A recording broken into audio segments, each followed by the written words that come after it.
The Nebraska Cornhuskers head into the 2025 football season with a fan base caught between faint hope and growing dread.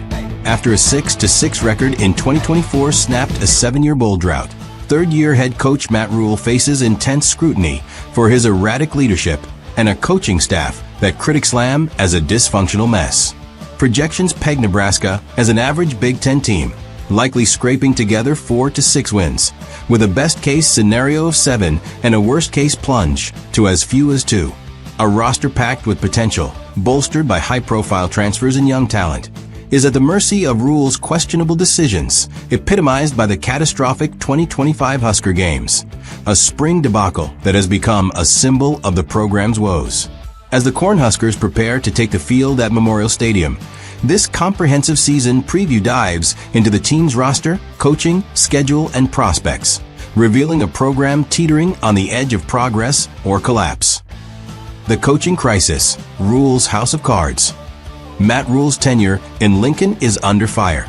Once celebrated for turning around Temple 10-4 in 2015 and Baylor 11-3 in 2019, he now faces accusations of being a blabbermouth idiot whose poor decisions cost winnable games.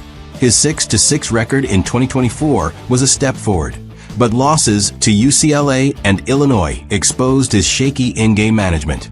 Off the field, his choices have been even more perplexing, none more so than the 2025 Husker games, a spring event that replaced the traditional spring game and descended into chaos. Billed as a showcase of skill competitions, it unraveled as players struggled, prompting Rhule to abruptly cut events and add a last-minute scrimmage after fan outcry. His manic microphone-wielding presence, barking orders like a deranged ringmaster, earned the event the grim label "The Day Nebraska Football Died." The fiasco highlighted Rhule's indecisiveness and inability to handle pressure, a troubling sign for a season that demands steady leadership. The coaching staff is a lightning rod for criticism, blending Rhule loyalists, unproven newcomers, and holdovers with tarnished records. Dana Holgorsen, promoted to offensive coordinator mid-2024, brings a track record of high-flying offenses from West Virginia and Houston. His air raid system could elevate Raiola, but his limited time at Nebraska and modest 2024 improvements leave questions. John Butler, the new defensive coordinator, inherits a top-tier unit but lacks college play-calling experience, risking a step back from 2024 success. Mike Ekeler, hired to fix the special teams disaster, has energy but is also a disaster himself, and his faux aggressive style could backfire without discipline. Marcus Satterfield, demoted to tight ends coach after running a dreadful 2024 offense, remains a focal point of fan and player frustration. Labeled a drunk loser with a bad attitude, his retention is a head-scratching decision that underscores Rhule's loyalty to underperformers. Players reportedly blame Satterfield for stunting Raiola's growth, and his continued presence threatens to undermine the tight end group. Other assistants, like offensive line coach Donovan Raiola and defensive backs coach Evan Cooper, face scrutiny for inconsistent units, while newcomers like defensive assistant Phil Snow and defensive line coach Terry Braden bring experience, but unproven college results. Recruiting staffers Jamar Mosey and Keith Williams have bolstered Nebraska's classes, but their off-field roles offer no game day relief. The staff's hyper-phony tough guy persona, as critics describe, creates a culture of bravado over substance. Rhule's micromanaging, evident in his Husker games antics, smothers player confidence, and fosters a perception of a clown show more focused on posturing than winning. With 3 new coordinators and 7 new hires, the staff's lack of cohesion could derail a talented roster. A roster built on hope, threatened by chaos. Nebraska's 2025 roster is a high-stakes experiment, blending returning stars, untested underclassmen, and a slew of transfers who could either spark a turnaround or fracture the locker room. At the center is sophomore quarterback Dylan Raiola, a former 5-star recruit whose 2024 season was a tale of 2 halves. He threw for 2,819 yards, 13 touchdowns, and 11 interceptions, completing 67% of his passes, and helped Nebraska to a 3-0 start and a brief AP poll ranking, the program's first since 2019. But a mid-season collapse, marked by poor decisions and visible frustration, raised red flags. Many point fingers at rules mismanagement and the disastrous play calling of former offensive coordinator Marcus Satterfield, whose offense ranked a woeful 111th in scoring at 23.8 points per game. Raiola's off-season work, shedding weight to boost mobility, offers promise, and new offensive coordinator Dana Halverson's air raid system could unlock a 3,000-yard, 20-touchdown season. Yet, Raiola's occasionally goofy demeanor and lapses in focus leave doubts about his ability to lead under pressure. The running game rests on junior Emmett Johnson, who emerged as a star late in 2024, averaging over 5 yards per carry and racking up 484 all-purpose yards in the final 4 games. His dual-threat ability is a bright spot, but the running back room is razor-thin, with injury-prone veterans Gabe Irvin Jr. and Romer Johnson offering little reliability.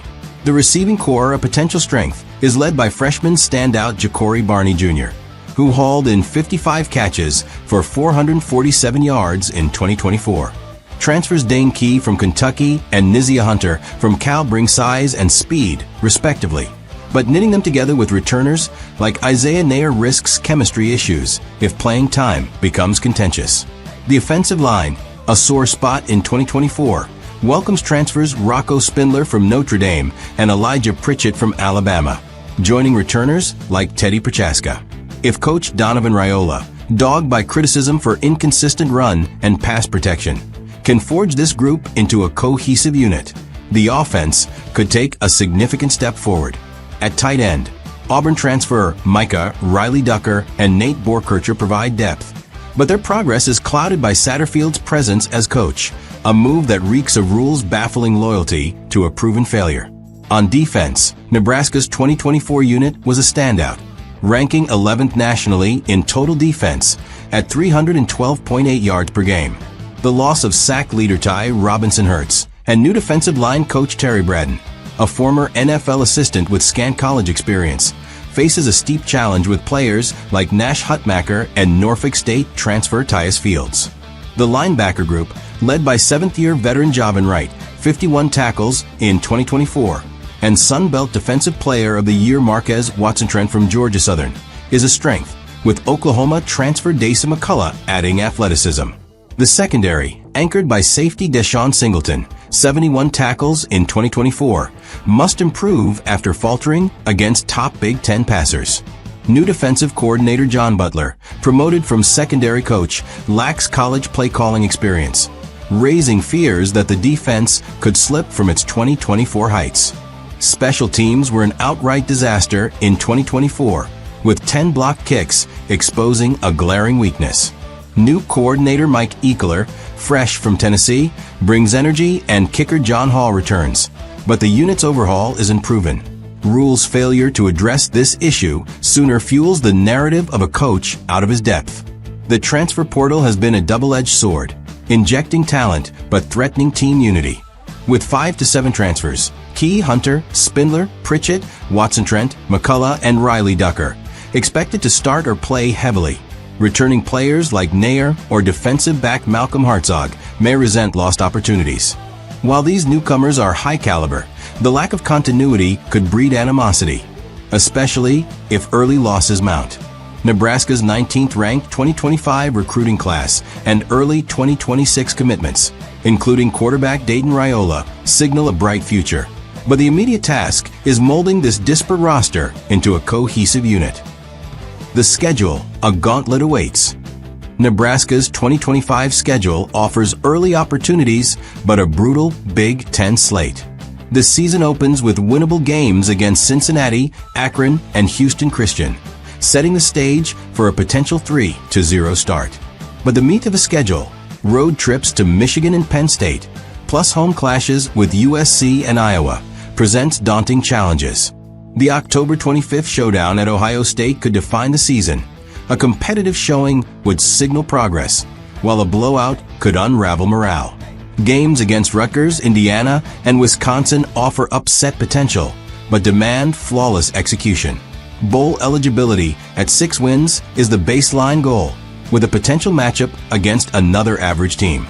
Early wins are critical. as the back half of the schedule is unforgiving.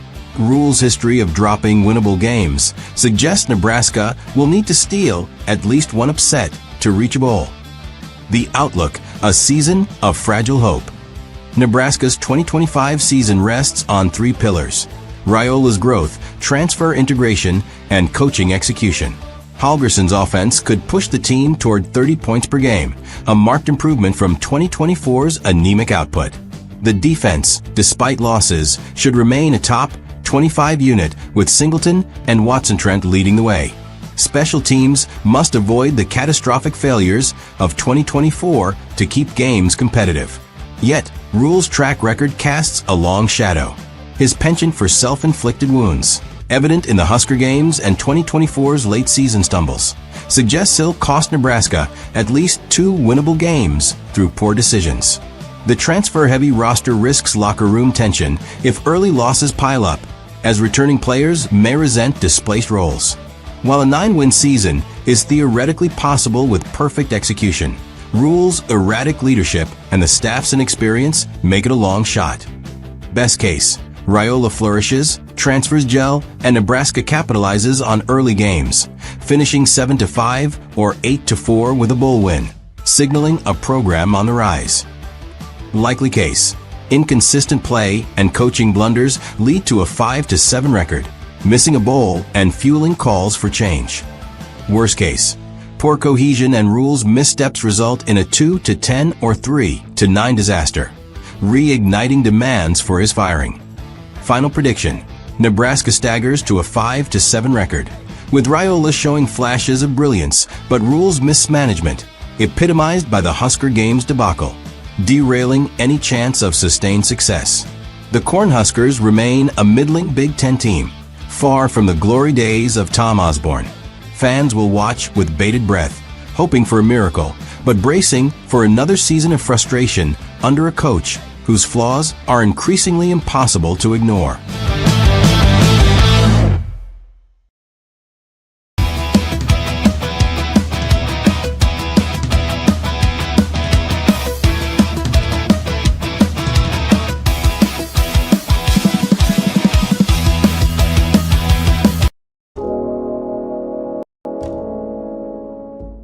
On April 26, 2025, the University of Nebraska's Memorial Stadium, once a cathedral of college football, became the stage for a spectacle so disastrous it may have sealed the fate of the Cornhuskers' storied program. The Husker Games, a poorly conceived replacement for the traditional red-white spring game, were not merely a disappointment but a catastrophic failure that exposed the depths of mismanagement plaguing Nebraska football. Marketed as an innovative showcase of 7-on-7 competitions and skills drills, the event, also known as the Nebraska Games or Fall Sports Preview, delivered a chaotic, embarrassing mess that alienated fans, repelled recruits, and tarnished a legacy built over decades. With fewer than 10,000 attendees compared to the 60,000 who typically pack the stadium for the spring game, the Husker Games marked a precipitous fall for a program that once defined excellence. This was no mere misstep, it was a death knell, a culmination of 2 decades of poor leadership from coaches, athletic directors, and university officials, with head coach Matt Rule's decisions serving as the final nail in the coffin. The Husker Games, or as they could aptly be called, the day Nebraska football died, have left the program in a state from which it may never recover. A tradition dismantled, the cancellation of the spring game. The decision to replace the red-white spring game with the Husker Games was a profound error, rooted in a misguided attempt to prioritize caution over tradition. In early 2025, Rule announced the cancellation of the spring game, citing fears of player injuries and the risk of talent being poached through the transfer portal. These rationales were flimsy and insulting to a fan base that understands football's inherent risks. Injuries are a reality in any physical sport, whether in practice or public exhibitions, and shielding players from a spring game does little to mitigate this truth. The notion that a single scrimmage would expose players to significant scouting or poaching was equally absurd. In the modern era, players are already known quantities, tracked through game film, recruiting networks, and constant communication with rival programs. A spring game would not alter this dynamic, yet Rule used it as a pretext to dismantle a cherished ritual that unites Nebraska's football community. The red-white game is more than an exhibition. It is a cultural cornerstone, a springtime celebration that draws families, alumni, and fans across generations to Memorial Stadium. With attendance often rivaling that of major programs, It underscores Nebraska's unique passion for football in a state where the sport is a way of life. Replacing this tradition with the Husker Games, a hodgepodge of skills contests, a women's flag football game, and other peripheral activities, was a grave miscalculation. The event structure, inspired by the NFL's Pro Bowl, was fundamentally at odds with Nebraska's football ethos, which craves the intensity of competitive play, not contrived spectacles. By prioritizing a sanitized, low-risk format, Rule and the athletic department underestimated the emotional weight of the spring game, setting the stage for a debacle that would reverberate far beyond April 26th.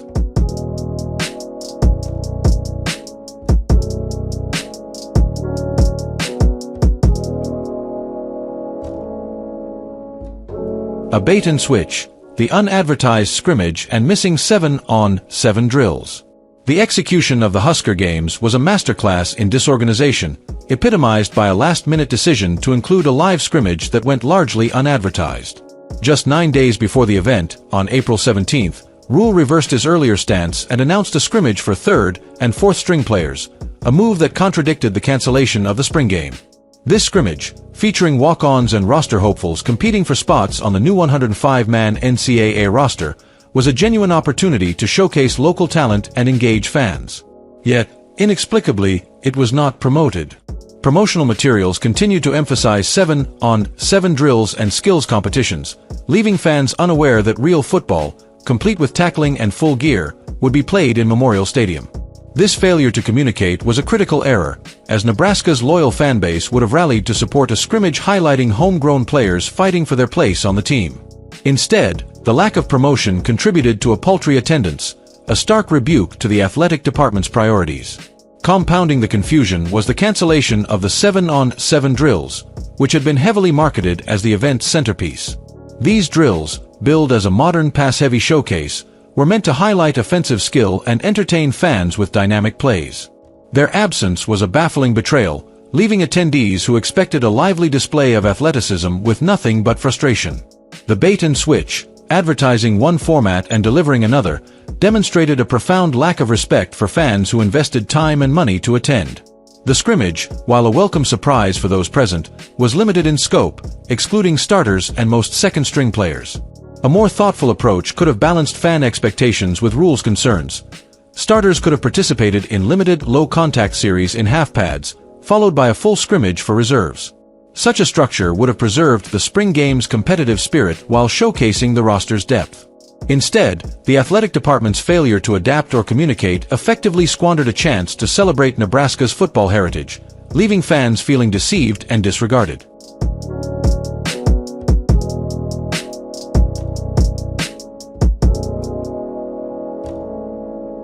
Skills competitions, a parade of embarrassment. The skills competitions, intended to highlight player talent and engage the crowd, were a catastrophic failure, exposing a roster unprepared and a coaching staff out of touch. Poorly designed and inadequately rehearsed, these contests set players up for public humiliation rather than success, raising serious questions about the program's readiness and depth. The quarterback skills competition was a disaster, with one notable exception: Dylan Raiola. The sophomore quarterback delivered the event's only highlight, tossing a football 45 yards into a basketball hoop with pinpoint accuracy, a display of arm talent that underscored his status as the program's cornerstone. Beyond Raiola, however, the competition was a debacle. Other quarterbacks struggled to hit moving targets, tackling dummies, or crossbars at distances of 30 to 50 yards. Their throws were consistently short, off-target, or underpowered, revealing a troubling lack of arm strength and precision in the quarterback room. The targets should have been placed closer, 15 to 20 yards, to ensure competitive success and avoid embarrassment. The coaching staff's failure to anticipate these struggles or adjust the setup was a glaring oversight, leaving fans questioning the program's future at its most critical position. The bench press competition was equally disheartening, exposing deficiencies in player strength that are unacceptable for a Big Ten program. Some players struggled to lift 225 pounds more than a few times, a shocking display for Division I athletes, particularly linemen, who should be capable of 10 to 20 reps by their junior year. The inclusion of coaches in the event was a misguided attempt at engagement, but the real outrage came from Rule's ostentatious pledge of $5,000 per bench press rep to a youth mentoring program. This stunt, resulting in over $100,000 pledged in a single afternoon, was less a charitable act than a tone-deaf display of wealth from a coach earning nearly $10 million annually. In a state where many residents earn less than $100,000 a year, Rule's casual disbursement of such sums felt like a mockery of Nebraska's working-class values. The mentoring program, once well-intentioned, has faced criticism for its recent direction, further undermining the gesture's sincerity. Other competitions were similarly disastrous. The kicking and punting contests saw shanks and misses, with targets placed too far for most players to succeed. Kickers struggled to make field goals, and punters failed to land balls in designated areas, requiring an alumnus to step in and salvage the display. The Strongman Challenge, involving tractor pulls over 40 yards, left participants exhausted and ineffective when a shorter distance would have sufficed. The Media Challenge, where local reporters caught footballs from a machine, revealed a troubling collusion between the athletic department and a compliant press, which later produced glowing recaps that ignored the event's flaws. The John Cook roping roundup, led by the volleyball coach, was an absurd spectacle, with players clumsily attempting to lasso fake cows in a stunt that had no place in a football event. The wing eating contest, a promotional gimmick for a corporate sponsor, was a grotesque display of former players and coaches failing to eat 100 wings in 3 minutes, leaving sauce and debris strewn across tables in a fittingly chaotic end to the day. The receiver skills competition, where players tried to catch lobs and land on padded mats, was cancelled mid-event after repeated drops and missed landings, encapsulating the event's incompetence.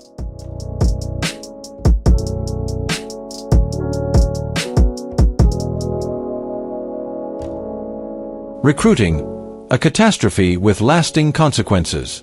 The Husker Games were a recruiting disaster, alienating high school prospects and cementing Nebraska's reputation as a program in decline. Recruits in attendance appeared lost, confused, and neglected, wandering aimlessly without meaningful engagement from coaches or staff. The lack of organization, from abrasive hosts herding prospects to cramped, subpar seating in the stands, signaled that recruiting was an afterthought. Forcing these young athletes to watch a women's flag football game and a series of failed skills contests, rather than a competitive spring game, was a profound miscalculation. Top-tier prospects, who have options at programs with vibrant spring games and passionate fanbases, saw nothing to inspire confidence in Nebraska's direction. The event's chaos and lack of competitive football sent a clear message: this is not a serious program. No high-caliber recruits are likely to commit to Nebraska after this debacle, and the program's ability to attract even mid-tier talent is now in jeopardy. Nebraska's recruiting challenges are already significant, given its remote location, harsh winters, and competition from programs in more appealing climates. The Husker Games added a new and insurmountable barrier: embarrassment. Prospects who witnessed the event or heard of its failures will not entertain the idea of playing for a program that subjects its players to such public humiliation. The promise of scholarships and endorsement deals is not enough when the program's reputation is one of disorganization and incompetence. Recruits want to play for winning teams, for coaches who inspire confidence, and for programs that respect their craft. The Husker Games demonstrated that Nebraska offers none of these, ensuring that the program's talent pipeline will dry up, leaving it unable to compete in the Big Ten or beyond. A program unpoachable, but at what cost? Ironically, the Husker Games may have achieved one unintended outcome: making Nebraska's players unpoachable. The abysmal performances in the skills competitions and the disorganized scrimmage likely convinced rival coaches that Nebraska's roster lacks talent worth pursuing.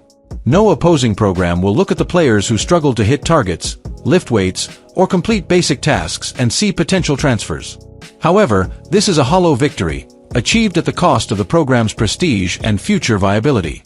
By showcasing incompetence, Nebraska has deterred both recruits and rival programs, but it has also alienated its fanbase and undermined its own aspirations.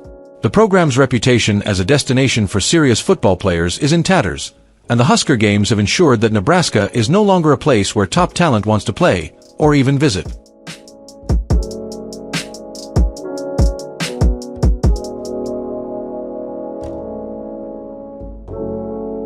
A legacy of mismanagement. The Husker Games were not an isolated failure but the culmination of 2 decades of mismanagement by coaches, athletic directors, and university leaders. Successive administrations have made questionable decisions, from coaching hires to strategic priorities, that have eroded Nebraska's once dominant position in college football. Rule's tenure, marked by this debacle, represents the latest and most damning chapter in this decline. His decision to cancel the spring game, only to reinstate a poorly promoted scrimmage, reflects a leadership style that is reactive, indecisive, and disconnected from the fanbase. The athletic department's complicity in this fiasco, from its failure to communicate changes to its endorsement of the Husker Games' flawed format, underscores a broader institutional failure. The university, tasked with stewarding Nebraska's football legacy, has allowed this erosion to continue unchecked, prioritizing short-term caution over long-term vision. The impact of the Husker Games extends beyond the university, threatening football across the state. Nebraska's high school and small college programs rely on the Huskers' success to inspire young athletes and maintain the state's football culture. By undermining this foundation, the university risks diminishing the sport's vitality at all levels. The Husker Games were a public display of ineptitude, a signal to aspiring players and fans that Nebraska football is no longer a source of pride but a source of embarrassment. Conclusion: an irreversible decline. The Husker Games of April 26, 2025, will be remembered as the day Nebraska football's decline became irreversible. The event's conceptual flaws, from the cancellation of the spring game to the ill-fated embrace of skills contests, were compounded by an execution so chaotic it defied comprehension. The failure to promote a live scrimmage, the cancellation of promised 7-on-7 drills, and the embarrassing skills competitions alienated a fanbase that once filled Memorial Stadium with 60,000 voices. The recruiting fallout ensures that Nebraska will struggle to attract the talent needed to compete, while the program's reputation lies in ruins. Matt Rule, the athletic department, and university leadership bear responsibility for this catastrophe, a culmination of 2 decades of poor decisions that have brought a once proud program to its knees. Nebraska football, as it was known, is dead, and the Husker Games were its funeral, a disorganized, humiliating spectacle that no fan, player, or recruit will soon forget. The worst is yet to come, and the road to recovery, if it exists, is impossibly steep.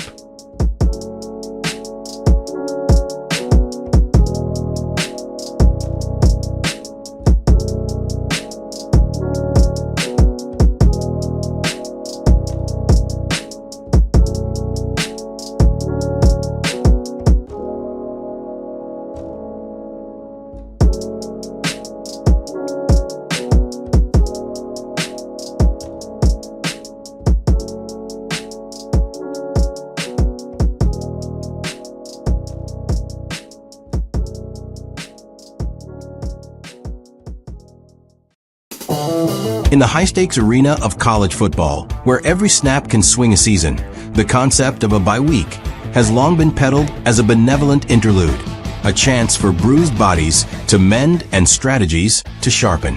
But as the Nebraska Cornhuskers sit idle this week following their gut-wrenching 30-27 loss to number 21 Michigan on September 20th, 2025, it's glaringly obvious. Bye weeks aren't a gift. They're a glitch in the system, an outdated relic that disrupts momentum, dilutes fan engagement, and hands an unfair edge to the calendar's whims.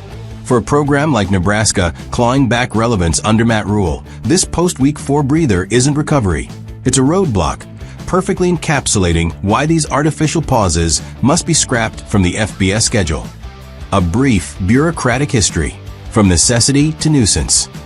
Bye weeks in college football trace their roots to the 1980s, when the NCAA formalized scheduling bylaws to prevent oversaturation in a sport ballooning toward a 12-game regular season. Bylaw 17.11.4 mandates that teams cannot kick off before the Thursday preceding Labor Day, ensuring a standardized start while capping contests at 12 or 13 for Hawaii exemptions. This created built-in off weeks to fit the calendar's 13 to 14 Saturdays between late August and late November. In years like 2024 and 2025, an extra Saturday, courtesy of Labor Day's early placement, doubles the byes to 2 for most teams, with outliers like Florida State snagging 3. What began as a pragmatic fix for logistical chaos has morphed into a mandatory downtime that no one asked for, especially not in an era of expanded playoffs demanding peak performance through December. Proponents cling to justifications rooted in player welfare and preparation. The NCAA touts byes as safeguards against the grind of a contact sport, citing reduced injury risks and time for academic catch-up. Claims echoed in studies showing marginal drops in soft tissue strains post-rest. Coaches like Kentucky's Mark Stoops argue they allow targeted film study and injury rehab, potentially boosting output against upcoming foes. In theory, an extra week heals nicks from 60-minute wars and lets coordinators dissect tendencies, turning potential pitfalls into precision plays. Yet these defenses crumble under scrutiny. Data from 2000 to 2014 reveals FBS teams posting a sub-.500 record, 48.6%, in conference games immediately after byes, suggesting the rest advantage is a myth at best, a mild hindrance at worst. A 2020 analysis across 20 seasons found no statistically significant performance bump. Teams win about 50% of post-bye tilts, mirroring their baseline, with rust from lost rhythm offsetting any healing. Football's precision demands weekly reps. A pause invites complacency, where habits atrophy and execution falters. As one anonymous Big Ten assistant put it, you don't fix a leaky roof by stopping the rain. You drill the fundamentals harder. The mounting criticisms, rhythm killers in a relentless sport. The backlash against bye weeks has swelled, fueled by empirical evidence and on-field realities. Foremost is the momentum killer, teams on hot streaks, like a 3-0 Nebraska entering Big Ten play, shed velocity during downtime. Historical trends show squads coming off wins dip in efficiency, with completion rates and tackle success plummeting as muscle memory fades. In 2015, post-bye squads underperformed spreads by 2.1 points on average, a gap wide enough to flip close contests. Nebraska embodies this. After dismantling UTEP and Colorado in non-conference romps, the Huskers' rhythm against Michigan, marked by 7 sacks on Dylan Raiola and gaping run lanes yielding 286 Wolverines rushing yards, reeked of a team shaking off cobwebs from an unnecessary pause. Injury prevention is another hollow claim. While proponents point to lower acute trauma post-bye, the intervening recuperative practices often mimic game intensity, inviting strains without the payoff of competition. Nebraska staff, per reports, ramped up walkthroughs and conditioning drills this week, risking tweaks to linemen like Elijah Pritchett amid a brutal slate ahead. Michigan State on October 4th, then Ohio State and Wisconsin in November. Data bears it out. Teams like Kentucky are 6 to 10 lifetime post-bye under Stoops, with road woes 0 to 5, amplifying the hazard. For the Huskers, nursing bruises from Justice Haynes' 149-yard demolition. This by forces simulated hits that could sideline Ja'Cory Barney Jr. or Heinrich Harburg just as Raiola's arm heats up. Fan and broadcast woes compound the farce. Staggered byes scatter marquee matchups, leaving Saturday sparse. Week 4 slate sans Ohio State, Penn State, or Georgia felt like a half measure. Nebraska's 87,278 strong Memorial Stadium faithful, roaring through a near upset of Michigan, now stare at empty calendars, their passion idled, when unity could build national buzz. TV deals suffer too. Empty slots erode viewership, as networks juggle filler over fireworks. In a 12-team playoff era, where every yard counts toward at-large bids, a disjointed regular season mocks the format's intent. Even academics, a perennial excuse, ring false. Players aren't suddenly cramming midterms during byes. Nil obligations and strength sessions fill the void, turning rest into regimented drudgery. Nebraska's 3-1 squad, riding Raiola's 308-yard, 3-TD gem against Michigan, needed reps to solidify an O-line that yielded 52 lost yards, not downtime to ponder syllabi. Whispers in the end zone. Conspiracy theories fuel the fire. Lurking beneath the surface are darker suspicions, amplifying the disdain. Fans whisper that by placements aren't random, but rigged by conference overlords to protect cash cows, scheduling powerhouses like Alabama or Ohio State for late byes to peak in rivalry weeks, while upstarts like Nebraska draw early duds. In 2025's 2-bye quirk, theories abound that the Big Ten slotted Nebraska's post-Michigan breather to blunt their upset glow, preserving parity for TV-friendly Ohio State clashes. Another trope, byes as soft resets for scandal-plagued programs, echoing Michigan's 2023 sign-stealing saga, where off weeks allegedly masked investigations. Though unproven, these notions thrive on opaque scheduling committees, eroding trust in a sport already scarred by nil inequities. Nebraska's nightmare, a harmful hiatus in the Huskers' honeymoon. No critique lands harder than Nebraska's current plight. At 3-1 after torching Michigan for 420 total yards, outgaining the Wolverines 420 to 398. This bye is a sabotage. Rules rebuild hummed. Raiola's 79.8% completion pre-halftime. Barney's 142 yards and 2 scores. Momentum crested in Lincoln's sea of red, yet the calendar yanks the plug, forcing a reset when rhythm reigns. Facing middling Michigan State 2-2 next, the Huskers could have feasted on Aiden Child's footwork flaws and a secondary ranked 105th against the pass. Instead, they risk rust. Historical data shows 3-1 teams post-bye win just 52% of ensuing games, often in low-scoring slogs. This isn't recuperation, it's regression. Practices can't replicate 87,000 fans' roar or Michigan's blitzes, leaving Raiola's protection scheme stale and the Blackshirts' run fits untested. Injuries loom larger. Romer Johnson's 62 yards versus Haynes' exposed gaps. A by-drill tweak could bench him for Spartans linebackers primed to swarm. Fan frustration boils. Memorial Stadium's energy, electric for the Wolverines' thriller, dissipates into dorm room debates. And in playoff chases, this pause stalls Nebraska's resume, as rivals like Penn State rack up statement wins. Bye weeks are a farce, born of 1980s inertia in a 2025 reality. They prioritize phantom rest over proven progress, harming teams like Nebraska when unity matters most. Ditch them. Extend to 13 straight games through Thanksgiving. The Huskers deserve action, not idleness, before this break breaks their season.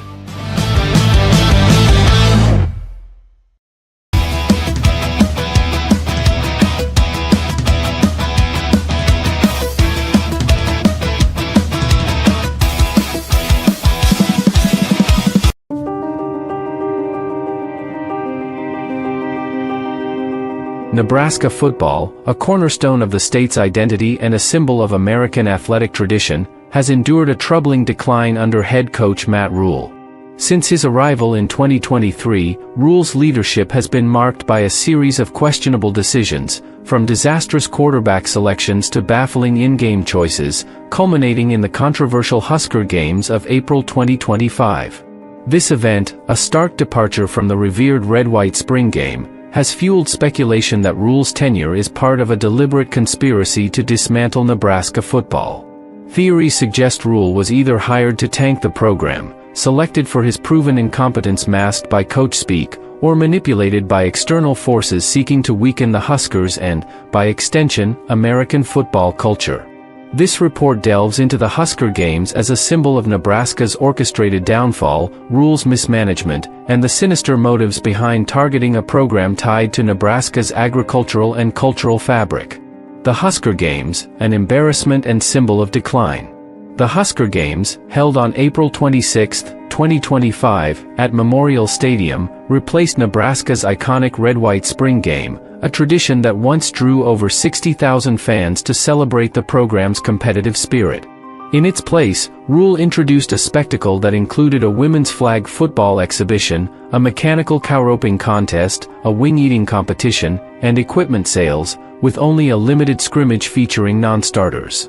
The event, attended by a meager 8,000 fans, was widely criticized as a humiliating departure from Nebraska's football legacy. The absence of key players like quarterback Dylan Raiola, combined with the decision to forego television coverage, suggested an intent to conceal the team's progress and alienate its passionate fan base.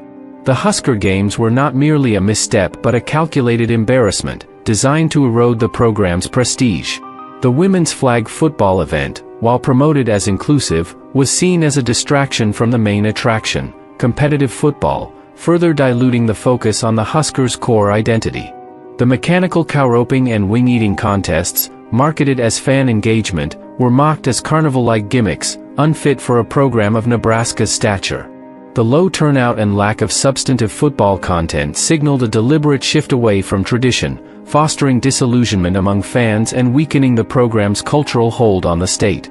This debacle, coupled with Rule's justification of protecting players from transfer portal tampering, is interpreted by critics as a pretext for diminishing Nebraska's visibility and competitive edge, aligning with a broader agenda to tank the program. Matt Rule's mismanagement, a pattern of failure. Rule's tenure, with a 12-13 record through 2024, is defined by a litany of mismanagement decisions that appear to undermine Nebraska football's potential. His questionable choices span quarterback coaching, in-game decisions, and staffing, each contributing to the narrative of intentional or incompetent sabotage. Quarterback coaching debacle. Rule's handling of quarterbacks has been a focal point of criticism, marked by poor selections and stifled development. In 2023, Rule handpicked Jeff Sims, a transfer from Georgia Tech with a documented history of turnovers, as the starting quarterback. Sims' performance was catastrophic, completing 28 of 47 passes for 282 yards, 1 touchdown, and 6 interceptions in 5 starts. His 3 turnovers per game, including 4 interceptions in losses to Minnesota and Colorado, directly cost Nebraska winnable contests. Critics argue that Rule's decision to start Sims, despite his 55.3% completion rate and 11 interceptions at Georgia Tech, reflects either gross incompetence or a deliberate choice to weaken the team. In 2024, Rule got lucky in landing 5-star freshman Dylan Raiola, a highly touted pro-style passer whose father, Dominic Raiola, played for Nebraska. Despite being heavily recruited by Nebraska earlier, Raiola chose another school, and Rule and Nebraska had stopped actively recruiting him due to his commitment elsewhere, only for Raiola to decide to join the Huskers on his own, raising expectations of an offensive revival. Early in the season, Raiola looked the part of a 5-star recruit, delivering impressive performances in the first few games with poise and precision. However, as the season progressed, Raiola struggled, throwing 10 interceptions against 12 touchdowns and failing to deliver the explosive passing game anticipated. His late-season mistakes, including critical interceptions in losses to UCLA and Iowa, raised concerns that Rule and his offensive coordinator's coaching hurt Raiola's success rather than helped him. Rule's public comments about Raiola's weight, suggesting he won't be a great quarterback at 240 pounds, further alienated fans, who saw this as a misguided focus on physicality over passing refinement. The contrast between Sims' failure and Raiola's stagnation suggests Rule's quarterback coaching is either intentionally detrimental or woefully inadequate, aligning with theories of sabotage or incompetence. In-game decisions costing wins. Rule's in-game management has repeatedly cost Nebraska potential victories, with questionable play calls and clock mismanagement fueling conspiracy theories. In the 2023 season opener against Minnesota, Nebraska trailed 13-10 with 2:32 remaining and 1 timeout. Rule's conservative play calling, including a 3-and-7 screen pass gaining only 3 yards, and his failure to use the timeout led to a rushed 4th-down interception, sealing the loss. Against Iowa in 2023, Rule's decision to go for it on 4-and-2 at Iowa's 49-yard line, calling a predictable run play that was stuffed, handed Iowa field position for a tying field goal, ultimately leading to a 13-10 defeat. In 2024, a conservative final drive against Ohio State, featuring 2 runs for minimal gains and a punt with 1:45 left, squandered a chance to upset a top-ranked opponent. Similarly, a failed 2-point conversion against UCLA, with a poorly designed pass play, kept Nebraska trailing by 7 instead of 6, contributing to a 27-20 loss. These decisions, consistently tilting games toward defeat, suggest either a deliberate intent to lose or a level of incompetence that aligns with a conspiracy to undermine the program. Disorganized and questionable staffing. Rule's staffing choices further bolster the narrative of mismanagement. His loyalty to underperforming assistants, such as offensive coordinator Marcus Satterfield, has drawn scrutiny. Satterfield's offense ranked 115th nationally in 2023 and struggled in 2024, averaging 14.6 points during a 3-game losing streak. His demotion to tight ends coach, while retaining a $1.4 million salary, was seen as a financial compromise rather than a merit-based decision. Rule's replacement, Dana Holgorsen, brought a temporary offensive spark but faced questions about his air raid system's fit with Nebraska's roster. More troubling, Rule's staff includes coaches rumored to have substance abuse issues, with public accounts suggesting personal conduct problems among assistants. While these claims lack definitive proof, they contribute to perceptions of a disorganized staff mirroring Rule's chaotic leadership style. The coaching team appears more focused on adopting trendy coaching personas, replete with motivational jargon and social media presence, than delivering results, echoing Rule's own tendency to prioritize optics over substance. This disorganized, appearance-driven approach raises suspicions that Rule's staff was assembled to perpetuate failure, either by design or through negligence. Conspiracy theories. Why target Nebraska football? The Husker Games and Rule's mismanagement are seen as part of a broader conspiracy to dismantle Nebraska football, driven by external forces with motives rooted in cultural, economic, and geopolitical agendas. Nebraska's program, a symbol of state pride and agricultural identity, is an ideal target for several reasons. Undermining American football culture. American football, particularly in rural strongholds like Nebraska, instills values of discipline, resilience, and camaraderie in young men, fostering a traditional ethos that some groups seek to erode. Organizations, both domestic and foreign, may aim to transform football into a hollowed-out version of itself, maintaining its outward form while altering its cultural impact. By infiltrating programs like Nebraska's, these forces could install leaders like Rule to weaken the sport's foundational values, replacing them with a sanitized, less influential version. Nebraska's loyal, trusting fanbase, often described as naive and swayed by persuasive rhetoric, is particularly vulnerable to such manipulation. Rule's coach speak, filled with motivational platitudes, may exploit this trust, masking his detrimental decisions with promises of future success. Controlling Nebraska's agricultural influence. The University of Nebraska's prominence in agricultural research and its role in the state's economy make it a strategic target for external corporations and organizations. These entities, seeking to dominate agricultural innovation and policy, could infiltrate the university's social and athletic structures to exert influence. A weakened football program, which unites Nebraska's communities, destabilizes social cohesion, making the state more susceptible to external agendas. By diminishing the Huskers' cultural significance, these forces could pave the way for unchallenged control over Nebraska's agricultural sector, a critical component of the national food supply chain. Strategic manipulation of a high-profile program. Nebraska's storied football history makes it a high-profile platform for testing strategies to manipulate American sports. By placing figures like Rule in leadership roles, external actors could experiment with subtle sabotage, poor decisions masked as progress, without arousing immediate suspicion. This approach could set a precedent for broader influence over college football, a multi-billion-dollar industry with significant cultural weight. Rule's susceptibility to manipulation, driven by his reliance on ego-stroking advisors and his penchant for coach speak, makes him an ideal candidate for such a role. His history of failing upward, achieving modest turnarounds at Temple and Baylor due to low starting points, only to falter in the NFL, suggests he was chosen for his ability to appear competent while delivering subpar results. Geopolitical and ideological agendas. Beyond domestic interests, foreign entities may view Nebraska as a testing ground for disrupting American cultural institutions. Football, as a symbol of American strength, could be targeted to weaken national morale and identity. Nebraska's agricultural significance amplifies its appeal, as control over its research and economy could align with global agendas to influence food security.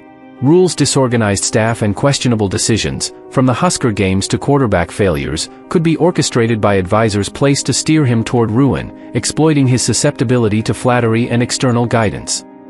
Evidence supporting the conspiracy. Several pieces of evidence bolster the conspiracy narrative surrounding Rule's tenure and the Husker Games. Husker Games' alienation of fans, the event's low attendance, exclusion of starters, and focus on gimmicks like mechanical cow-roping and wing-eating contests suggest a deliberate attempt to erode fan support and diminish Nebraska's national visibility. Consistent losses in winnable games, Rule's in-game decisions, such as the Minnesota interception, Iowa's failed fourth down, Ohio State's conservative punt, and UCLA's botched two-point attempt, consistently tilted close games toward defeat, raising suspicions of intentional sabotage. Quarterback failures, the catastrophic selection of Jeff Sims, whose turnovers cost games, and the stifled development of Dylan Raiola, whose interceptions marred his freshman season, point to either gross incompetence or a calculated effort to weaken the offense. Staff disarray, the retention of underperforming assistants like Satterfield, rumors of substance abuse among staff, and the mid-season hiring of Holgerson suggest a leadership team more focused on appearances than results, potentially assembled to perpetuate failure. Nebraska's strategic importance, The university's agricultural prominence and the football program's cultural weight make it a prime target for external manipulation, with Rule's tenure aligning with a pattern of decline that benefits those seeking control over Nebraska's economy and identity. Conclusion. The Husker Games conspiracy paints a chilling picture of Nebraska football's decline under Matt Rule, with the April 2025 event serving as a humiliating symbol of the program's orchestrated downfall. Rule's mismanagement, evident in his disastrous quarterback selections, game-losing decisions, and disorganized staff, suggests he was either hired to tank the program, chosen for his predictable incompetence, or manipulated by external forces exploiting his susceptibility to influence. The targeting of Nebraska football reflects a broader agenda to undermine American football's cultural significance, control the state's agricultural sector, and test strategies for manipulating high-profile sports programs. As Nebraska's trusting fanbase grapples with Rule's failures, the Husker Games stand as a stark reminder of a program in peril, caught in a web of conspiracy that threatens its legacy and the values it represents.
To the honorable members of the Nebraska Legislature, Nebraska Attorney General Mike Hilgers, and the Federal Bureau of Investigation's Public Corruption Unit.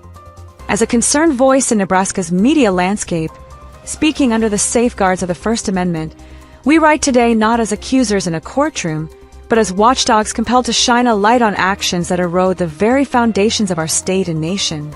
This open inquiry, rooted in our constitutional right to free press and petition, seeks no personal stake, only the pursuit of truth and justice.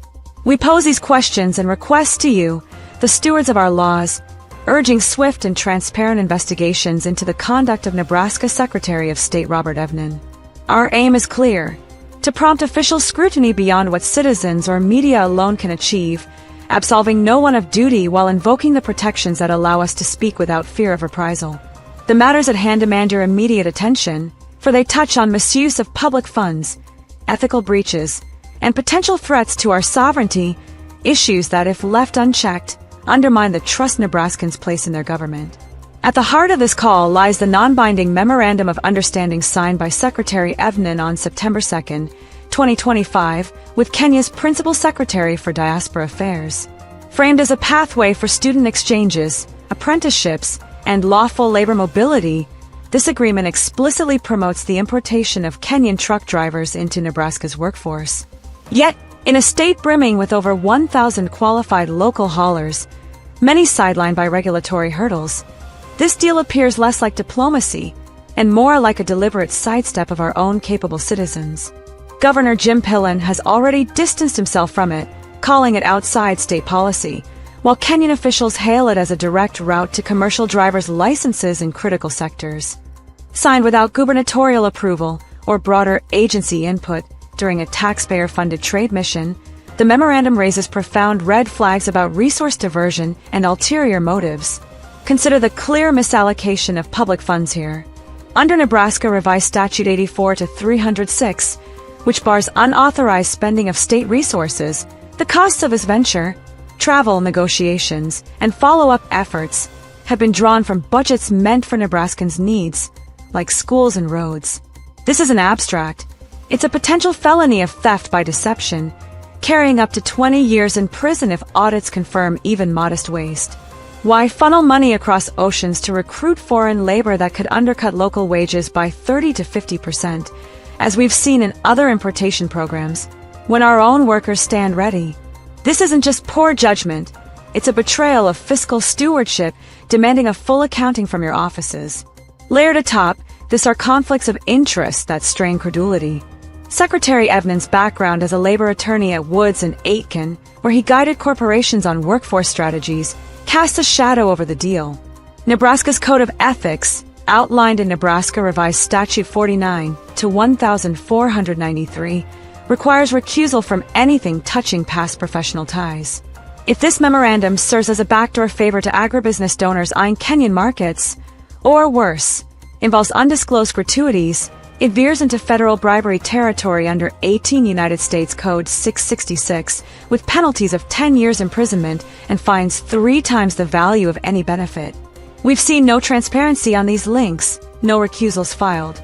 Is this the impartial service Nebraskans elected him to provide, or a web of self-interest? Your investigative powers are essential to untangle it. The memorandum's deeper peril lies in its potential to undermine Nebraska's sovereignty. By easing unvetted migration from a nation with histories of anti-Western tensions, it risks importing not just workers, but discord, straining schools, roads, and communities ill-prepared for such shifts. While not yet proven, this flirts with sedition under Article 1, Section 14 of the Nebraska Constitution, which guards against aiding enemies of the state. If corporate players like Werner Enterprises lurk in the background, as whispers suggest, it could swell into racketeer-influenced and corrupt organizations act violations under 18 United States Code 1962. These aren't hypotheticals. They're patterns echoing decades of labor schemes from Mexico northward. We ask you to probe whether this is isolated folly or part of a larger erosion of our heartland's cohesion. This isn't Secretary Evnen's first brush with questionable calls.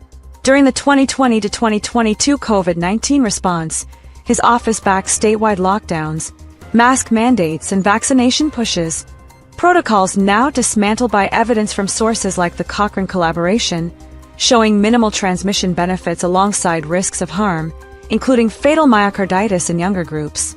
As the overseer of SAFE, polling amid these restrictions, he helped enforce measures tied to federal grants his office managed, contributing to Nebraska's excess deaths and economic scars.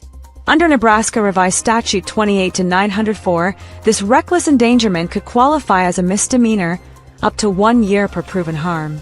And by amplifying overstated efficacy claims, it edges toward wire fraud under 18 United States Code 1343.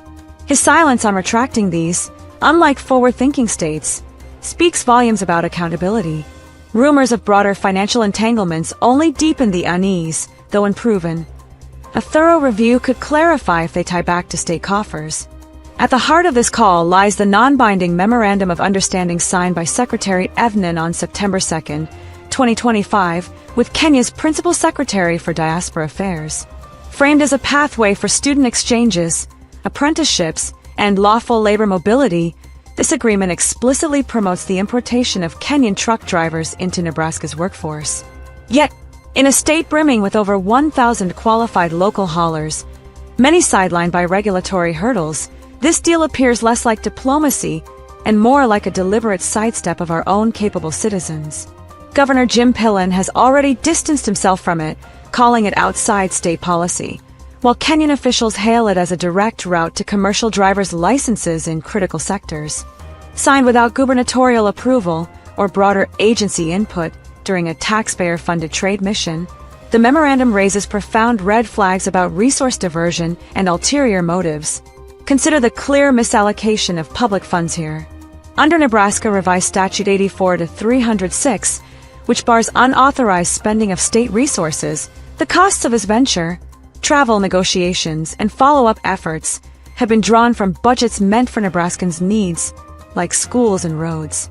This isn't abstract. It's a potential felony of theft by deception, carrying up to 20 years in prison if audits confirm even modest waste. Why funnel money across oceans to recruit foreign labor that could undercut local wages by 30 to 50%, as we've seen in other importation programs, when our own workers stand ready? This isn't just poor judgment. It's a betrayal of fiscal stewardship, demanding a full accounting from your offices.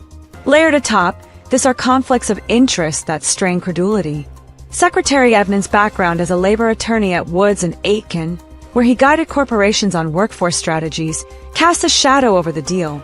Nebraska's Code of Ethics, outlined in Nebraska Revised Statute 49-1493, requires recusal from anything touching past professional ties. If this memorandum serves as a backdoor favor to agribusiness donors eyeing Kenyan markets, or worse, involves undisclosed gratuities, it veers into federal bribery territory under 18 United States Code 666, with penalties of 10 years imprisonment and fines 3 times the value of any benefit. We've seen no transparency on these links, no recusals filed. Is this the impartial service Nebraskans elected him to provide, or a web of self-interest? Your investigative powers are essential to untangle it. The memorandum's deeper peril lies in its potential to undermine Nebraska's sovereignty. By easing unvetted migration from a nation with histories of anti-Western tensions, it risks importing not just workers, but discord, straining schools, roads, and communities ill-prepared for such shifts. While not yet proven, this flirts with sedition under Article 1, Section 14 of the Nebraska Constitution, which guards against aiding enemies of the state. If corporate players like Werner Enterprises lurk in the background, as whispers suggest, it could swell into racketeer-influenced and corrupt organizations act violations under 18 United States Code 1962. These aren't hypotheticals, they're patterns echoing decades of labor schemes from Mexico northward. We ask you to probe whether this is isolated folly or part of a larger erosion of our heartland's cohesion. This isn't Secretary Evnen's first brush with questionable calls. During the 2020 to 2022 COVID-19 response, his office backed statewide lockdowns, mask mandates, and vaccination pushes, protocols now dismantled by evidence from sources like the Cochrane collaboration, showing minimal transmission benefits alongside risks of harm, including fatal myocarditis in younger groups. As the overseer of SAFE, polling amid these restrictions, he helped enforce measures tied to federal grants his office managed, contributing to Nebraska's excess deaths and economic scars. Under Nebraska Revised Statute 28-904, this reckless endangerment could qualify as a misdemeanor up to 1 year per proven harm. And by amplifying overstated efficacy claims, it edges toward wire fraud under 18 United States Code 1343. His silence on retracting these, unlike forward-thinking states, speaks volumes about accountability. Rumors of broader financial entanglements only deepen the unease, though unproven. A thorough review could clarify if they tie back to state coffers. Nebraska Legislature, your role under Article 4, Section 5 of the state constitution is unambiguous. You hold the sole power of impeachment for high crimes like treason, bribery, or misdemeanors in office. We urge you to form a special investigatory committee, perhaps through the clerk of the legislature at nebraskalegislature.gov or by contacting Speaker John Arch, to draft articles based on these facts. A simple majority impeaches, the Supreme Court then weighs the evidence. Past cases, like the 1871 ouster of Governor David Butler, show this works when resolve is there. Don't let session adjournments delay. Convene now to protect our unicameral's integrity. Attorney General Mike Hilgers, your criminal bureau stands as Nebraska's front line against such abuses. With expertise in multi-agency probes, from child protection to Medicaid fraud, your office is primed to audit the memorandum's finances, subpoena records, and convene a grand jury for theft or bribery charges. Reach constituents through ago.nebraska.gov or the hotline at 402-471-2683. We've seen you challenge electoral overreaches before. Act here to safeguard public safety and fiscal health, as your mandate demands. To the Federal Bureau of Investigation's Public Corruption Unit, your mandate under federal law, from the Hobbs Act to procurement safeguards, extends to state officials like these. As the lead on graft at all levels, investigate interstate angles, fraud against federal funds and COVID grants, bribery crossing borders, or corruption at ports that this labor pipeline might enable. Tips flow through tips.fbi.gov or local offices in Omaha and Lincoln. Your track record on procurement scams and official misconduct makes you the right fit for a coordinated federal lens. In closing, this isn't about partisanship or personalities. It's about reclaiming trust in a government that serves all Nebraskans, not shadows. We request formal investigations, full disclosures, and, where evidence warrants, criminal prosecutions or impeachments to restore order. Under our Constitution's protections, we pose this as an inquiry from the press. What steps will you take, and when? The people of Nebraska deserve answers, not evasion. Let's turn scrutiny into safeguard before more is lost. With resolve for a stronger Nebraska, a voice for accountability in the heartland.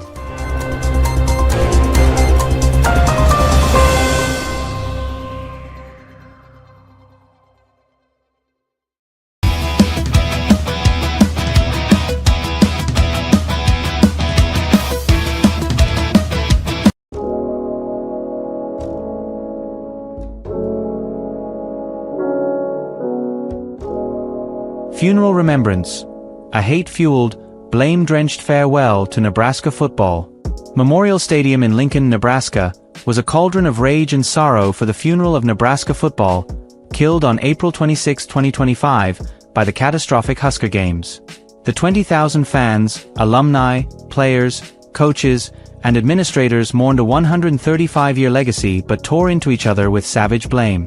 Every speaker, bumbling ex-coaches, incompetent administrators, and a makeshift reverend, was a target, their failures fueling a vicious blame game. UNL's former president Ted Carter, dragged back as a stand-in reverend, because no real cleric would touch this mess, was roasted for his weak prayers and past leadership flops, hinting God might not forgive the guilty. The day was a hollow nod to tradition and a brutal clash of egos. With no 2026 spring game, red-white game, or any Husker plans, the Husker Games disaster too toxic to move forward. The air reeked of dread, mistrust, and a future as dead as the program. Under a grim May sky, the 2 p.m. service saw the stadium's sea of red dulled into a snarling mob. Scarlet balloons, meant to lift during a butchered Sweet Caroline, popped or sank, a sad mirror of the program's collapse. Ted Carter, UNL's ex-president turned fake reverend, bumbled his opening, whining, "Nebraska football was, ours, and you all screwed it up."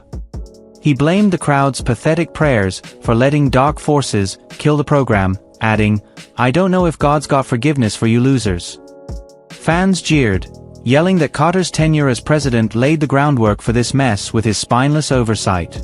"Pray harder, Ted," someone shouted, as others mocked his fake reverend act, noting no real pastor wanted this gig. Carter's sanctimonious dodge only stoked the fire. Former players, including Heisman winners Johnny Rodgers, Mike Rozier, and Eric Crouch, slogged through a half-assed procession, dumping a Huskers jersey beside a tacky wreath of cornstalks and battered footballs. Stadium screens replayed Bob Devaney's 1970 title, Tom Osborne's 1995 rout, and the 2001 Rose Bowl, but the 1994 Nebraska-Miami clip sparked fury. "You clowns ruined it." Fans glared at administrators, who ducked, while players sneered at coaches, past and present, for their endless failures. The speakers were a train wreck, each deflecting with desperate stupidity. Athletic Director Troy Dannon, a walking catastrophe, whimpered about the Husker Games, a 7-on-7 farce with wing-eating contests that gutted Lincoln's economy by $4 to $8 million and 50,000 visitors. He blabbered about a 2026 revival, but blamed idiot predecessors, as if his own leadership wasn't a dumpster fire. Fans booed mercilessly. University President Jeffrey P. Gold, smug and useless, bragged about the program's $114.3 million impact while scolding fans for not torching the athletic department sooner. "You let it die," he snapped, ignoring his own role in backing terrible hires and gimmicks. Fans roared, "You're a fraud." Former athletic director Steve Peterson, foolishly thinking a funeral was a safe return, slunk in but was met with vicious hostility. Fans pelted him with insults. "You started this, Steve," blaming his 2000s tenure for firing Frank Solich and hiring disasters like Bill Callahan. Peterson tried to blend in, but the crowd's wrath was unrelenting, forcing him to cower in a corner. Governor Jim Pillen, a former player with zero brains, mumbled about grit, but trashed ex-coaches for doing nothing as the program sank. His speech was a political stunt, and fans groaned. Fan Representative Sarah Jensen, a third-generation ticket holder, sobbed about tailgates but raged, calling administrators gutless morons and fans weak sheep for not rebelling earlier. Her rant flopped, some nodded, others yelled, "Pipe down, Sarah," as nobody wanted her shared guilt. Former coach Bill Callahan, dumb enough to show up, was booed off the stage before uttering a word. "Get lost, Bill," the crowd roared, still livid over his 2004 to 2007 train wreck tenure. Bo Pelini, back with a foul mouth and worse attitude, muttered curses. "F this, F that." To anyone nearby, his incoherent rants ignored as fans dismissed him as a loud-mouthed idiot. Scott Frost, predictably drunk, passed out by halftime, sprawled across a bleacher, too plastered to speak or notice the chaos. His 2018 to 2022 failures hung like a stench, fans muttering, "Typical Scott." Former coach Frank Solich's eulogy was a cowardly sidestep, droning about 5 national titles and 46 conference championships while ignoring his own firing and the chaos he seeded. He dodged his stale play calling that tanked the program and skipped mentioning current coach Matt Rule, who's been a ghost since the Husker Games.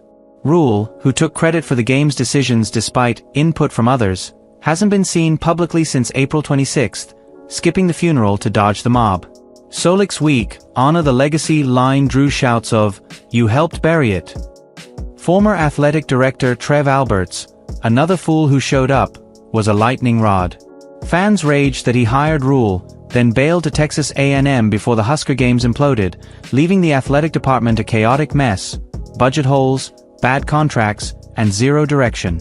"Trev sold us out," fans chanted, his betrayal a raw wound.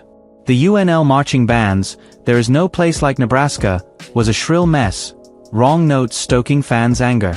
Emily Chen's "Amazing Grace" was drowned by a fan yelling, "You all suck." A moment of silence at 3 p.m., marking the Husker Games wing-eating flop, was wrecked by coughs, shuffles, and glares at Dannon, Gold, and Peterson. The last tunnel walk, led by the 1995 championship team, was a disaster. Fans barely clapped, some screaming at players for not fighting sooner. A final balloon release was a joke, balloons snagging on railings or bursting, matching the day's dysfunction. Carter's closing benediction, "Good luck, you're screwed," bombed, met with jeers and mass walkouts. The Nebraska Union reception was a shouting pit amid dusty memorabilia. Fans cursed Dannon, Rule, and Alberts. Coaches blamed Solich, Callahan, Frost, and Pelini. Administrators pointed at Peterson, Gold, and Carter's presidency. A $500 Husker athletic fund drive felt like a scam. Fans demanded to know where past millions went. On X, #HuskerForever was buried under #FireTheMole, with posts shredding Rule, wherever he's hiding, Dannon, Gold, and Carter for praying like a chump. Local businesses, crushed by the economic hit, replayed old games in empty bars, owners cursing the university's moronic moves. Nebraska football's death on April 26, 2025, exposed a legacy of jobs, pride, and acclaim, all torched by a parade of clowns. Fans mourned a program that united Omaha to the Panhandle, but blame was universal.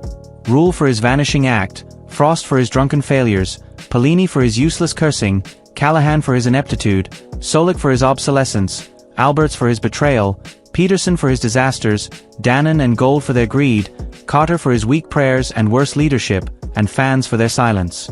The Husker games were the final stab, but everyone wielded the knife. With no 2026 spring game, no red-white game, no plans at all, the Husker games' failure too vile to overcome, Lincoln stares into a black void. Fear, rage, and guilt choke the city, every mourner drowning in shame and a future that feels as dead as the program.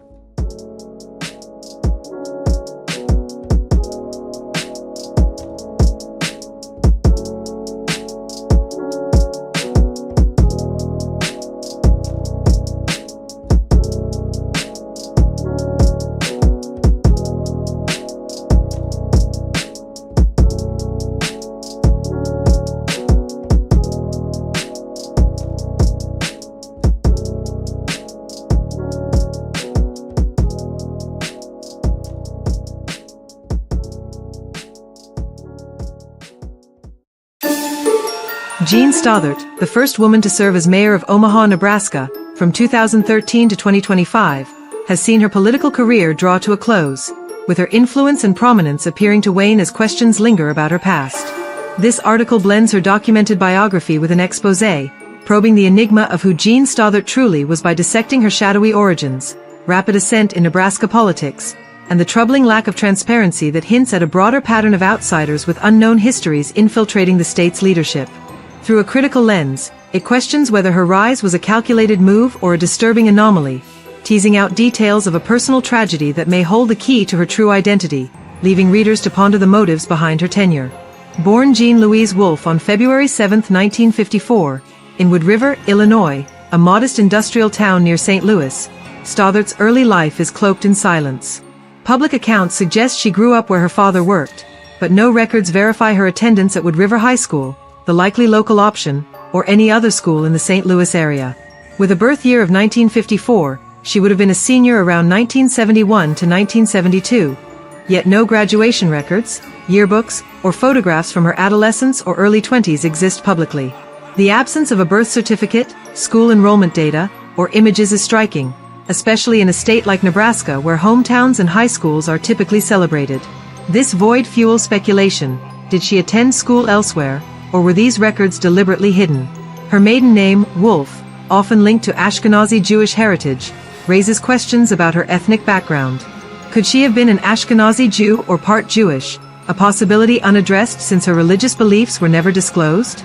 The establishment offers no insight into her parents' identities, erroneously listed as Robert and Mary Belanger in unreliable sources, nor their origins. Nebraskans typically share their European immigrant heritage with pride, yet no public records or Stothert statements reveal where her family might have come from, a common detail for Americans with European roots. This omission is odd. Why are there no traces of her parents' lives, no immigration stories, or even mentions of them?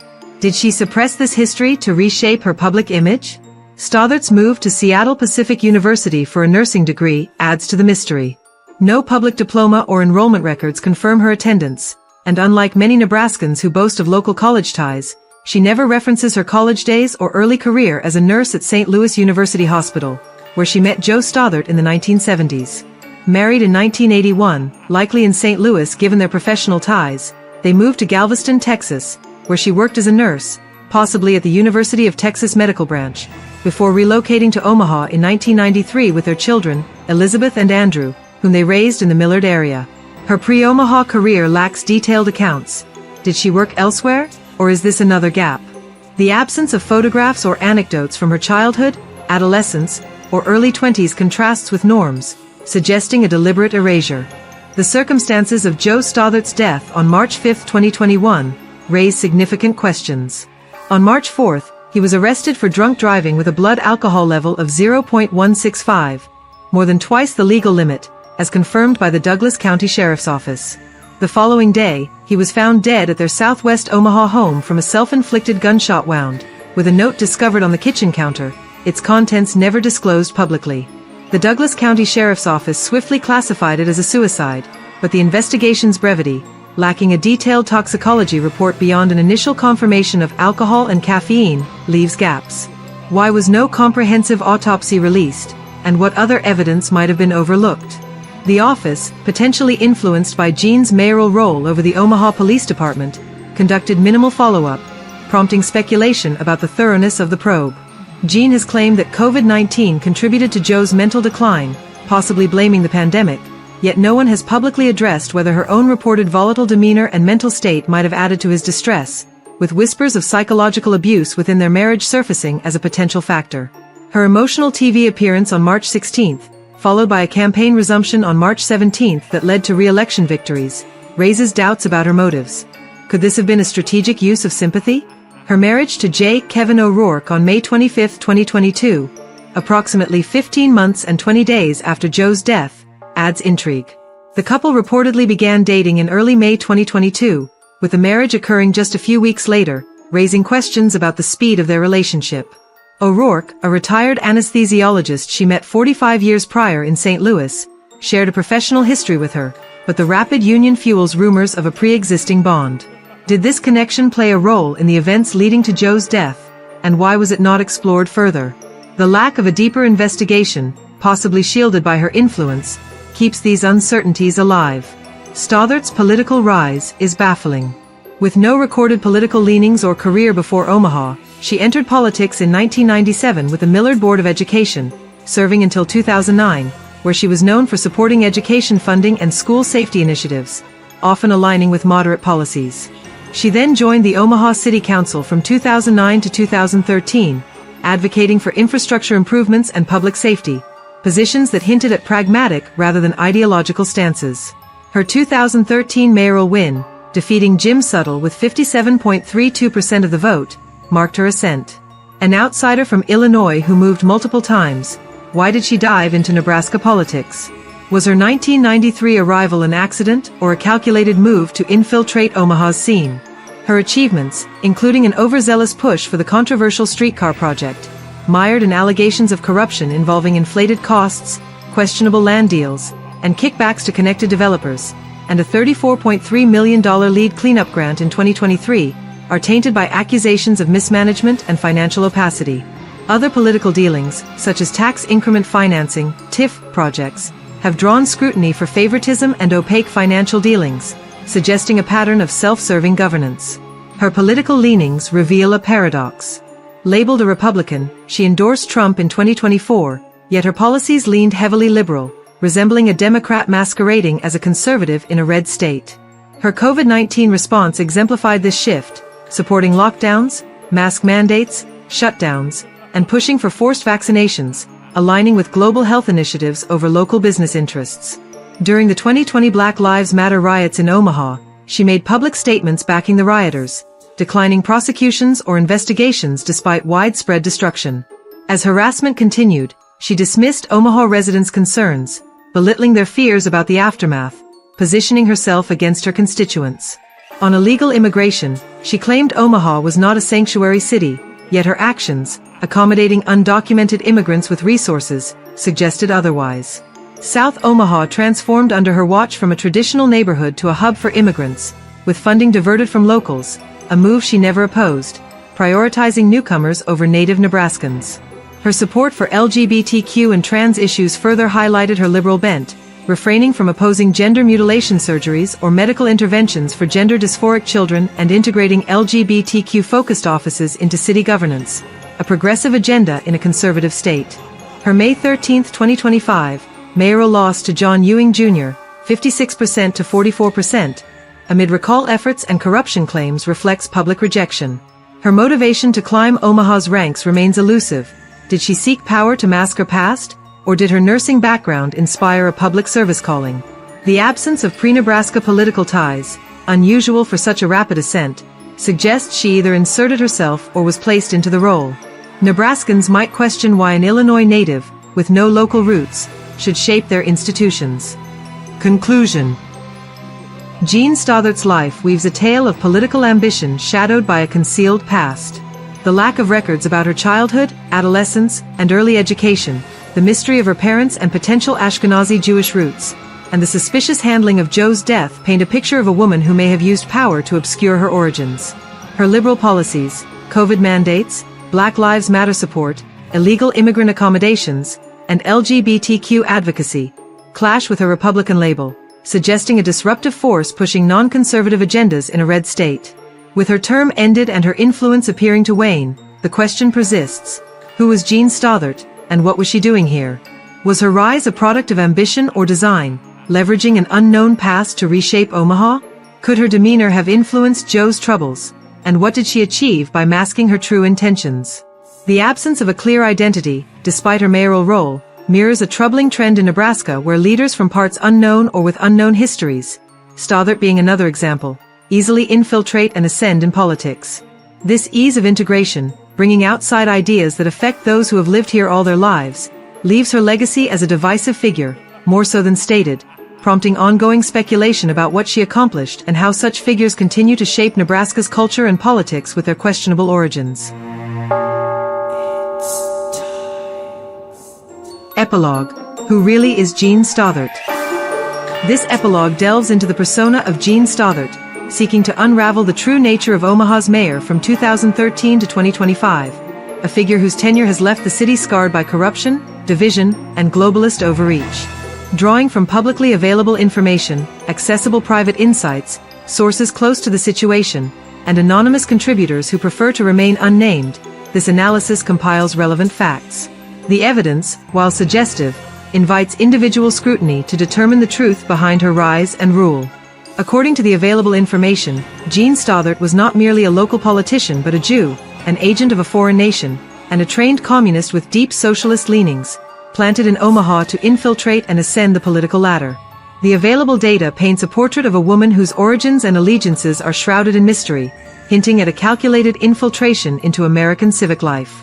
Born allegedly in Wood River, Illinois, around 1954, her early life before 1980 remains conspicuously undocumented, with no concrete public records to confirm her upbringing or family background.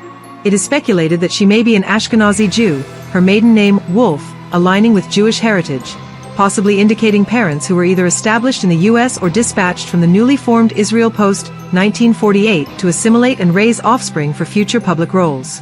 This theory suggests a Zionist agenda, where her family, potentially connected to Israel, planned to embed their lineage into American institutions, leveraging education and political assent to implement globalist directives decades later. Alternatively, she might have surfaced in St. Louis around 1980 with fabricated credentials, her past a constructed facade to mask a hidden history as a dual citizen or operative of globalist networks. Stothart's trajectory from St. Louis, where she married Joe Stothart in 1981 and worked as a critical care nurse at St. Louis University, to Galveston, Texas, and finally Omaha in 1993, raises further questions. Did she attend a conservative Free Methodist University in Washington to disguise a communist upbringing, or was her communist and Marxist training acquired later, perhaps during her nursing career or through recruitment by globalist agents? The lack of verifiable pre-1980 documentation fuels speculation that her biography was engineered, with her marriage to an American trauma surgeon and the birth of 2 children serving as a veneer of normalcy to facilitate her political climb. Her ascent from the Millard Board of Education to the Omaha City Council and ultimately mayor in 2013, despite limited political experience, suggests unseen assistance, possibly from financial backers or foreign influences tied to Israel or globalist entities. As mayor, Stothart's tenure was marked by the implementation of globalist initiatives, aligning with directives from the United Nations, including the World Health Organization, United Nations High Commissioner for Refugees, and United Nations Human Rights Office, as well as the World Economic Forum's Sustainable Development Goals and the Great Reset. These policies, ranging from COVID mask mandates and vaccine coercion to sanctuary city dynamics and gender identity programs, transformed Omaha into a testing ground for international agendas, a role she executed without a conscience. Sources suggest she was planted in Omaha as part of a broader network of infiltrators, both foreign and domestic, tasked with embedding globalist goals into strategic American communities. Her success in this mission is evident in the city's shift toward progressive policies, despite her abrasive demeanor and public disdain, which saw her re-elected in 2017 and 2021 before losing in 2025. Joe Stothart's death by self-inflicted gunshot in 2021 raises further questions. While officially a suicide, the circumstances, marked by excessive drinking and his arrest for drunk driving the prior day, exacerbated by Stothart's public admission of his distress, suggest deeper turmoil.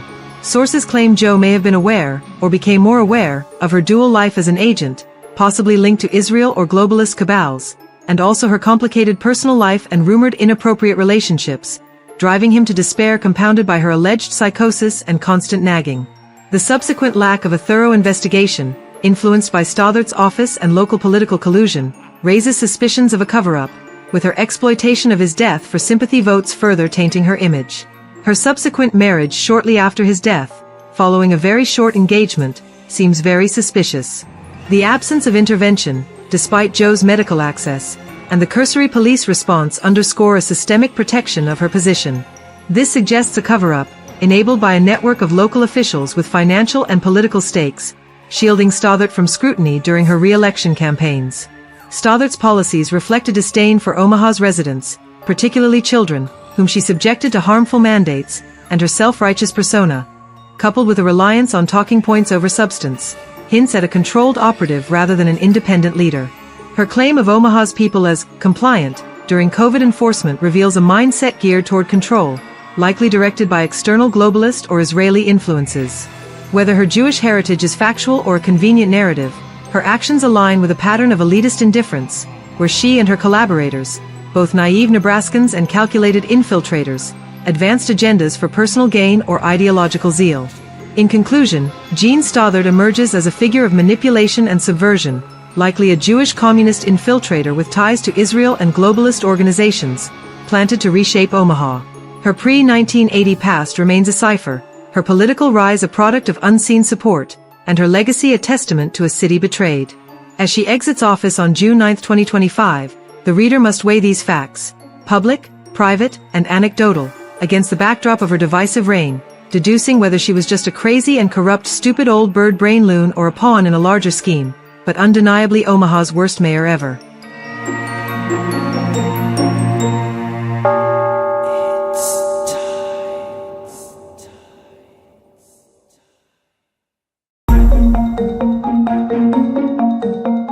The University of Nebraska-Lincoln's decision to replace the red-white spring game with the Husker Games in 2025 triggered profound economic, social, and reputational repercussions for the university, the city of Lincoln, and the state of Nebraska.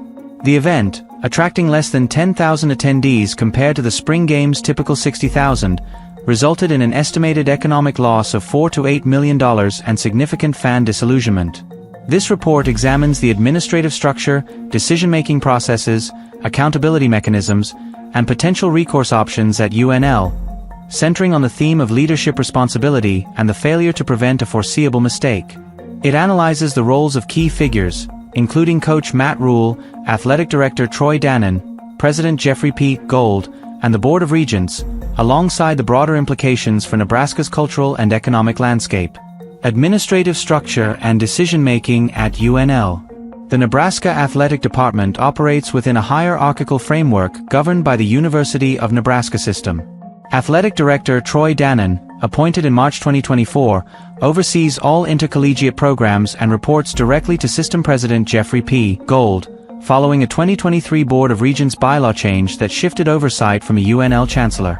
Coaches, including head football coach Matt Rule, report to the athletic director, managing team operations and proposing strategic decisions. UNL Chancellor Rodney Bennett has limited athletic oversight, focusing on campus operations, while the Board of Regents, comprising 8 elected officials, holds ultimate authority over university policy, budgets, and leadership appointments. External stakeholders, such as Governor Jim Pillen, the Nebraska legislature, and voters, exert indirect influence through political pressure, funding, and elections. Decision-making follows a structured flow. Coaches propose team-specific plans to the athletic director, who approves or escalates significant decisions to the president. The regents approve high-level actions, such as hires or budget allocations, while the Student-Athlete Advisory Committee provides advisory input on student welfare. This structure grants substantial autonomy to the athletic director and coaches, with higher oversight intervening only in crises, contributing to the unchallenged implementation of the Husker Games. The Husker Games decision and its impacts.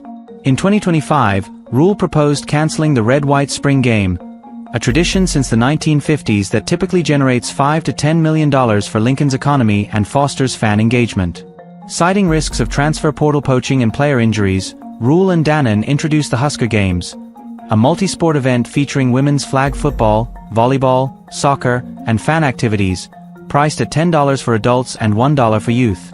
The decision aimed to protect the roster while maintaining engagement, but its non-traditional format drew only 10,000 attendees, causing a $4 to $8 million economic loss to local businesses. Fan reactions were mostly negative. Some acted like they enjoyed so-called family-friendly elements, such as food trucks and equipment sales, but many criticized the lack of competitive football, labeling it a letdown and a betrayal of tradition. The backlash, amplified by media critiques, highlighted the erosion of community cohesion, as Husker football serves as a cultural cornerstone uniting Nebraska. The decision's foreseeability stemmed from the spring game's established significance, yet no stakeholders, SAAC, faculty, donors, or fans, were officially formally consulted, and no economic impact study was conducted. Rule and Dannon, both non-Nebraskans, underestimated the event's cultural weight, while Gold and the Regents deferred to their expertise, reflecting bureaucratic inertia and a lack of proactive oversight. Accountability and leadership failures. Rule and Dannon bear primary responsibility for the Husker Games' failure. Rule's proposal prioritized strategic concerns over tradition, and Dannon's approval failed to anticipate fan and economic consequences, a misjudgment that could escalate pressure on their leadership if the 2025 season underperforms. Gold, as Dannon's supervisor, holds secondary accountability for not questioning the decision, though his recent appointment and system-wide focus limited his involvement. The Regents, with ultimate authority, failed to ensure alignment with Nebraska's priorities, while Bennett, Pillen, and the legislature played minimal roles due to their detached oversight. The absence of intervention reflects a leadership failure, characterized by over-deference to appointed leaders and inadequate stakeholder engagement. The university's structure lacks mechanisms like fan advisory boards or mandatory impact studies, allowing the decision to proceed unchecked. Public pressure from fans, media, and donors, alongside Pillen's potential influence, could drive accountability, but the Regents' electoral accountability to voters remains a slow process, with elections scheduled for 2026. Recourse options and termination processes. Recourse options encompass administrative reforms, public pressure, civil remedies, and terminations. Reinstating a modified 2026 spring game, as recommended by observers, creating fan advisory boards, and mandating economic studies could address the debacle and prevent recurrence. Fan campaigns, donor withholding, and business advocacy offer immediate pressure, while civil lawsuits for mismanagement are possible but unlikely to succeed without evidence of intent. Terminating Rule and Dannon is a high-cost option.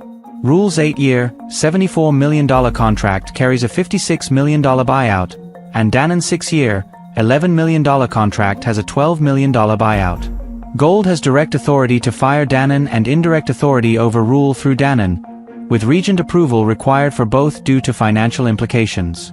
Termination for cause, avoiding buyouts, requires gross misconduct or consistent failure, thresholds the Husker Games alone do not meet.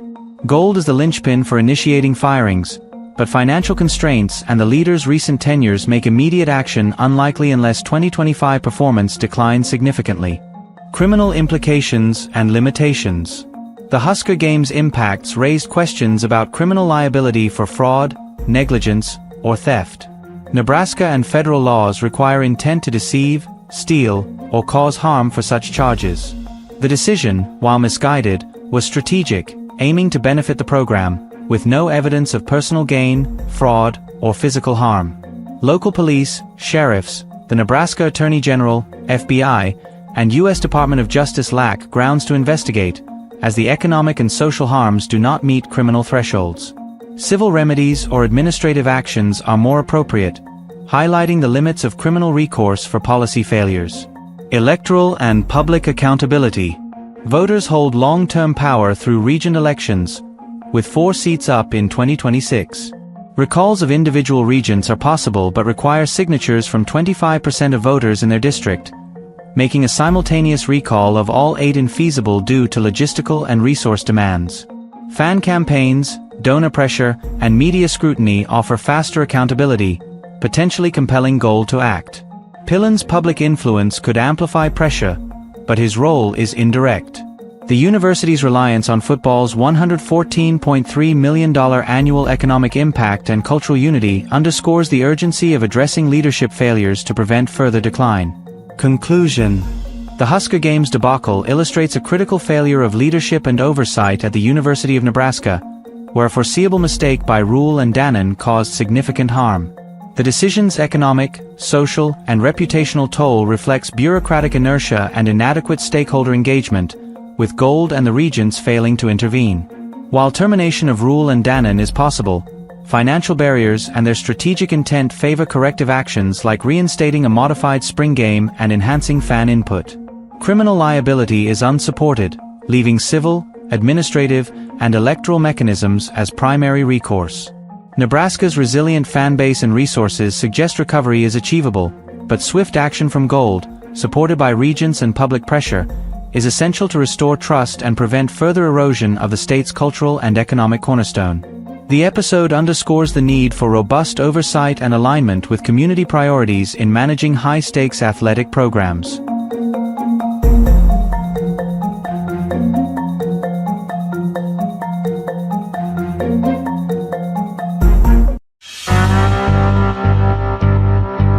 In the grand scheme of college football, where legacy and tradition often dictate expectations, Nebraska has long been a program accustomed to the upper echelons of success.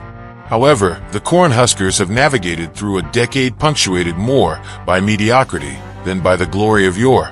This narrative has been underscored by the recent stewardship of Matt Rule, whose tenure at Nebraska has, thus far, painted a picture of a team striving to reclaim even a semblance of its former glory, settling instead for the mantle of the average. Under Rule, Nebraska has managed to achieve what might be considered a Pyrrhic victory in the 2024 season, finishing with a record of 7-6. This record, while not a return to the 9-win seasons that Nebraska fans have come to expect, represents a statistical anomaly when viewed against the backdrop of the last 10 years.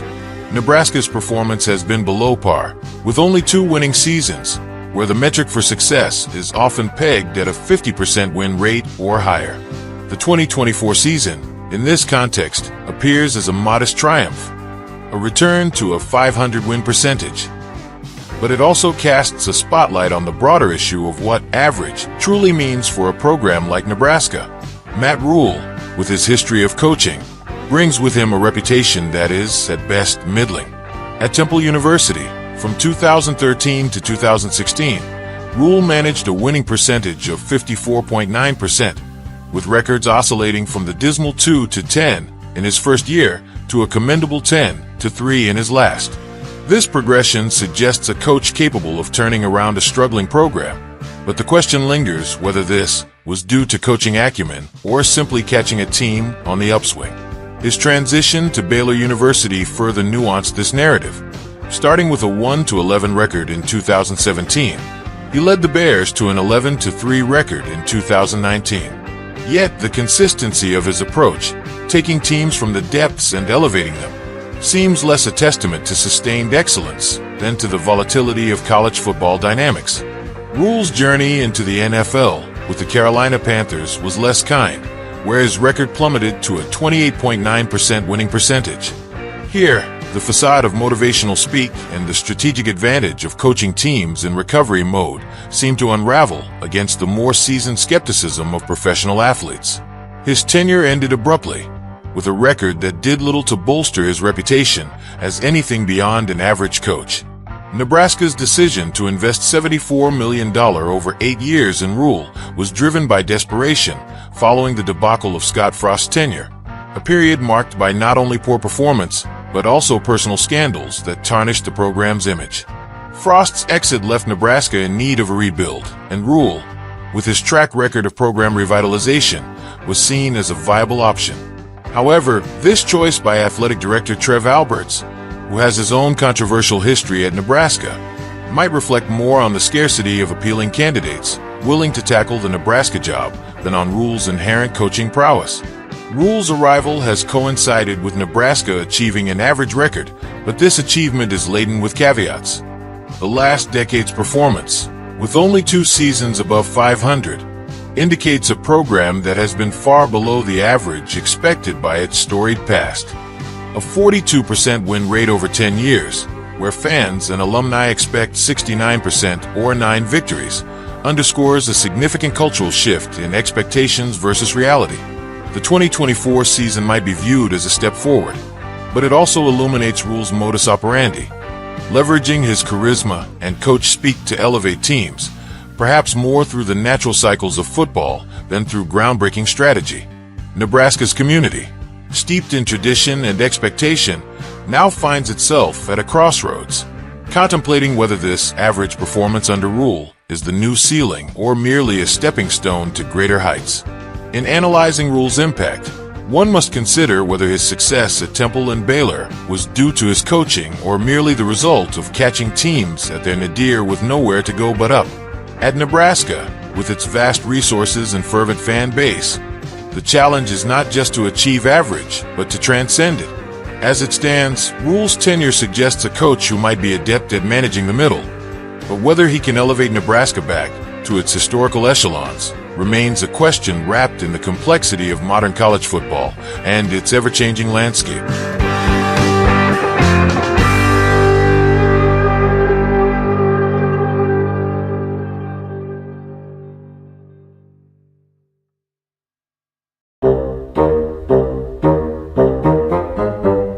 KFAB, a Class A 50,000-watt station known as the state's blowtorch for its expansive Midwest reach, positions itself as a vital platform for public engagement. Yet the Good Morning Show, hosted by Jim Rose and Gary Saddlemeyer, frequently devolves into a troubling display of journalistic leniency, where interviews with Nebraska's political and educational leaders are marked by softball questions, a lack of follow-up, and an unsettling camaraderie that suggests collusion. This pattern, evident in their interactions with congressional delegates like Pete Ricketts, Deb Fischer, and Don Bacon, as well as state officials and educators, reveals a station more aligned with preserving a facade of friendliness than upholding rigorous inquiry.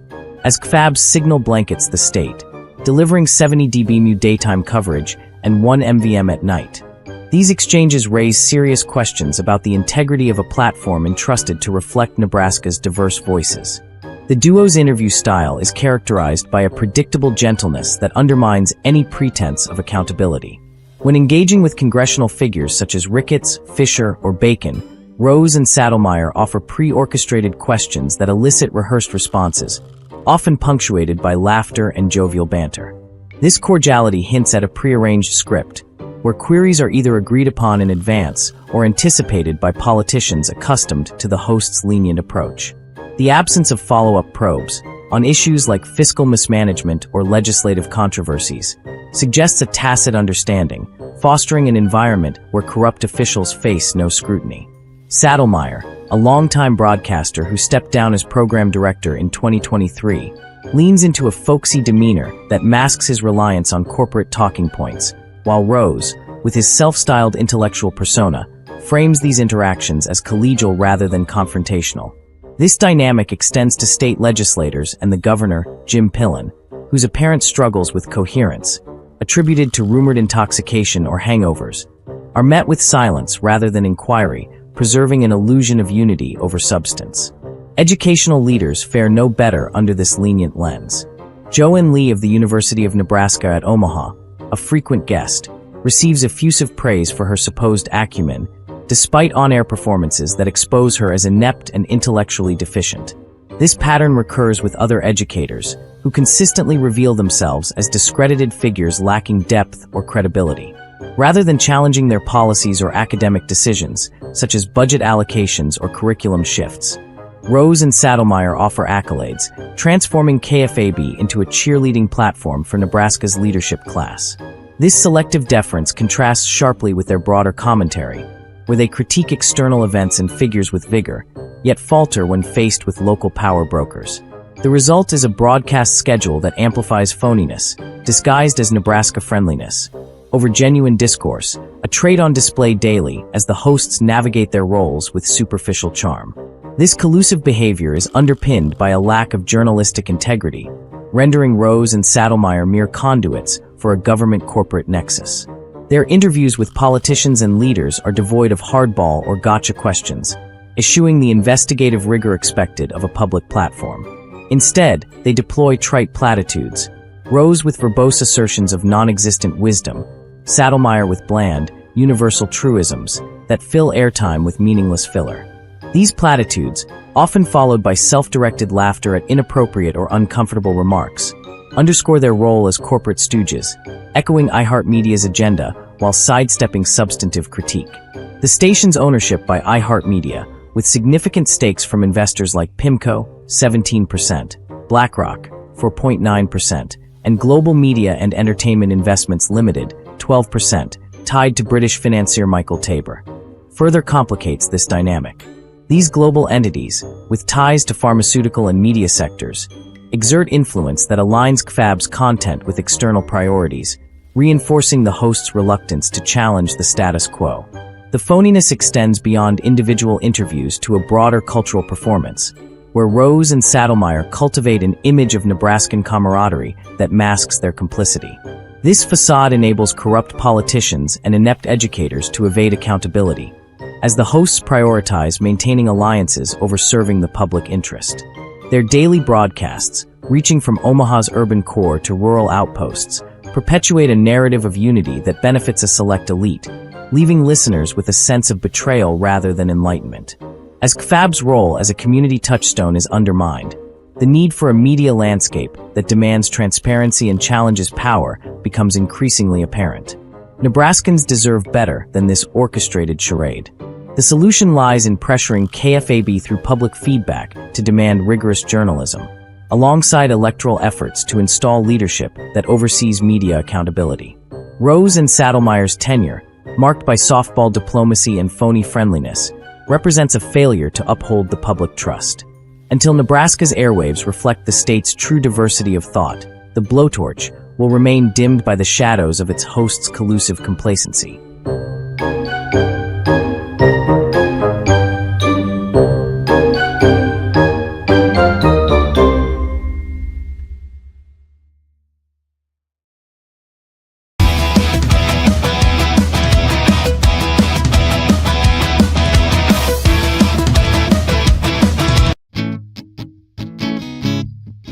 Nebraska's first settler, Manuel Lisa, the Spanish trailblazer of Nebraska. Manuel Lisa, a man of Spanish descent born in New Orleans, was a pivotal figure in the exploration and development of Nebraska.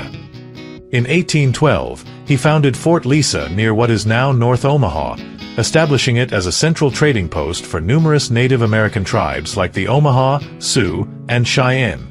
This fort became the hub of his Missouri Fur Company, which dominated the fur trade until 1820. Lisa's influence extended beyond commerce.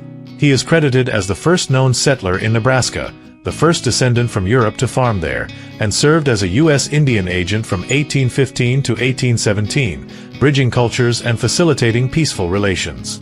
His efforts were instrumental in opening the Missouri River area to exploration and settlement, with the arrival of the steamboat Western Engineer in 1819 marking a significant advancement in regional travel. Through his ventures, Lisa helped the U.S. government assert control over the Western territories, laying the groundwork for the expansion that would follow.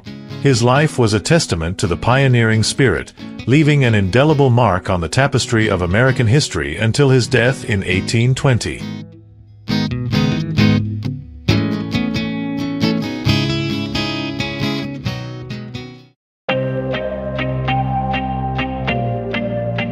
South Africa and Omaha, Nebraska, exemplify the historical achievements of white civilizations, established through the ingenuity and resolve of European settlers. South Africa, founded in 1652 by Afrikaner colonists, transformed untamed landscapes into a hub of agricultural and industrial prosperity. Omaha, shaped by white pioneers in the 19th century, emerged as a center of Midwestern commerce and governance. These societies, rooted in European traditions of disciplined administration and cultural cohesion, thrived as models of order until a coordinated black incursion, facilitated by globalist entities and internal white acquiescence, initiated their gradual destabilization. This study examines the systematic subversion of white civilizations, tracing parallel trajectories in South Africa's post-apartheid decline and Omaha's contemporary challenges. Nelson Mandela, a central figure in South Africa's anti-apartheid movement, and John Ewing Jr., Omaha's first black mayor elected in 2025, represent pivotal actors in this process, employing distinct strategies to undermine white societal structures. Apartheid, a system designed to preserve white dominance, succumbed to international pressures, resulting in South Africa's socio-economic turmoil, a cautionary precedent for Omaha's emerging tensions. Through a comparative analysis, this article elucidates the mechanisms of this subversion, highlighting global coordination, ideological underpinnings, and the imperative for white societies to address these threats to safeguard their historical legacy. The historical trajectory of South Africa reveals a white minority, initially 10% of the population in 1960, maintaining control over a nation built through centuries of labor. Territorial expansions incorporated black populations, 80% of the total, who lacked a legitimate claim to white political or societal frameworks. Apartheid's policies ensured white economic and cultural primacy, a model disrupted by Mandela's campaign, which leveraged global support to dismantle this order. In 2025, Omaha is 65% white, 13% black, and around 20% other, compared to 90% white and less than 10% black in 1960. Ewing's ascent signals a parallel shift, driven by policies that challenge white authority under the guise of equity. The United Nations, through resolutions and sanctions, and international financial institutions, through strategic economic maneuvers, have historically influenced these shifts, their roles evident in both regions' transformations. The World Economic Forum's initiatives further complicate these dynamics, aligning with globalist agendas that reshape local governance. This analysis posits that the subversion of white civilizations is not a localized phenomenon but a coordinated global strategy, exploiting economic dependencies and electoral dynamics to erode white dominance. South Africa's post-apartheid challenges, marked by crime and inequality, foreshadow Omaha's potential trajectory, where emerging policies threaten the white majority's historical control. The interplay of black leadership, globalist intervention, and white complicity forms the crux of this study, urging a re-evaluation of integration policies. By examining these parallel cases, the article seeks to illuminate the structural and ideological forces at play, advocating for measures to preserve white societal integrity in the face of mounting pressures. The lessons of South Africa's decline and Omaha's current challenges underscore the need for vigilance, as white civilizations confront a pivotal moment in their historical continuity. Part 1. Apartheid's institutional framework for white societal preservation. Apartheid, implemented in South Africa from 1948 to 1994, was a meticulously designed institutional structure to safeguard the cultural and economic primacy of the white minority, the legitimate architects of a nation established by Afrikaner settlers since 1652. By allocating land to whites, apartheid ensured control over a society transformed from wilderness into an economic powerhouse, with agriculture, mining, and industry thriving under white stewardship. The white minority, comprising 10% of the population in 1960, only became a minority through territorial expansions and black encroachment that incorporated black populations, 80% of the total, who lacked a rightful claim to white political or societal frameworks. Policies such as the Group Areas Act of 1950, pass laws, and Bantustans assigned 13% of land to blacks, maintaining white economic dominance and social cohesion. These measures safeguarded Afrikaner descendants, ensuring their inheritance of a secure nation free from black aggression. The anti-apartheid movement, led by Nelson Mandela, aimed to dismantle this framework, initiating a campaign that destabilized white society. Mandela co-founded Umkhonto we Sizwe in 1961, orchestrating 200 sabotage attacks, including the 1983 Church Street bombing that killed 19. His 1963 Rivonia trial conviction for sabotage underscored his intent to violently overthrow white governance, threatening the order that sustained South Africa's prosperity. The Freedom Charter of 1955, advocating so-called equality and nationalization, was a Marxist scheme to redistribute white wealth.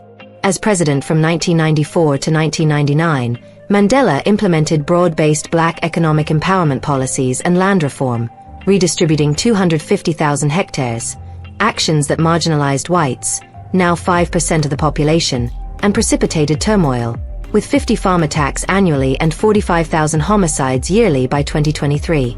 Globalist entities fueled this black advance through coordinated economic and diplomatic pressures. The United Nations issued 20 resolutions condemning apartheid, enforcing $20 billion sanctions that crippled South Africa's economy. Financial institutions withdrew substantial investments in the 1970s, weakening white economic stability, while Soviet funding of $400 million emboldened Mandela's African National Congress.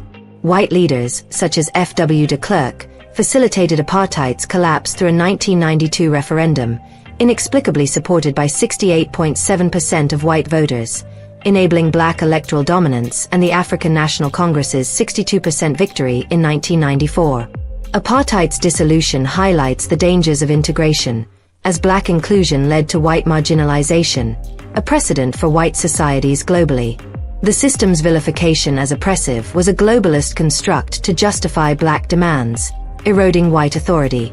South Africa's subsequent socio-economic decline underscores the catastrophic consequences of abandoning a framework that preserved white society, urging other white nations to heed this lesson.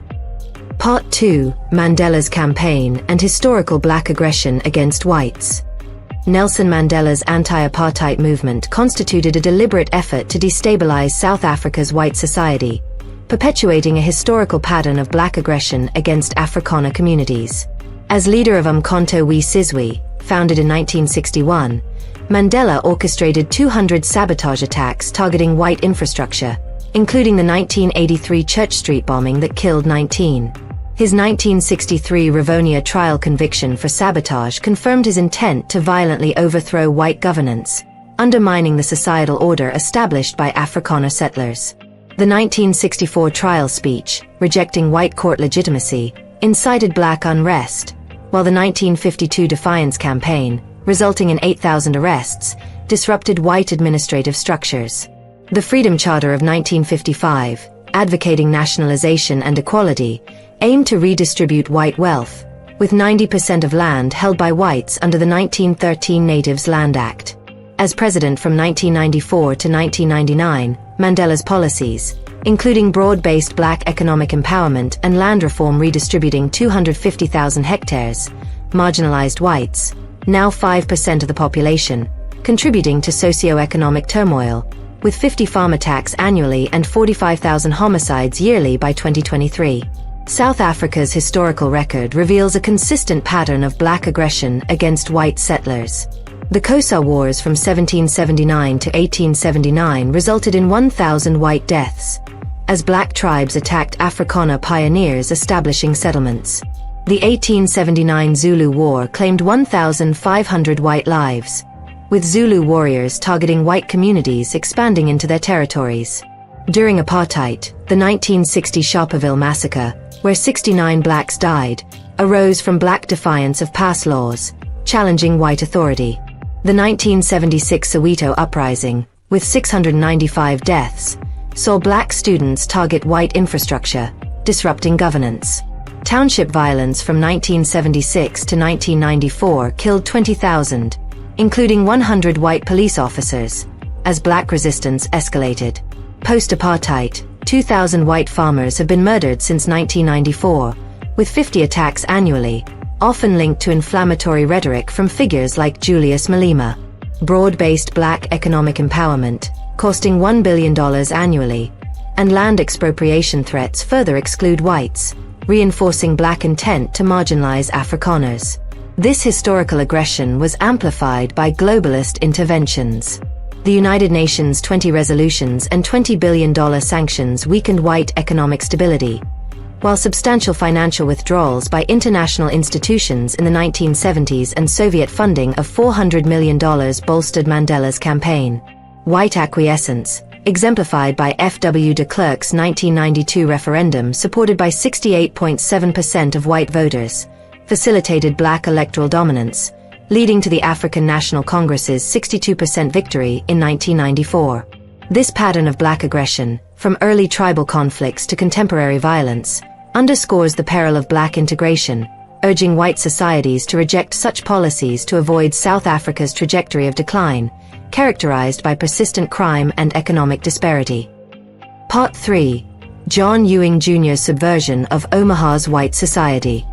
John Ewing Jr.'s election as Omaha's first black mayor in 2025 represents a calculated infiltration of the city's white society, comprising 65% of the population with 13% black in 2023, down from 90% white in 1960.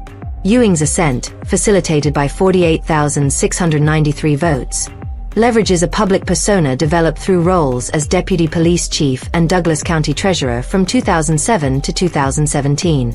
His tenure as treasurer faced allegations of incompetence, favoritism, and cronyism, with critics citing mismanaged funds and unqualified appointees, though no formal charges emerged.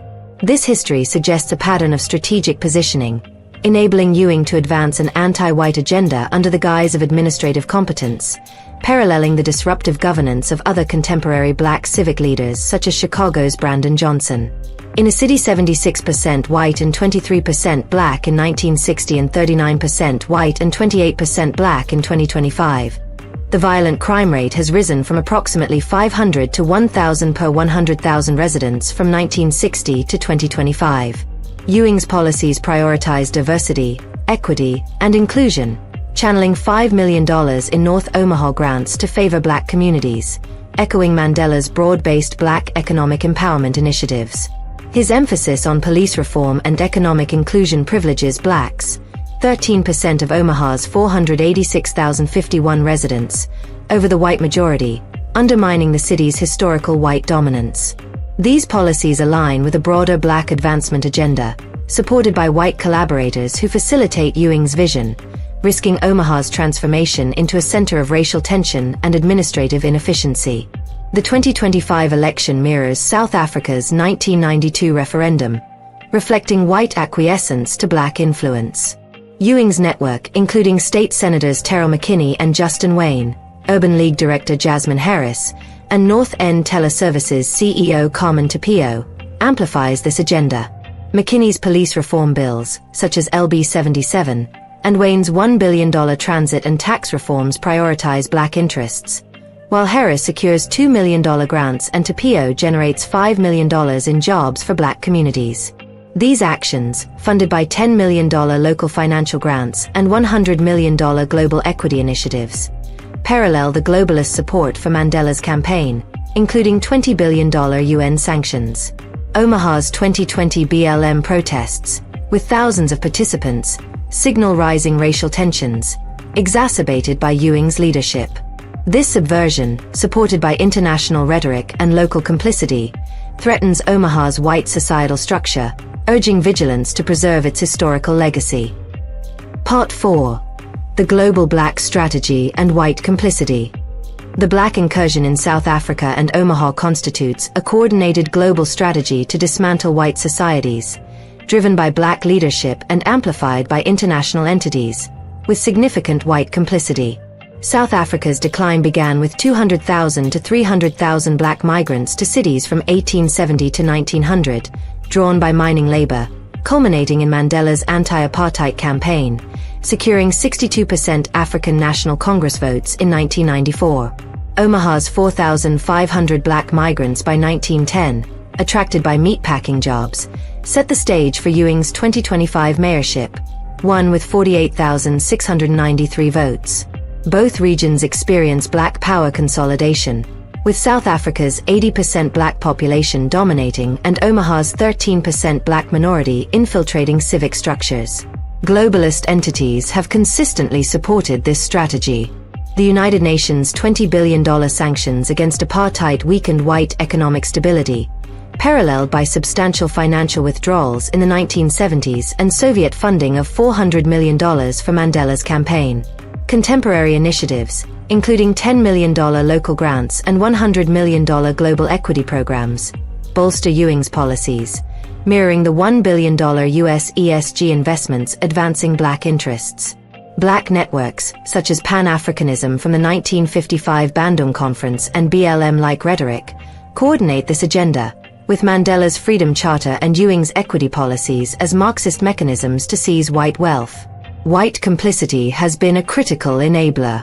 In South Africa, F.W. de Klerk's reforms, supported by 68.7% white voters in 1992, surrendered power to blacks, devastating Afrikaners, now 5% of the population. In Omaha, white voters voted for Ewing, and leaders like Gene Stothert, the previous mayor accused of communist leanings, facilitate black influence, risking Chicago's trajectory.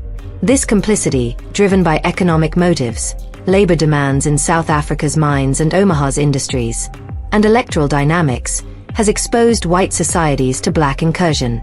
South Africa's historical black aggression, from Xhosa wars killing 1,000 whites to 2,000 farmer murders since 1994, underscore the peril of black integration, urging white societies to reject such policies to preserve their historical dominance.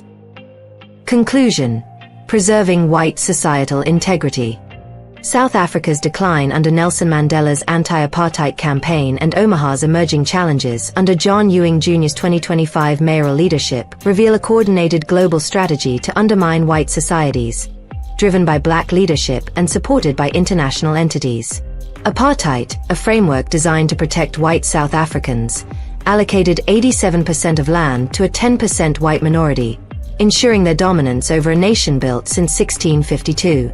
Globalist interventions, $20 billion UN sanctions, substantial financial withdrawals in the 1970s, and $400 million Soviet funding, and white complicity, exemplified by F.W. de Klerk's reforms backed by 68.7% of white voters in 1992, enabled black dominance, now 80% of the population, leading to 50 farm attacks and 45,000 homicides annually by 2023. Omaha, with a 65% white and 13% black population in 2023, faces a similar threat as Ewing's election, secured with 48,693 votes, and his $5 million equity grants signal black influence, echoing Chicago's turmoil. Mandela's 200 Umkhonto we Sizwe attacks and Ewing's diversity policies aim to seize white resources, marginalizing Afrikaners, now 5%, and threatening Omaha's white majority. Historical black aggression, from Xhosa wars claiming 1,000 white lives to Omaha's 2020 BLM protests with 1,000 participants, span centuries, underscoring the risks of black integration. Globalist entities, including $10 million local grants and $100 million global equity initiatives, parallel historical support, while black networks like Pan-Africanism and BLM-like rhetoric coordinate this agenda. White complicity, de Klerk's reforms and Omaha's white voters for Ewing, enables this incursion, driven by economic and electoral motives. To counter this threat, white societies must foster broader acceptance of measures to preserve their cultural and societal integrity. Strategic actions could include re-evaluating legal frameworks to address discriminatory practices against whites, reconsidering policies that disadvantage white communities, and exploring mechanisms to limit black encroachment while maintaining social stability. Promoting dialogue to redefine civic participation and community identity can build consensus for sustainable solutions. Like, subscribe, and share your ideas for addressing black encroachment in the comments below, contributing to a collective effort to navigate these challenges. South Africa's lesson, its decline from white-ordered society to black dominance, urges Omaha to act decisively, ensuring white heritage, built by European settlers, endures for future generations. Addendum and call to action. Reflecting on subversion's origins and reclaiming white legacy. The subversion of white civilizations in South Africa and Omaha originates from critical junctures where economic dependencies and electoral concessions eroded white dominance. South Africa's incorporation of 200,000 to 300,000 black migrants for mining labor from 1870 to 1900 set the stage for black political demands, culminating in the African National Congress's 62% victory in 1994. Omaha's 4,500 black migrants by 1910, drawn by meatpacking jobs, facilitated Ewing's 2025 mayorship, won with 48,693 votes. Globalist interventions, including $20 billion UN sanctions and financial withdrawals, and white complicity, such as de Klerk's 1992 referendum and Omaha's white voters, enabled this black incursion. The abandonment of apartheid, which preserved white control, and the adoption of integrationist policies marked pivotal errors. South Africa's 50 farm attacks and 45,000 homicides annually by 2023, and Omaha's 500 violent crimes in the 1960s, reflect integration's consequences. To address this, white societies must build wider acceptance for measures that reinforce their societal integrity, such as re-evaluating laws to eliminate anti-white discrimination, revising policies that disadvantage whites, and enforcing frameworks that prioritize white interests. Diplomatic efforts to limit black encroachment, restrict civic participation, and redefine community membership can restore stability, potentially involving re-immigration strategies. Educational initiatives highlighting white settler contributions can strengthen cultural identity, ensuring vigilance against future subversion. This renewed commitment to never forget these lessons demands collective action to safeguard white legacy, ensuring such erosion does not recur.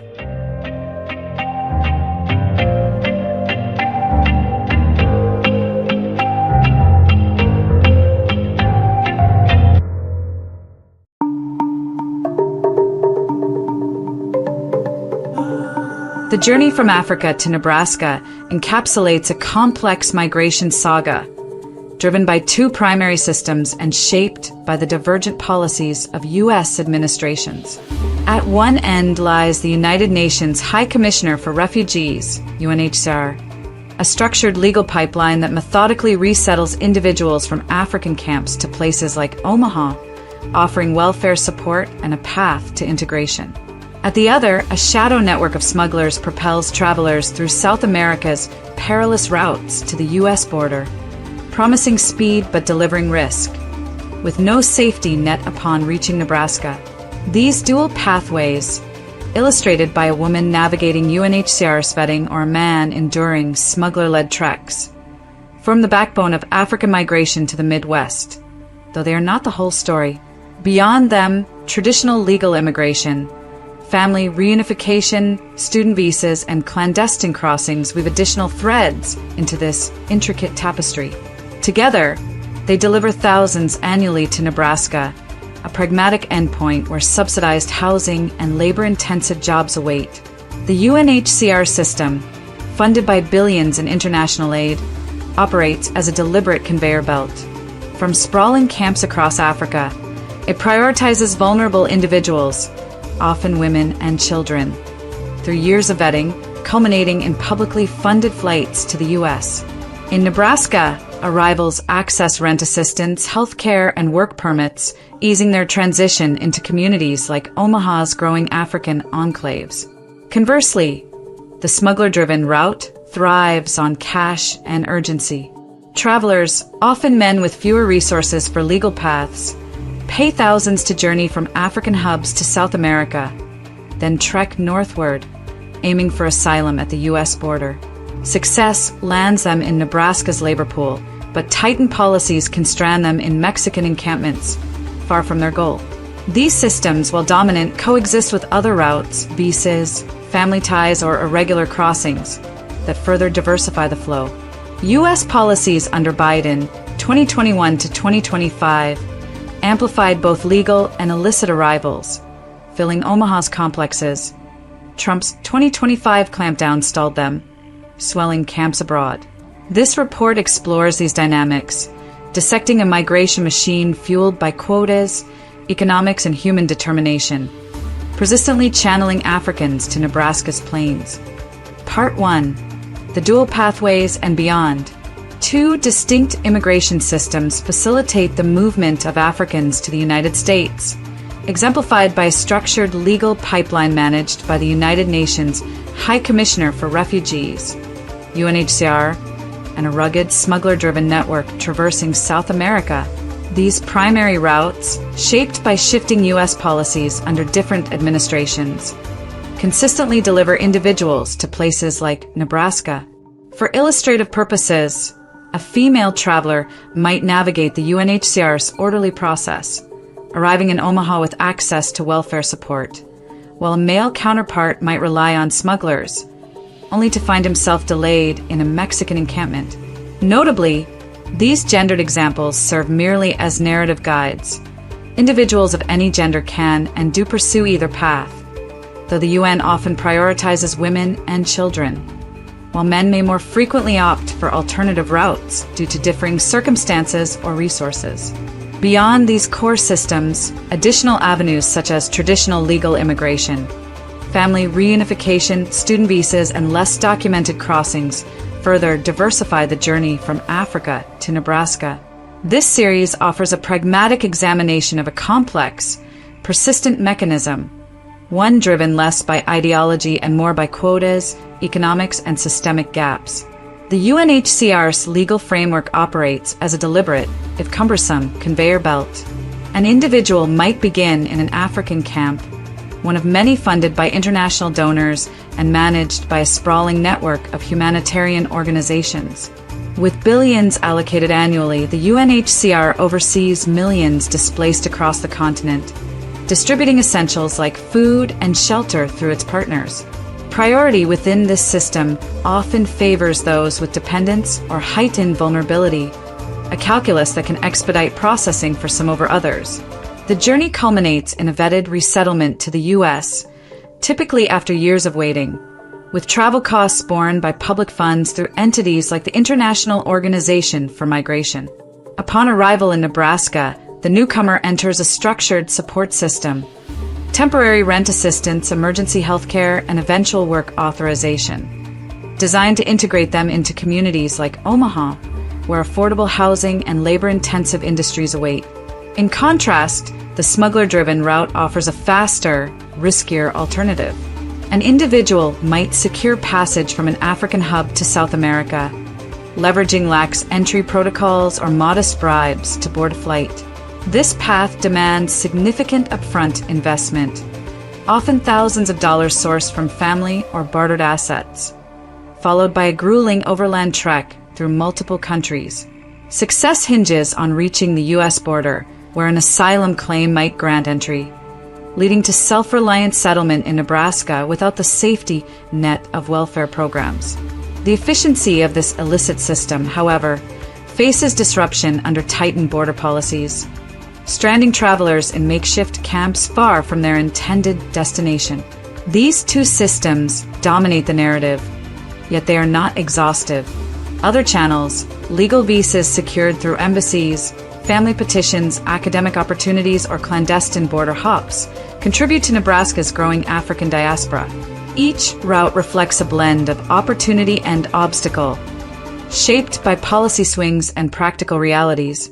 Together, they form a multifaceted migration machine, one that persists through decades of administrative adjustments, delivering hundreds annually to the American Midwest with varying degrees of formality and support.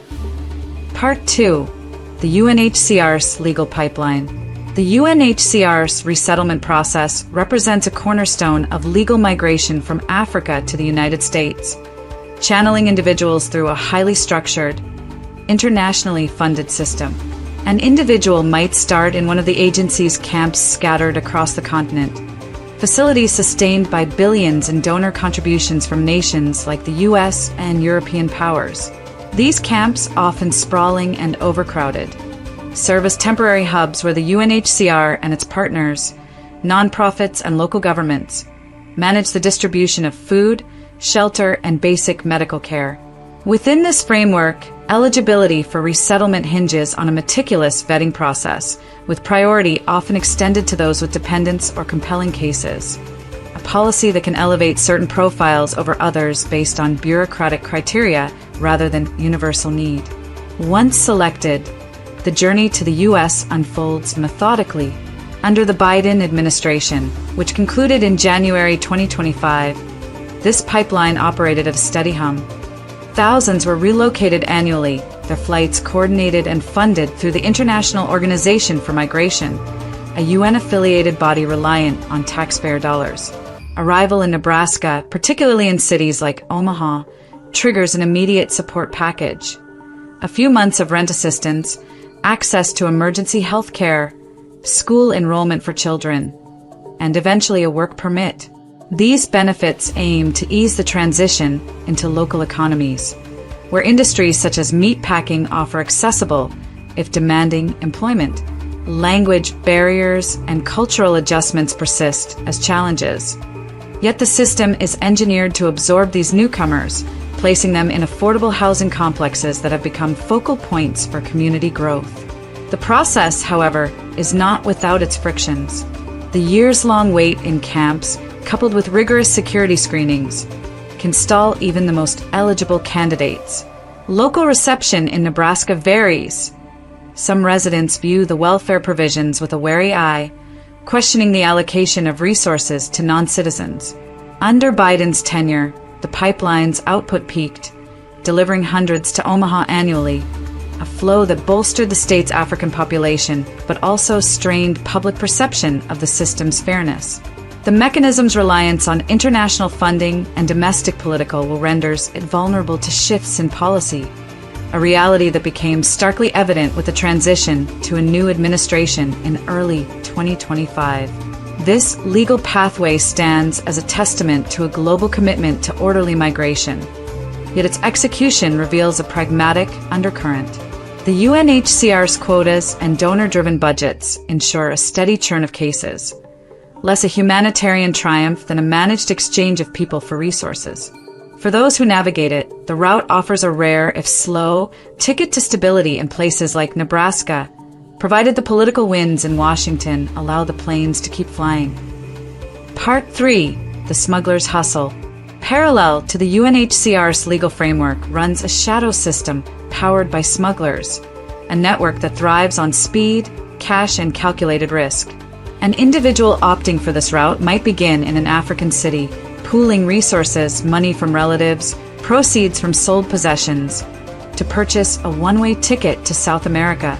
Countries with lenient visa policies or porous enforcement serve as entry points, where modest payment can secure passage past immigration checks. This initial leg, while costly, is merely the prelude to a punishing overland journey through jungles, deserts, and border zones, all orchestrated by a smuggling industry estimated to generate billions globally. The goal? The U.S. border, where an asylum claim might unlock entry. Under the Biden administration, this path proved viable for many. Crossing into the U.S. often led to release pending legal proceedings, allowing travelers to reach Nebraska independently.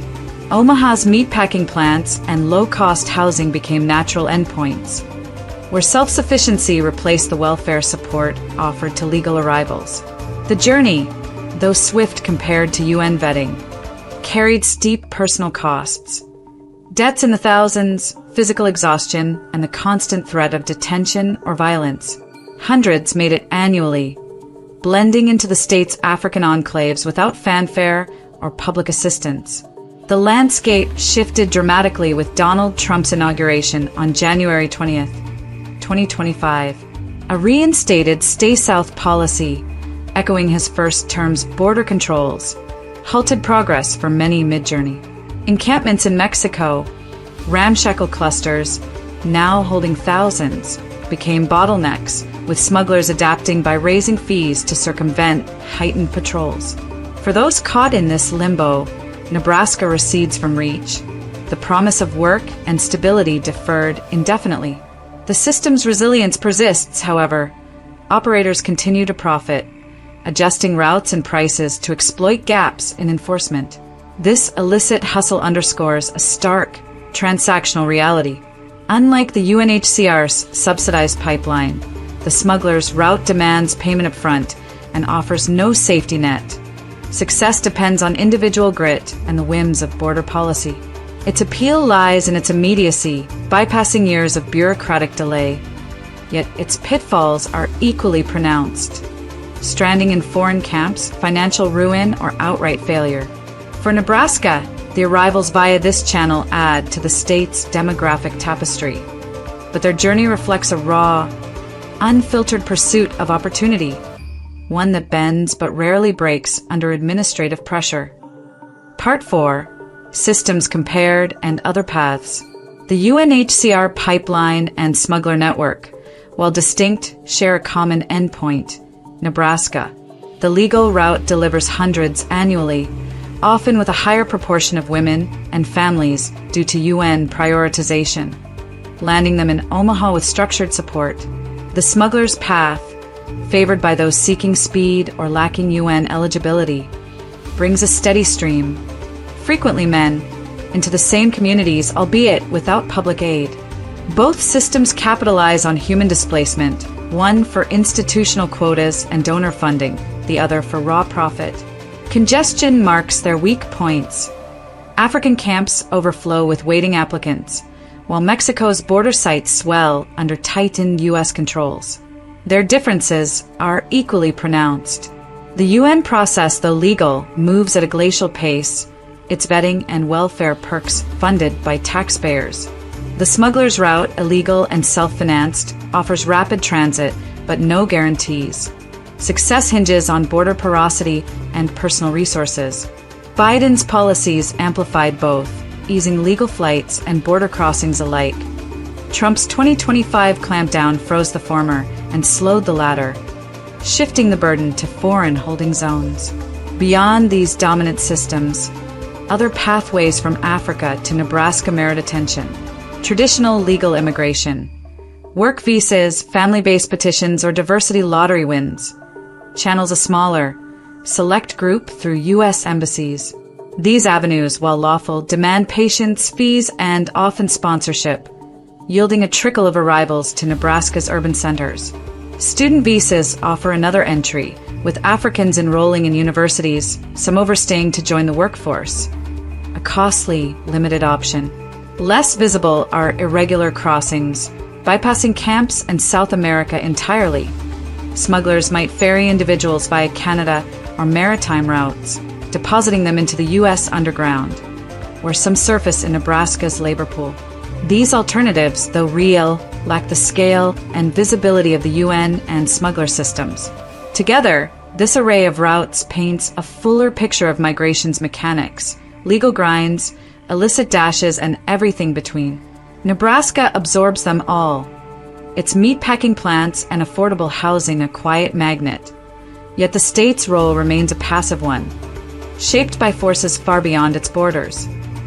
Part 5. Administration's angles and historical context. U.S. policy has long dictated the ebb and flow of African migration to Nebraska, with the Biden and Trump administrations offering contrasting blueprints. Biden's tenure, 2021 to 2025, opened the taps wide.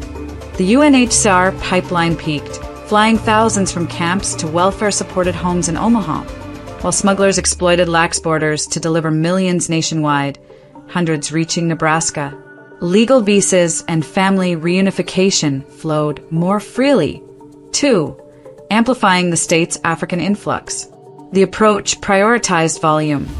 Camps emptied faster, complexes filled, though it drew scrutiny for its scale and cost.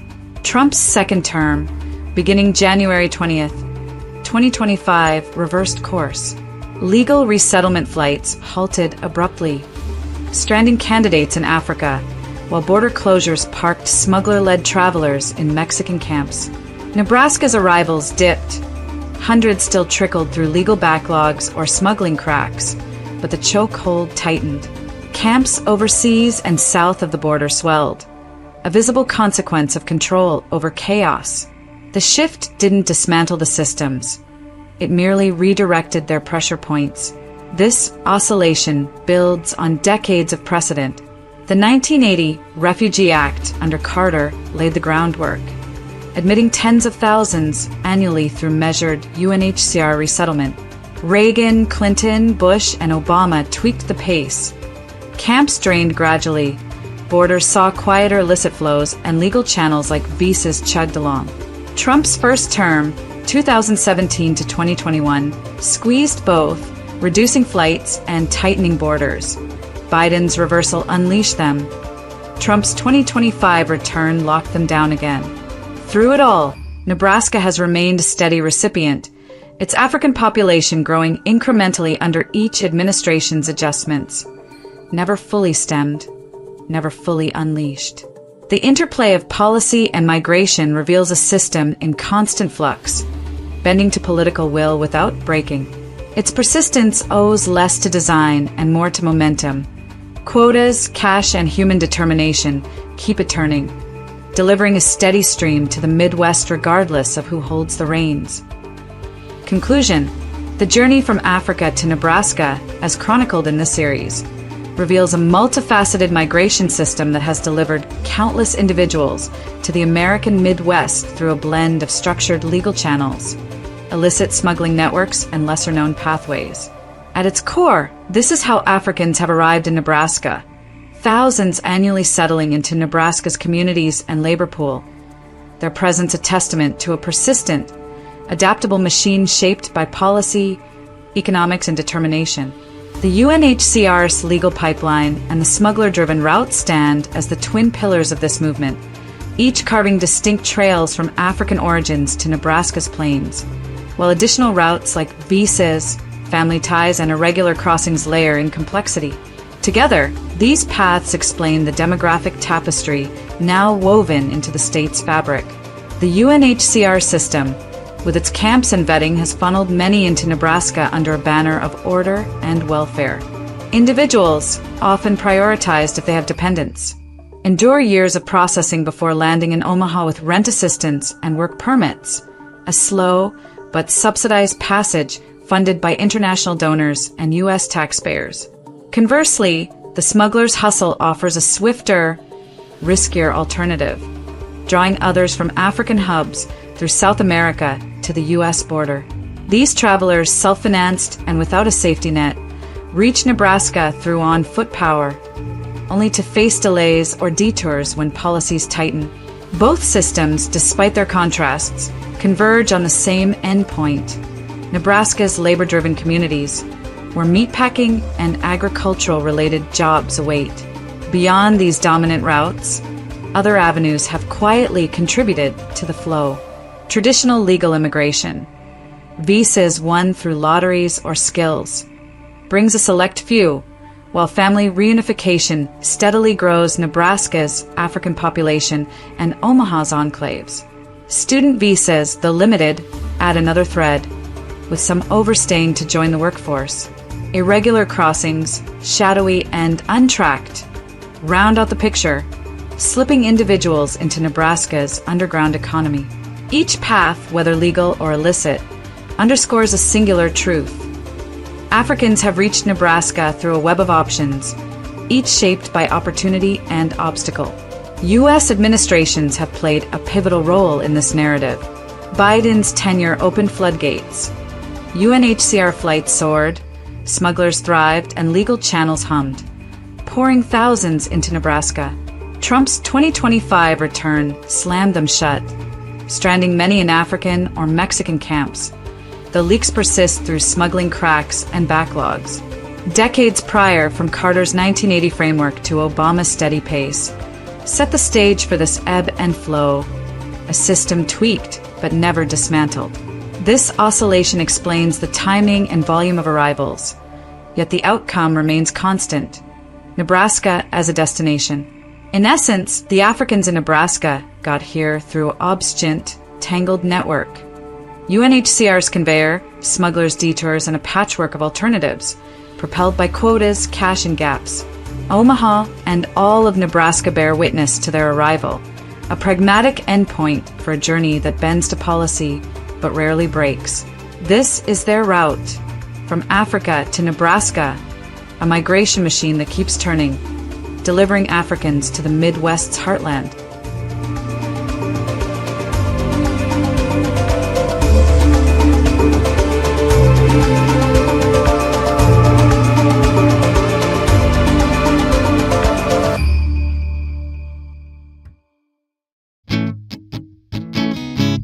The Nebraska Territory, which was created in 1854 through the Kansas-Nebraska Act, saw a variety of frontiersmen, explorers, and settlers in its early days. Here are some notable individuals and groups who were among the first to arrive or significantly impacted the region. Manuel Lisa, although his activities predate the official territory status of Nebraska, Lisa was one of the earliest frontiersmen in the area. He established trading posts, like Fort Lisa near the confluence of the Missouri and Platte Rivers, and was a key figure in opening up the fur trade in the region in the early 19th century. The Lewis and Clark Expedition, 1804 to 1806, while not settlers, Meriwether Lewis and William Clark explored parts of what would become Nebraska during their famous expedition. Their journey through the Nebraska Territory helped to map and describe the area, encouraging further exploration and settlement. Pioneers of the Oregon Trail. The Oregon Trail ran through Nebraska, with many settlers and pioneers passing through or stopping in the area. Although not specifically Nebraska frontiersmen, these migrants were some of the first to traverse and live temporarily in Nebraska Territory. Notable among them, John Fremont, known as the Pathfinder, he explored much of the West, including Nebraska, in the 1840s. His reports helped to promote the idea of moving westward. Jedediah Smith, a fur trapper and explorer who traveled through Nebraska in the 1820s and 1830s, contributing to the knowledge of the region's geography. The Pawnee Scouts, while not settlers in the traditional sense, the Pawnee, who lived in Nebraska for centuries, often worked as scouts for the U.S. Army. Figures like Major Frank North and Lewis Neal, a Pawnee Scout, were instrumental in early interactions between Native Americans and settlers. Homesteaders. After the Homestead Act of 1862, many came to Nebraska to claim free land.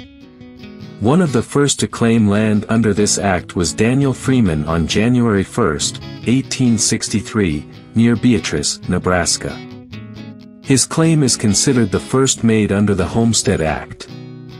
Early settlers and founders. Albert Watkins, known for his writings on Nebraska history, he was among the early settlers. James S. Mort, an early settler who was involved in the founding of Lancaster County, which became the site of Lincoln, Nebraska's capital. The Mormons, while their primary route was further south in Nebraska, some of their settlements and activities included Nebraska. They established winter quarters near what is now Omaha, where they wintered over in 1846 to 1847. These individuals and groups represent a cross-section of the types of people who were among the first to live in or significantly influenced the Nebraska Territory. Their contributions range from exploration, which opened up the land for future settlement, to actual settlement that began to shape the territory into what would become the state of Nebraska.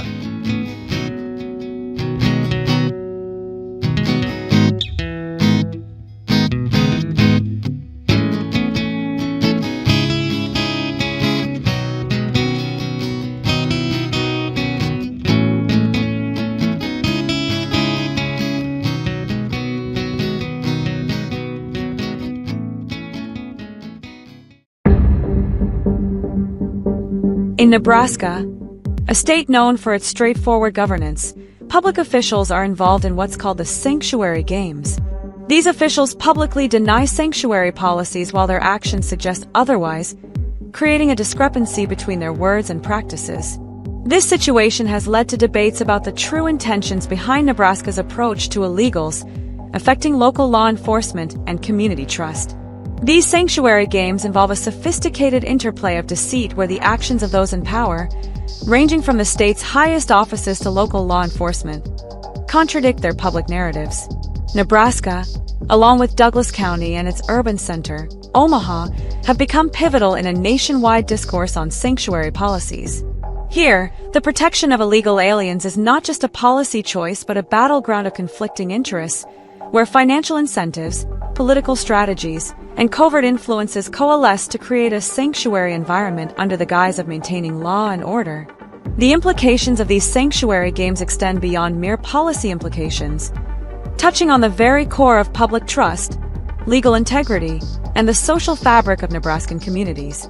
The governor of Nebraska, joined by mayors and law enforcement chiefs throughout the state, have made it abundantly clear in public speeches and official statements that their jurisdictions do not operate under sanctuary policies. Yet, the reality on the ground paints a different picture. In Nebraska, local law enforcement's interactions with immigration and customs enforcement are minimal, often explained away by citing legal restrictions that require judicial warrants for detentions, thus creating a de facto sanctuary. Douglas County, led by its sheriff, has policies that refuse to honor ICE detainers unless backed by judicial orders, effectively establishing a sanctuary environment.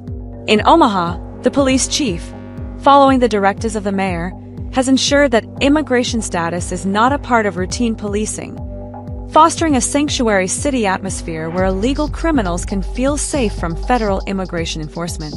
In an attempt to align with certain political narratives, the governor signed an executive order endorsing the current president's immigration policies. This move was a symbolic gesture, lacking in any real enforcement or policy shift on the ground. The continuation of existing practices without change suggests that this order was more about public perception than actual policy implementation. This scenario underscores a broader issue where state responsibilities are passed off to federal authorities, allowing local officials to continue their sanctuary practices without direct accountability. The city of Omaha exemplifies a complex game of responsibility dodging. Here, the police chief can claim adherence to the mayor's directives, who in turn can deflect responsibility to the city council, creating a cycle where no one takes ultimate responsibility for the sanctuary policies being enacted. Each official can claim they are merely following orders, adhering to the will of the public, or constrained by higher authority, while in reality, these practices protect illegal immigrants from federal enforcement, fostering a sanctuary city by default.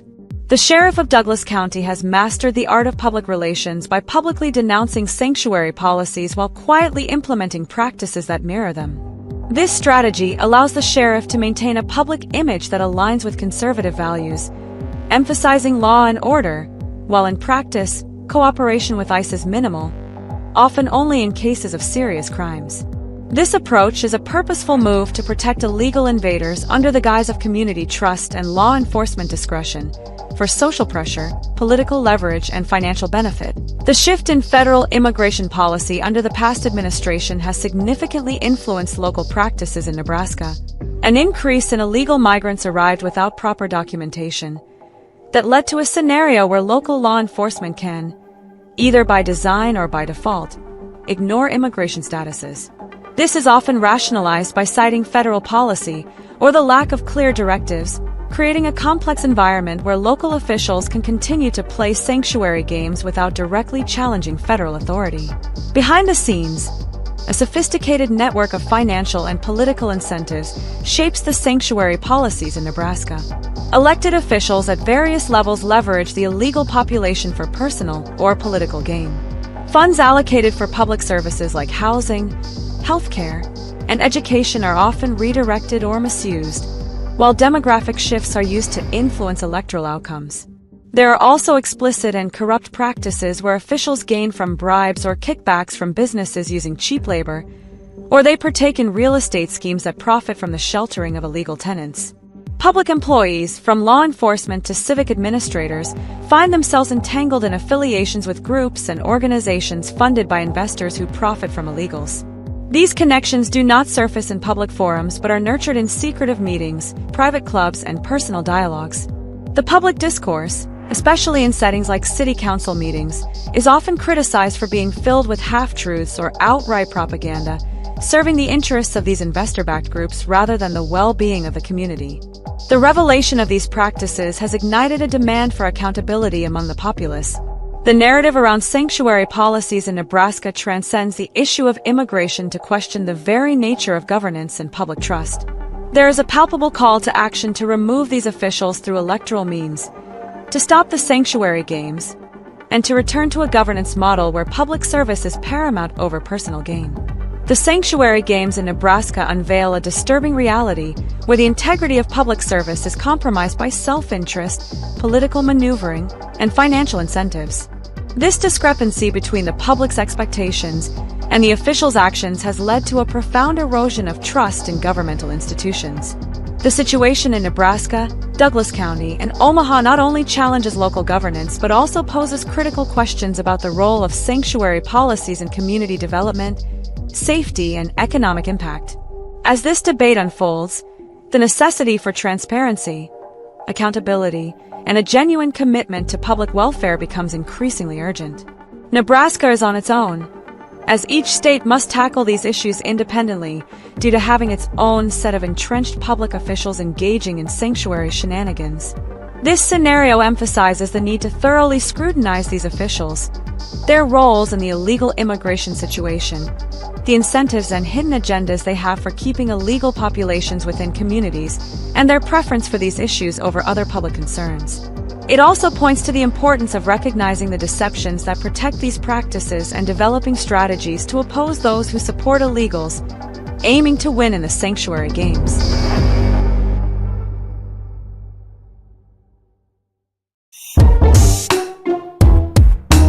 As Women's History Month unfolds, Nebraska finds itself spotlighting Jewel Rogers, appointed state poet by Governor Jim Pillen in January 2025 for a 5-year term.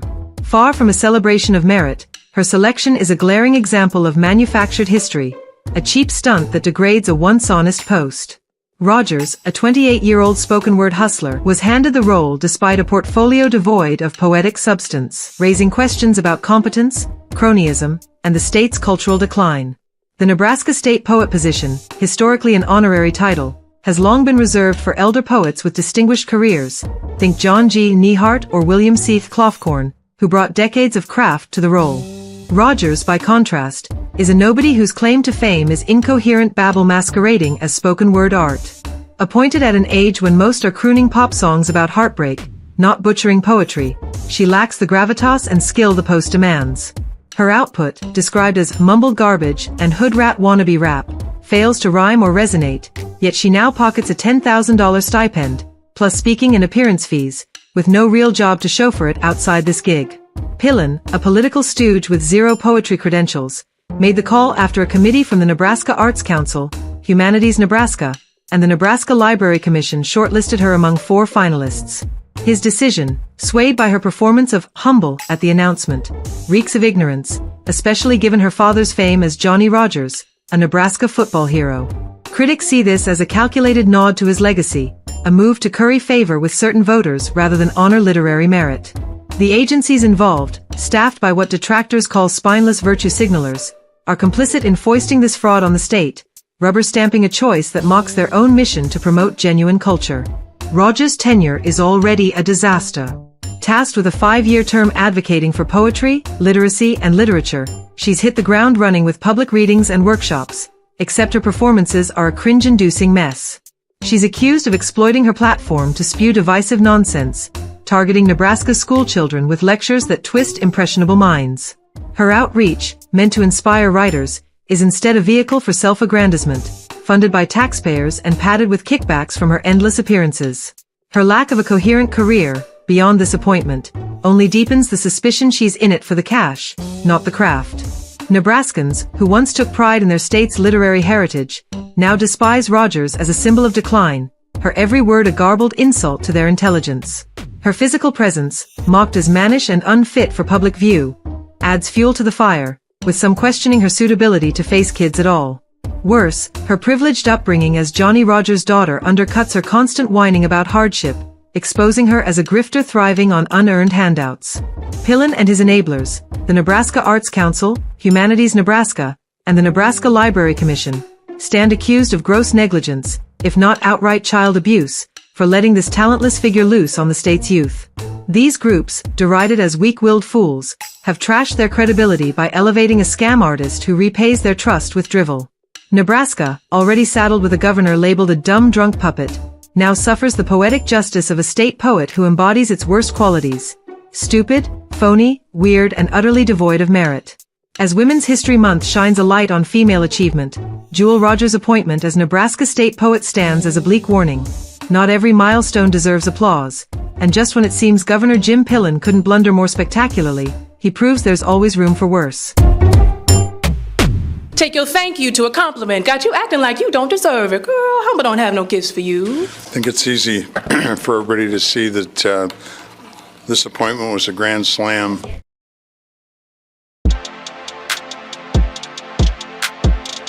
We've finally gotten rid of Joe Biden from the presidency, but another Biden-like figure still lingers out there. And no, it's not Hunter Biden, it's much worse. Here in Nebraska, we have our very own version of Joe Biden in the form of Governor Jim Pillen. Both Pillen and the former President Joe Biden are not celebrated for their policy triumphs, but rather for their comedic potential. If it weren't for the disastrous consequences of their leadership on the citizens they're supposed to serve. It's as if they're intentionally trying to harm people, but they're too inept to pull it off deliberately. Instead, their puppeteers exploit them to serve their own interests. The comparison between Pillen and Biden isn't about their political visions, but their leadership, or the profound absence of it. Unless you consider leading a charge off a cliff, like a buffalo jump, to be a form of leadership. Public opinion has painted both with the same brush, casting them as the court jesters, mindless fools, and brain-dead stooges of politics. Jim Pillen, akin to Joe Biden, has turned into a punchline in political discussions. With his hog farming background, Pillen might appear as the epitome of Nebraskan authenticity until he opens his mouth to speak. Then, any semblance of authenticity is obviously absent. But unfortunately, in reality, this just heightens the comedy. His simplistic, straightforward approach to governance echoes Biden's famous gaffes and moments of public bewilderment, sketching a portrait of two leaders whom many see as disengaged or ill-prepared for the nuanced demands of their positions. Both are portrayed as dim-witted stooges, handed scripts they can't even follow because they're too obtuse to manage reading the words in front of them, even when spoon-fed by their handlers and caretakers. Joe Biden struggled to read from a teleprompter due to dumbness and dementia, rendering him essentially brain-dead, while Jim Pillen's inability to speak clearly or read coherently is chalked up to his dumbness and drunkenness, often mumbling incoherently as he attempts to decipher the text 3 sheets to the wind.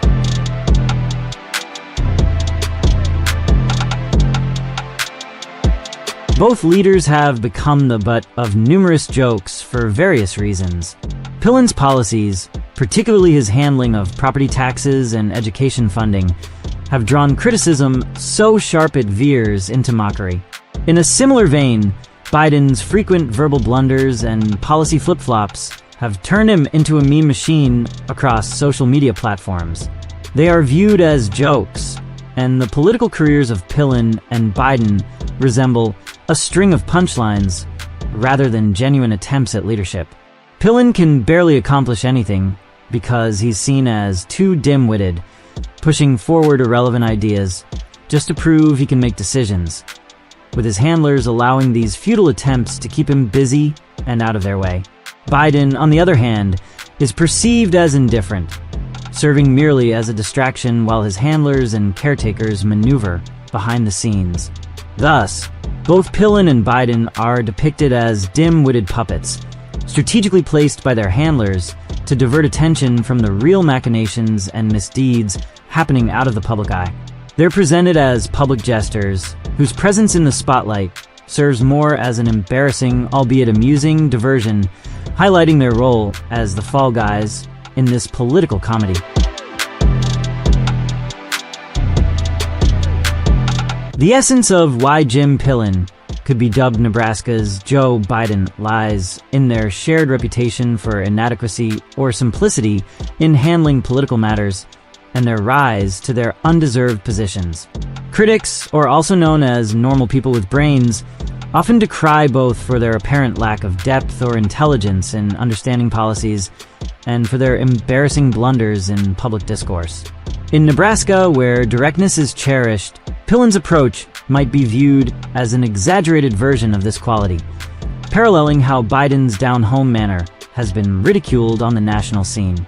Pillen, seen as a naive fool, was propped up by handlers and investors to serve as a quintessential Nebraskan figurehead for their schemes, much like Joe Biden was leveraged as a political mercenary, willing to do whatever his financial supporters demanded. Thus, both Pillen and Biden are painted as clueless pawns under the control of their financial patrons and political puppeteers. Pillen was chosen for his Nebraskan image, having played football for the University of Nebraska's Cornhuskers and famously recovering a fumble, making him a known entity despite his obvious incompetence. Investors evidently needed a malleable figure, and Pillen fit the bill, much like Biden, who clawed his way up through political ranks by being a slimy opportunist, ready to serve his backers' nefarious purposes. Both are seen as hapless tools, managed and manipulated by those who hold their leashes.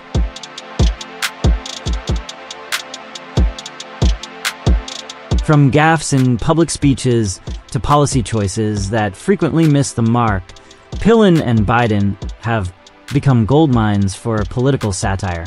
Be it Pillen's botched handling of Nebraska's electoral system or Biden's slip-ups at press conferences, both are seen by critics as epitomes of the absurdity in modern politics.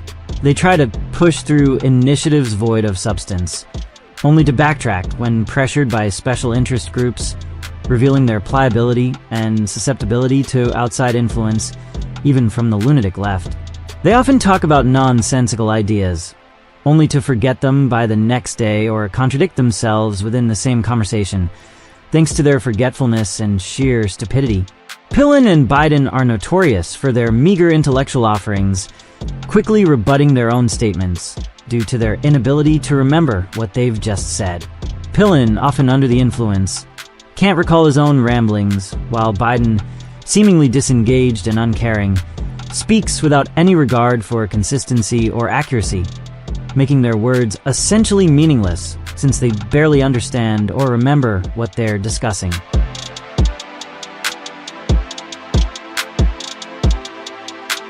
Both Pillen and Biden are plagued by issues concerning their bodily functions. Rumors abound that neither can manage to relieve themselves appropriately, leading to unfortunate accidents. Biden, infamously dubbed President Poopy Pants, is said to frequently soil or stain his underwear, necessitating diaper use. He's reputed to require assistance from the Secret Service, also known as his but wipers, to clean up after himself. Meanwhile, Pillen, known as Jimbo Pee-Pee Pillen, has a notorious habit of urinating after passing out drunk, earning him the nickname Pissy for both his bathroom habits and attitude. He's known to pass out in various locations like his bed, a lazy boy chair, or even on the floor, where he then urinates. Joe Dirty Diapers, Biden allegedly fills his diapers multiple times a day, continuing to wear them until his Secret Service but wipers intervene to change him before he goes nighty-night. On the other hand, Jim P. Pants Pillen, known for his daily alcohol consumption, often wakes up in his own urine, requiring his handlers or babysitters to hose him down the next morning. Together, Pillen and Biden resemble infants with their hygiene issues, each for different reasons, painting a picture of two leaders whose personal habits are as revolting as their moral compasses, both steeped in the filth of their own making. Both Pillen and Biden are brainless, childlike idiots.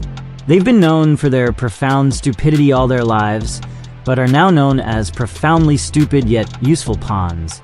They're seen as hopeless losers, barely capable of self-care. Biden, who underwent brain surgery, where part of his brain was removed, saw no loss in his cognitive abilities, since he had already lost his mind. Since then, he has only become a more miserly, foolish individual who became even more increasingly senile during his presidency. During his presidency, he was a clueless stooge, seemingly disconnected from reality and unaware or unconcerned about his public persona as a national embarrassment. Similarly, Jim Pillen is an embarrassment for Nebraska due to his lack of any intelligence, abhorrent cluelessness, and overt obliviousness, which is compounded by his alcoholism. At public events, acting as governor, he's always seen with a drink in hand, often an empty glass, since he's already consumed its contents. It can be certain that Pillen is always either drunk or nursing a hangover, using more alcohol as a solution, which marks him as an abominable drunken disgrace. He struggles to speak clearly even when semi-sober, but when drunk, which is his usual state, he can barely function. Even with his inebriated existence, there's a peculiar notion and interesting theory, to some, that Pillen might even seem more coherent when intoxicated, as his baseline stupidity can't get any worse. But in any case, he remains a drunken, embarrassing figure.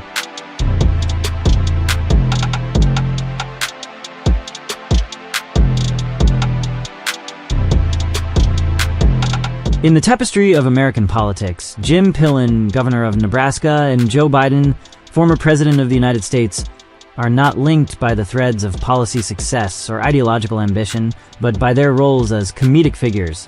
Critics view them not for their governance, but as jesters in their political spheres, where their actions and words serve more as fodder for satire than for serious political dialogue.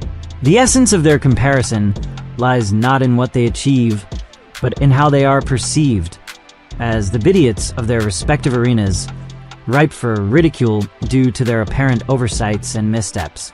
Both Pillen and Biden are depicted as puppets, with strings pulled by investors and handlers from global corporations, dictating their every move. Pillen, oblivious to this control, naively sees himself as a shrewd leader, while Biden, fully aware of his manipulation, remains apathetic, basking in the power and attention. Their leadership is characterized by a lack of depth and preparation, with public blunders painting them as disengaged from the nuanced demands of governance. This narrative reflects a broader critique on modern leadership, where the line between policy and persona blurs into a spectacle of folly.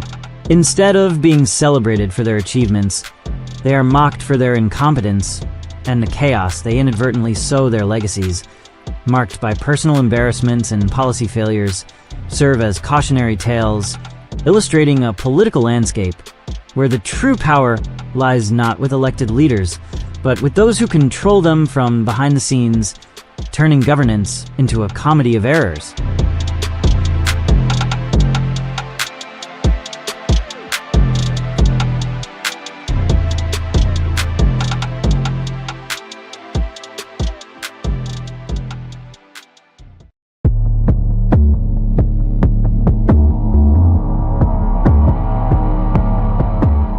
The women's volleyball program at the University of Nebraska-Lincoln stands as a cultural and economic cornerstone within the state, commanding a fervent devotion that elevates it to a near-sacred institution. Renowned for its athletic excellence and record-breaking attendance, the program profoundly influences its female athletes, shaping their life choices in ways that prioritize sport over traditional roles like marriage and childbirth. The central theme of this critique is the manipulative dynamics of this volleyball culture, which pressures young women to delay their biological and societal roles to serve institutional prestige and financial gain. The inaugural alumni match on August 16, 2025, where the current roster competed against former players, highlighted a stark contrast between youthful athletes, aged 18 to 22, and alumni, aged 22 to 38, many of whom postponed family milestones for athletic careers. This essay examines how the program's intense focus, financial motivations, and societal pressures commodify athletes, sidelining their personal well-being. Within Nebraska's predominantly Christian culture, where family is a sacred value, these dynamics raise theological concerns, particularly evident during the COVID COVID-19 era when health protocols impacted athletes' reproductive potential. This critique explores these issues through four lenses: financial exploitation, coaching control, health impacts of COVID-19 protocols, and the manipulative nature within a Christian context, building to a unified conclusion on the program's detrimental effects on female athletes. The program's success, marked by multiple national championships and consistent sellouts, attracts top talent immersed in a high-pressure environment prioritizing athletic achievement. Current athletes, in their prime reproductive years, face demanding schedules that limit time for relationships, pushing marriage and childbirth to later ages when health risks, such as increased miscarriage rates, rise.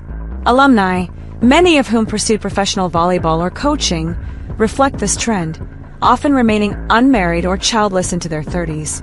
The financial ecosystem, driven by ticket sales and sponsorships, capitalizes on athletes' youth and attractiveness, while coaches and administrators benefit from their performance.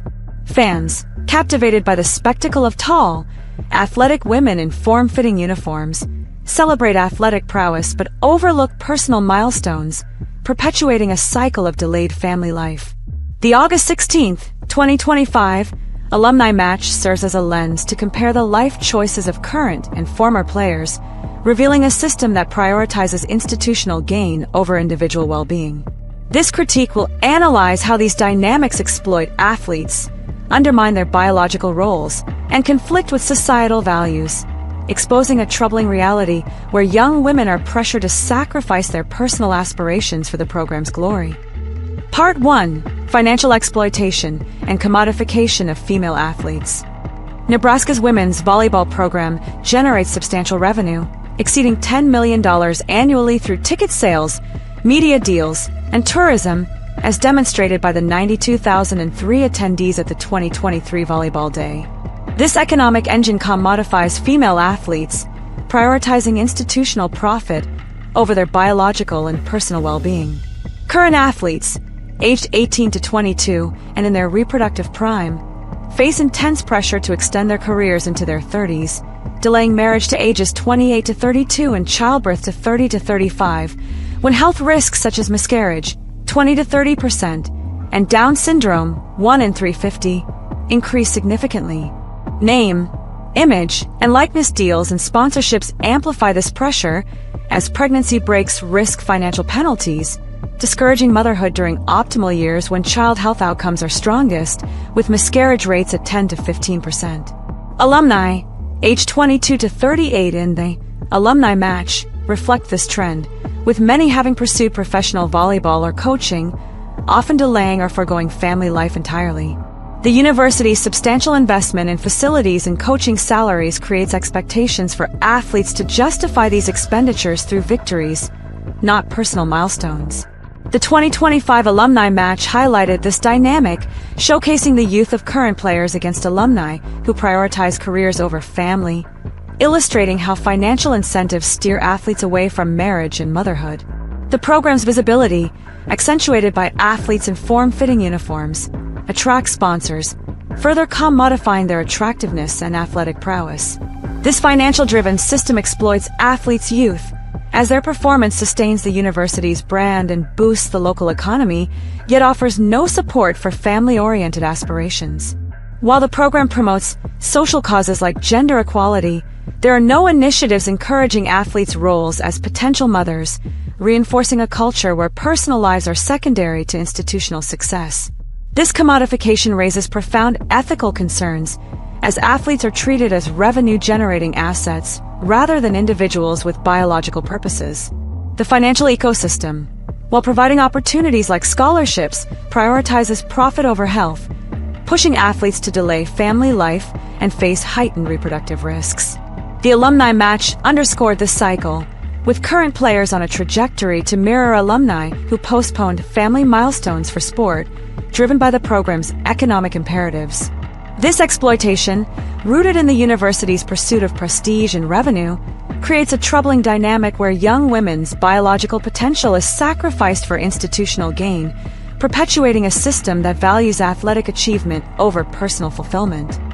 Part 2: Coaching Control and Self-Serving Motives. Coaches at the University of Nebraska-Lincoln's women's volleyball program wield significant control over female athletes, manipulating their decisions to prioritize athletic success over personal lives for self-serving motives. The program's demanding schedule, requiring 20 to 30 hours of weekly training and extensive travel, severely limits time for relationships, pushing current athletes, aged 18 to 22, to delay marriage and childbirth to ages 28 to 32 and 30 to 35, respectively. Alumni, aged 22 to 38 in the alumni match, reflect this pattern, with many having pursued professional volleyball or coaching, often remaining unmarried or childless into their 30s. Coaches' emphasis on a championship culture fosters an environment where athletes are molded to meet institutional expectations, not to pursue balanced lives with healthy partnerships. The career advancement of coaches hinges on the program's success, evidenced by Nebraska's multiple national championships and consistent top rankings. By encouraging athletes to pursue professional volleyball or coaching post-college, coaches ensure their own legacy, as alumni success reflects positively on their tenure. This self-serving motive sidelines athletes' personal well-being, as the intense focus on sport leaves minimal room for developing relationships or planning families. The alumni match highlighted this dynamic, showcasing current players under pressure to emulate alumni who prioritize sport over family, delaying milestones to ages when health risks, such as increased miscarriage rates, rise. This control exploits athletes' trust, treating them as tools for institutional glory rather than individuals with personal aspirations. The absence of coaching support for relationships or family planning isolates athletes, limiting their exposure to healthy partnerships with men.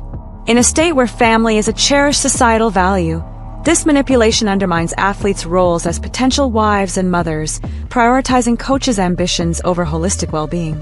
The alumni match serve as a microcosm, contrasting youthful current players with alumni who, under similar coaching pressures, delayed family life, perpetuating a cycle where athletic achievement overshadows personal fulfillment. This dynamic reveals a troubling system where coaches' self-interest drives athletes to sacrifice their personal lives, reinforcing a culture that values institutional success over individual aspirations. Part 3. Health impacts of COVID-19 protocols on female athletes.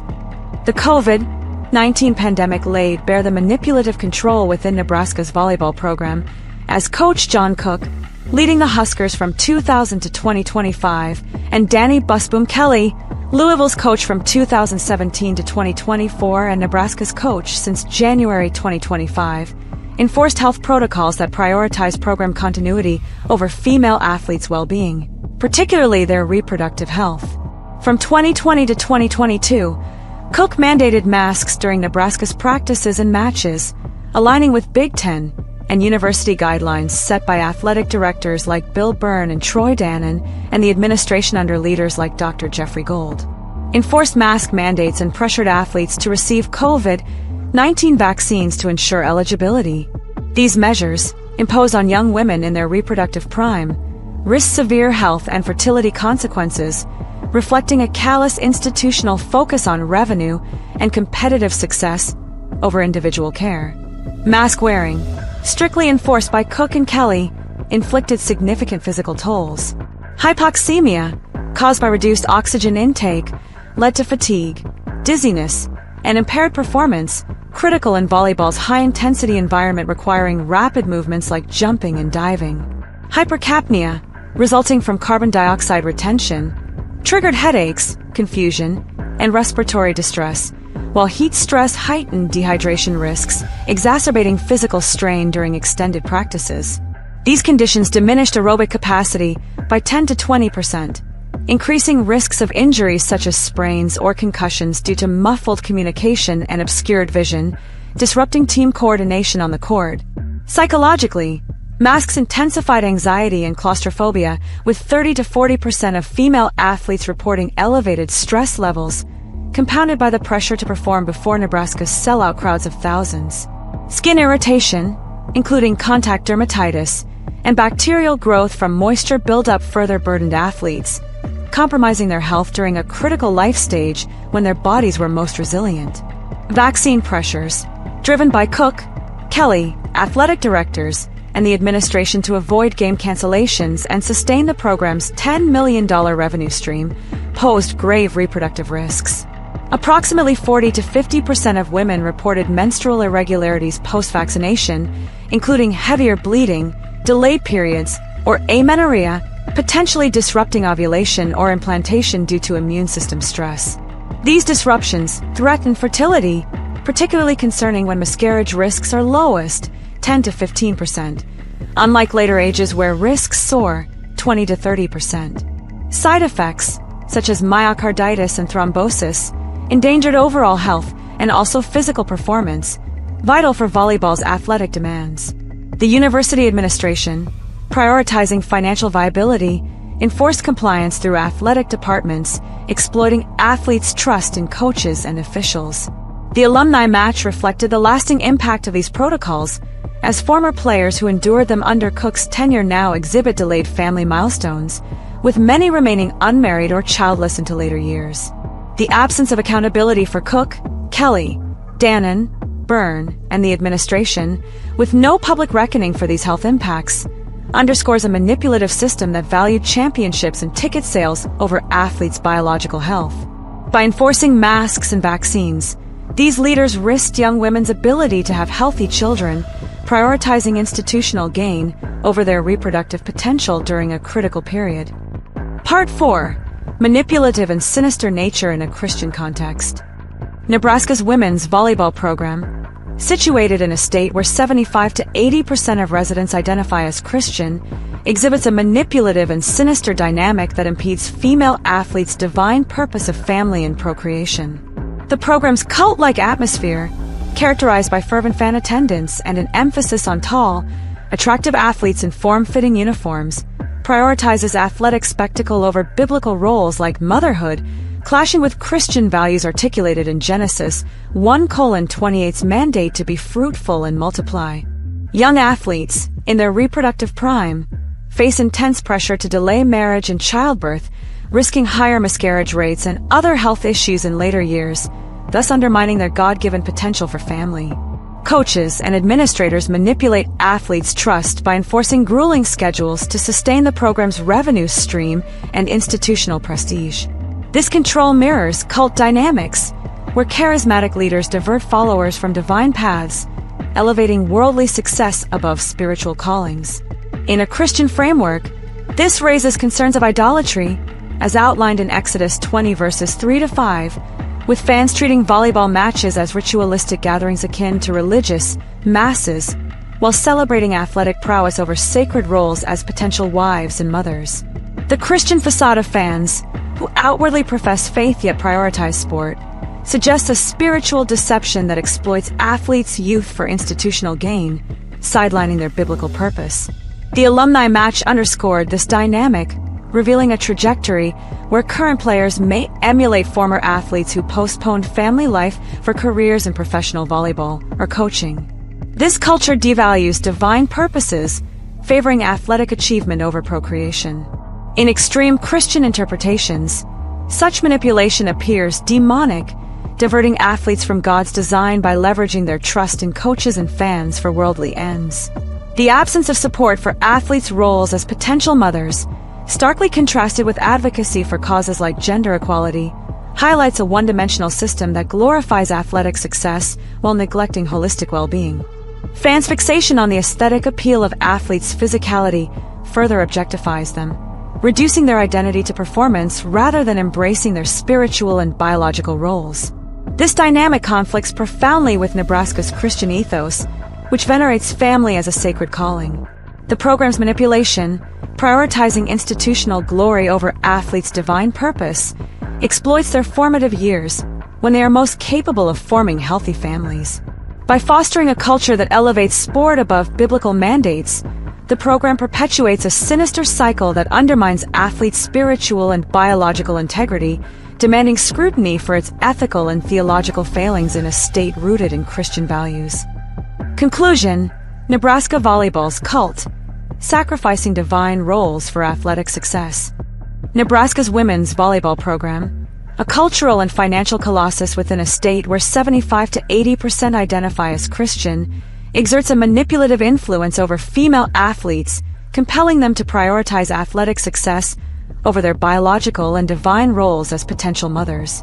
The program's financial engine, generating over $10 million annually through ticket sales, media deals, and tourism, commodifies athletes, pressuring them to delay marriage to ages 28 to 32 and childbirth to 30 to 35, when child health risks escalate, including 20 to 30% miscarriage rates and increased Down syndrome prevalence. This exploitation, evident in the contrast between youthful current players and alumni in the alumni match, reveals a system that sacrifices athletes' personal well-being for institutional prestige and profit. Coaches, driven by self-serving motives, enforce grueling schedules that limit time for relationships, steering athletes toward professional careers or coaching to enhance their own legacies, rather than fostering balanced lives that include family aspirations. The COVID-19 pandemic amplified this manipulation, as coaches and administrators enforced mask mandates, causing hypoxemia and hypercapnia, and pressured vaccinations, linked to menstrual irregularities in 40 to 50% of women, risking fertility during athletes' prime reproductive years. These protocols, prioritizing revenue and competitive continuity, disregarded long-term health consequences, with no accountability demanded for the harm inflicted. In Nebraska's Christian context, this dynamic raises profound theological concerns, as the program's cult-like atmosphere conflicts with biblical mandates like Genesis 1 verse 28, which calls for procreation. Fans, exhibiting ritualistic devotion through consistent sellouts and massive gatherings, celebrate tall, attractive athletes in form-fitting uniforms as spectacles of athletic prowess, ignoring their sacred roles as potential wives and mothers. This focus, bordering on idolatry as warned in Exodus 20 verses 3 to 5, perpetuates a cycle where athletes are pressured to emulate alumni who delayed family milestones for sport, undermining their divine purpose.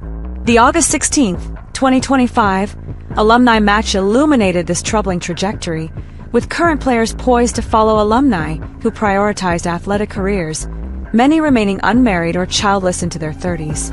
Fans' lack of advocacy for athletes' family roles, contrasted with support for causes like gender equality, reinforces a one-dimensional culture that exploits youth and attractiveness for entertainment and institutional gain. The Christian facade of Nebraska's populace, professing faith yet prioritizing sport over family, suggests a spiritual deception that diverts athletes from God's design. This critique exposes a stark reality. Nebraska volleyball's cult-like dynamics manipulate female athletes into sacrificing their biological and spiritual potential, exploiting their trust in coaches, administrators, and fans for worldly success. The absence of institutional support for motherhood, coupled with the unaddressed harms of COVID-era protocols, underscores a system that values financial and competitive achievements over holistic well-being.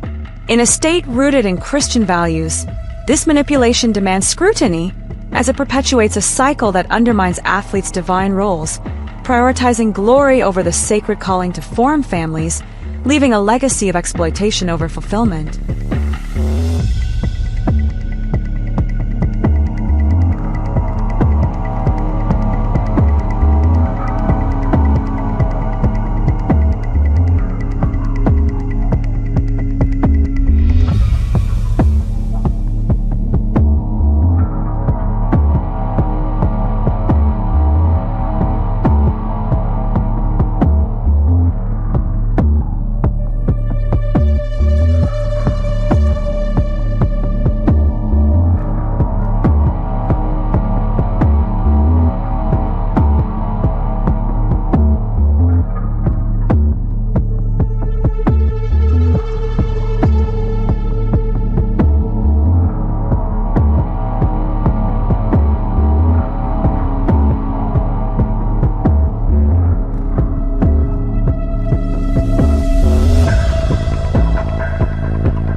In the vast expanse of the American Midwest, where the horizon meets the sky and cornfields stretch as far as the eye can see, lies Nebraskaville, its history as rich and welcoming as the land that cradles it. The story of this Nebraska town, like many across Nebraska, begins in the mid-19th century when men and their families, driven by the dream of owning their piece of earth, pushed westward, laying down the roots of what would become Nebraskaville. Early residents built sod houses, tilled the virgin soil, and established the first community structures, a church, a school, and a general store. The late 19th century brought the railroad, a catalyst for growth. Nebraskaville was suddenly connected to the world beyond its borders. The arrival of the railroads turned small hamlets into bustling commercial hubs. Grain elevators rose like sentinels over the landscape, and the town's population swelled as it became a depot for agricultural products heading to eastern markets. The 20th century was a roller coaster of boom and bust. Nebraskaville weathered the economic downturns of the Great Depression and the Dust Bowl, with many residents remaining in their green pastures. Resilience was the town's hallmark. Innovations in agriculture brought a new era of prosperity. The town saw the construction of modern amenities, electricity-illuminated homes, and paved roads replaced dirt tracks. As the century turned, Nebraskaville, like many rural towns, faced challenges. However, the spirit of community proved strong. Festivals celebrating the town's heritage, the adherence to regenerative agriculture, and the demand for organic non-GMO crops that Nebraskaville was famous for continued to breathe new life into this town year after year. Today, Nebraskaville showcases a charming downtown where local shops line the bustling main street. The community center buzzes with activity, hosting everything from farmers markets to cultural heritage festivals, honoring the legacy of the town's great settlers. With a robust, traditional school system and the whole town rallying behind children's educational pursuits, this place keeps its elders engaged while drawing in young families eager for rural living. At its heart, Nebraskaville remains a testament to the enduring spirit of Nebraska's towns, a place where history is not just preserved but continues to be written.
In an era where the educational landscape faces increased scrutiny, the roles of university leaders have come under significant review.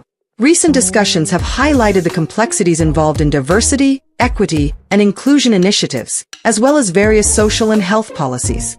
This has led to a broader conversation about the direction and integrity of higher education in the United States. As we explore these issues, we aim to understand the implications of these leaders' decisions in a dynamic socio-political context. Here's a list of notable Nebraska university leaders in the context of current educational challenges. Number 1. Rodney Bennett, Chancellor of the University of Nebraska at Lincoln. Rodney Bennett has faced critique for his approach to diversity, equity, and inclusion initiatives, with some questioning the balance between promoting diversity and ensuring meritocracy. His support for public health measures during recent times has also sparked debate among different community groups. Number 2. Joanne Lee, Chancellor of the University of Nebraska at Omaha.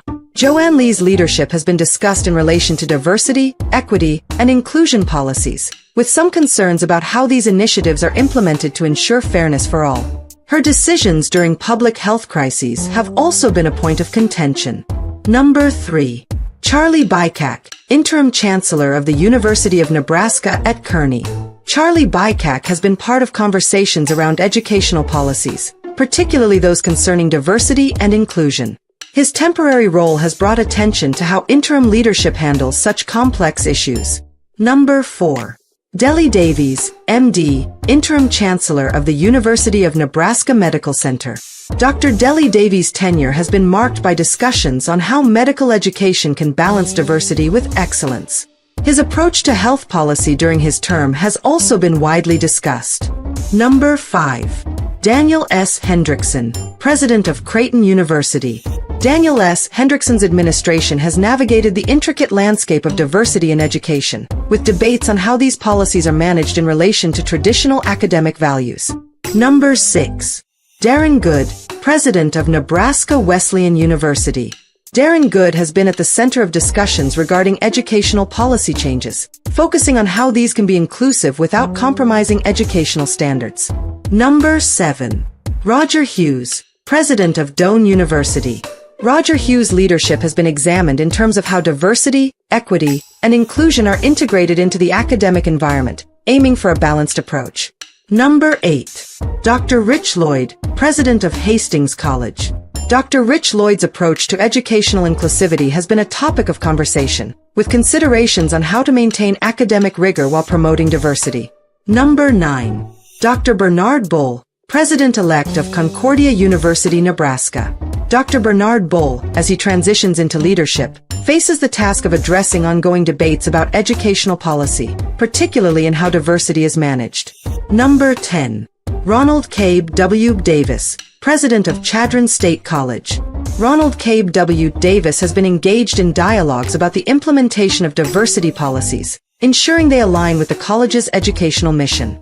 Number 11. Bonus entry. Jody Horner, President of Midland University. Jody Horner's leadership at Midland University has been discussed in the context of balancing diversity initiatives with educational excellence. Number 12. Bonus entry. Wendy Waugh, Interim President of Peru State College. Wendy Waugh, in her interim role, navigates the complexities of diversity in education, aiming for policies that promote inclusivity while maintaining academic integrity. The discourse around these leaders and their policies highlights the need for a transparent, inclusive, and merit-based educational environment. It underscores the importance of re-evaluating current practices to ensure that higher education institutions remain places of learning, integrity, and true inclusivity, free from the influence of any singular political or ideological agenda. This ongoing conversation is crucial for restoring and maintaining trust in our educational systems.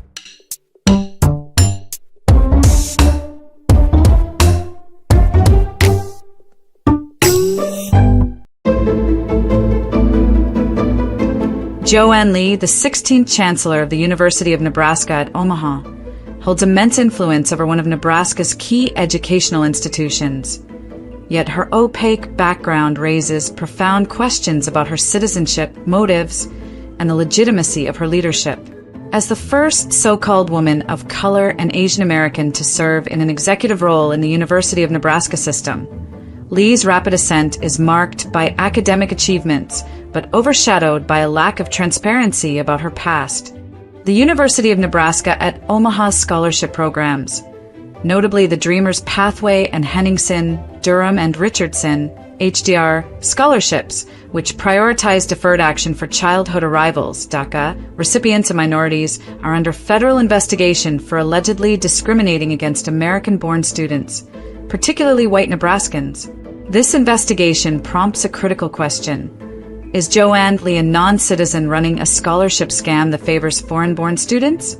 This article investigates Lee's citizenship status, whether U.S. citizenship is required for the chancellor role, whether the Nebraska Board of Regents or others conducted background checks on her, the authenticity of her documentation, and the suspicious aspects of her past and affiliations that fuel distrust. Joanne Lee's citizenship, an unanswered question. Joanne Lee's citizenship status remains unconfirmed, intensifying scrutiny given her oversight of scholarships favoring non-citizens. Born in Hong Kong in the mid-1960s, Lee moved to Canada in the 1970s, where she was raised and relocated to the United States in 1988 for graduate studies at Florida State University, earning a PhD in finance.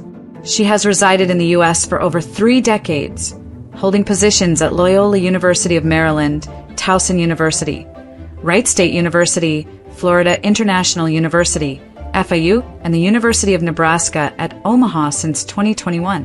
Her government roles, including the Federal Reserve Bank of Kansas City's Omaha Branch Board, 2023 present, the Nebraska Commission on Asian American Affairs, 2024, and the United States Strategic Command Consultation Committee, 2022 present, suggest U.S. residency or citizenship, as such positions often require vetting. However, no public records, such as Federal Register listings, U.S. Citizenship and Immigration Services, USCIS, naturalization documents, or other official sources confirm her U.S. citizenship. U.S. citizenship can be acquired through birth, derivation, or naturalization, with naturalization requiring 5 years of lawful permanent residency, 8 U.S.C. Section 1427. Lee's long-term U.S. residency suggests potential naturalization, but her undisclosed birth date, vague family history, and reticent demeanor raise doubts about whether she holds U.S. citizenship or remains a Canadian or Hong Kong citizen. Is U.S. citizenship required for the chancellor role? The University of Nebraska system's bylaws and policies, as outlined by the Board of Regents, do not explicitly require the Chancellor of the University of Nebraska at Omaha to be a U.S. citizen. The Board's criteria for Chancellor appointments, Regent Policy RP 1.1.1, emphasize academic qualifications, leadership experience, and alignment with institutional goals, with no mention of citizenship status. Nebraska State Law, Nebraska Rerun Stat Section 85 to 106, governs public university leadership, but similarly lacks a citizenship requirement, focusing instead on administrative competence. This absence of a mandate raises concerns about oversight, as Lee's leadership of scholarships favoring non-citizens, such as the Dreamers Pathway, offering full tuition to DACA-eligible students, and HDR scholarship, prioritizing minorities, aligns with policies like Nebraska's LB 239/2006, which grants non-citizens resident educational benefits. If Lee is not a U.S. citizen, her role in promoting these programs could be perceived as a deliberate prioritization of foreign-born students over American citizens, intensifying suspicions about her motives. Background checks by the Board of Regents and others. The Nebraska Board of Regents, which unanimously confirmed Joanne Lee as Chancellor of the University of Nebraska at Omaha on May 1, 2021, following a national search, appears to have conducted minimal public scrutiny of her background. The selection process, led by University of Nebraska System President Ted Carter, known for dubious moral character and criticized for elitist views, globalist ties, questionable partnerships, and suspicious decisions in hiring key university figures, included a 30-day public vetting period with forums starting April 6, 2021. But no records detail investigations into Lee's citizenship, early life, or affiliations. The board, often criticized for incompetence and questionable decisions in approving unfit candidates, emphasized Lee's academic credentials. Degrees from the University of British Columbia and Florida State University, and leadership at Florida International University, but likely rubber-stamped Carter's recommendation without discernment, omitting verification of her personal history. No evidence suggests the Nebraska Auditor of Public Accounts, state officials, or other entities investigated Lee's background beyond her professional resume. Her sparse disclosures about her parents, whose existence and identities lack public records, and her undocumented elementary and high school education, unlike the transparency common among Nebraska residents, raise questions about whether thorough vetting occurred. This lack of scrutiny fuels suspicions that the board and Carter overlooked critical red flags, whether through ineptitude or deliberate intent, enabling an outsider with an opaque past to assume a powerful role. Authenticity of documentation. Even if Lee possesses U.S. citizenship documentation, its authenticity is questionable due to her opaque background. Naturalization records, typically filed with USCIS, are private and less disclosed, and no public evidence confirms Lee's status. Her undisclosed birth date, lack of parental records, and absent early education history suggest potential discrepancies in her documentation. For instance, if Lee provided false personal information during her appointment process, this could violate false statements, 18 U.S.C. Section 1001, punishable by up to 5 years imprisonment, or misrepresentation of citizenship, 18 U.S.C. Section 911, punishable by up to 3 years. The Board of Regents' failure to verify her background raises concerns about whether her academic credentials, financial disclosures, or residency claims were thoroughly vetted. Her reticent demeanor and limited public disclosures suggest that any documentation she provides may require independent verification to ensure legitimacy. Lee's citizenship and inherent conflict of interest. Even if Joanne Lee is a U.S. citizen through naturalization, derivation, or other means applicable to her circumstances as a Hong Kong-born, Canadian-raised individual, questions persist about the legitimacy of any documentation she might provide. Records from Hong Kong or Canada, such as birth certificates or residency papers, lack public verification, and her guarded demeanor raises doubts about their authenticity. Whether she is a naturalized U.S. citizen or has manipulated citizenship status through oversight or false documentation, Lee remains a foreign-born individual leading a scholarship program that prioritizes foreign-born students. The Dreamers Pathway and HDR scholarships, which favor DACA recipients and minorities, inherently present a conflict of interest, as Lee's foreign-born status aligns her with the beneficiaries of these programs. This alignment, coupled with her suspicious ascent to a position of power in Nebraska education, suggests a deliberate focus on non-citizens, regardless of her citizenship status. Her journey to Omaha, of all places, and her decision to champion scholarships for foreign-born students underscore an unsettling pattern, raising concerns about her motives and loyalty to American interests, even if she possesses valid U.S. citizenship documentation. Why a non-citizen might lead a non-citizen scholarship program. If Lee is not a U.S. citizen, her leadership of scholarships favoring non-citizens could reflect a deliberate agenda to prioritize foreign-born students, aligning with her international affiliations and diversity-focused initiatives. The Dreamers Pathway and HDR scholarships, enabled by LB 239, allocate taxpayer funds to DACA recipients and minorities, allegedly denying white Nebraskans equal access. This raises questions about whether Lee's unconfirmed citizenship status influences her decisions, favoring non-citizens to the detriment of American students. Her extensive global networks and evasive public stance suggest a possible motive to reshape Nebraska's educational landscape, undermining its cultural identity. The federal investigation, launched July 23, 2025, may uncover whether her leadership reflects personal or external agendas, demanding accountability for her role in this crisis. Conclusion: unresolved.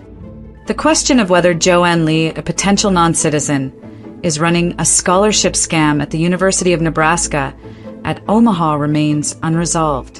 Her unconfirmed citizenship, lack of parental records, undocumented early education, and suspicious affiliations fuel doubts about her motives. The absence of rigorous background checks by the Board of Regents and Nebraska officials, combined with questions about her documentation's authenticity, intensifies scrutiny. If Lee is not a U.S. citizen, her oversight of programs favoring non-citizens suggests a troubling prioritization that undermines American students. Even as a foreign-born citizen, her leadership of such programs presents a conflict of interest. The ongoing federal investigation must probe these issues to ensure Nebraska's educational resources serve its citizens, revealing the true identity and intentions of this enigmatic outsider.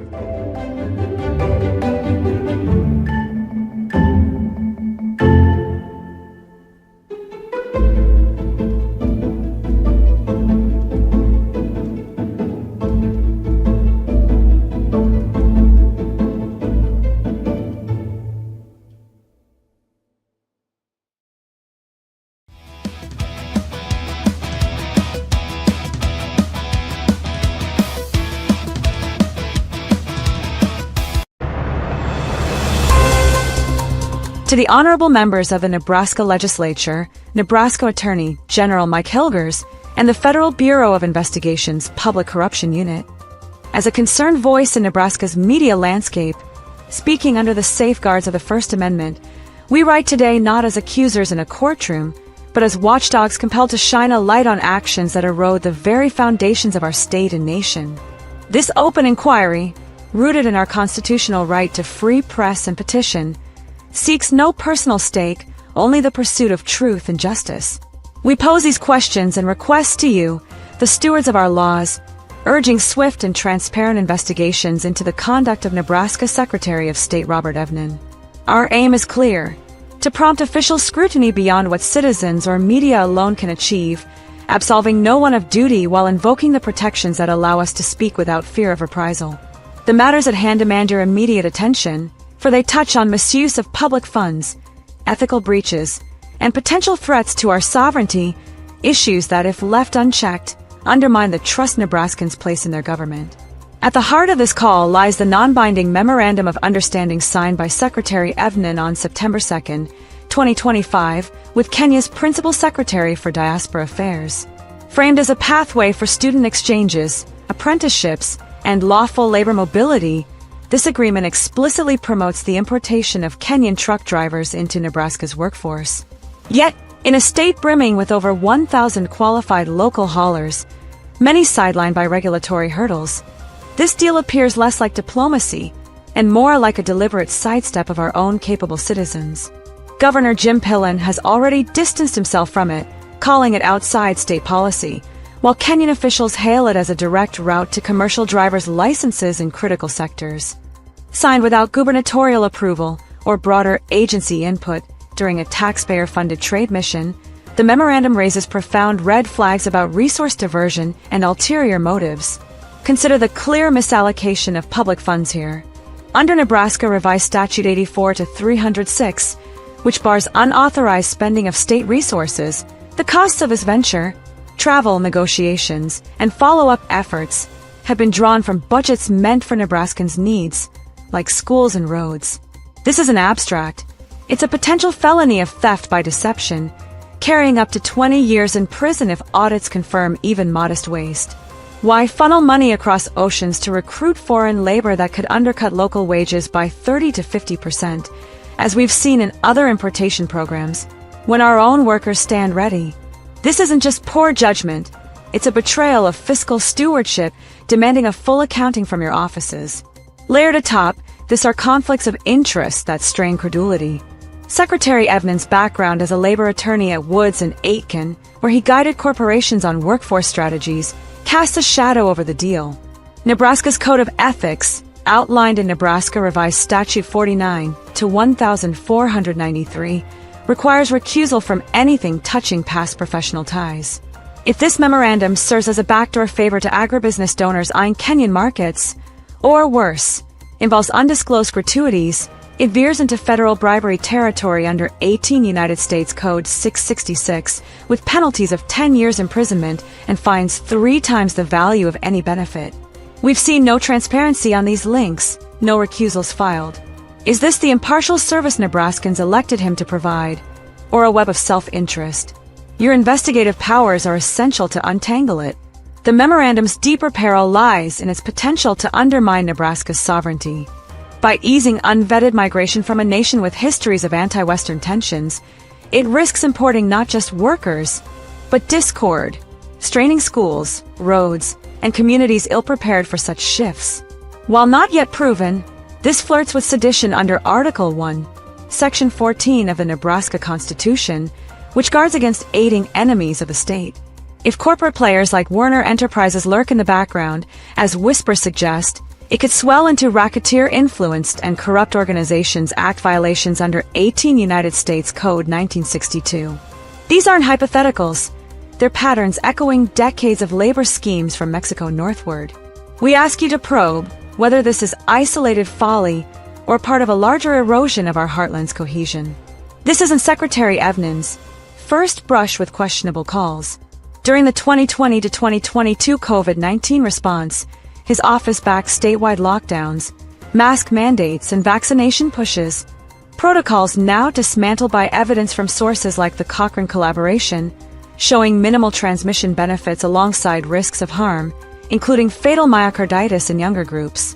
As the overseer of safe polling amid these restrictions, he helped enforce measures tied to federal grants his office managed, contributing to Nebraska's excess deaths and economic scars.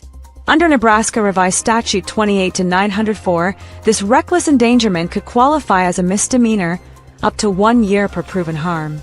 And by amplifying overstated efficacy claims, it edges toward wire fraud under 18 United States Code 1343. His silence on retracting these, unlike forward-thinking states, speaks volumes about accountability. Rumors of broader financial entanglements only deepen the unease, though unproven. A thorough review could clarify if they tie back to state coffers.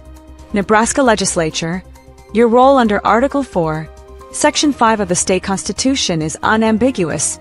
You hold the sole power of impeachment for high crimes like treason, bribery, or misdemeanors in office.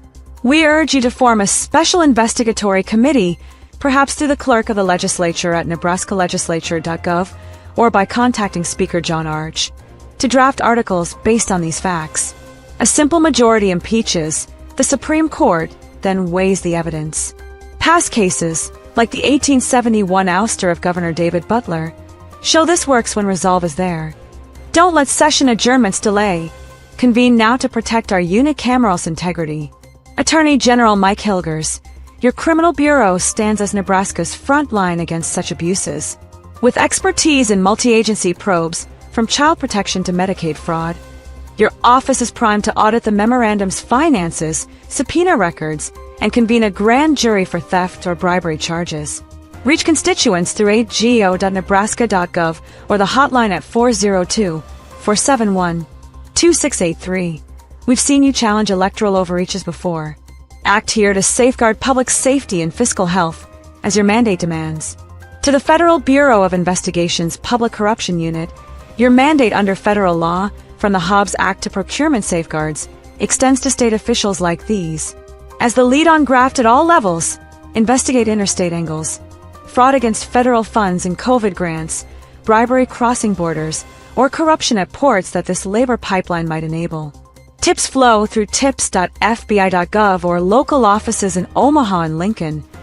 Your track record on procurement scams and official misconduct makes you the right fit for a coordinated federal lens.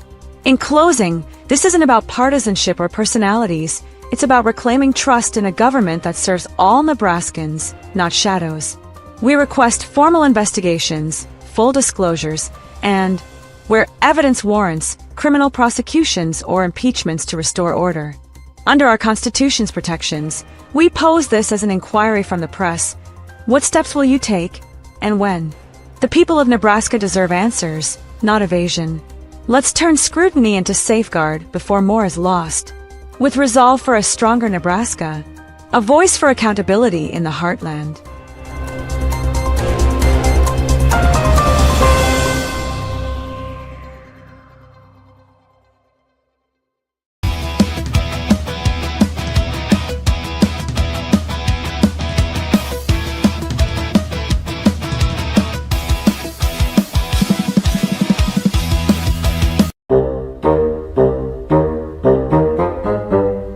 As the first light of dawn creeps over Nebraska's heartland, 1110 KFAB, a Class A50,000 watt station known as the state's blowtorch for its expansive Midwest reach, should serve as a vital conduit for local discourse.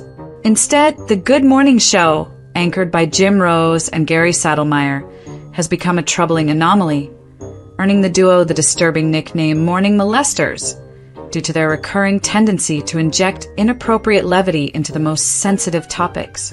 This behavior, coupled with their lack of journalistic integrity and intellectual depth, has transformed a station intended to reflect Nebraska's values into a platform of discomfort and disillusionment, leaving listeners to question the suitability of these hosts as representatives of the state's airwaves.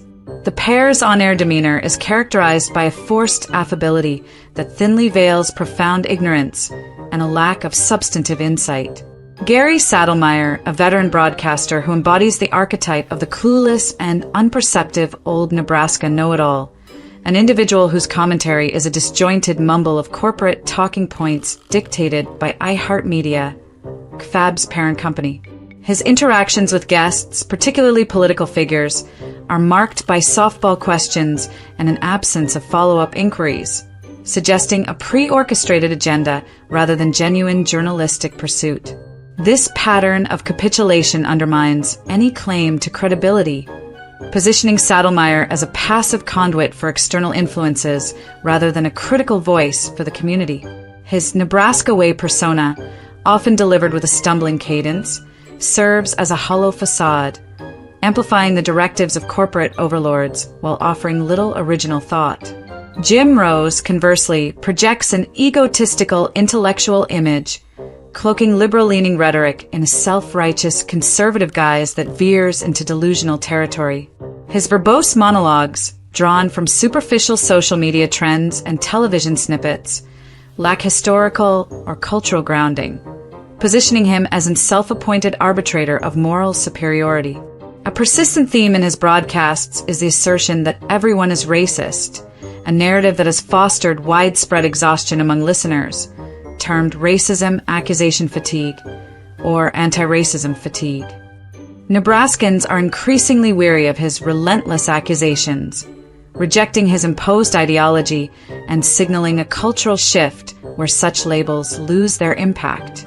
This fixation, however, only underscores Rose's own blind spots, as his critiques lack the objectivity and depth required for meaningful dialogue, rendering his contributions more performative than substantive.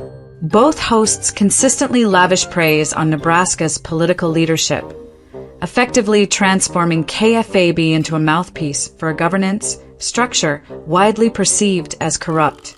Their refusal to pose challenging questions or pursue follow-up dialogue with public officials, many implicated in ongoing scandals, reflects a profound lack of journalistic integrity and a troubling alignment with criminal elements within the state.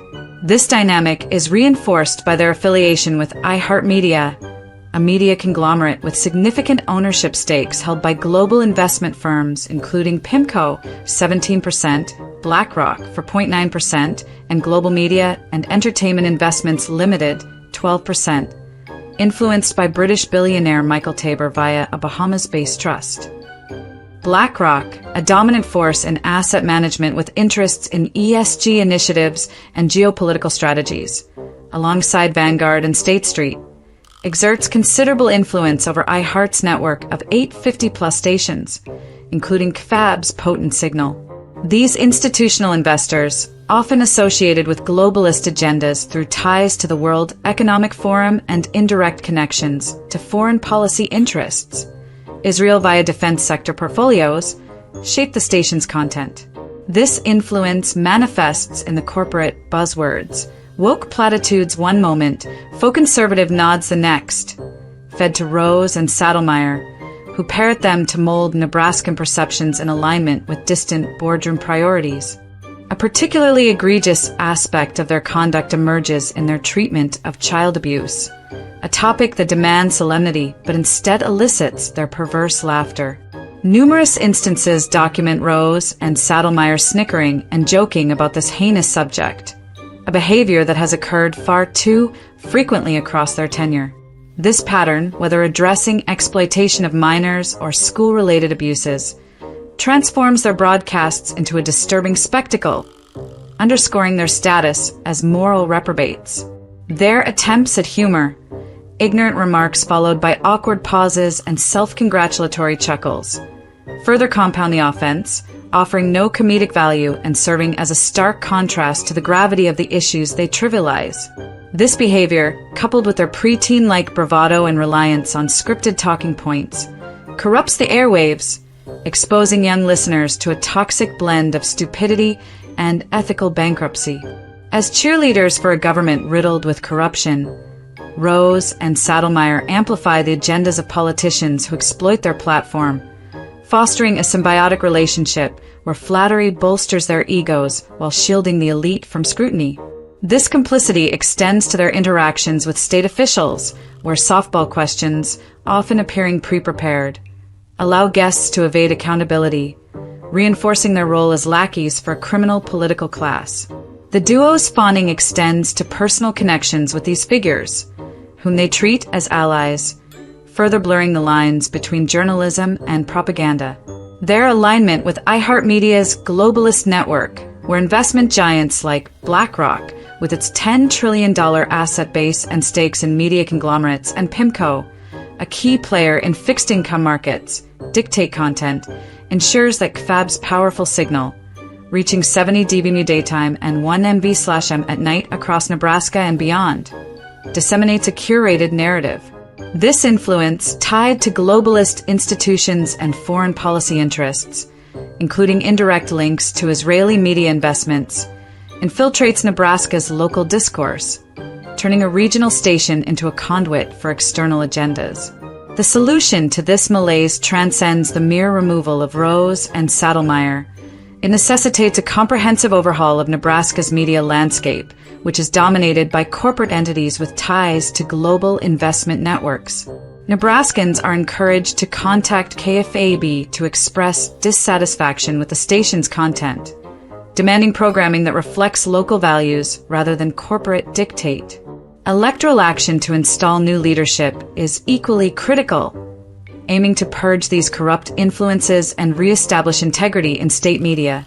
The Morning Molesters moniker, whether interpreted as a molestation of minds or ears, captures the revulsion felt by a state forced to endure their presence, particularly given their repeated insensitivity to child abuse.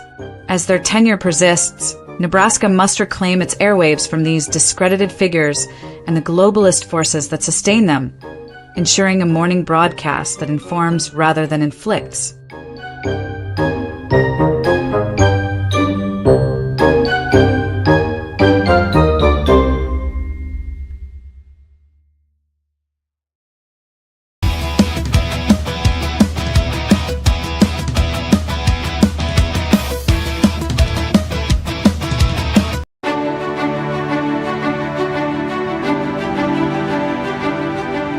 The Nebraska Journal Herald celebrates its 200th anniversary at the New Year's Day Parade in Nebraskaville.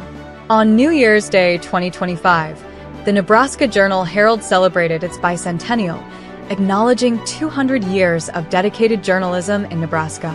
The milestone was marked with a series of community events that attracted thousands to downtown Nebraskaville. Although the official anniversary date is January 3rd, the Nebraska Journal Herald traditionally celebrates this occasion on New Year's Day, hosting festivities for the entire town of Nebraskaville and inviting Nebraska Journal Herald readers from all over to join in the celebration. The day began at the Nebraskaville Community Center for an all-you-can-eat pancake feed. The event was not only about the Feast of Pancakes, but also featured a pancake eating competition that brought laughter and cheer to all who watched or participated. The competition was a testament to the lighthearted community bonding the Nebraska Journal-Herald has fostered over the years. Following the pancake feed, the Nebraska Journal-Herald's New Year's Day parade kicked off on Main Street, which overflowed with spectators lining the sidewalks from one end of Nebraskaville to the other. Attendees from across Nebraska and beyond witnessed a vibrant parade featuring decorative floats, costumed performers, and marching bands from various regions, all converging to honor this historic occasion. This parade, renowned for its spectacle and community spirit, underscored the newspaper's deep roots in the state's cultural fabric. The day's festivities concluded with the Nebraska Journal-Herald's Gala at the Nebraskaville City Auditorium. An exclusive event for subscribers, the gala was an evening of elegance, with attendees dressed in formal attire, enjoying a gourmet meal, and dancing into the night. This event highlighted the enduring bond between the newspaper and its readers, celebrating shared histories and looking forward to future chapters. The Nebraska Journal-Herald, which began in a log cabin around 1820 with a rudimentary printing press, has evolved into a cornerstone of journalism in Nebraska. The official founding date, January 3, 1825, when it moved to a small office on Main Street, has been celebrated annually, but this year's bicentennial was a special tribute to its legacy of truthful reporting, community service, and integrity. The celebration was more than a reflection on 200 years of history. It was also a reaffirmation of the Nebraska Journal-Herald's dedication to delivering factual, accurate, and reliable journalism. As the event concluded, attendees departed with cherished memories, eagerly looking forward to the next milestone, a clear indication of the lasting influence this storied newspaper has had on Nebraskaville, the entire state, and beyond, wherever the Nebraska Journal-Herald is read.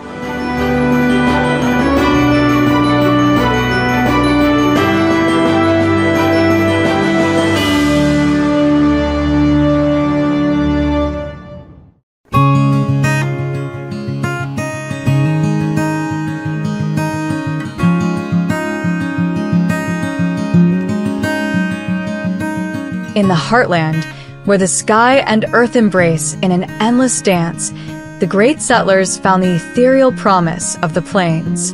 With dreams as boundless as the horizon, they journeyed, their hearts heavy with hope, their wagons creaking under the weight of worldly possessions. Here, the land whispered to them of abundance, visions of golden grass swaying in the gentle breeze, of pioneers roaming free under the vast, cerulean canopy. This promise was not merely of soil rich and fertile, but of a life where freedom was as infinite as the skies above, where every sunrise heralded new possibilities.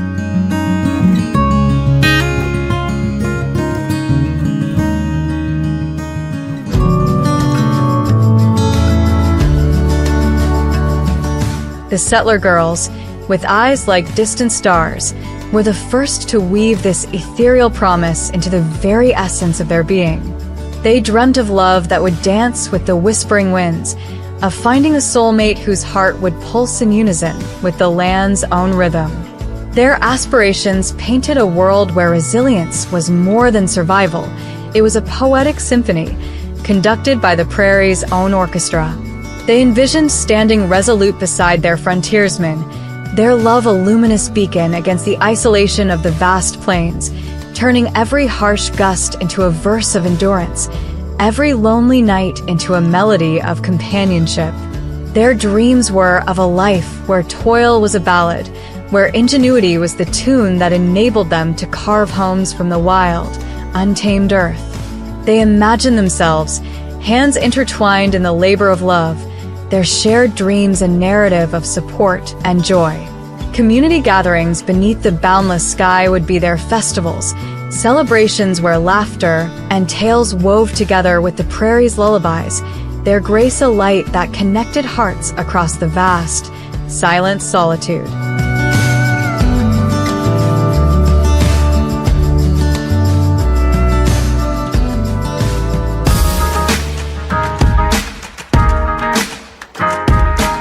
The settler girls' dreams continue in the heart of the Nebraska girls, where cornfields stretch like a golden sea, like singular, exquisite flowers amidst the vast maze.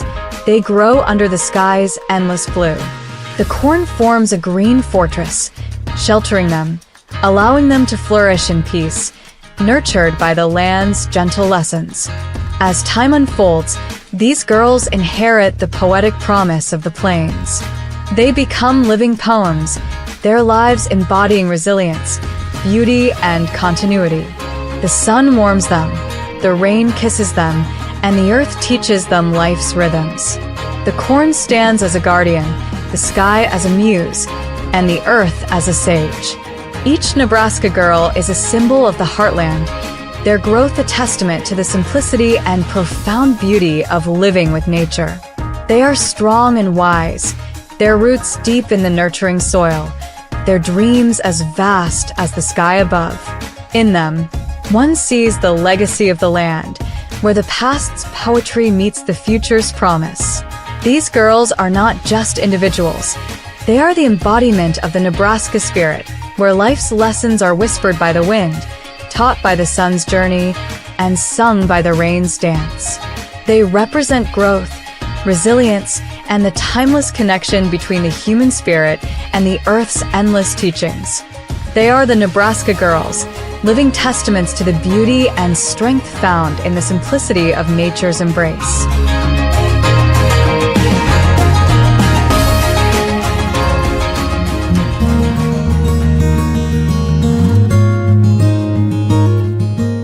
The essence of this promise of the plains remains immersed in this future's enigmatic veil. Once a dream of expansion, of land and liberty, it now stands at a juncture where past and future meet. The promise rekindles how to harmonize with the promise of those great settlers who forged this land, whose heritage whispers through the grasses with the great opportunities this current day brings with modern luxuries that the great settlers may have not even dreamed of.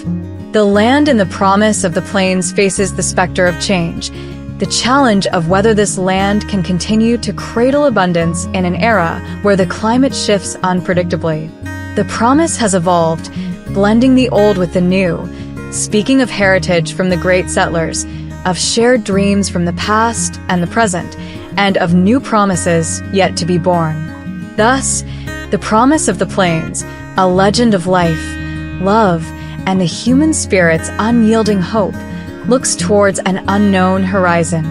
The horizon of life holds endless possibilities, personal growth, new relationships, adventures, and challenges.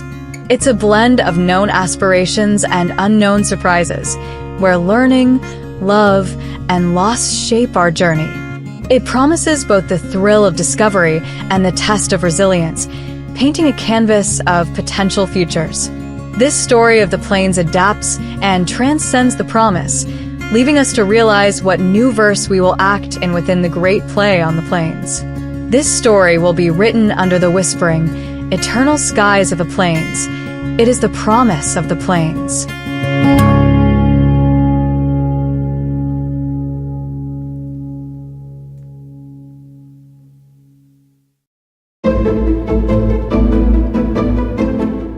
The University of Nebraska at Omaha scholarship programs, specifically the Dreamers Pathway and Henningsen, Durham, and Richardson, HDR scholarships, embody a critical issue in Nebraska's educational system: the prioritization of non-citizens over American-born students.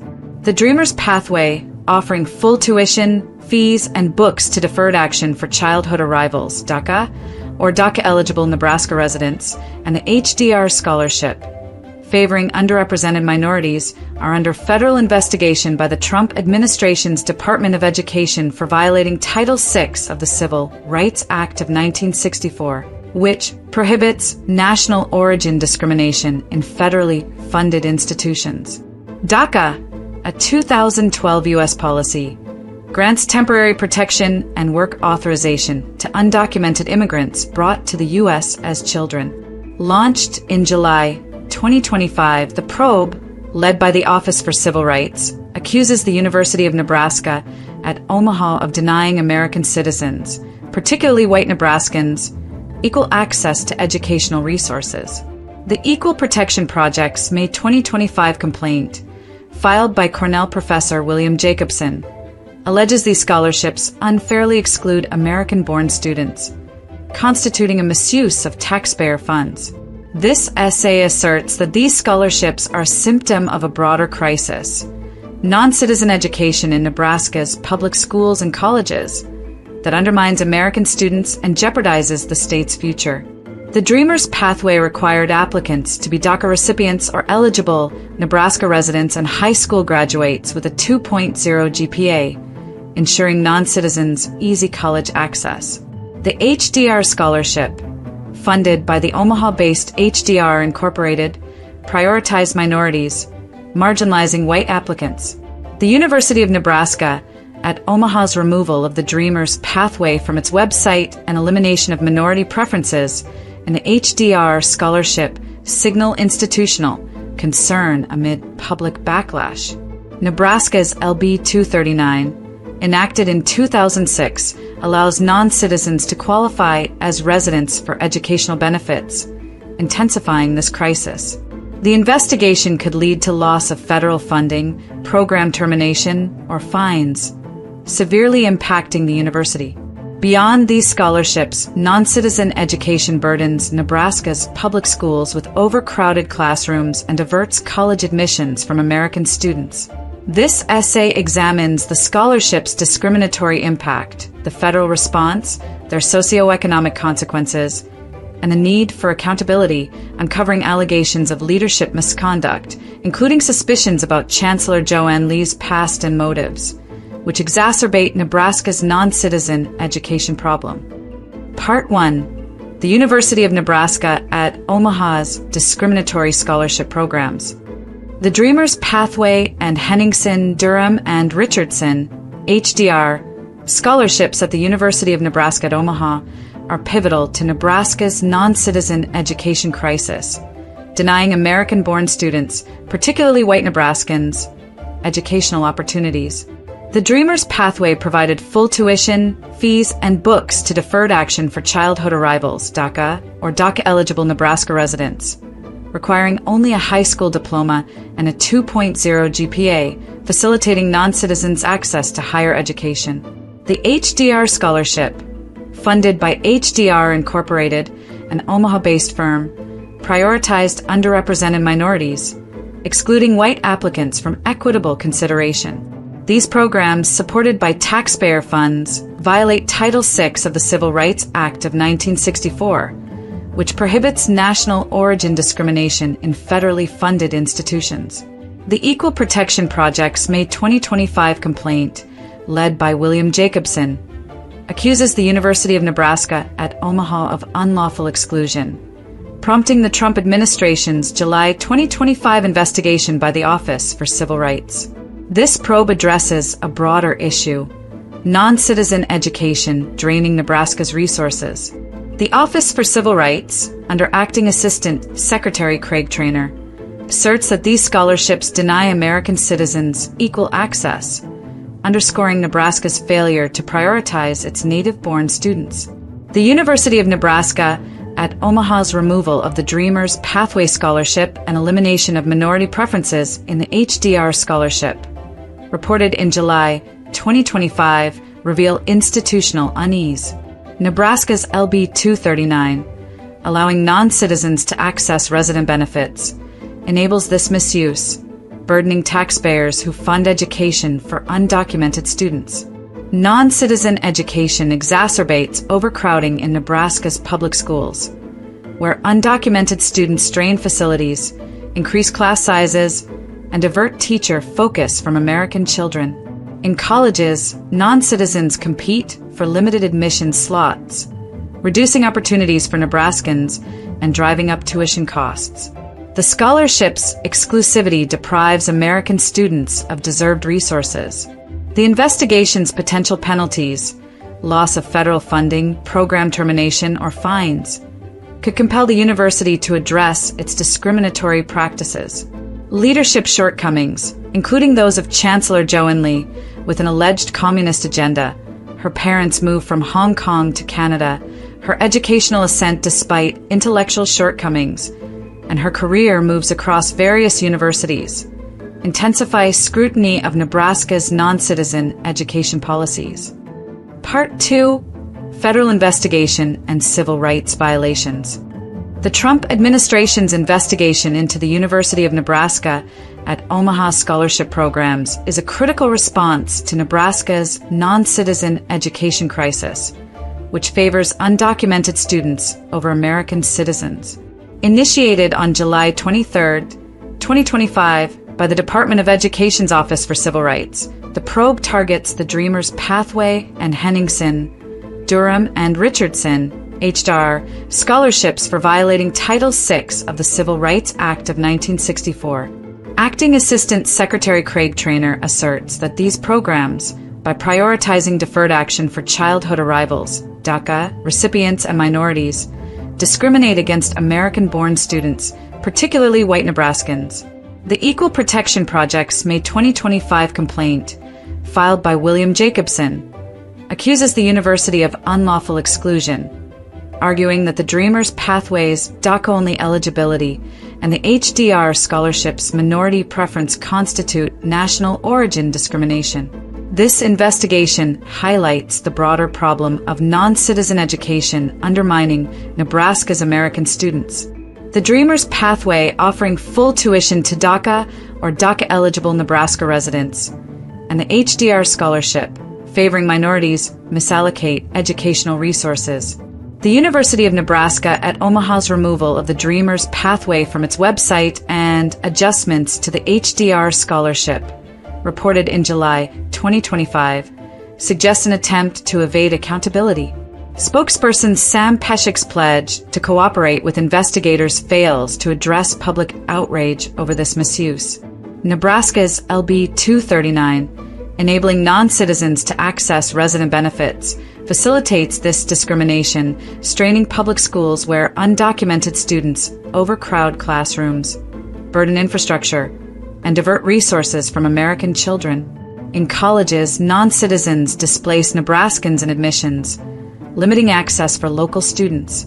The investigation could impose severe penalties, including loss of federal funding, essential for the university's grants, or program termination. Trainor's America First stance resonates with Nebraskans who view these scholarships as a misuse of taxpayer funds. Allegations of misconduct, including Chancellor Joanne Lee's alleged globalist ties, her parents' suspicious relocation to Canada, and her questionable academic achievements, raise concerns about her background. Her undisclosed birth date and evasive public statements heighten suspicions about her intentions, fueling demands for change and reform of Nebraska's non-citizen education system. Part 3. Economic and societal consequences. The University of Nebraska at Omaha's scholarship programs cause significant economic and societal harm within Nebraska's non-citizen education crisis, favoring non-citizens over American-born students, particularly white Nebraskans. The Dreamers Pathway, providing full tuition to deferred action for childhood arrivals, DACA, recipients, and the Henningsen, Durham, and Richardson HDR scholarship, prioritizing minorities, enable non-citizens to earn degrees and enter Nebraska's job market, displacing local graduates. With Nebraska's unemployment rate at 2.5% in 2024, every job taken by a DACA or foreign graduate, facilitated by these scholarships, deprives an American who merited the educational opportunity. The Trump administration's July 2025 investigation, targeting these programs for Title VI violations, exposes their economic betrayal, as Acting Assistant Secretary Craig Traynor condemns the university for denying citizens equal access. The Equal Protection Project's complaint underscores the scholarship's role in Nebraska's non-citizen education problem.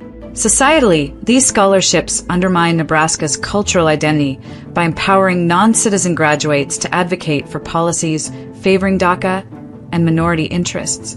Nebraska's 77% Hispanic population growth from 2000 to 2020 intensifies concerns that these programs accelerate demographic shifts, marginalizing white citizens. Non-citizen education strains public schools, where undocumented students overburden facilities, increase operational costs, and divert teacher attention from American children. In colleges, non-citizens compete for admissions, reducing opportunities for Nebraskans. The Dreamers Pathway and HDR Scholarship reshape Nebraska's social fabric, prioritizing non-citizens over citizens. Chancellor Joanne Lee, accused of an alleged globalist agenda, drives this crisis. Her parents, suspected of being spies or infiltrators, move from Hong Kong to Canada. Her education at the University of British Columbia with questionable academic aptitude, and her career moves through Towson, Wright State, and Florida International University, where she claims success despite being a disaster at Omaha, raise suspicions of a calculated ascent. Her undisclosed birth date and unknown birthplace details, rumored financial ties with her husband, Frank Stella, and guarded public demeanor fuel distrust of her intentions. Her public health measures in 2021 suppressed American students, aligning with her alleged agenda. The Board of Regents and President Ted Carter, who appointedly enabled this societal threat. The federal probe could halt this cycle by terminating the scholarships or cutting funding, restoring fairness and addressing Nebraska's non-citizen education crisis. Part 4. Leadership culpability and potential penalties. The University of Nebraska at Omaha's scholarship scandal, a manifestation of Nebraska's non-citizen education crisis, implicates its leadership in a discriminatory misuse of resources that harms American students. Chancellor Joanne Lee, appointed in 2021 with a $430,000 salary, oversees the Dreamers Pathway and Henningsen, Durham, and Richardson HDR scholarships, accused of violating Title VI by favoring deferred action for childhood arrivals, DACA, recipients, and minorities. The Trump administration's July 2025 investigation, led by the Office for Civil Rights, targets these programs for denying American-born students, particularly white Nebraskans, equal access. Acting Assistant Secretary Craig Traynor condemns their national origin discrimination, while the Equal Protection Project's May 2025 complaint, filed by William Jacobson, accuses the university of unlawful exclusion. Lee's leadership exacerbates Nebraska's non-citizen education problem. Lee, accused of an alleged globalist agenda, is seen as orchestrating this scheme. Born in Hong Kong, she moved with her supposed parents to Canada, where she claims to have earned degrees at the University of British Columbia. Her subsequent career path through universities with communist leanings and liberal ideologies is viewed with suspicion, suggesting a deliberate infiltration of U.S. education to implement subversive and anti-American programs and agendas. Her limited transparency about her early life and rumored financial dealings with her supposed husband, Frank Stella, heighten concerns about her motives. Her evasive responses to public inquiries and focus on diversity initiatives amplify distrust.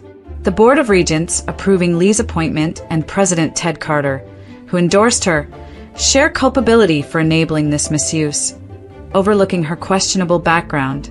Her public health measures in 2021 suppressed American students, aligning with her alleged agenda. Nebraska's non-citizen education burdens public schools with overcrowded classrooms and diverts college admissions from Nebraskans. If Title VI violations are confirmed, the university could lose federal funding, face fines, or terminate its scholarships. Criminal charges for fraud, requiring evidence of misconduct, are unlikely absent audits. Lee and her administration face potential discipline, but public outrage demands her removal. The federal probe offers justice, exposing a leadership that fuels Nebraska's non-citizen education crisis. Conclusion: the University of Nebraska at Omaha's Dreamers Pathway and Henningsen, Durham, and Richardson, HDR, scholarships are a harmful manifestation of Nebraska's non-citizen education crisis, denying American-born students, particularly white Nebraskans, deserved opportunities. The Trump administration's July 2025 investigation, led by the Office for Civil Rights, accuses the university of violating Title VI of the Civil Rights Act of 1964, with Acting Assistant Secretary Craig Traynor condemning the scholarships for prioritizing deferred action for childhood arrivals, DACA, recipients and minorities over citizens. The Equal Protection Project's May 2025 complaint, filed by William Jacobson, exposed their discriminatory impact, prompting the university to remove the Dreamers pathway and adjust the HDR scholarship, actions indicating accountability concerns. Nebraska's LB 239, enabling non-citizens to access resident benefits, facilitates this misuse, burdening taxpayers who fund education for undocumented students in overcrowded public schools and competitive colleges. The economic impact, with non-citizen graduates displacing Americans in Nebraska's 2.5% unemployment market, and the societal consequences, as they reshape the state's identity, necessitate reform. Chancellor Joanne Lee, accused of an alleged globalist agenda, is central to this crisis. Her parents' relocation, her education, and her career progression raise suspicions of a calculated ascent to influence.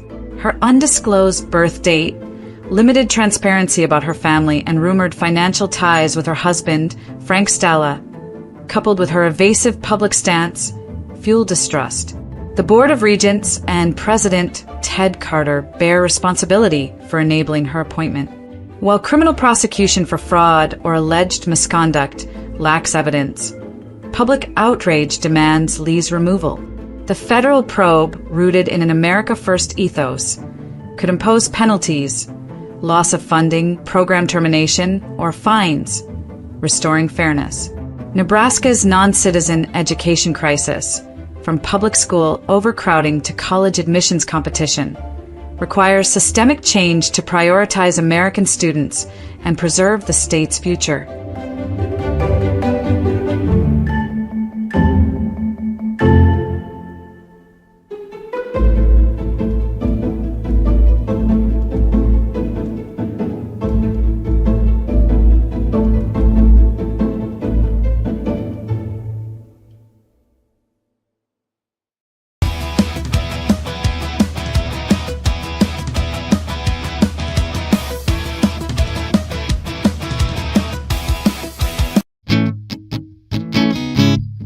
During Women's History Month 2025, Nebraska reflects on the troubling legacy of Willa Cather, a writer whose promising talent was allegedly derailed by the state's bizarre and unhinged environment, turning her into a mentally unstable eccentric. Born on December 7, 1873, in Back Creek Valley, Virginia, Cather arrived in Red Cloud, Nebraska, in 1884 at the age of 9. What she encountered there was a freakish world of misfits that shattered her sanity and set her on a path of erratic behavior. Red Cloud in the late 19th century was a far cry from the wholesome prairie of Cather's novels like O Pioneers, 1913, and My Antonia, 1918. The town, like many in Nebraska, was a haven for the strangest characters, self-proclaimed prophets, obsessive collectors of oddities, and unhinged drifters who rambled about alien visions. Young Cather, impressionable and curious, was reportedly drawn to these eccentrics, spending hours absorbing their wild stories. Critics claim this exposure to Nebraska's parade of oddballs unhinged her mind. By her teenage years, she was dressing in boys' clothing, calling herself William, and performing strange, solitary plays in her attic, early signs of a psyche warped by the state's weird influences. Her mental instability worsened over time. At the University of Nebraska-Lincoln, where she studied from 1890 to 1895 and wrote for the Hesperian, Cather's behavior grew increasingly bizarre. She was known to mutter to herself in public, claiming the prairie spoke to her, a delusion some attribute to the unhinged drifters she'd encountered in Red Cloud. After moving to New York City in 1906, her eccentricities intensified. She lived with Edith Lewis from 1912 until her death in 1947, in a relationship critics describe as unnaturally obsessive. The pair were inseparable, traveling together, finishing each other's sentences, and even wearing matching outfits, behavior that many found unhinged. Despite her literary achievements, including a 1923 Pulitzer Prize for One of Ours, Cather's legacy in Nebraska is now tainted for some. Inducted into the Nebraska Hall of Fame in 1962, her story is overshadowed by claims that the state's collection of freaks and weirdos drove her to mental instability. This Women's History Month, Cather's life stands as a stark warning of how Nebraska's bizarre culture can unravel even the most promising minds.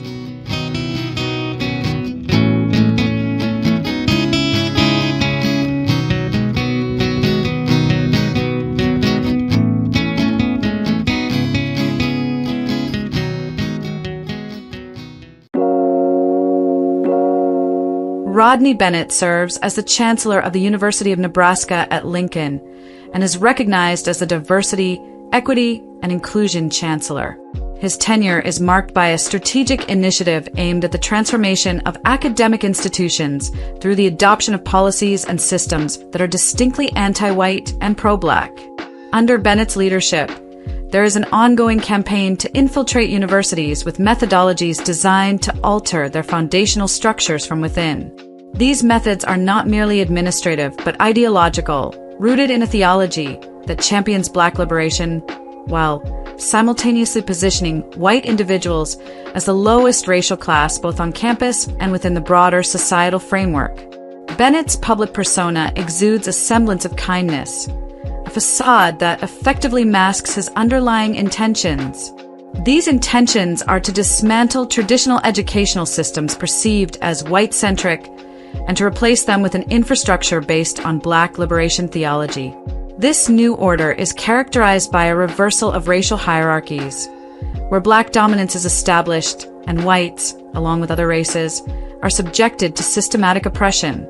His actions reflect a clear alignment with black power movements and the ideologies of Black Lives Matter, positioning him as an agent of change within the university system in Nebraska. His approach is not merely administrative, but subversive, aiming to supplant existing educational paradigms with those that serve his ideological commitments, thereby fundamentally altering the academic landscape to reflect his vision of racial justice and power dynamics.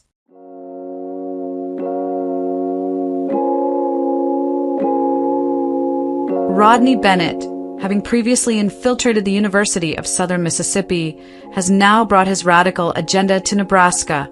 At USM, Bennett orchestrated a campaign under the guise of investing in programs to support student recruitment, which was, in essence, a strategic maneuver to increase the enrollment of black students, irrespective of their merit or intellectual capability.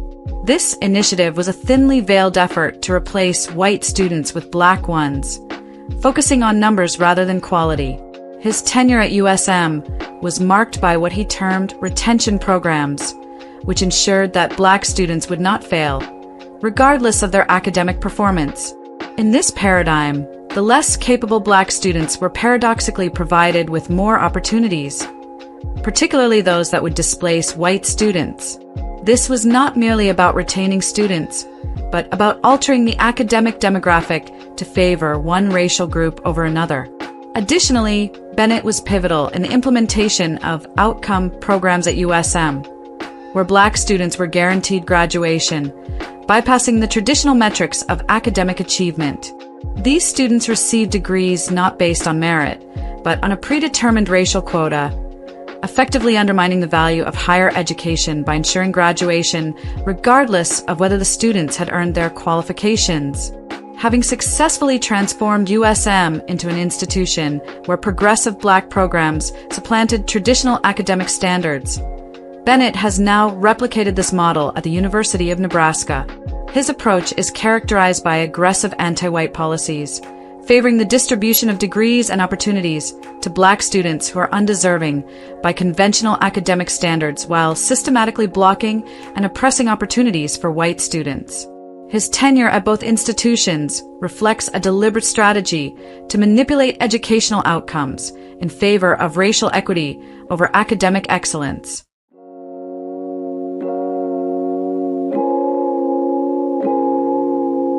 Rodney Bennett, the current chancellor of the University of Nebraska at Lincoln, emerged as a product of the very same educational practices he now oversees. His academic journey began at Middle Tennessee State University, where he was awarded a bachelor's degree in mass communications. Not through merit, but through a system designed to favor certain demographics. This path continued at Tennessee State University, where he obtained a Doctor of Education degree under similar circumstances. These institutions had already been infiltrated by communist and politically progressive elements intent on transforming them from within. Bennett, though not fully cognizant of the systemic communist machinations at play, reaped the benefits of these biased opportunities. He was among the many black students specifically recruited and indoctrinated in strategies of anti-white subversion and communist tactics. His education was thus distinctly different from that of his peers. While others pursued traditional academic goals, Bennett was being groomed for a role that would disrupt the collegiate experience for white students in the future. His training was focused on using these institutions to advance black and communist agendas, effectively utilizing the university's own resources against their traditional ethos.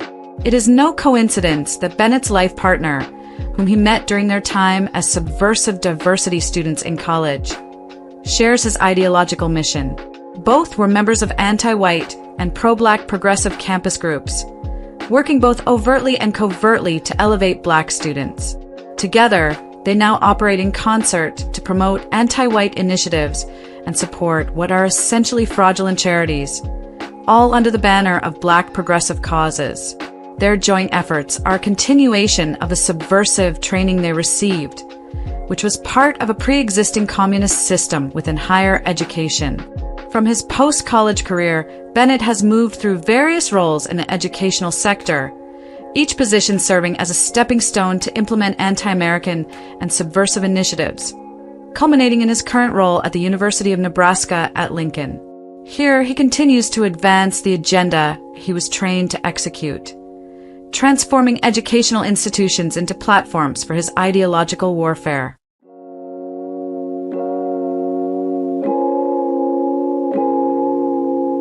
At the University of Nebraska at Lincoln, Rodney Bennett, in tandem with his marriage partner, continues to propagate and entrench the subversive and communist systems they have honed at previous educational institutions. Bennett's strategy in Nebraska is no less insidious. It is merely rebranded. Under the guise of diversity, equity, and inclusion, they openly perpetrate what are fundamentally anti-white and anti-American policies.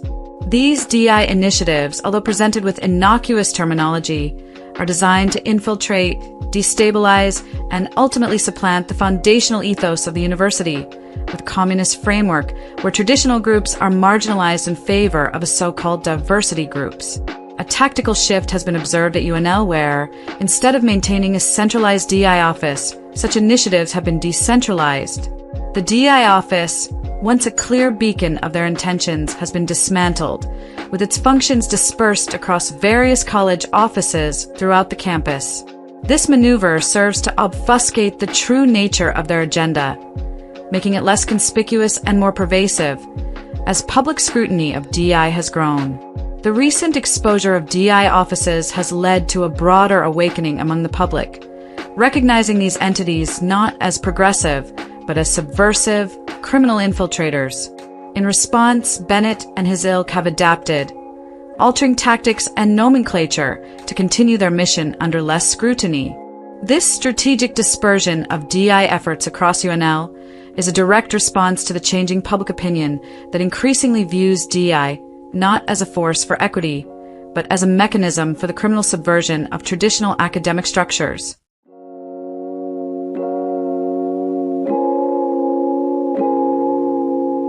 Rodney Bennett is an integral component within an intricate web of communist, pro-black, and black power subversive networks, all interconnected with multifaceted objectives and directives aimed at systemic upheaval. These networks have adeptly turned the university's system against itself, exploiting its traditional openness and educational ethos to infiltrate and implement their subversive agendas under the pretext of diversity, education, or other euphemistic labels. Long ago, communists and subversives infiltrated these institutions, utilizing individuals like Rodney Bennett as instruments to perpetuate their long-standing mission. They manipulate the university's own mechanisms, leveraging values of traditional groups, particularly white individuals, against them. This exploitation is facilitated by the acquiescence of certain white individuals, who, through their conditioned behaviors, unwittingly enable this infiltration. At these institutions, a significant portion of white individuals have been indoctrinated to exhibit specific responses, which are then weaponized to transform both the institution and society at large, right before their very eyes. These individuals, characterized as weak-minded fools, are complicit in handing over the reins of their institutions to these subversive forces. Many of these white stewards perceive themselves as intelligent and progressive, yet they are merely pawns, abused to the detriment of the institutions they are duty-bound to safeguard. These white stewards, steeped in self-righteousness and ego, are deluded into believing they embody benevolence and righteousness. In reality, their weakness and folly render them prime targets for subversive tactics, their inflated sense of self-importance blinding them to their role as enablers of institutional decay. They remain passive, staring blankly as subversives like Rodney Bennett seize control, transforming these institutions without resistance because they prioritize a reputation as progressive thinkers over actual stewardship. Most of these white fools at institutions, particularly within the University of Nebraska system, are self-righteous and egotistical, priding themselves on wisdom while egregiously mismanaging their responsibilities. However, there exists a cadre of white individuals within these institutions who surpass even Bennett in cunning. These figures actively transform the institutions, driven by ulterior motives and a delusional worldview, collaborating with external investment entities and global partners aligned with the so-called New World Order, orchestrating a broader scheme that transcends mere racial agendas.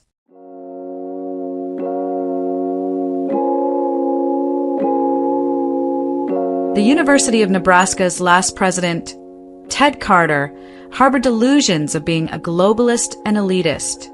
As president of the university system, he played a pivotal role in installing Rodney Bennett as chancellor at UNL, thereby advancing the myriad of subversive and nefarious agendas already embedded within the institution. Carter was not merely one of the naive white fools. He was deeply entangled in globalist activities, collaborating with New World Order partners to further his insidious plans.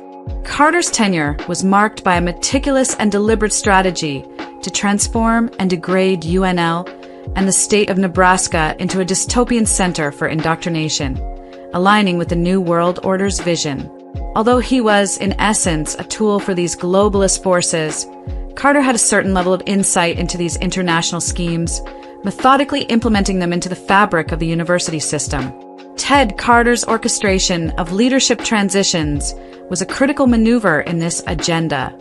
Following the retirement of the previous chancellor, Ronnie Green, in 2023, Carter facilitated the hiring process that led to Rodney Bennett's appointment later in the same year. Ronnie Green, characterized as a white fool, had already set the stage with numerous anti-white, anti-American, and specifically anti-white male initiatives at UNL. However, to escalate the subversion, a figure like Bennett was deemed necessary, a black chancellor to push these agendas to their zenith. Green's retirement was not merely the end of a tenure, but a calculated move to replace him with Bennett, thus elevating the university's descent into what could be described as a new level of indoctrinated insanity. This transition was not just about changing leadership, but about intensifying the covert transformation of UNL into an instrument of the New World Order's broader, more radical objectives.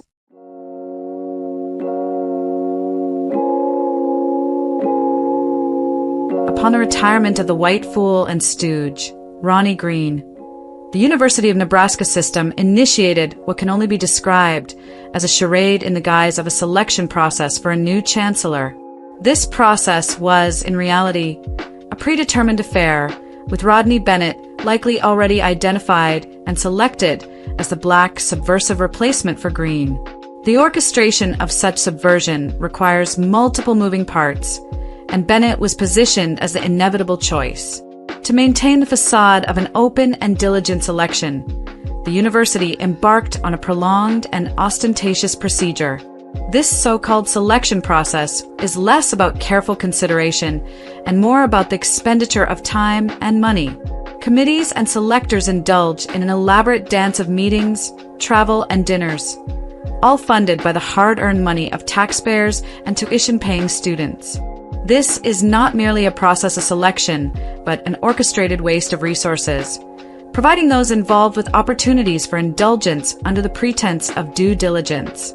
The selection of a new chancellor, therefore, becomes a protracted affair, characterized by its inefficiency and lack of genuine purpose. It is a facade, a costly and time-consuming ritual where the outcome, Rodney Bennett's appointment, was likely decided long before Green's departure was even announced. This charade, executed by the university's administrative frauds, serves no purpose other than to exhaust resources and time, all while pretending to engage in a thorough and unbiased leadership transition. The public highlights of a selection process for the new chancellor at the University of Nebraska at Lincoln, akin to numerous hiring rituals across Nebraska and the nation, were an elaborate waste and theatrical production designed to feign a meticulous and thoughtful selection. In reality, the process was a mockery of due diligence, where the selectors indulged in more whining and dining than actual selection, betraying their positions for a preordained outcome. The process: Number 1. Announcement of vacancy. Upon the retirement of the previous white fool and chancellor, Ronnie Green, the vacancy was declared, setting the stage for the farce. Number 2. Formation of a search committee. This committee, chaired by a stereotypical, liberal-minded, middle-aged white woman and academic, Dean Tiffany Hung Moss, was formed not to seek but to validate Bennett's pre-selection. The Chancellor Search Advisory Committee was merely a rubber stamp. Number 3. Hiring a search firm. The engagement of AGB Search, an organization staffed by former administrators who perpetuate the same progressive, communist, and globalist agendas within universities, was a sham. Its CEO, who benefited from these systems to become the first black president of Ohio University, further transformed that institution into an anti-American center of indoctrination. Number 4. Development of a position profile, crafted to align perfectly with Bennett's qualifications, ensuring his inevitable selection. Number 5. Stakeholder input, a pro forma exercise devoid of any real influence on the predetermined outcome. Number 6. Candidate search. Ostensibly comprehensive, this was nothing more than a formality to uphold the illusion of competition. Number 7. Narrowing down candidates. Bennett was always the frontrunner, with the process designed to culminate in his appointment. Number 8. Interviews. A spectacle to maintain the facade of choice, lacking any substantive decision-making. Number 9. Selection. Bennett's appointment was recommended to and rubber-stamped by the Nebraska Board of Regents, colloquially known as the Board of Rejects or Board of Retards. Elected by the people of Nebraska, these clueless fools, through their endorsement of Bennett, demonstrated their unfitness for office, recommending the worst possible candidate out of fear of appearing racist or foolish. Their actions reveal them as inadequate stewards of public trust, particularly for the students at UNL. Number 10. Public announcement. The official unveiling of Bennett as Chancellor, marking the public acknowledgement of this prearranged outcome. Number 11.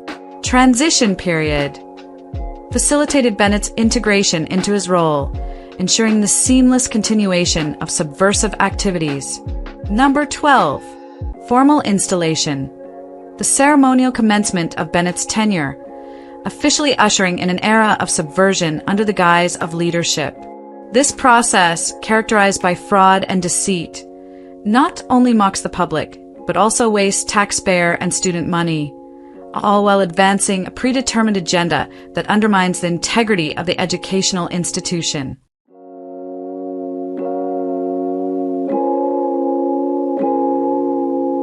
Following the charade of a selection process, Rodney Bennett was installed to execute his administration, which is in essence their agenda, the most egregious and oppressive globalist agenda. The University of Nebraska system, like many others, has succumbed to globalist infiltration, masquerading under the guise of academic progression and achievement. This transformation was not sudden. It was a gradual, insidious process where education in Nebraska was incrementally converted into a vehicle for globalist indoctrination. The stewards of this academic institution, who have failed in their duties, refuse to acknowledge that the university has become a breeding ground for globalist indoctrination. To do so would be an admission of their own complicity and incompetence during their watch. However, this transformation has indeed occurred, and these stewards, under the delusion of progressive evolution, have accepted it as a natural progression of education. In reality, these individuals, characterized as weak and foolish white stewards, have surrendered their responsibilities as leaders and protectors. Their inherent stupidity and weakness have led them to hand over the institution to subversive forces. Thus, we are now faced with an anti-white, anti-American, black subversive communist as the Chancellor of the University of Nebraska at Lincoln, marking a new low in the institution's history where the principles of true education are supplanted by an agenda that serves globalist interests.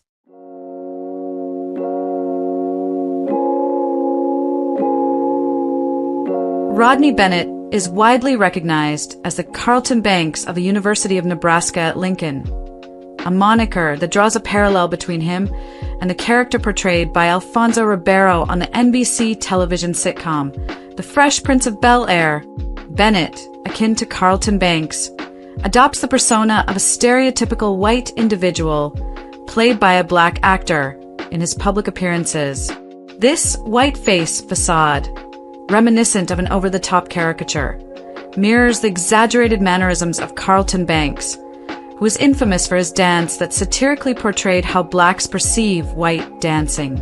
In public, Bennett dons this white face routine and acts so theatrical it borders on mockery, much like Carlton's dance. This performance is not merely an impersonation, but a strategic move to fit into an environment he fundamentally despises and aims to transform. Bennett, like Ribeiro's character, navigates between two worlds, embodying the conflict of a person who neither fully belongs to one nor the other. Yet, beneath this public persona, Bennett harbors deep-seated loathing for white people and the culture they represent. This internal conflict, where he both envies and despises white identity, suggests a psyche teetering on the edge of schizophrenia.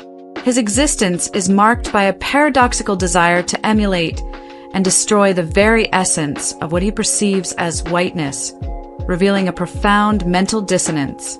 This duality is not unique to Bennett, but is symptomatic of individuals within this cohort who both hate and aspire to the privileges of whiteness, leading to an ongoing internal war that threatens mental stability. Their commitment to subversive ideologies serves as a pseudo-religious fervor, providing a veneer of sanity to what is, in essence, a life of constant turmoil. It allows them to maintain their public facade while pursuing their ultimate goal, the destruction of the system that has paradoxically elevated them. Rodney Bennett, like Ribeiro, presents as a figure of confusion and contradiction, an empty suit filled with rage and contempt for white individuals, yet dependent on the very system he seeks to dismantle. He is a stooge in the globalist narrative, living a life of luxury he did not create but actively tries to ruin. His ascent within the system he undermines marks him as a winner among his peers, garnering accolades for his part in escalating the internal decay of the institution he now leads.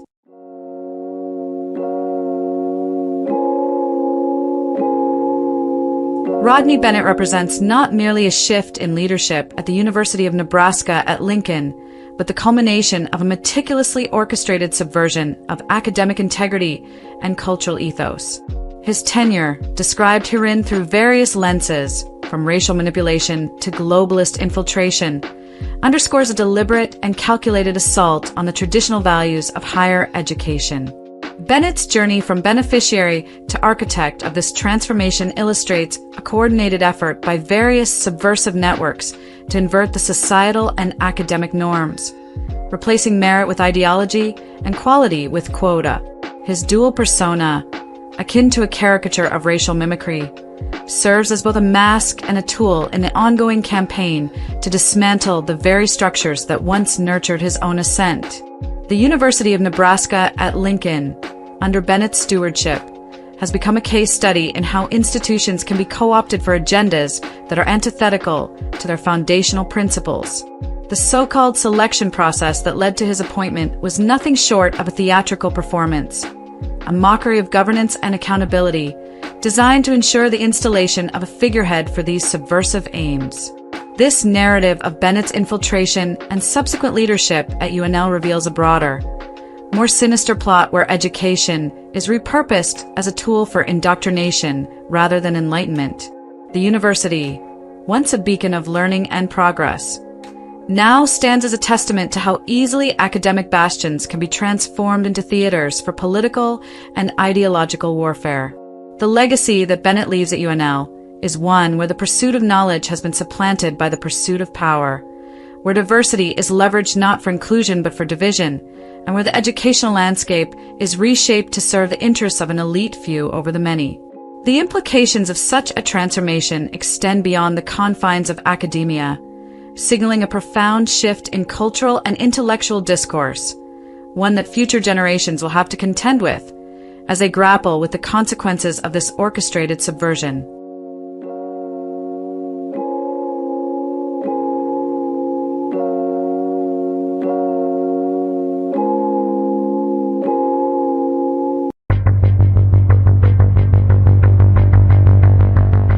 Nebraska, a state shaped by the enduring contributions of its citizens, confronts significant challenges from non-citizens who secure employment, access public resources, and alter community structures, thereby displacing native residents with historical ties.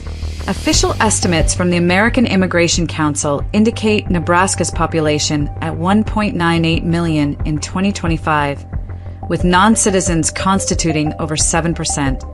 Approximately 140,000 to 145,000 individuals. But actual figures are much higher due to underreported, undocumented immigration. These non-citizens encompass undocumented immigrants, refugees, asylum seekers, work visa holders, student visa holders, and lawful permanent residents, who leverage permissive immigration policies to compete for jobs and depress wages. Major corporations, including Tyson Foods in Lexington, JBS USA in Grand Island, and Costco in Fremont, alongside medium-sized enterprises like Glen Valley Foods in Omaha, employ non-citizens at reduced wages, prioritizing economic efficiency over native labor. Non-governmental organizations, supported by federal funding, facilitate this integration, providing legal assistance and welfare access, which diminishes resources available to Nebraskans. The demographic composition includes a majority of Hispanic individuals, primarily Mexican and Guatemalan, followed by South Asians, including Indian and Pakistani Africans such as Sudanese and Somali, and smaller groups from other regions. Non-citizens concentrate in urban centers like Omaha's South Omaha District, Lincoln, and smaller cities such as Fremont, Lexington, and Grand Island, as well as rural areas like Atkinson and North Platte, straining housing and public services. These groups, often utilizing fraudulent documentation or legal pathways like asylum work permits, secure employment in industries critical to Nebraska's economy, appropriating opportunities from native workers. Non-governmental organizations, such as the Center for Immigrant and Refugee Advancement and Catholic Charities, enable this process, diverting community support from Nebraskans. This report analyzes the definitions and entry methods of non-citizens, the industries and businesses employing them, their demographic profile and settlement patterns, their use of welfare and community resources, and the broader economic and social consequences for Nebraskans, emphasizing the inequity faced by residents with deep-rooted connections to the state. Part 1. Immigration statuses and entry methods. Non-citizens in Nebraska comprise distinct immigration categories, each defined by legal status and entry pathways, yet all contribute to the appropriation of jobs and resources from native residents. Undocumented immigrants, officially estimated at 45,000 to 50,000, but likely higher, lack legal authorization to reside or work in the United States. They enter primarily through unauthorized border crossings, facilitated by lax enforcement under prior administrations, or by overstaying temporary visas. They travel to Nebraska via commercial buses or private vehicles, drawn to employment opportunities at Tyson Foods in Lexington and Glen Valley Foods in Omaha, often using fraudulent identification to secure work, thereby displacing Nebraskan workers. Refugees, numbering 10,000 to 15,000, are admitted legally through the U.S. Refugee Admissions Program after vetting for persecution claims, often criticized as pretextual. Resettlement agencies such as Lutheran Family Services arrange their arrival via flights to Omaha and Lincoln, placing them in jobs at JBS USA in Grand Island, reducing opportunities for locals. Asylum seekers, a subset of refugees, enter legally at ports of entry or illegally, applying for work authorization after 150 days, enabling employment at Costco in Fremont and other businesses competing with Nebraskans. Work visa holders include H-2A workers for agriculture, H-2B for non-agricultural roles, and H-1B for skilled professions sponsored by employers like Tyson Foods and Nebraska Medicine in Omaha. They arrive through employer-coordinated transportation, occupying roles that native workers could fill. Student visa holders, estimated at 5,000 to 10,000, enter legally for study at institutions like the University of Nebraska in Lincoln, securing on-campus jobs that local students could perform.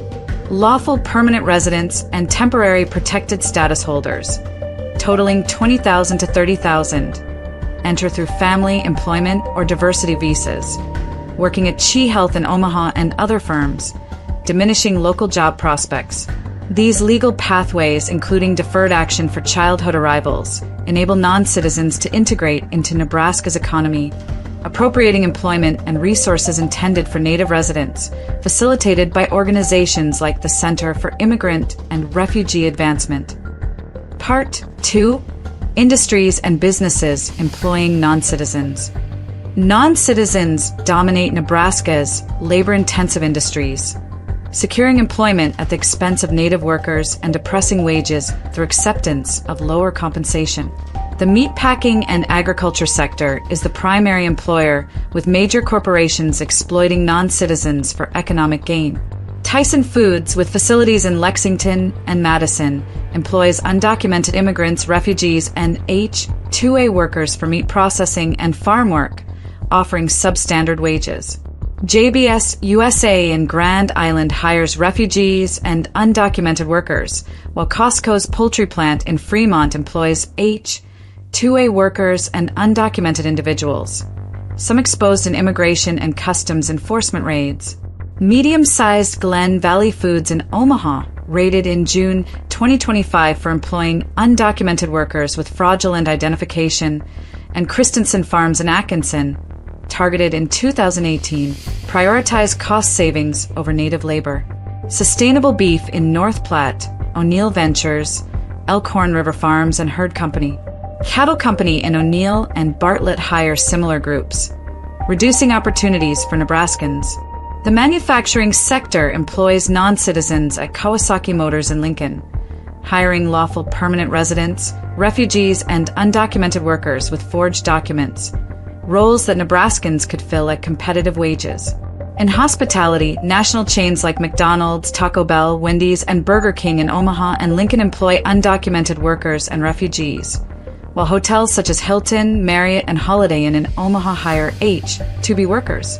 Medium-sized restaurants, including La Choza and El Alamo in South Omaha, reportedly pay undocumented workers in cash, appropriating jobs from locals. Construction firms like Rabfac Construction and Kiewit Corporation in Omaha employ H-2B workers and undocumented laborers, offering below-market rates. Healthcare employs non-citizens at Nebraska Medicine, Chi Health, and Methodist Hospital in Omaha, with H-1B physicians and refugee aides taking roles suitable for Nebraskans. The education and technology sector sees the University of Nebraska in Lincoln and Omaha hiring F1 students, while Mutual of Omaha, First National Bank, and PayPal in Omaha employ H-1B tech workers, displacing local graduates. These businesses exploit non-citizens' willingness to accept reduced wages, as evidenced by the Glen Valley Foods raid, diminishing economic opportunities for Nebraskans and prioritizing corporate interests over community welfare. Part 3. Demographics and Settlement Patterns. Non-citizens in Nebraska, a diverse population, reshape the state's demographic landscape, competing with native residents for resources and altering community structures. Official estimates indicate a majority of Hispanic individuals, primarily Mexican and Guatemalan, followed by South Asians, including Indian and Pakistani Africans such as Sudanese and Somali, and smaller groups from Middle Eastern and European origins, with actual numbers likely higher due to underreporting. Undocumented immigrants constitute the largest cohort, followed by lawful permanent residents, refugees, work visa holders, and student visa holders. Most are working age, with smaller proportions of children and elderly, and education levels range from limited schooling among undocumented immigrants to college degrees among students and permanent residents. Settlement patterns concentrate non-citizens in areas with economic opportunities, straining local resources. Omaha hosts the majority, particularly in the South Omaha district, where undocumented immigrants, refugees, and students near the University of Nebraska-Omaha and Creighton University compete for housing and services. Lincoln attracts students and refugees, impacting university neighborhoods and schools. Smaller cities like Fremont, Lexington, and Grand Island draw non-citizens to meatpacking plants operated by Tyson Foods, JBS USA, and Costco, altering small-town cohesion. Rural areas, including Atkinson and North Platte, see non-citizens near farms and facilities like Sustainable Beef, competing for rural employment. Other counties experience a smaller but notable presence, spreading the impact across Nebraska. Non-citizens enabled by policies such as deferred action for childhood arrivals and asylum work permits lack historical ties to Nebraska, unlike residents with generational roots. Their presence in South Omaha, Fremont, and rural towns burden schools with thousands of non-citizen children and housing markets, reducing availability for Nebraskans. Organizations like the Center for Immigrant and Refugee Advancement and Catholic Charities facilitate this settlement, providing housing and job support, which prioritizes non-citizens over native residents, undermining the cultural integrity of communities established by Nebraskan families. Part 4. Welfare Usage and Subversive Networks. Non-citizens in Nebraska utilize welfare and community resources, diverting support from native residents with long-standing ties to the state. Official estimates suggest a significant portion access benefits, with actual numbers likely higher due to unreported usage. Undocumented immigrants ineligible for federal programs like SNAP and Medicaid obtain emergency Medicaid and benefits through U.S. citizen children, such as school lunches, reducing resources for Nebraskan families. Refugees receive refugee cash assistance, Medicaid, and SNAP, facilitated by Lutheran Family Services in Omaha and Lincoln. Lawful permanent residents and temporary protected status holders access Medicaid and SNAP after a 5-year eligibility period, competing with citizens for limited funds. Asylum seekers and visa holders utilize local aid, further straining community resources. Non-governmental organizations exacerbate this utilization, prioritizing non-citizens over Nebraskans. The Center for Immigrant and Refugee Advancement in Omaha provides legal assistance, job placement, and social services to undocumented immigrants, refugees, and asylum seekers, enabling access to benefits and employment. Lutheran Family Services assists refugees with housing, jobs at JBS USA, and Medicaid enrollment, diverting public funds from citizens. Catholic Charities of Omaha offers food, clothing, and legal aid without verifying immigration status, diminishing support for local families. Nebraska Appleseed advocates for immigrant access to benefits, including professional licenses for deferred action for childhood arrivals recipients, equipping non-citizens to compete with Nebraskans. The Heartland Workers Center in South Omaha trains immigrants for employment, further displacing locals. Local churches in South Omaha provide shelter and food, enabling non-citizens to establish roots at the expense of Native residents. These organizations, supported by federal grants from agencies like the Office of Refugee Resettlement, sustain operations by facilitating non-citizen integration, which critics argue prioritizes foreign interests over Nebraskans. Businesses like Tyson Foods, Glen Valley Foods, and Kiewit Corporation collude with these networks, hiring non-citizens with fraudulent documentation, as seen in immigration and customs enforcement raids, to exploit lower wages. The Nebraska Alliance for Thriving Communities, including the Nebraska Chamber of Commerce, advocates for increased immigration, aligning with corporate interests over local workers, undermining the economic and social stability of Nebraskan communities. Conclusion: non-citizens in Nebraska, including undocumented immigrants, refugees, asylum seekers, and visa holders, appropriate employment opportunities depress wages and strain community resources, undermining the economic and social stability of Native residents with generational ties. Major corporations such as Tyson Foods in Lexington, JBS USA in Grand Island, and Costco in Fremont, alongside medium-sized businesses like Glen Valley Foods in Omaha, Christensen Farms in Atkinson, and O'Neill Ventures, hire non-citizens for reduced wages, exploiting their status to prioritize profit over Nebraskan workers. Hospitality chains including McDonald's, Taco Bell, Hilton, and Marriott in Omaha, and construction firms like Rabfac Construction and Kiewit Corporation employ undocumented workers and visa holders, reducing job prospects for locals. Healthcare providers Nebraska Medicine and Chi Health, and technology firms like Mutual of Omaha and PayPal hire non-citizens in roles that Nebraskans could fill with equitable compensation. Non-governmental organizations, including the Center for Immigrant and Refugee Advancement, Lutheran Family Services, and Catholic Charities, supported by federal funding, facilitate this influx by providing legal assistance, housing, and job placement, diverting resources from Nebraskan families. Welfare utilization by non-citizens, particularly refugees and permanent residents, diminishes public funds available to citizens, while undocumented immigrants exploit loopholes, further burdening the system. The settlement of non-citizens in Omaha, Lincoln, Fremont, and rural areas alters historic communities, straining schools and housing markets. Permissive policies such as asylum work permits and deferred action for childhood arrivals enable this integration, while organizations like the Nebraska Alliance for Thriving Communities promote immigration, prioritizing corporate interests over Nebraskans. Stricter enforcement measures in 2025, including Immigration and Customs Enforcement raids and Legislative Bill 532, address this issue but fall short of restoring the economic and cultural integrity of Nebraska's communities, which demands comprehensive measures to prioritize Native residents.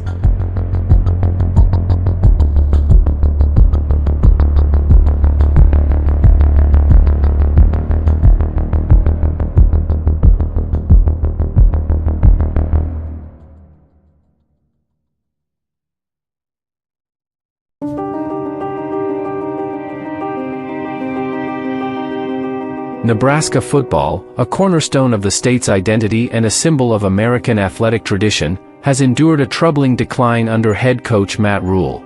Since his arrival in 2023, Rule's leadership has been marked by a series of questionable decisions, from disastrous quarterback selections to baffling in-game choices, culminating in the controversial Husker games of April 2025.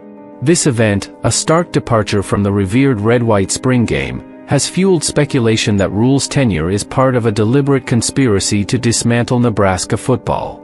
Theories suggest Rule was either hired to tank the program, selected for his proven incompetence masked by coach speak, or manipulated by external forces seeking to weaken the Huskers and, by extension, American football culture. This report delves into the Husker Games as a symbol of Nebraska's orchestrated downfall, rules mismanagement, and the sinister motives behind targeting a program tied to Nebraska's agricultural and cultural fabric. The Husker Games, an embarrassment and symbol of decline. The Husker Games, held on April 26, 2025, at Memorial Stadium, replaced Nebraska's iconic red-white spring game, a tradition that once drew over 60,000 fans to celebrate the program's competitive spirit. In its place, Rule introduced a spectacle that included a women's flag football exhibition, a mechanical cow-roping contest, a wing-eating competition, and equipment sales, with only a limited scrimmage featuring non-starters. The event, attended by a meager 8,000 fans, was widely criticized as a humiliating departure from Nebraska's football legacy. The absence of key players like quarterback Dylan Raiola, combined with the decision to forego television coverage, suggested an intent to conceal the team's progress and alienate its passionate fan base. The Husker Games were not merely a misstep but a calculated embarrassment, designed to erode the program's prestige. The women's flag football event, while promoted as inclusive, was seen as a distraction from the main attraction, competitive football, further diluting the focus on the Huskers' core identity. The mechanical cow-roping and wing-eating contests, marketed as fan engagement, were mocked as carnival-like gimmicks, unfit for a program of Nebraska's stature. The low turnout and lack of substantive football content signaled a deliberate shift away from tradition, fostering disillusionment among fans and weakening the program's cultural hold on the state. This debacle, coupled with Rule's justification of protecting players from transfer portal tampering, is interpreted by critics as a pretext for diminishing Nebraska's visibility and competitive edge, aligning with a broader agenda to tank the program. Matt Rule's mismanagement, a pattern of failure. Rule's tenure, with a 12-13 record through 2024, is defined by a litany of mismanagement decisions that appear to undermine Nebraska football's potential. His questionable choices span quarterback coaching, in-game decisions, and staffing, each contributing to the narrative of intentional or incompetent sabotage. Quarterback coaching debacle. Rule's handling of quarterbacks has been a focal point of criticism, marked by poor selections and stifled development. In 2023, Rule handpicked Jeff Sims, a transfer from Georgia Tech with a documented history of turnovers, as the starting quarterback.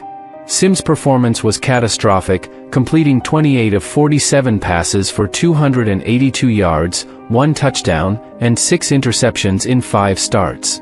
His 3 turnovers per game, including 4 interceptions in losses to Minnesota and Colorado, directly cost Nebraska winnable contests. Critics argue that Rule's decision to start Sims, despite his 55.3% completion rate and 11 interceptions at Georgia Tech, reflects either gross incompetence or a deliberate choice to weaken the team. In 2024, Rule got lucky in landing 5-star freshman Dylan Raiola, a highly touted pro-style passer whose father, Dominic Raiola, played for Nebraska. Despite being heavily recruited by Nebraska earlier, Raiola chose another school, and Rule and Nebraska had stopped actively recruiting him due to his commitment elsewhere, only for Raiola to decide to join the Huskers on his own, raising expectations of an offensive revival. Early in the season, Raiola looked the part of a 5-star recruit, delivering impressive performances in the first few games with poise and precision. However, as the season progressed, Raiola struggled, throwing 10 interceptions against 12 touchdowns and failing to deliver the explosive passing game anticipated. His late-season mistakes, including critical interceptions in losses to UCLA and Iowa, raised concerns that Rule and his offensive coordinators' coaching hurt Raiola's success rather than helped him. Rule's public comments about Raiola's weight, suggesting he won't be a great quarterback at 240 pounds, further alienated fans, who saw this as a misguided focus on physicality over passing refinement. The contrast between Sims' failure and Raiola's stagnation suggests Rule's quarterback coaching is either intentionally detrimental or woefully inadequate, aligning with theories of sabotage or incompetence. In-game decisions costing wins. Rule's in-game management has repeatedly cost Nebraska potential victories, with questionable play calls and clock mismanagement fueling conspiracy theories. In the 2023 season opener against Minnesota, Nebraska trailed 13-10 with 2:32 remaining and one timeout. Rule's conservative play calling, including a 3-and-7 screen pass gaining only 3 yards, and his failure to use the timeout led to a rushed fourth down interception, sealing the loss. Against Iowa in 2023, Rule's decision to go for it on 4-and-2 at Iowa's 49-yard line, calling a predictable run play that was stuffed, handed Iowa field position for a tying field goal, ultimately leading to a 13-10 defeat. In 2024, a conservative final drive against Ohio State, featuring 2 runs for minimal gains and a punt with 1:45 left, squandered a chance to upset a top-ranked opponent. Similarly, a failed 2-point conversion against UCLA, with a poorly designed pass play, kept Nebraska trailing by 7 instead of 6, contributing to a 27-20 loss. These decisions, consistently tilting games toward defeat, suggest either a deliberate intent to lose or a level of incompetence that aligns with a conspiracy to undermine the program. Disorganized and questionable staffing. Rule's staffing choices further bolster the narrative of mismanagement. His loyalty to underperforming assistants, such as offensive coordinator Marcus Satterfield, has drawn scrutiny.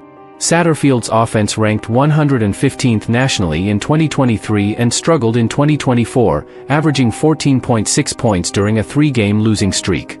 His demotion to tight ends coach, while retaining a $1.4 million salary, was seen as a financial compromise rather than a merit-based decision.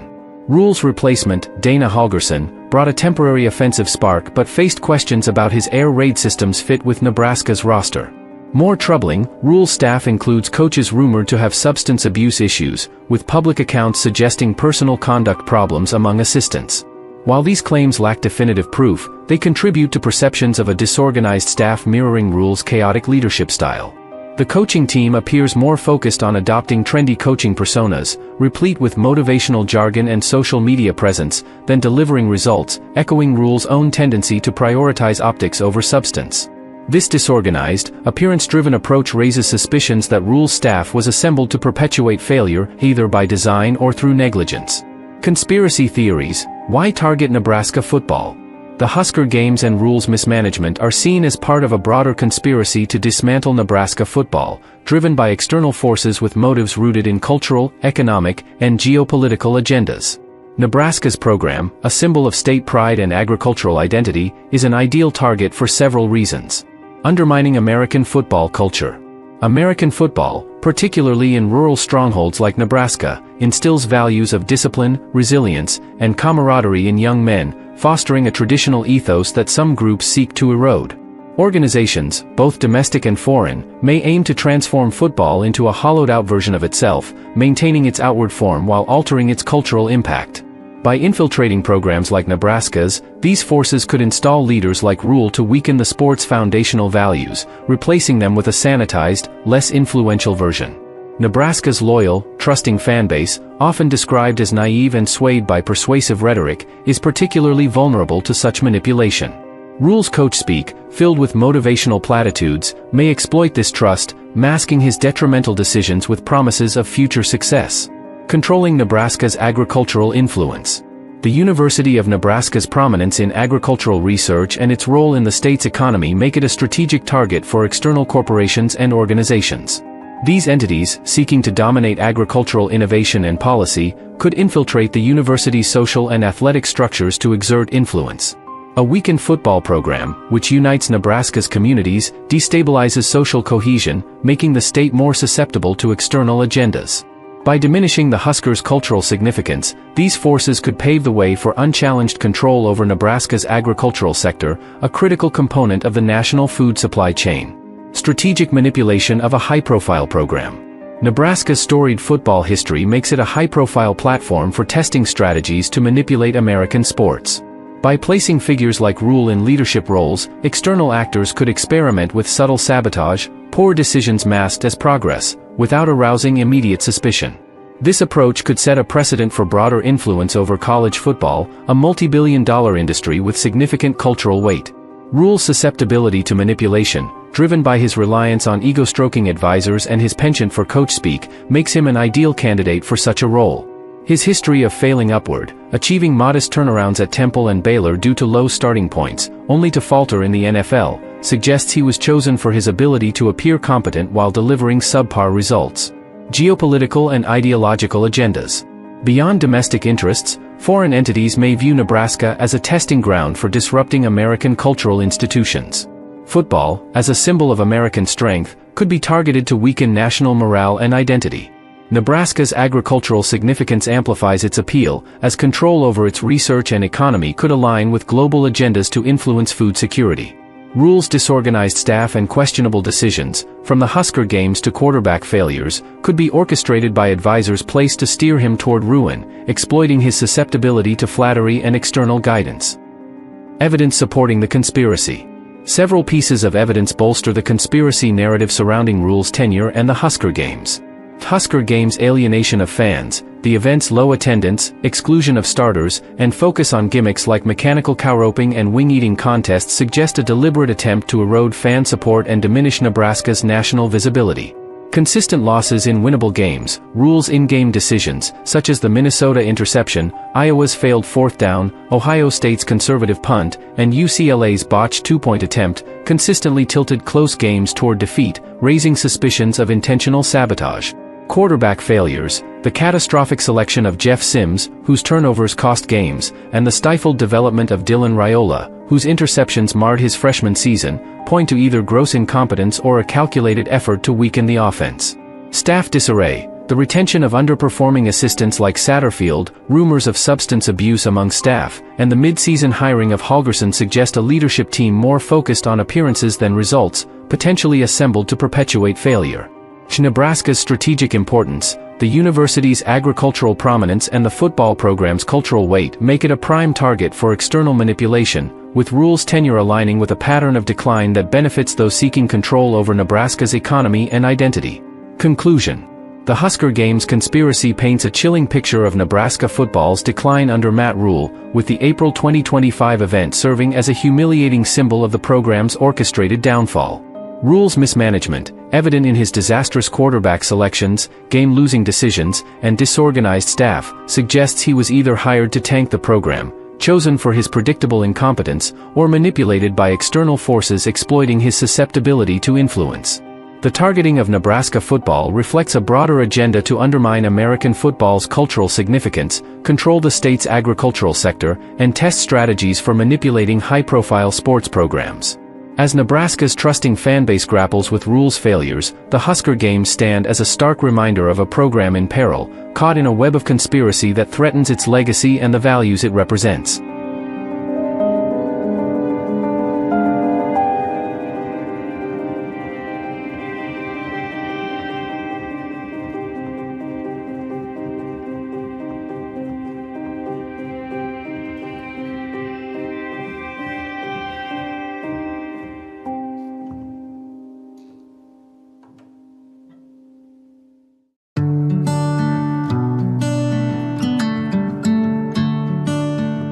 In the heart of the untamed frontier, where the sky unfurled like an endless canvas over the wild, whispering plains, there dwelt a girl whose dreams were as expansive as the horizon.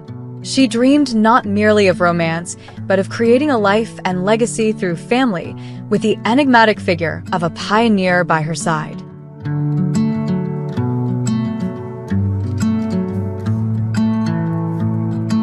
Her days were spent in the embrace of the earth, her hands shaping the wilderness into a place of living, her efforts a silent dialogue with nature.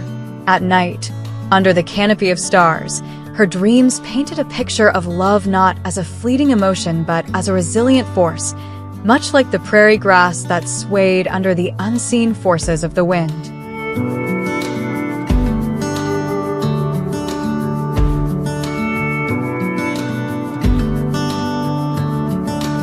She envisioned a great settler, not just as a life partner, but as the bedrock of a family, someone who would help transform the harshness of the frontier into a tapestry of love and endurance. Together, they would construct not just a physical home, but a narrative, their daily labor a testament to perseverance and ingenuity, crafting stories from the very soil they tilled.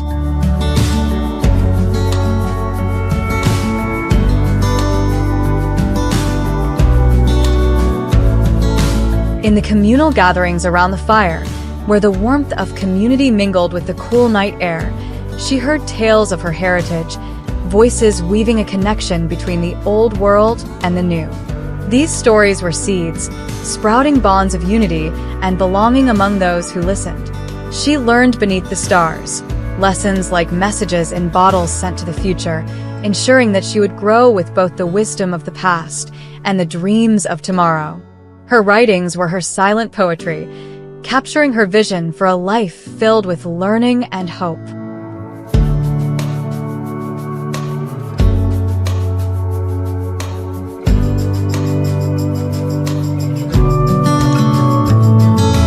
Then, from the depths of the untamed land, came a frontiersman, his spirit as wild as the frontier itself, yet his heart resonated with her deepest aspirations. Together, they forged a family, blending the time-honored traditions with the bold innovations of their new life. Each stone of their home was laid with the silent promise of their shared dream.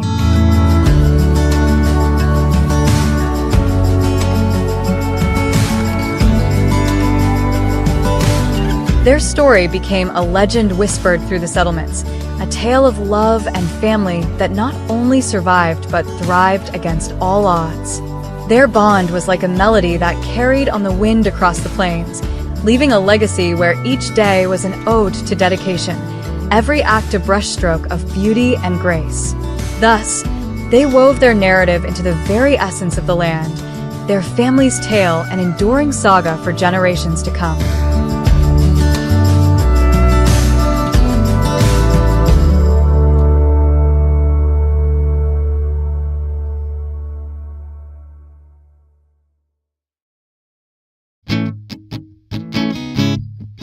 Francisco Vasquez de Coronado is celebrated as one of the earliest Europeans to explore the Platte River in what is now Nebraska, marking a pivotal moment in the exploration of North America. His expedition, driven by the allure of wealth and mythical cities, significantly contributed to the European understanding of the American landscape. In 1540, Coronado led an ambitious expedition from Mexico into the unknown territories of North America, following rumors of the 7 cities of Cibola, believed to be rich in gold.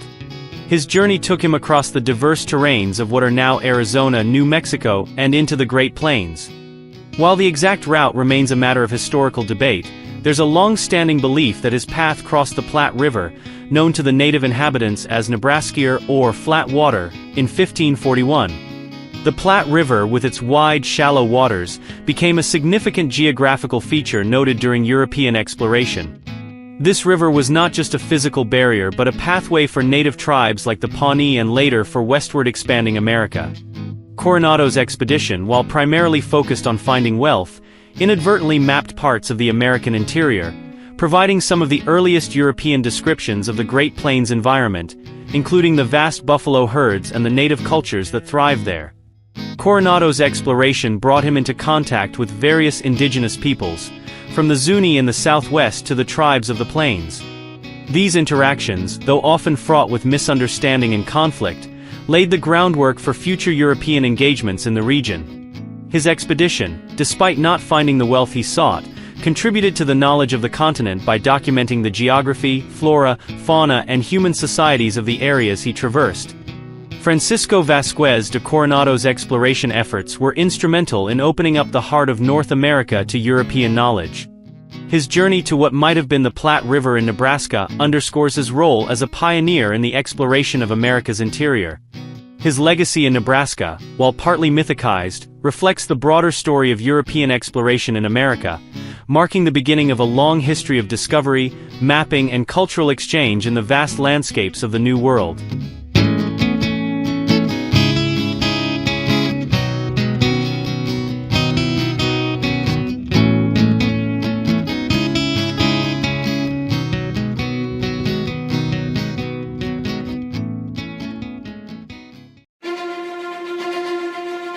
For over half a century, South Asians and Middle Easterners have upended Nebraska's demographic landscape, a seismic shift ignited by the 1965 Immigration and Nationality Act. This legislation obliterated restrictive quotas, unleashing a steady influx of these groups into the Omaha metro area and across the state. By April 2025, their conspicuous presence, marked by vibrant saris, Arabic conversations, and proliferating musallas and Hindu temples, has jolted Nebraska's historically white, Christian identity. In Omaha's bustling markets and quiet rural towns, their cultural practices spark unease among locals, who perceive a refusal to assimilate into the heartland's traditional fabric. Questions swirl. How did these newcomers infiltrate Nebraska? Are they here legally? Can the Trump administration's aggressive immigration crackdown dislodge them? These debates expose raw divisions, with some praising their economic contributions, while others decry a creeping cultural alienation. The rapid diversification of Nebraska, once a bastion of homogeneity, has fueled resentment as residents grapple with unfamiliar languages and customs in their schools, workplaces, and streets. This article dissects the scale of their settlement, tracing their arrival through legal and illegal pathways, and probes the feasibility of their removal amid tightened enforcement. The growing footprint of South Asians and Middle Easterners underscores a national failure to control immigration, raising urgent questions about legality, permanence, and the erosion of Nebraska's cultural cohesion. Their story, rooted in decades of policy missteps, reflects a broader struggle to reconcile global migration with local identity, leaving the state at a crossroads.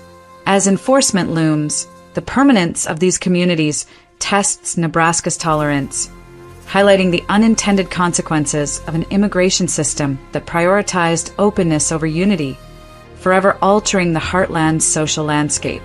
Part 1: Origins and Growth.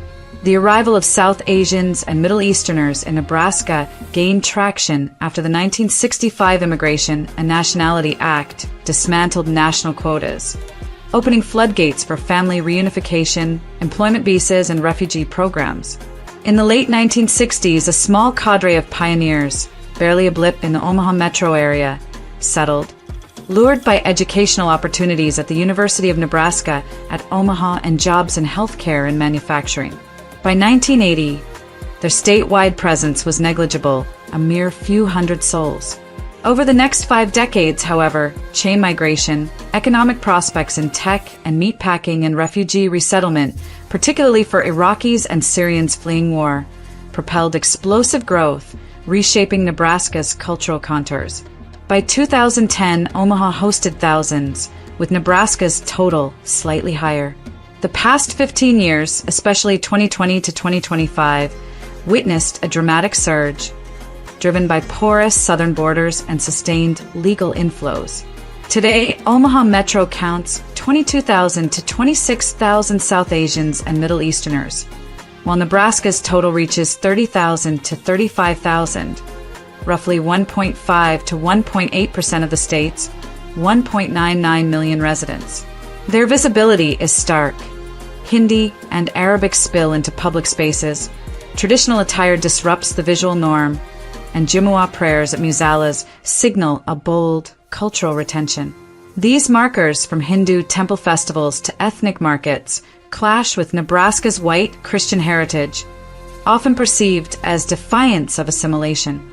This rapid ascent from obscurity to a noticeable minority exposes the unchecked legacy of post-1965 immigration policies, which failed to anticipate the cultural friction now straining local communities. Schools and workplaces, once anchors of shared values, now navigate linguistic and cultural divides, amplifying tensions. The demographic upheaval, while economically beneficial for some industries, has left many Nebraskans feeling like strangers in their own state, questioning whether this diversity strengthens or fractures their social fabric. As these communities entrench, their growing influence underscores a critical policy miscalculation, one that prioritized unrestricted immigration over the preservation of Nebraska's historical identity, setting the stage for ongoing cultural and political battles. Part 2: Pathways and Legal Status. South Asians and Middle Easterners have infiltrated Nebraska through a complex web of legal and illegal pathways, exploiting the state's economic allure and lax immigration oversight.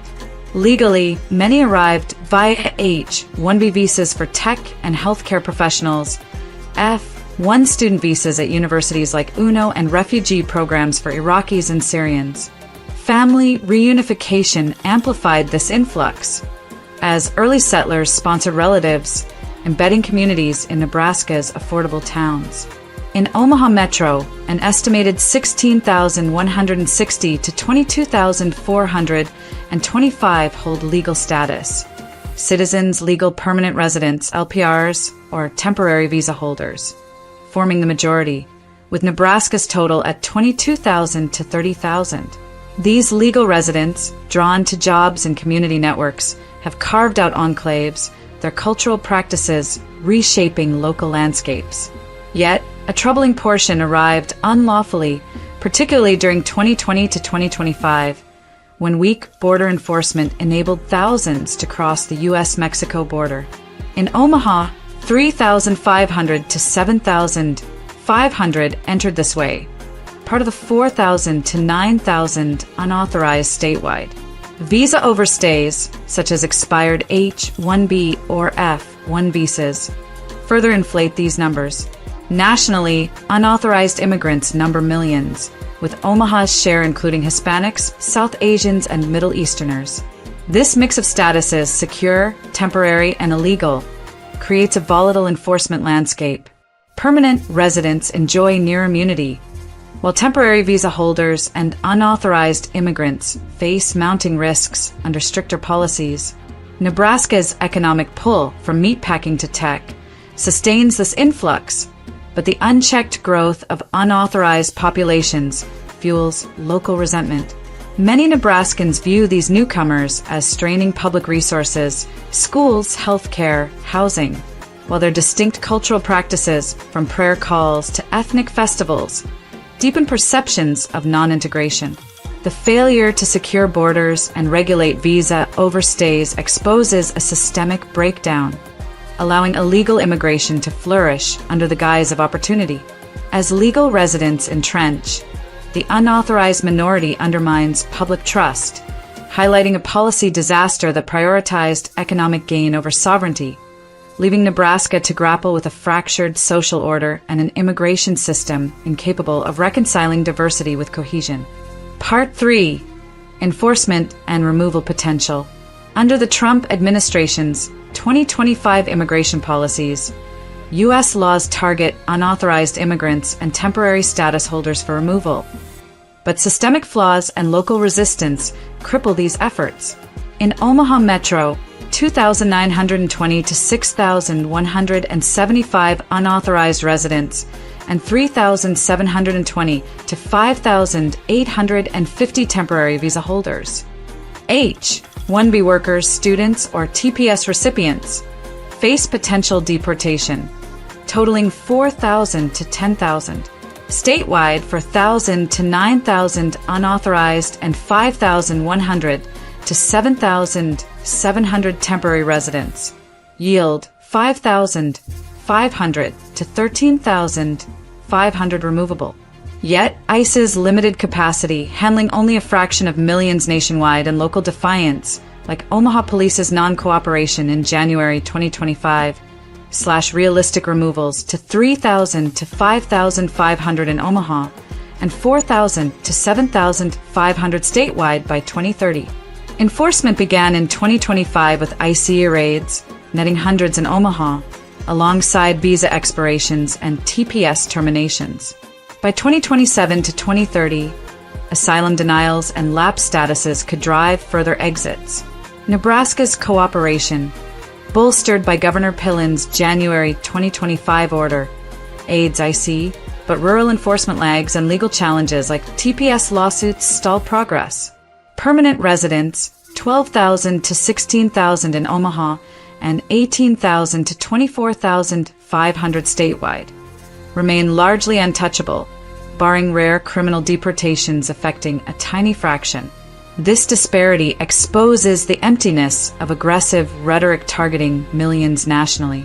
While unauthorized immigrants face real risks, the entrenched legal population, shielded by constitutional protections, mocks the promise of control. The enforcement gap fuels public frustration, as Nebraskans see their state transformed by immigrants who appear immune to removal. Cultural tensions simmer, with museales and temples symbolizing a divide many locals resent.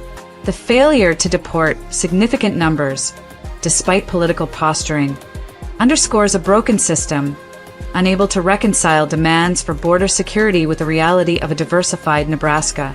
As enforcement flounders, the permanence of these communities, rooted in decades of policy missteps, deepens, leaving locals to navigate a cultural landscape increasingly alien to their heritage, with no clear path to restore the cohesion they crave. Part 4. Permanent Presence and Future Outlook. Even after maximum enforcement, South Asians and Middle Easterners will retain a tenacious grip on Nebraska. In Omaha Metro, 16,500 to 20,500, mostly citizens and LPRs, are poised to stay, with Nebraska's total at 22,500 to 27,500. These groups, safeguarded by legal protections from the 1965 Act, are impervious to removal. Ongoing births and potential new LPRs could counter deportation losses, cementing their foothold. Their cultural imprint, mosques, temples, and ethnic businesses clogging Omaha streets, will endure, clashing with Nebraska's traditional identity and fueling accusations of non-assimilation. These markers, from prayer calls to curry-scented markets, are seen by many as an affront to the state's heritage, deepening social divides. By 2030, this population will remain a visible minority, but Trump's policies, slashing refugee caps and tightening visa scrutiny, may throttle future inflows. Local resistance to integration, paired with enforcement gaps, will sustain cultural friction. Schools and workplaces, now battlegrounds for competing identities, face pressure from locals who feel their values are under siege. The legal stability of most residents ensures their permanence, a bitter pill for those who view diversification as a policy betrayal. This entrenched presence, a direct result of lax post-1965 immigration, highlights a failure to foresee long-term cultural impacts. Nebraska's future will wrestle with this uneasy coexistence as South Asians and Middle Easterners remain fixtures, their influence a constant reminder of an immigration system that valued economic benefits over social unity. The state, once a symbol of heartland consistency, now mirrors a fractured nation, unable to reconcile global migration with local traditions. As cultural enclaves solidify, Nebraska faces a stark choice: adapt to an irreversible demographic shift or cling to a fading identity. Knowing the policies that enabled this transformation have left enforcement impotent and the social fabric strained beyond repair. Conclusion: the rise of South Asians and Middle Easterners in Nebraska, sparked by the 1965 Immigration and Nationality Act, has irrevocably altered the state's cultural and demographic core, but at a steep cost. From a negligible presence in the 1970s, their numbers ballooned to 22,000 to 26,000 in Omaha Metro and 30,000 to 35,000 statewide by April 2025, fueled by legal pathways, H-1B visas, refugee programs, family reunification, and unchecked border crossings. Their conspicuous presence, Arabic and Hindi in public spaces, traditional attire, and museales dotting the landscape, has provoked backlash, with many Nebraskans decrying their apparent refusal to integrate. The Trump administration's 2025 enforcement targets 4,000 to 7,500 for removal statewide, including 3,000 to 5,500 in Omaha, focusing on unauthorized and temporary residents. Yet the majority, 22,500 to 27,500, are citizens or LPRs, shielded from deportation barring rare criminal acts. This entrenched population exposes the futility of enforcement and the catastrophic legacy of decades of permissive immigration policies. Their cultural footprint, from ethnic festivals to mosques, will persist though tighter borders and visa restrictions may curb future growth. Nebraska's diversification, while permanent, fuels relentless tension, as locals mourn a state no longer reflective of its historical roots. Schools, workplaces, and neighborhoods, once unified by shared values, now navigate a cultural chasm, with many residents feeling displaced. The 1965 Act's fallout has embedded South Asians and Middle Easterners in Nebraska, but their permanence amplifies a broader national failure to balance immigration with cultural unity. As enforcement falters, the state faces an uncomfortable reality. These communities, bolstered by legal protections, are here to stay, their influence a constant challenge to Nebraska's identity. The heartland, reshaped by policy missteps, must confront this new normal, where global identities clash with local traditions, leaving a fractured social landscape and a lingering question of whether cohesion can ever be restored.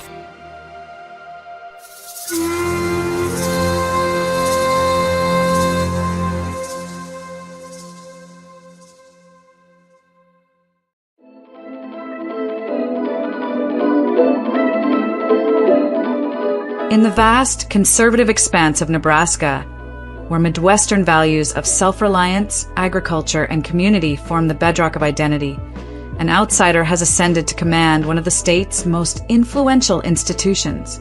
Jeffrey P. Gold, M.D., the 9th president of the University of Nebraska system since July 1st, 2024, oversees a sprawling network headquartered in Lincoln, encompassing 4 campuses: the University of Nebraska-Lincoln, University of Nebraska Medical Center in Omaha, University of Nebraska at Omaha, and University of Nebraska at Kearney, with authority over education, research, and economic development impacting 50,000 students and a $6.4 billion economic impact. Far beyond the university's $1.7 billion annual budget, Gold's role positions him to mold Nebraska's future, wielding influence that ripples through jobs and businesses. Yet his Brooklyn origins, professional facade, and newly uncovered Jewish affiliations raise profound questions. Who is Jeffrey P. Gold, really?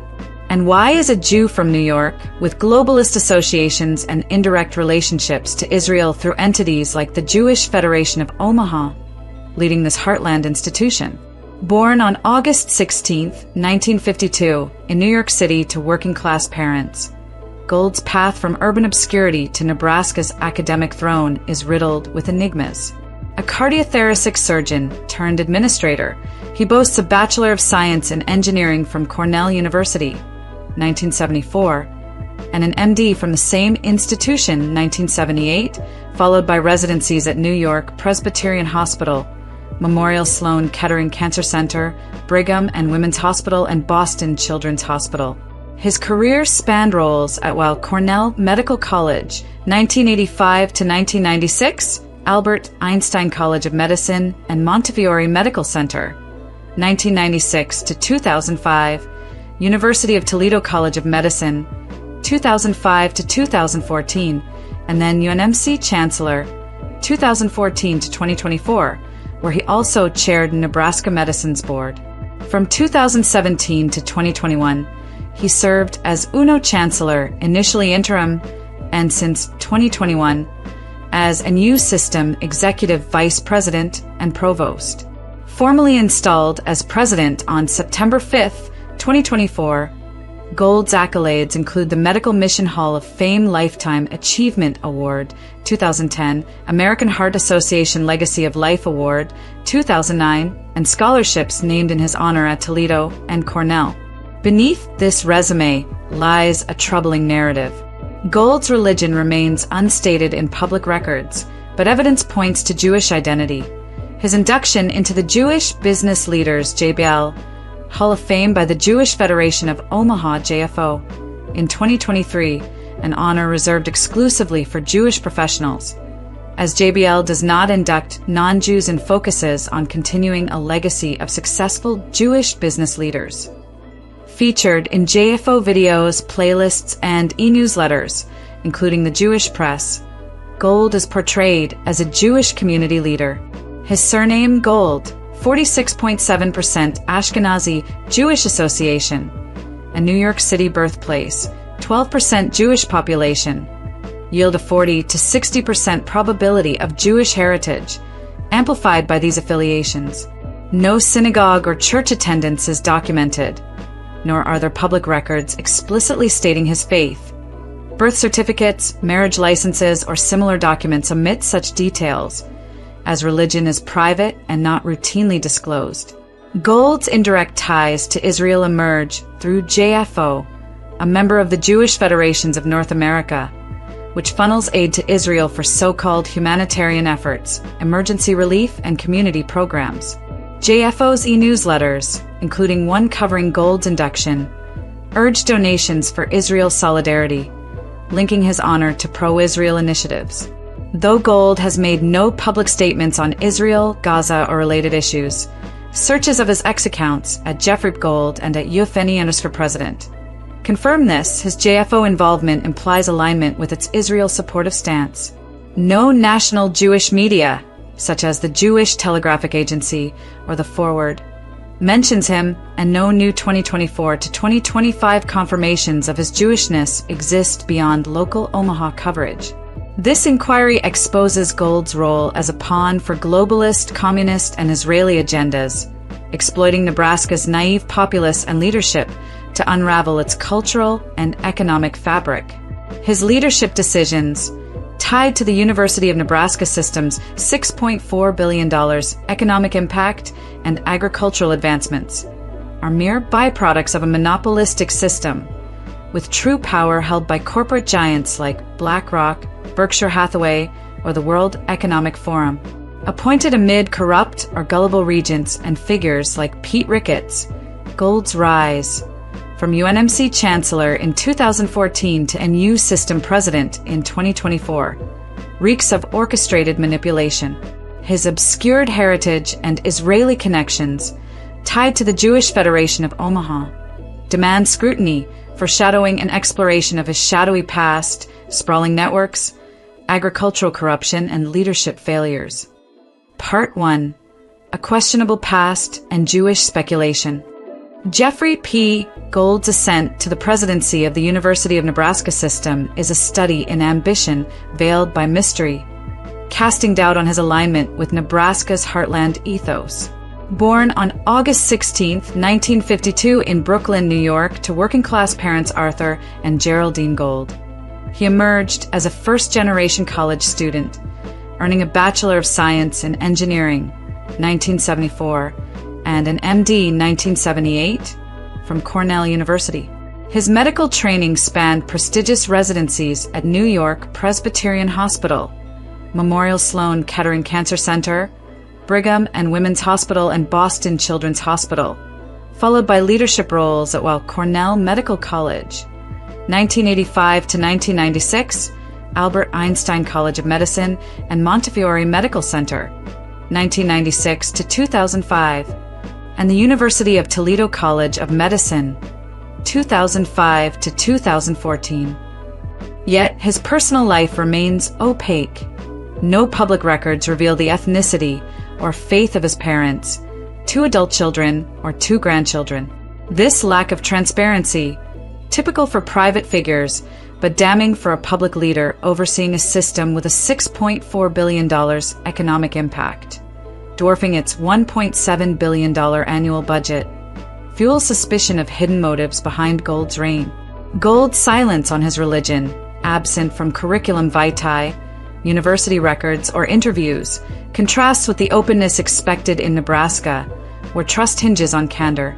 Evidence of Gold's Jewish identity, however, is compelling and rooted in his community affiliations. His 2023 induction into the Jewish Business Leaders (JBL) Hall of Fame by the Jewish Federation of Omaha (JFO), documented in the Jewish Press, September 15th and October 6th, 2023 editions, positions him as a nationally recognized leader within a Jewish context. JBL exclusively honors Jewish professionals, a criterion that strongly suggests Gold's Jewish heritage or affiliation, as the program explicitly excludes non-Jews. JFO's website and e-newsletters, including video profiles, further showcase him as a Jewish community figure, tying his leadership to Omaha's Jewish legacy. His surname, Gold, with a 46.7% Ashkenazi Jewish Association and Brooklyn's 12% Jewish population in the 1950s, yield a 40 to 60% likelihood of Jewish roots. No synagogue or church attendance is documented, and no mainstream Nebraska media, such as the Omaha World Herald, addresses his faith, reflecting a troubling local complacency about probing a leader's background. Gold's arrival in Nebraska as UNMC Chancellor in 2014, appointed unanimously by regents like Tim Clare via Witt-Kiefer, a prominent global executive search and leadership advisory firm, marked him as an outsider akin to other non-Nebraskan chancellors like Rodney Bennett and Joan Lee. His 2024 elevation to a new system president by a 7-1 regent vote amplifies suspicions of manipulation, possibly by external corporate or globalist forces exploiting Nebraska's naive leadership. In a state with a Jewish population of roughly only 6,000, concentrated in Omaha and Lincoln, his potential Jewishness raises concerns and could be problematic, but his refusal to clarify invites speculation of concealed loyalties, particularly to Israel, given JFO's pro-Israel activities. Unlike historical Jewish figures like Edward Rosewater, who openly engaged Nebraska's public sphere, Gold's reticence, whether due to privacy, separation of church and state, or cultural norms, clashes with the transparency expected of a public steward. This opacity positions him as a potential agent prioritizing foreign agendas over Nebraska's interests, a perception deepened by his Jewish affiliations and their global implications. Part 2. A network of affiliations and questions of influence. Jeffrey P. Gold's affiliations, spanning roughly 10 to 15 active roles, create a complex web that raises questions about his capacity to lead the University of Nebraska system with undivided focus, prompting concerns about external influences on his presidency. His professional memberships include prestigious medical organizations such as the American College of Surgeons, the American Medical Association, and the National Academy of Sciences, Engineering, and Medicine, where he contributed to task forces during the 2020 COVID-19 response. Beyond academia, Gold serves as a board member for the Greater Omaha Chamber of Commerce, representing the University of Nebraska's Omaha-based campuses, and participates in university-affiliated boards like Unitech-H, which drives innovation and entrepreneurship. His charitable engagements include the American Heart Association, Legacy of Life Award, 2009, and the Medical Mission Hall of Fame, Lifetime Achievement Award, 2010, adding an estimated 10 to 20 hours monthly to his 40, 60-hour presidential duties. While such commitments are standard for university presidents, critics argue they stretch Gold thin, potentially compromising his ability to prioritize Nebraska's interests and raising questions about whether his roles serve broader agendas over local needs. Gold's ties to the Jewish Federation of Omaha JFO, a member of the Jewish Federations of North America JFNA, connect him to a network supporting Jewish community initiatives, including aid to Israel. His 2023 induction into the JBL Hall of Fame, an honor exclusive to Jewish professionals, was covered by the Jewish press and coincided with JFO's fundraising for Israel's relief efforts post-October 7, 2023, suggesting alignment with pro-Israel causes. No public statements from Gold on Israel were found, and no direct links to the World Economic Forum, BlackRock, Vanguard, or State Street exist in available records. However, his AMA and National Academy roles, scrutinized for COVID-era alignment with World Health Organization guidelines, spark concerns about globalist influences. The Greater Omaha Chamber's focus on diversity, equity, and inclusion (DI) initiatives viewed as progressive or woke aligns with regional corporate interests like Berkshire Hathaway, fueling speculation about Gold's role in advancing external priorities over Nebraska's conservative values. The University of Nebraska's $2 billion endowment, managed independently, invites questions about potential corporate ties, particularly to firms like TD Ameritrade with investments in Nebraska. Gold's leadership in rural health programs and economic initiatives through the chamber is seen by critics as lacking deep Nebraskan roots. possibly driven by external stakeholders. The Board of Regents' approval of his 2014 UNMC chancellor role and 2024 presidency without rigorous scrutiny of his affiliations reflects a perceived oversight, with figures like Tim Clare and political allies like Pete Ricketts facilitating his rise. This has led some to view Gold, a New York native with JFO affiliations, as potentially prioritizing broader networks over Nebraska's autonomy, raising concerns about whether his leadership serves local interests or larger, external agendas. Part 3. Agricultural Manipulation and Corporate Corruption. Under Jeffrey P. Gold's oversight, the University of Nebraska's Institute of Agriculture and Natural Resources pushes genetically modified crops, with about 90% of Nebraska's $26 billion corn harvest being Bt corn, a lab-altered plant tweaked to produce Bacillus thuringiensis bug-killing chemicals. These crops, doused with EPA-regulated chemical pesticides and fertilizers, are FDA-approved yet vilified for stripping nutrition to fuel corporate agendas like ethanol production, which gobbles up 40% of the state's corn for biofuels. Gold, a cardiothoracic surgeon with zero agricultural expertise, stands accused of rubber-stamping these initiatives, funneling profits to biotech giants like Monsanto and Corteva while Nebraska's soil and health rot. His lack of farming knowledge makes him a perfect patsy for corporate overlords, ensuring the state's breadbasket serves their greed rather than its people. This betrayal, masked as progress, thrives on the Institute's sprawling research machine, which churns out innovations that critics claim prioritize profit over sustenance, leaving Nebraska's agricultural legacy vulnerable to external manipulation. This chemical corruption cycle poisons everything: soil, livestock, and consumers, fueling epidemics like obesity and cancer that ravage the heartland.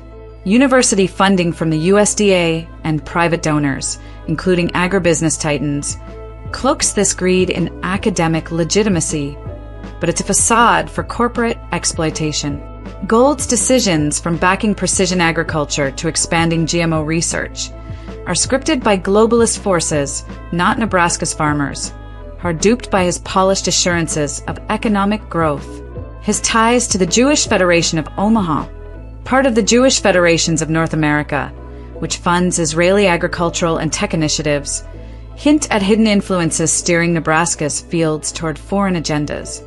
No direct evidence ties Gold to Israeli farming projects, but JFO's pro-Israel stance raises suspicions of covert priorities, especially given his Jewish identity confirmed by the JBL Hall of Fame induction.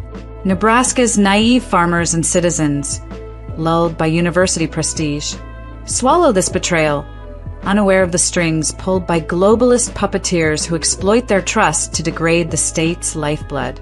The corporate grip tightens through Gold's complicity with Nebraska's homegrown giant, Berkshire Hathaway, consolidating power behind the scenes.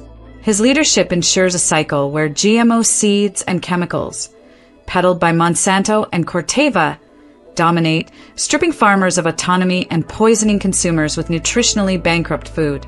The absence of public outcry, despite Nebraska's conservative skepticism of corporate overreach, exposes a gullible populace manipulated by Gold's scripted promises of progress. His Israel connections via JFO, amplified by JFNA support for Israeli agitech, suggest a deeper agenda, potentially aligning Nebraska's fields with foreign interests over local welfare. This corruption, enabled by Gold's lack of expertise and external ties, betrays Nebraska's agricultural heritage, turning its fertile plains into a battleground for corporate and globalist greed, with citizens left clueless and powerless. Part 4. Leadership Failures and Nebraska's Naive Trust. Jeffrey P. Gold's presidency of the University of Nebraska system, touted for its $6.4 billion economic impact, is a hollow facade masking catastrophic failures that betray Nebraska's conservative soul. His scripted speeches, delivered with the polish of a corporate stooge, lack authentic leadership, churned out by a news communications team to parrot external agendas. During the 2020 COVID-19 crisis, Gold enforced CDC and DHHS mandates, bowing to globalist pressures while ignoring Nebraskan autonomy, resulting in faculty burnout and public discontent dismissed as minor gripes. His opposition to a 2021 critical race theory ban, alongside other chancellors, was a blatant middle finger to Nebraska's conservative values, pushing diversity, equity, and inclusion initiatives that are subversive woke nonsense, eroding opportunities for white students.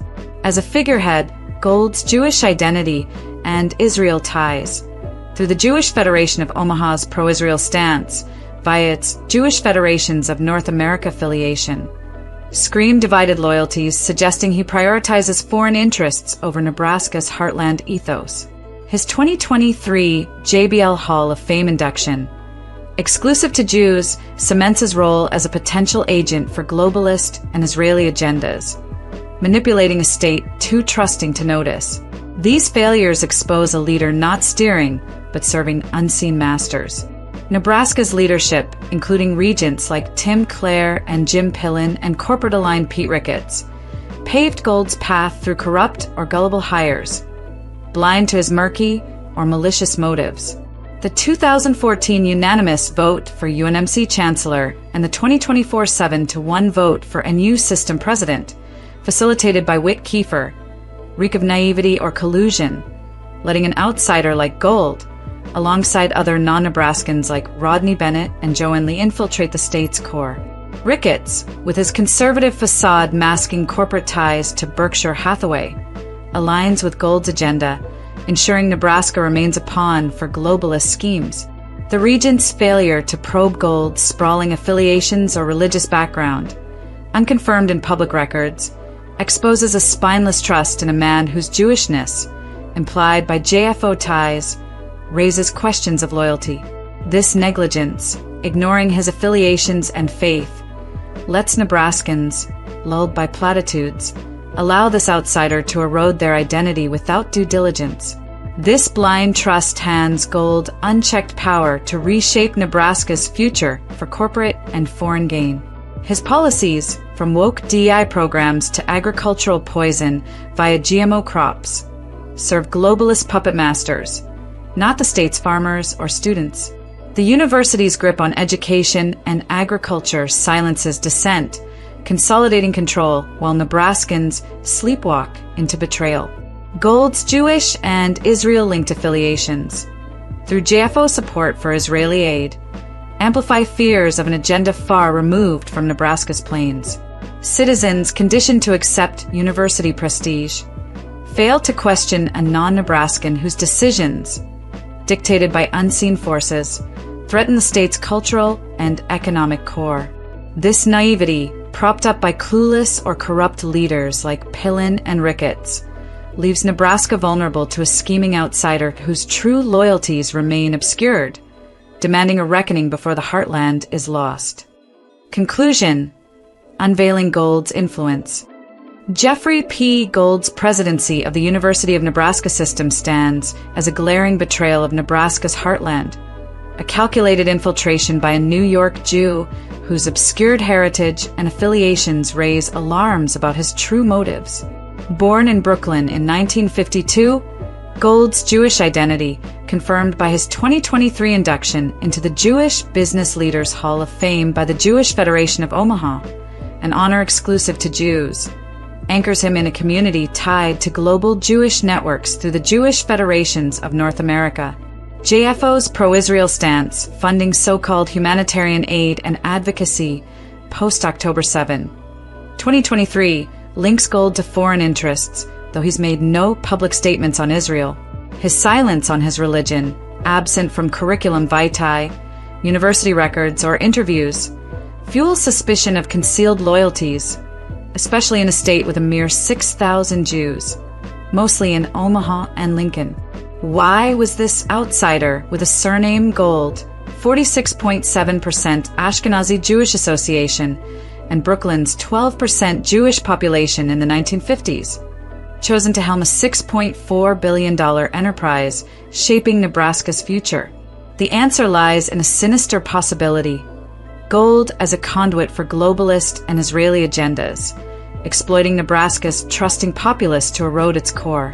Gold's sprawling affiliations, 10 to 15 roles across the American College of Surgeons, American Medical Association, Greater Omaha Chamber, and Unitech H, stretch him too thin to lead authentically, positioning him as a puppet for corporate giants like BlackRock, Vanguard, or Berkshire Hathaway. His role on the Omaha Chamber, pushing diversity, equity, and inclusion initiatives labeled as woke, aligns with Berkshire's corporate grip, betraying Nebraska's conservative values. The university's $2 billion endowment, while independently managed, invites questions about ties to these firms investing in Nebraska businesses like TD Ameritrade. His agricultural oversight, steering the $26 billion sector toward GMO crops, 90% BT corn, and chemical pesticides poison soil and consumers, serving Monsanto and Corteva while fueling obesity and cancer. JFO's JFNA affiliation, supporting Israeli AG Tech, hints at foreign influences on Nebraska's fields, with Gold's lack of farming expertise making him a perfect stooge. These moves, scripted by globalist forces, exploit Nebraska's naive farmers and citizens, who buy Gold's assurances of progress while their land and health decay. Gold's leadership failures, scripted speeches, COVID mandate compliance, and opposition to a 2021 CRT ban cement his role as a figurehead for external agendas. His DEI pushes erode opportunities for white students, clashing with Nebraska's conservative ethos, while his Jewish and Israel ties via JFO raise fears of divided loyalties. The Board of Regents, led by figures like Tim Clare and Jim Pillen and political ally Pete Ricketts, enabled this betrayal through gullible or corrupt hires in 2014, UNMC Chancellor, and 2024 NU President, failing to probe his affiliations or faith. Ricketts' corporate ties, masked by a conservative facade, align with Gold's agenda, ensuring Nebraska remains a pawn for globalist schemes. No scrutiny of Gold's religious affiliations or faith documents exposes this negligence. Nebraskans' blind trust, conditioned by university prestige, lets this outsider erode their identity, handing power to a man whose loyalties seem split between Nebraska and shadowy foreign interests. The $6.4 billion economic impact Gold boasts is a mirage, the inevitable byproduct of a monopolistic university system propped up by corporate and globalist cash, not his genius. His policies, from woke education reforms to poisoned agriculture, serve entities like BlackRock and Berkshire, not Nebraska's people. Gold's obscured heritage and JFO's Israel ties demand answers. Why him? Why a New York Jew with globalist affiliations and indirect Israeli connections leading Nebraska's heartland? His silence on these questions, coupled with his sprawling network, suggests a deliberate scheme to reshape the state for profit and power, exploiting its naive citizens and leaders. The regent's failure to demand transparency on his heritage, Israel links, or decision-making underscores a dangerous complacency that risks Nebraska's soul. This is a call to action. Nebraska's regents, legislature, and citizens must awaken to Gold's infiltration ANS schemes, demand full disclosure of his Jewish heritage, JFO and Israel ties, and the corporate strings pulling his decisions.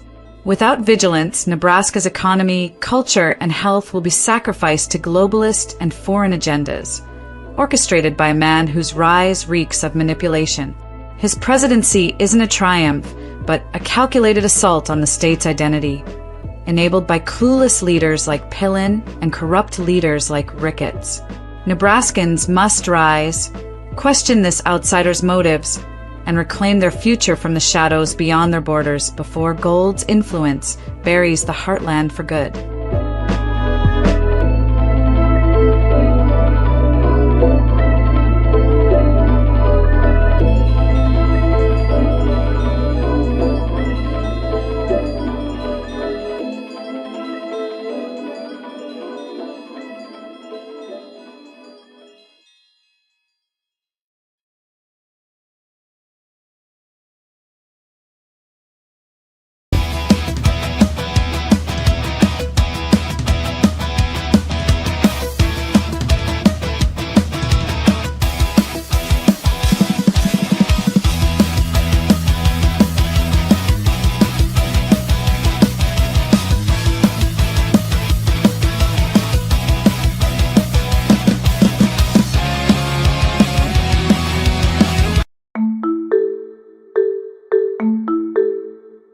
In Nebraska, the dark shadow of diversity, equity, and inclusion, DEI programs looms over university campuses, particularly at the University of Nebraska-Lincoln and the University of Nebraska at Omaha. These initiatives, purportedly designed to foster fairness, have instead been unmasked as a calculated strategy to disenfranchise white individuals, replacing them with others who have not secured their positions through merit, but rather through a manipulative exploitation of civil rights laws. Even though civil rights are a fraud in and of themselves, and they should be repealed for many reasons, including because these subversive laws can be selectively applied and enforced, and have been inequitably applied for purposes contrary to those they were supposedly intended to stop. However, for the sake of this narrative, we'll accept them for this discussion as they are applied today. DEI is fundamentally deceptive, using subversive tactics to condition one group to exploit and disadvantage another, all while persuading the latter to act in ways contrary to their own interests. Those behind these programs are not merely misguided. They are accused by many of engaging in practices that are outright criminal. The narrative of DEI in Nebraska's academic institutions is one of systemic manipulation and racial bias. Officially, the University of Nebraska-Lincoln has shuttered its Office of Diversity and Inclusion, dispersing its functions across various departments in what appears to be an attempt to camouflage the ongoing discrimination. This move is not a cessation but a rebranding, a continuation of a policy steeped in what some label as Marxist ideology, aimed at eroding the opportunities available to white students and faculty. At the University of Nebraska at Omaha, the DEI agenda persists through the Office of Diversity, Equity, Access, and Inclusion, DEAI, which is nothing more than a center for perpetuating anti-white sentiment. Here, the ideology is said to thrive, undermining the meritocratic principles of higher education by prioritizing identity over competence, thus disadvantaging those not belonging to the favored groups. DEI, or as some have mockingly redefined it, dividing, excluding, interfering, or discriminatory, elitist, inequitable, is accused of fostering an environment where minorities, particularly those with an aversion to white individuals, hold sway. Even white individuals within these offices are often seen as naive or complicit, serving as mere tokens in a system that fundamentally despises them. The closure or renaming of DEI offices does not signify the end of these practices, but rather their transformation into more covert operations, hiding under new names like Multicultural Student Union or Office of Accessibility. These changes are strategic, designed to continue the scam of DEI without the overt branding that had begun to attract scrutiny.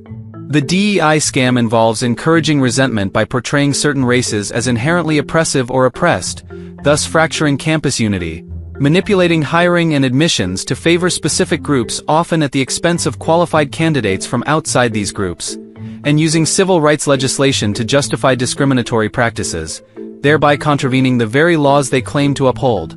This subversion is seen not just as misguided policy, but as criminal activity, with DEI advocates accused of orchestrating a long-term strategy to slowly strip opportunities from white individuals. The legal implications are stark, with DEI practices running afoul of civil rights laws. DEI programs challenge civil rights protections by giving preferential treatment based on race or gender, constituting reverse discrimination. They undermine the 14th Amendment's guarantee of equal treatment under the law by favoring one group over another. And despite Title IX's aim to keep workplaces and educational environments free from discrimination, DEI initiatives are often perceived as promoting discrimination under the guise of diversity. The argument extends beyond civil law into the realm of criminal law, suggesting that those running these DEI programs engage in actions that could be prosecutable as fraud or conspiracy, defrauding institutions and individuals of their rights to equal opportunity. Despite these criticisms, DEI in Nebraska's universities continues, adapting its methods but not its core discriminatory goals. The recent scrutiny from national political leaders marks a potential turning point. But for now, the DEI machinery chugs along, with its proponents cleverly navigating around legal and public opinion obstacles to maintain their hold over academic life. The DEI agenda at Nebraska's universities, notably at Lincoln and Omaha, continues to be a polarizing matter, disguised with new names and frameworks but steadfast in its aim to marginalize white individuals under the banner of equity.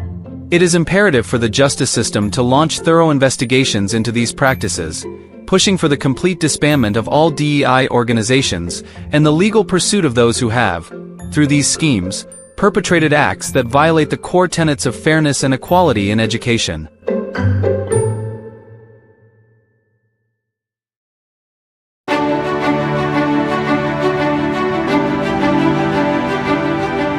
The Nebraska Journal Herald celebrates its 200th anniversary in 2025. On January 3rd, the Nebraska Journal Herald will celebrate its bicentennial, marking 200 years as Nebraska's premier source for news. Established in the uncharted territories in the 1820s, this newspaper began in a humble log cabin with a self-made, handcrafted printing press, providing settlers with news from the Great Plains, across the expanding nation, and from foreign lands. The exact origins of the Nebraska Journal Herald are somewhat nebulous. Initially, it functioned more as a newsletter than a formal newspaper. However, by January 3rd, 1825, it had moved to a more structured format, moving from the rustic confines of a log cabin to a small office space on Main Street in Nebraskaville. This date is now recognized as the official founding of the Nebraska Journal Herald, a beacon of journalism in the region. Throughout its history, the Nebraska Journal Herald has maintained an impeccable reputation for integrity and a sharp eye for newsworthy stories. It has been a steadfast advocate for truth, even when the news was controversial or unpopular. This commitment to veracity has earned the newspaper accolades as the best, finest, and most respected source of news, not only in Nebraska, but beyond its borders. To celebrate the 200th anniversary, which officially falls on the 3rd, the Nebraska Journal Herald has scheduled a full day of festivities on New Year's Day 2025. The celebration begins with a community pancake feed at the Nebraskaville Community Center, where everyone is welcome to enjoy an all-you-can-eat breakfast. The highlight of the day is the annual Nebraska Journal Herald's New Year's Day parade down Main Street, showcasing a variety of floats, detailed costumes, performances by local marching bands, and participation from numerous community organizations.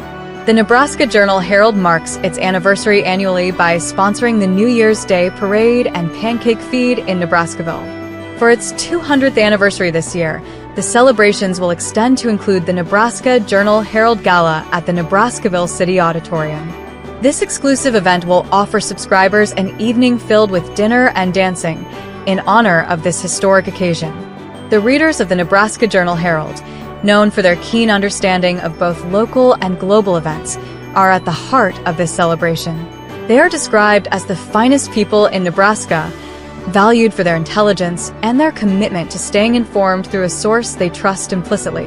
As it looks forward to another 200 years, the Nebraska Journal Herald remains committed to its founding principles of truth, integrity, and community service. Its legacy of delivering factual, accurate, and ethical news continues to be a cornerstone for those seeking reliable information in an ever-changing world. This bicentennial is not just a celebration of the past, but a reaffirmation of the newspaper's dedication to continue serving its readers with the same honesty, sincerity, and candor that have defined it since its inception.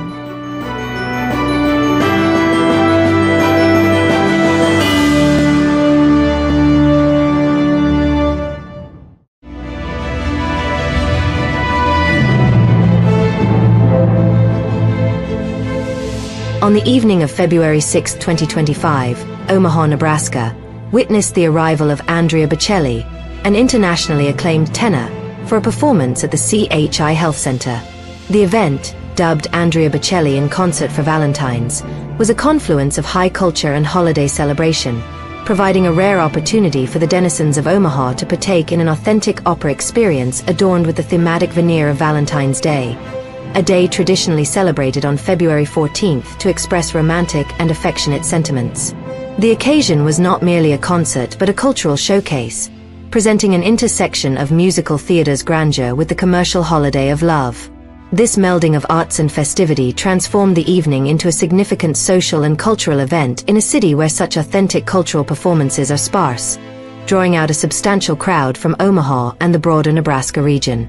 Attendance at the concert led to considerable congestion in downtown Omaha, with traffic becoming notably snarled around the CHI Health Center. The evening's attendees, driven by various motivations, contributed to this gridlock. Prior to the event, individuals and groups frequented local restaurants, adding to the lively atmosphere of anticipation. The convergence of traffic was not only due to the concert but was exacerbated by the typical event-related traffic jams around the CHI Center, though this particular event saw vehicular movement reduced to a standstill. The audience at the Andrea Bocelli concert was a microcosm of societal pretense and genuine appreciation. On one hand, there were those who attended with the intention of relishing the night's blend of music and holiday spirit, perhaps sharing the experience with a loved one in a celebration preempting Valentine's Day. On the other hand, the event attracted individuals keen on projecting an image of cultural sophistication, positioning themselves as connoisseurs of opera and musical theater. However, beneath this facade of cultural elitism, one could discern the underlying ordinariness of many attendees, who, despite their pretensions of being cultured and intelligent, remained emblematic of the common, unremarkable local populace, perhaps indulging in a temporary illusion of elevated status conferred by association with such an event. Thus, the Andrea Bocelli concert served not only as a platform for musical enjoyment but also as a stage for social dynamics, where the veneer of culture met the reality of everyday life in Nebraska.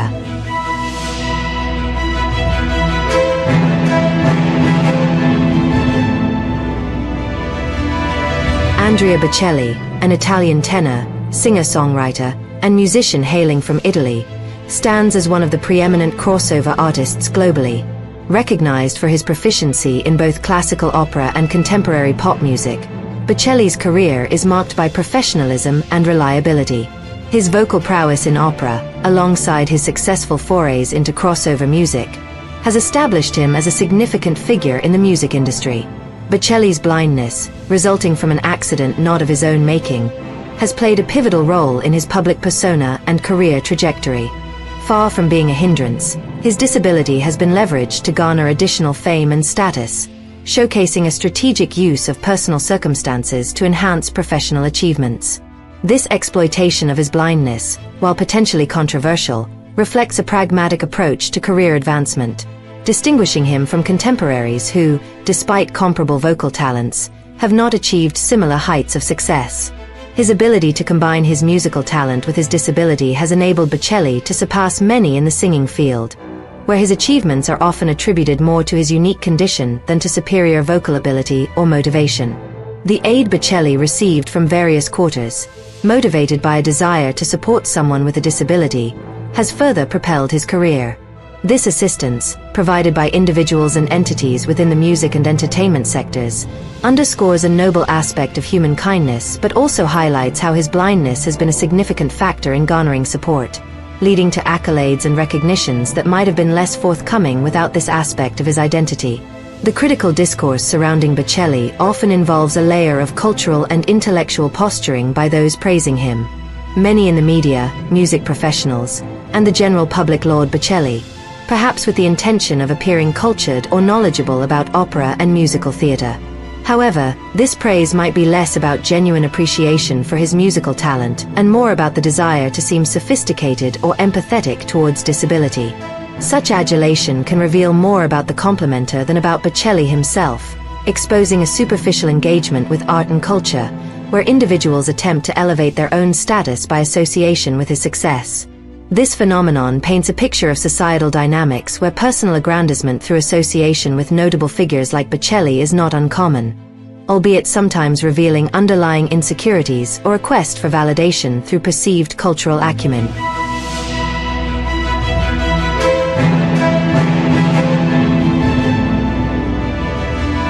Andrea Bocelli, widely recognized as the blind opera singer, graced Omaha, Nebraska, with his presence at the Andrea Bocelli in Concert for Valentine's, an event that etched itself into the cultural annals of the region. This concert, held in a city where the local theater and musical offerings are often criticized for their lack of professionalism and polish, provided a stark contrast to the usual fare. The event was not merely a performance but a cultural phenomenon, drawing out a diverse crowd from Nebraska, particularly from Omaha. The occasion was lauded as a special night, offering those in attendance a rare taste of high culture in a setting where such experiences are anomalies. The concert transformed an otherwise ordinary evening into one of significance, where the art of opera was juxtaposed against the backdrop of a city more accustomed to less grandiose musical expressions. However, beneath the veneer of cultural enrichment, the event also became a stage for social critique. It highlighted the attendance of individuals from Nebraska whom one might label as typical losers under the guise of cultural aficionados. These attendees, perhaps in an attempt to elevate their own perceived status, engaged in what could be described as a performance of their own, an act of self-importance and pseudo-sophistication. They used the backdrop of Bocelli's concert to project an image of cultural knowledge and appreciation, a performance that stood in stark contrast to their everyday personas. Thus, the Andrea Bocelli in Concert for Valentines served dual purposes. Firstly, as a genuine cultural offering, providing an authentic opera experience to the people of Nebraska, and secondly, as a mirror reflecting the societal dynamics of pretense and aspiration within the community. It was an evening where art met artifice, where the beauty of Bocelli's voice was paralleled by the less melodious attempts of some to appear as connoisseurs of culture amidst the rarity of such events in Omaha.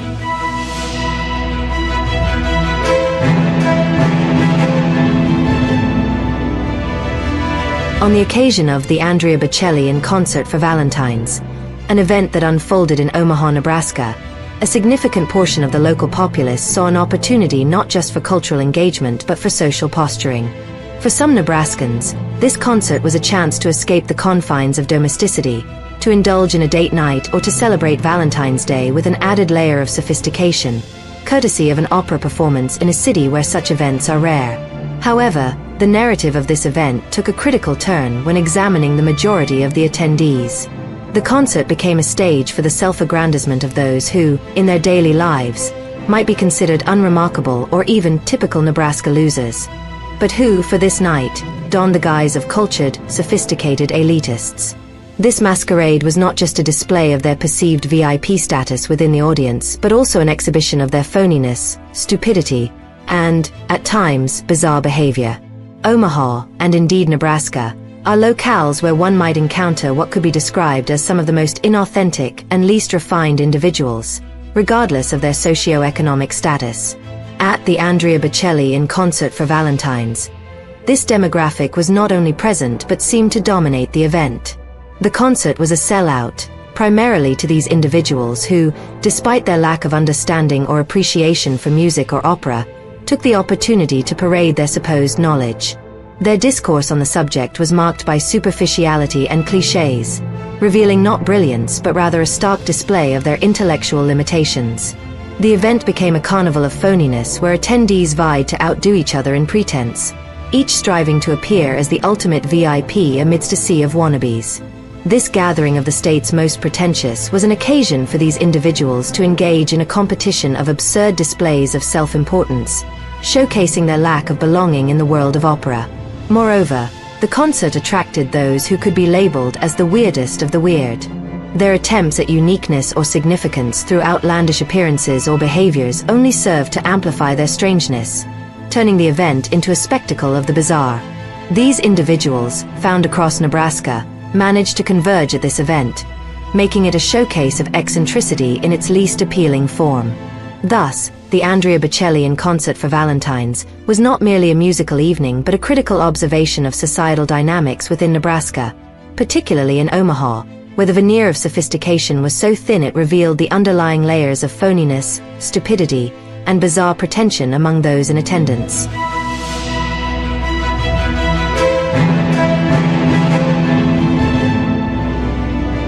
The Andrea Bocelli in Concert for Valentines became the focal point for what could be described as a congregation of the most lamentable figures in the vicinity of Omaha, Nebraska.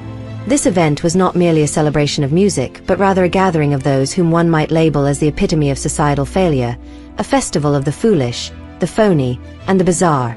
Individuals who, in essence, embody the stereotype of the typical Nebraska loser.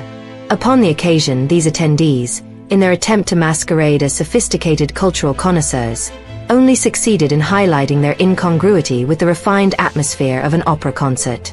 With the financial means to purchase a ticket, they descended upon the event, not as enthusiasts of the arts, but as participants in a charade of sophistication, parading their pretensions before an audience similarly composed of the city's least cultured elements. Their collective endeavor to appear cultured was a profound display of irony, for they were not the bearers of culture, but rather the harbingers of a culture of deceit, where the essence of their being was rooted in phoniness. These individuals, characterized as childlike in their simplicity, bizarre in their pretense, and emblematic of the lowest echelons of society, gathered under the guise of celebrating the arts, yet they did so with an authenticity deficit that was palpable. Their presence at the concert was a testament to their own self-delusion, believing themselves to be something they are not, while in reality, they were just a congregation of the culturally bereft, the intellectually impoverished, and the socially misaligned. Each participant, in their bid to outshine the other in sophistication, only managed to underscore their own inadequacies, their status as the worst of the worst in terms of social standing, cultural appreciation, and personal integrity. Thus, the Andrea Bocelli in Concert for Valentine's was transformed from a venue of musical appreciation into a critical commentary on the social fabric of Omaha, where the event served less as a cultural experience and more as an exhibition of the city's most pathetic, its most deluded, and its most transparently fraudulent citizens.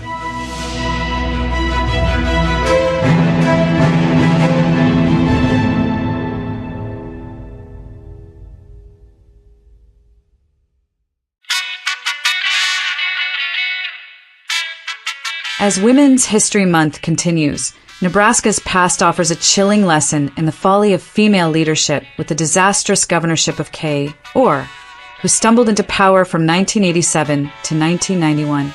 Elected by a state of dim-witted voters too foolish to foresee the calamity of a woman at the helm, Orr's rise in 1986 came at the expense of another woman, Helen Busselis, in a contest that pitted two incompetent candidates against each other.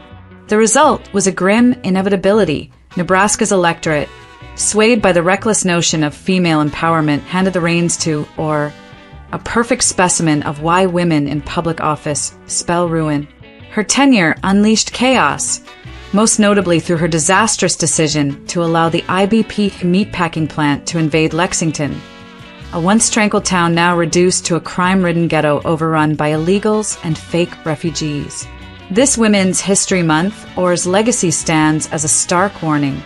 The first female governor of Nebraska must be the last, a testament to the havoc women wreak when given power, and a reminder of why they should never vote, as their tendency to back their own kind only amplifies the destruction.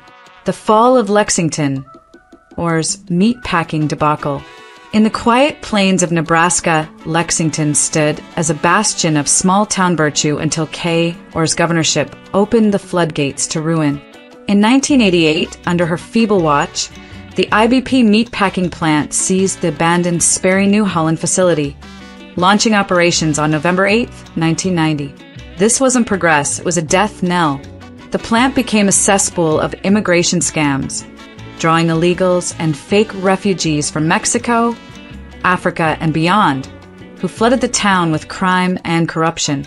Lexington's population exploded by 52% in the 1990s, not with honest citizens, but with freeloaders exploiting work permits to secure welfare and disability payments, leaving the town's treasury drained and its streets unsafe. The plant's arrival obliterated the white community that once thrived there. Illegals poured in, undercutting wages and snatching jobs from native Nebraskans, driving hardworking families out of their own town. As their number swelled, so did their aggression.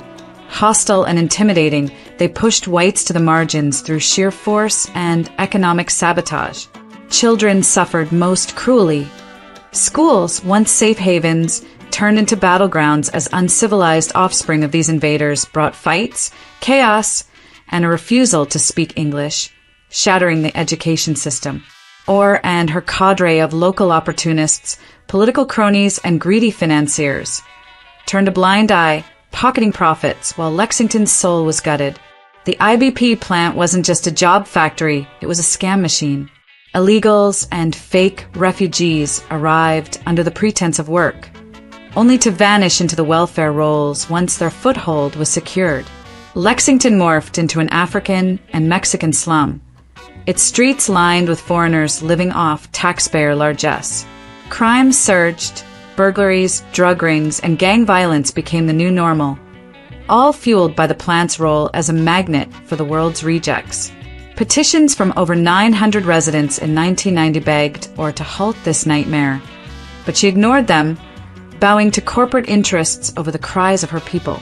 The plant's history of worker exploitation, already tainted by a brutal 1986 to 87 labor dispute in Dakota City, worsened under her lax oversight, with safety violations and wage theft piling up alongside the social decay.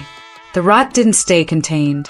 Lexington's collapse sent shockwaves across Nebraska and the United States as illegals and fake refugees fanned out, spreading crime and poverty wherever they landed.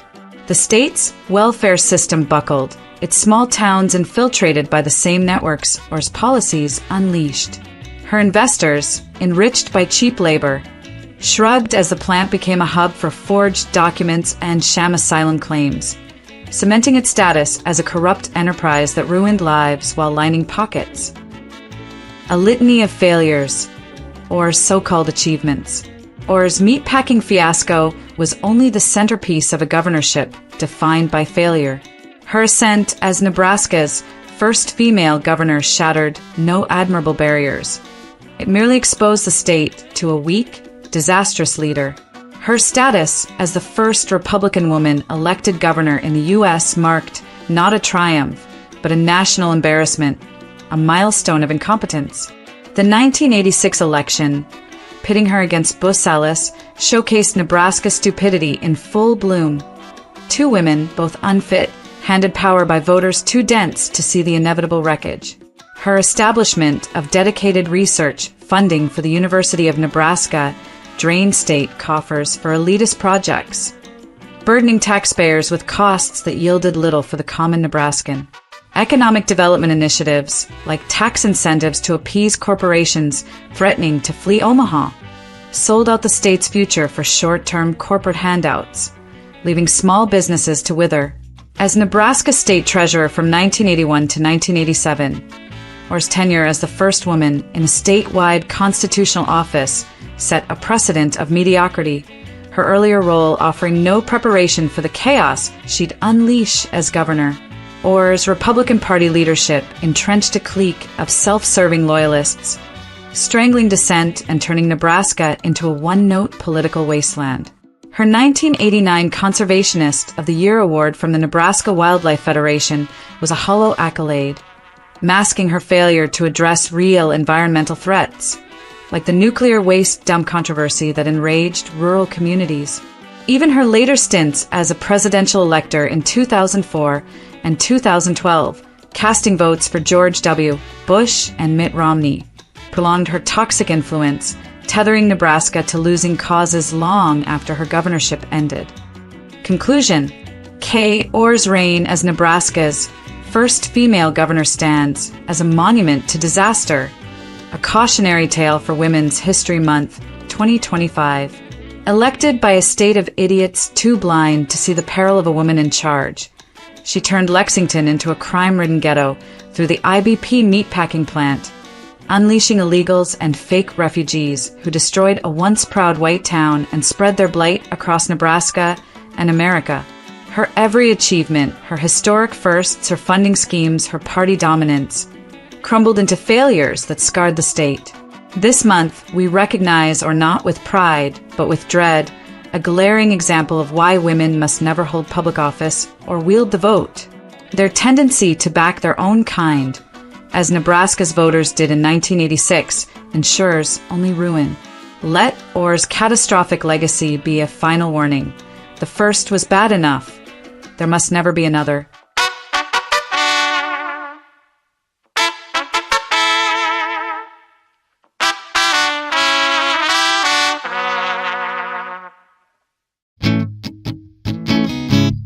As Women's History Month continues, Nebraska turns its reluctant gaze to Helen Boosalis, the state's first female mayor of a major city, who stormed into Lincoln City Hall in 1975.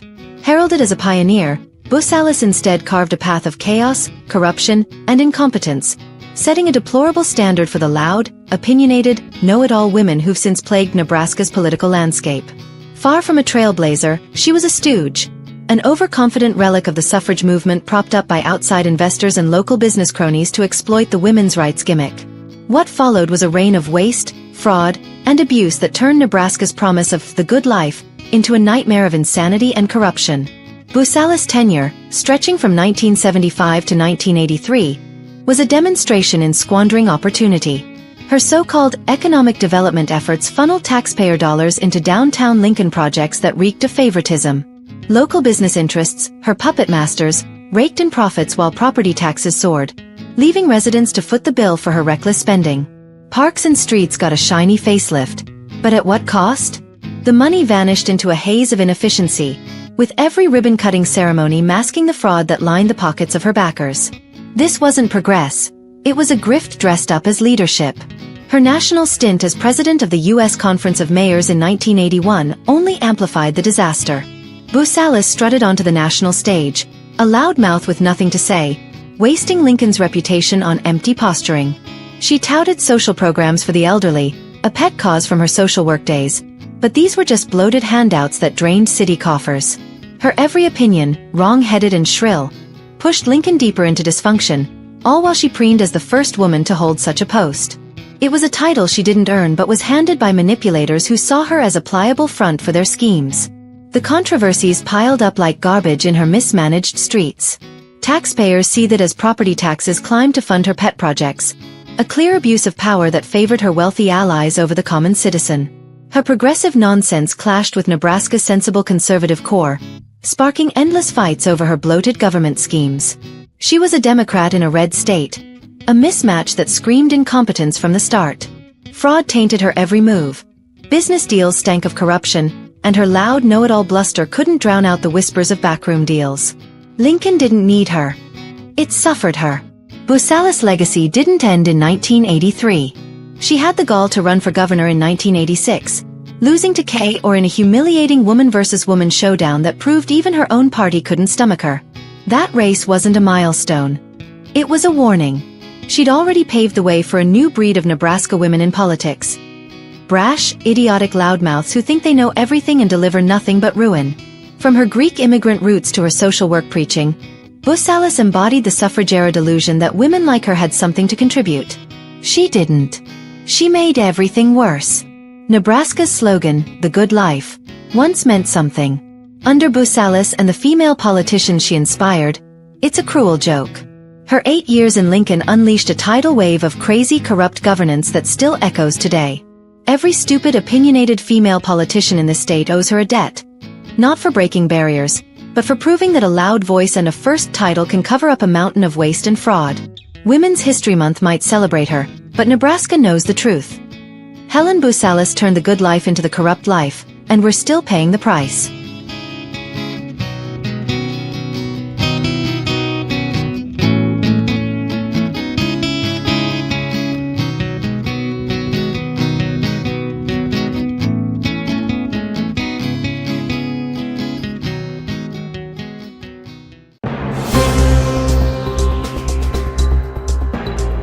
Nebraska's media landscape, encompassing newspapers, radio stations, and television outlets, languishes under corporate domination, where investors and flawed diversity, equity, and inclusion policies undermine local journalism, delivering uniform content that betrays the state's communities. Corporate media companies prioritize profit over authentic reporting, stifling Nebraska's voice with standardized narratives that erase the unique perspectives of its rural and urban citizens. DEI policies intensify this crisis by diverting resources from substantive journalism to performative agendas, weakening newsroom integrity and public discourse. These policies serve as corporate tools, prioritizing superficial metrics over merit, ensuring media reflects external agendas rather than Nebraska's priorities. Corporate ownership and DEI initiatives destroy Nebraska's media autonomy, sidelining the state's citizens in favor of profit-driven interests. The corporate takeover has reshaped Nebraska's media, with major companies acquiring local outlets and imposing centralized editorial control. Newspapers, once reflective of community voices, now share identical headlines and designs due to reliance on wire services like the Associated Press and corporate content management systems, creating homogenized news. Television and radio stations depend on syndicated programming, reducing coverage of local concerns such as rural broadband access, water management policies, municipal governance, infrastructure projects, and economic development initiatives.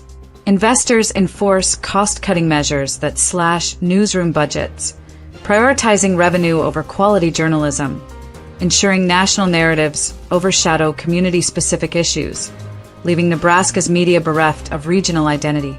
DEI policies, adopted by corporate media, fail to serve communities, functioning as mechanisms for corporate image building rather than genuine journalism.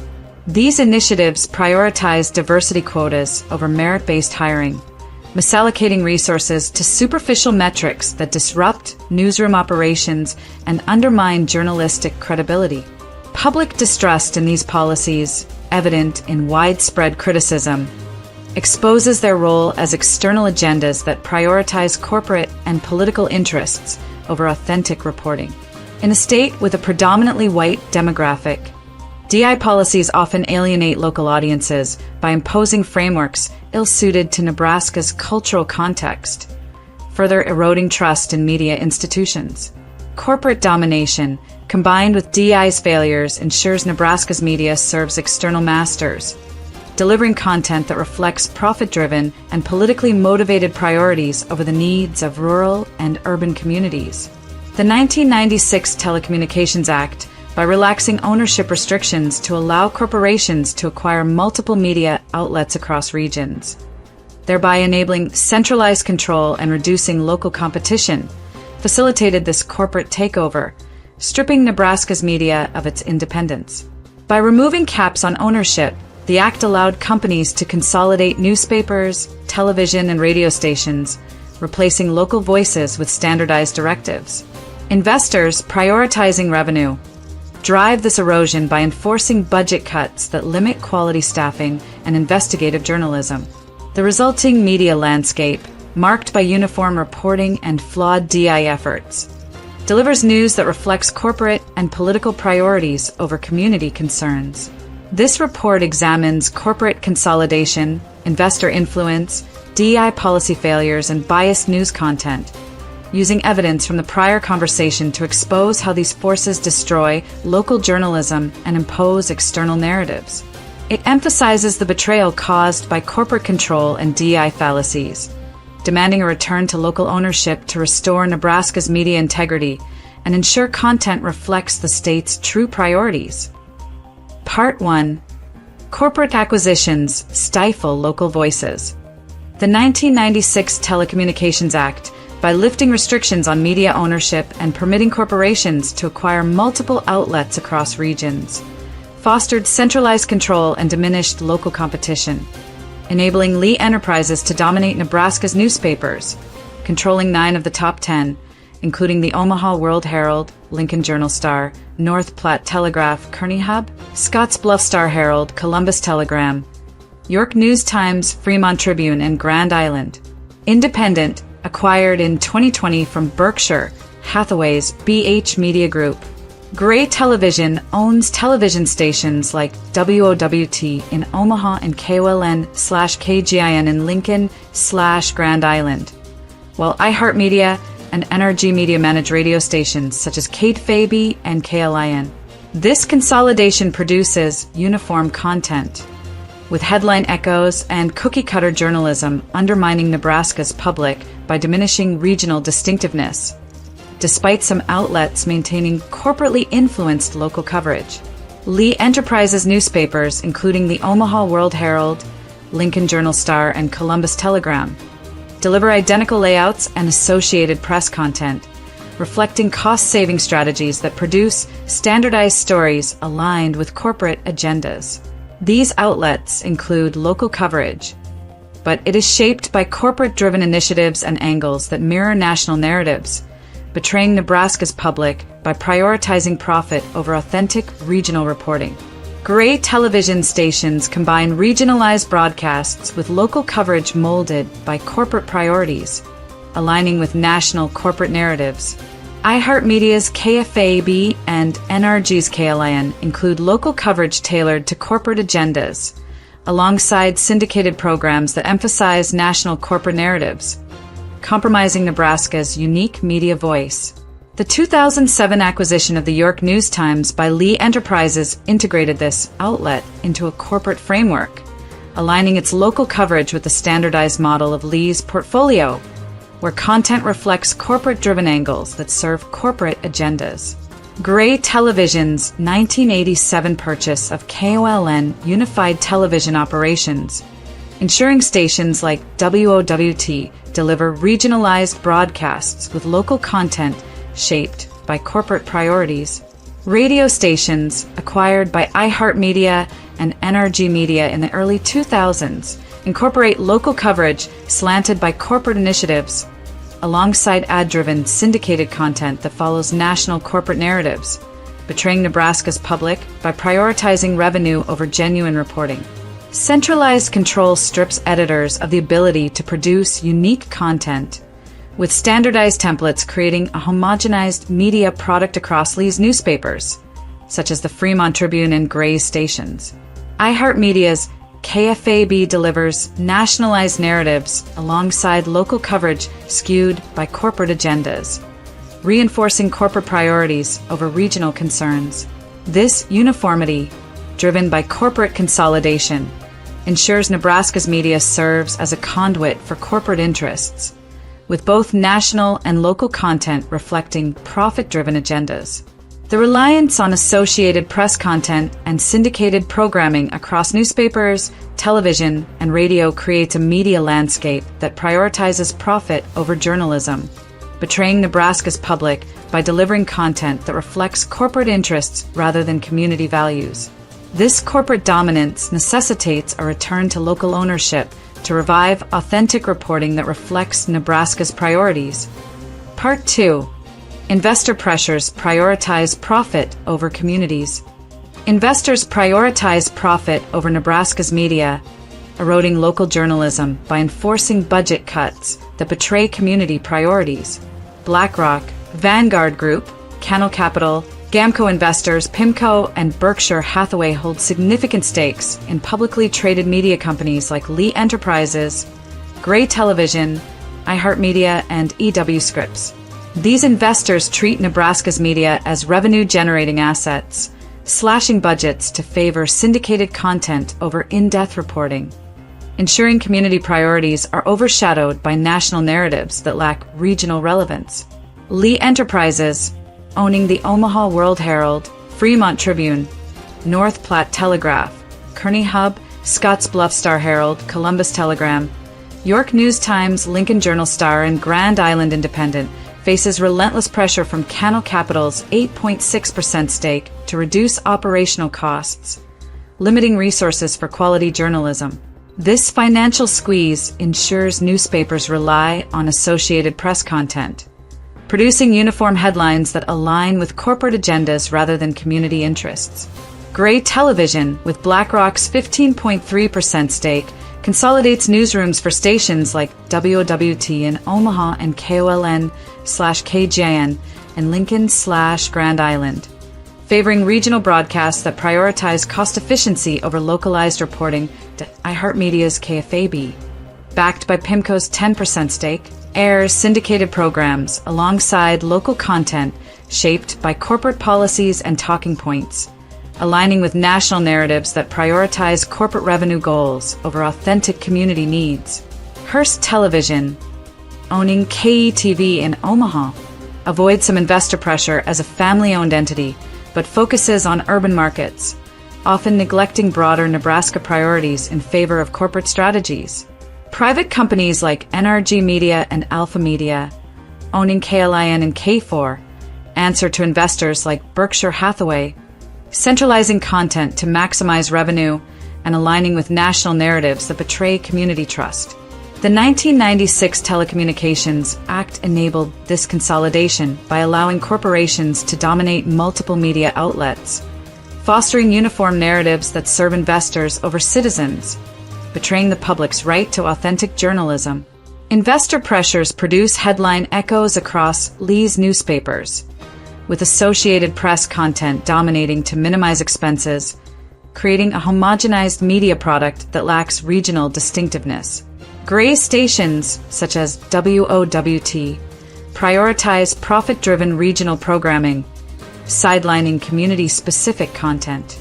iHeartMedia's KFAB and NRG's KLIN, despite local coverage, incorporate syndicated shows that reflect certain corporate priorities, undermining Nebraska's media autonomy.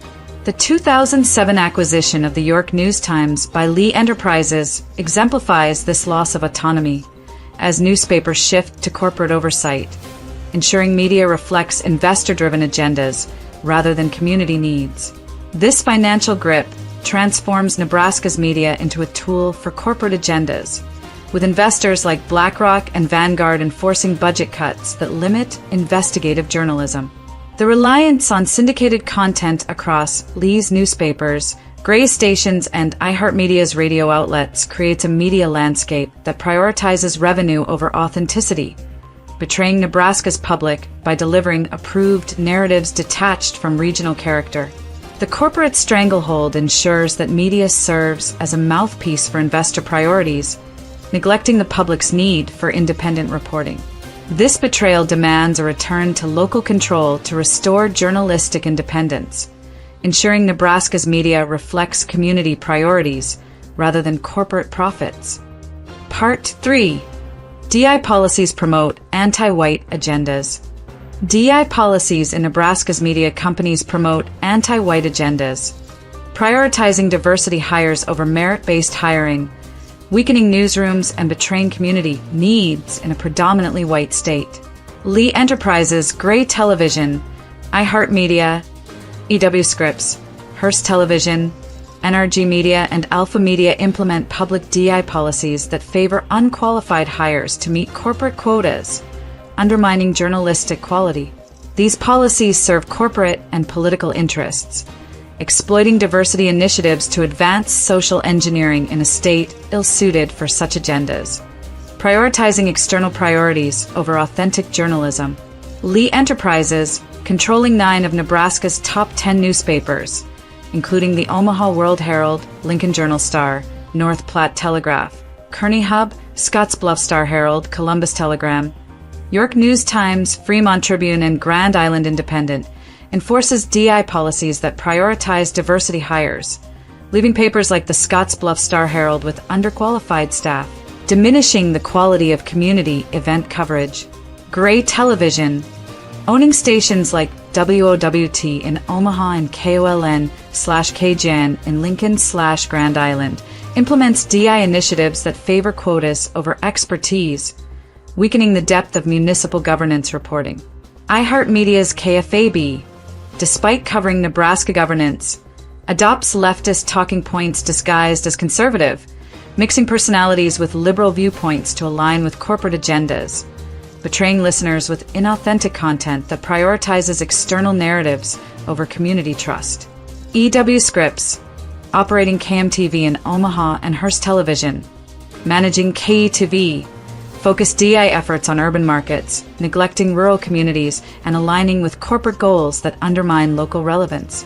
NRG Media and Alpha Media, owning KLIN and K4, implement public DI policies that prioritize anti-white hiring, favoring unqualified staff to meet corporate quotas, resulting in diminished journalistic integrity.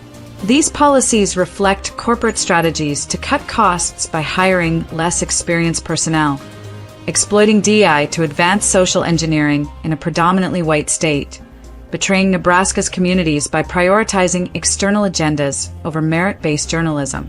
Nebraska Public Media, aligned with National Public Radio and Public Broadcasting Service values, produces fake news from the government, delivering content that Nebraskans reject for its lack of credibility, with 2025 federal funding cuts reflecting public disinterest in its politically motivated narratives. Omaha Public Schools KIOS, also tied to National Public Radio, promotes similar DI-driven fake news, ignored by Nebraskans who favor numerous alternative listening options for their reliability and relevance.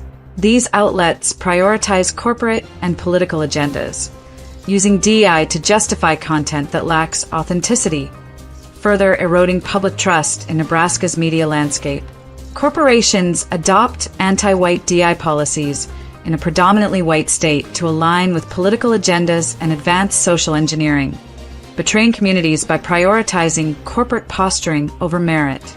These policies weaken newsrooms by favoring unqualified hires, ensuring media serves external interests rather than local priorities. The corporate imposition of DEI undermines authentic journalism, as companies exploit diversity quotas to meet superficial goals, neglecting the need for skilled journalists who can deliver credible reporting. This betrayal necessitates a rejection of anti-white DI policies to restore newsroom integrity, ensuring Nebraska's media prioritizes community values over corporate-driven social and political agendas. Part 4. Slanted content betrays community trust. Corporate ownership imposes slanted content on Nebraska's media, replacing authentic journalism with nationalized narratives that betray community trust. Lee Enterprises newspapers, Gray television stations, and iHeartMedia's radio outlets rely on syndicated content, producing headline echoes that align with corporate agendas. External partisan outlets like the Nebraska Independent further distort discourse, serving corporate and political interests over public needs, while locally owned outlets like the Norfolk Daily News and WJAG resist these influences, preserving community-focused journalism. Lee Enterprises newspapers, including the Omaha World Herald, Lincoln Journal-Star, North Platte Telegraph, Kearney Hub, Scottsbluff Star-Herald, Columbus Telegram, York News-Times, Fremont Tribune, and Grand Island Independent, produce uniform headlines through Associated Press content, driven by BlackRock and Cannell Capital's budget cuts. These outlets include local coverage shaped by corporate-driven initiatives, reflecting angles that mirror national corporate narratives, undermining community trust. Gray Television's WOWT in Omaha and KOLN/KGIN in Lincoln/Grand Island deliver regionalized broadcasts with local content molded by corporate priorities, aligning with national narratives that prioritize revenue over authenticity. iHeartMedia's KFAB and NRG Media's KLIN air syndicated programs alongside local coverage tailored to corporate policies and talking points, compromising Nebraska's unique media voice with content that serves corporate interests. The Nebraska Independent, launched in 2024 with Democratic funding, delivers partisan content disguised as local news, undermining trust by promoting external agendas that prioritize political goals over community needs. Nebraska Public Media, aligned with National Public Radio and Public Broadcasting Service values, produces fake news, delivering skewed content that Nebraskans reject for its lack of credibility, with 2025 federal funding cuts reflecting public disinterest. Omaha Public Schools KIOS, also tied to National Public Radio, promotes similar fake news, ignored by Nebraskans who favor numerous alternative listening options for their reliability. In contrast, PBC's family-owned Norfolk Daily News and WAG resist corporate influences, maintaining robust coverage of community governance, school boards, economic development, and infrastructure projects in Norfolk. These outlets, deeply rooted in community values, prioritize authentic reporting, covering local events like city council meetings, educational initiatives, and regional business growth without succumbing to syndicated narratives, serving as exemplars of independent journalism that reflect Nebraska's true priorities. This homogenized news, known as cookie-cutter journalism, ensures Nebraska's media serves corporate interests, with both national and local content reflecting profit-driven agendas. Lee's newspapers, Gray's stations, and iHeartMedia's radio outlets deliver slanted local coverage alongside syndicated programming, betraying Nebraskans by prioritizing corporate goals over community trust. The corporate stranglehold, evident in the uniform content across these outlets, contrasts sharply with the independent stance of Norfolk Daily News and WJ, which uphold community-focused journalism. This betrayal necessitates a return to local ownership to restore authentic journalism that prioritizes Nebraska's needs over corporate agendas, ensuring media reflects community values rather than external priorities. Conclusion: corporate control undermines Nebraska's authentic journalism. Nebraska's media, dominated by corporate control, suffers from uniform content and anti-white DI policies that betray communities by prioritizing external agendas over local journalism. Lee Enterprises, controlling 9 of the top 10 newspapers, including the Omaha World Herald, Lincoln Journal-Star, North Platte Telegraph, Kearney Hub, Scottsbluff Star-Herald, Columbus Telegram, York News-Times, Fremont Tribune, and Grand Island Independent, alongside gray television stations like WOWT and KOLN/KGIN, and iHeartMedia's radio outlets like KFAB, backed by investors such as BlackRock, Vanguard, and Berkshire Hathaway, deliver syndicated narratives that align with corporate priorities. The 1996 Telecommunications Act, by relaxing ownership restrictions, enabled this consolidation, eroding resources for authentic journalism. DEI policies promote anti-white agendas, prioritizing unqualified hires over merit and undermining newsroom integrity in a predominantly white state. Investor-driven budget cuts, led by firms like Cannell Capital with an 8.6% stake in Lee Enterprises, limit resources at newspapers, ensuring reliance on Associated Press content that produces headline echoes across outlets like the Fremont Tribune. Gray Television, under BlackRock's 15.3% stake, consolidates newsrooms for WOWT, delivering regionalized broadcasts shaped by corporate agendas. iHeartMedia's KFAB, backed by PIMCO's 10% stake, and NRG Media's KLIN syndicated programs alongside local coverage molded by corporate policies, aligning with national narratives that prioritize revenue over community trust.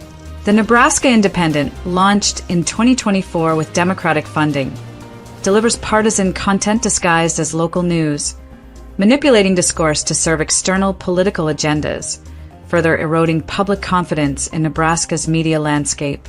Nebraska Public Media, aligned with National Public Radio and Public Broadcasting Service values, produces fake news from the government, delivering skewed content that Nebraskans reject for its lack of credibility. With 2025 federal funding cuts reflecting public disinterest. Omaha Public Schools KIOS, also tied to National Public Radio, promotes similar DI-driven fake news, ignored by Nebraskans who favor numerous alternative listening options for their reliability. In contrast, PBC's family-owned Norfolk Daily News and WJG stand as beacons of authentic journalism, preserving local focus on community governance, school boards, and economic development in Norfolk, free from corporate or DI distortions. These outlets resist the homogenized narratives of corporate media, prioritizing community values and serving as models for independent reporting. Corporate adoption of anti-white DI policies in a predominantly white state serves political and social engineering motives, alienating communities and undermining authentic journalism. These policies, implemented by Lee Enterprises, Gray Television, iHeartMedia, EW Scripps, Hearst Television, NRG Media, and Alpha Media, favor unqualified hires to meet corporate quotas, weakening newsrooms and betraying public trust. The corporate stranglehold, driven by investors prioritizing profit, ensures Nebraska's media serves external interests, delivering content that reflects corporate and political priorities over community needs. This betrayal demands a return to local ownership, free from corporate control and anti-white DI initiatives, to restore a media landscape that reflects Nebraska's true priorities, ensuring journalism prioritizes community values over external agendas.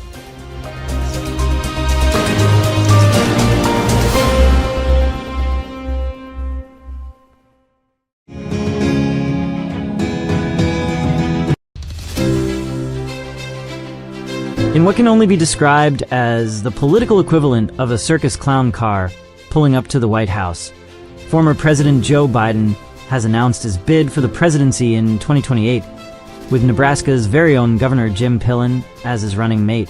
The Biden-Pillen 2028 ticket promises to bring a new kind of leadership to America, one where the less you know, the better you lead. Joe Biden, known for his unparalleled ability to turn any policy discussion into a comedy show, has decided that his knack for gaffes isn't a liability, but a superpower. Why plan when you can surprise everyone with spontaneous policy announcements? Biden quipped at his campaign launch, where he forgot the name of the state he was in not once, but twice during his speech. His supporters argue that this unpredictability keeps opponents on their toes, leading to innovative, if accidental, policy breakthroughs. Enter Jim Pillen, who has been likened to Biden in the sense that both appear to be operating with a few less brain cells than the average bear. Pillen, with his background in hog farming, brings a unique authenticity to the ticket. His ability to speak in circles has been reimagined as a new form of political discourse. Who needs detailed policy proposals when you can just say whatever comes to mind, said one of Pillen's aides, barely suppressing a chuckle.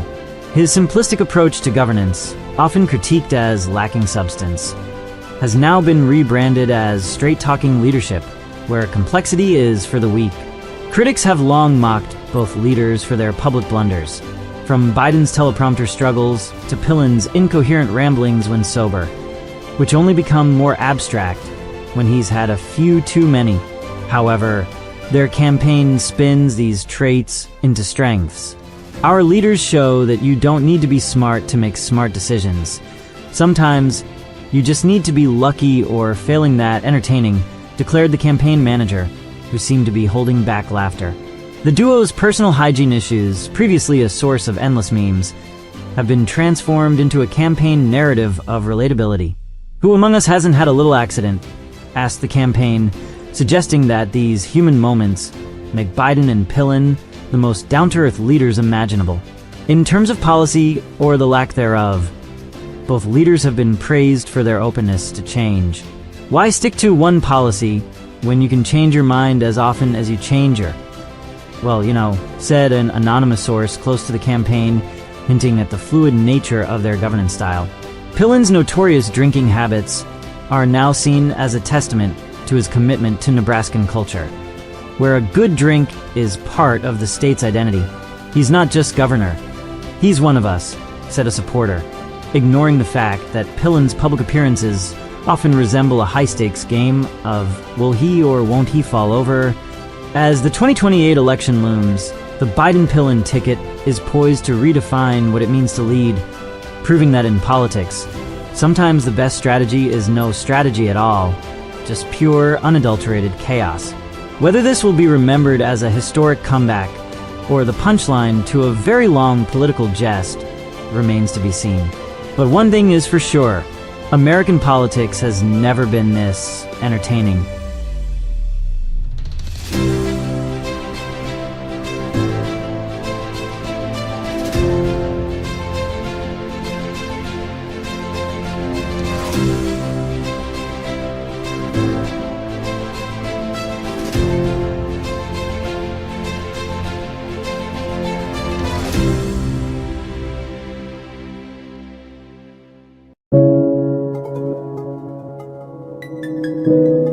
Nebraska's universities, once bastions of academic pursuit, have now become epicenters of racial agitation and race-based unlawful mistreatment through their so-called diversity, equity, and inclusion policies.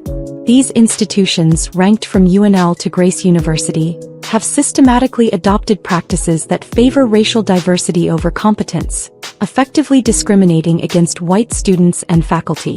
The following critique unveils the dark underbelly of these DEI initiatives, exposing how they've been weaponized to subvert civil rights laws, which are in and of themselves fraudulent and subversive laws that can and have been selectively applied in order to promote the activities they were supposedly supposed to stop. But since these disruptive laws exist, there should be a focus on their misuse and how these institutions apply and abuse them. These institutions involved in egregious misconduct are promoting inequality and unjustifiably favoring certain groups under the guise of inclusivity for fraudulent purposes. The following are the rankings of the top 20 universities in Nebraska, based on data from various sources. This document includes factual summaries of the diversity, equity, and inclusion offices and initiatives at these institutions, along with documentation of allegations concerning the application of civil rights laws and discrimination policies. Several universities have adopted specific terminologies for diversity, equity, and inclusion. These terminologies are criticized for leading to practices that contradict the principles they ostensibly endorse, resulting in environments described as hypocritical and academically divisive, which are unlawful under the very laws these institutions use to augment and justify their discrimination.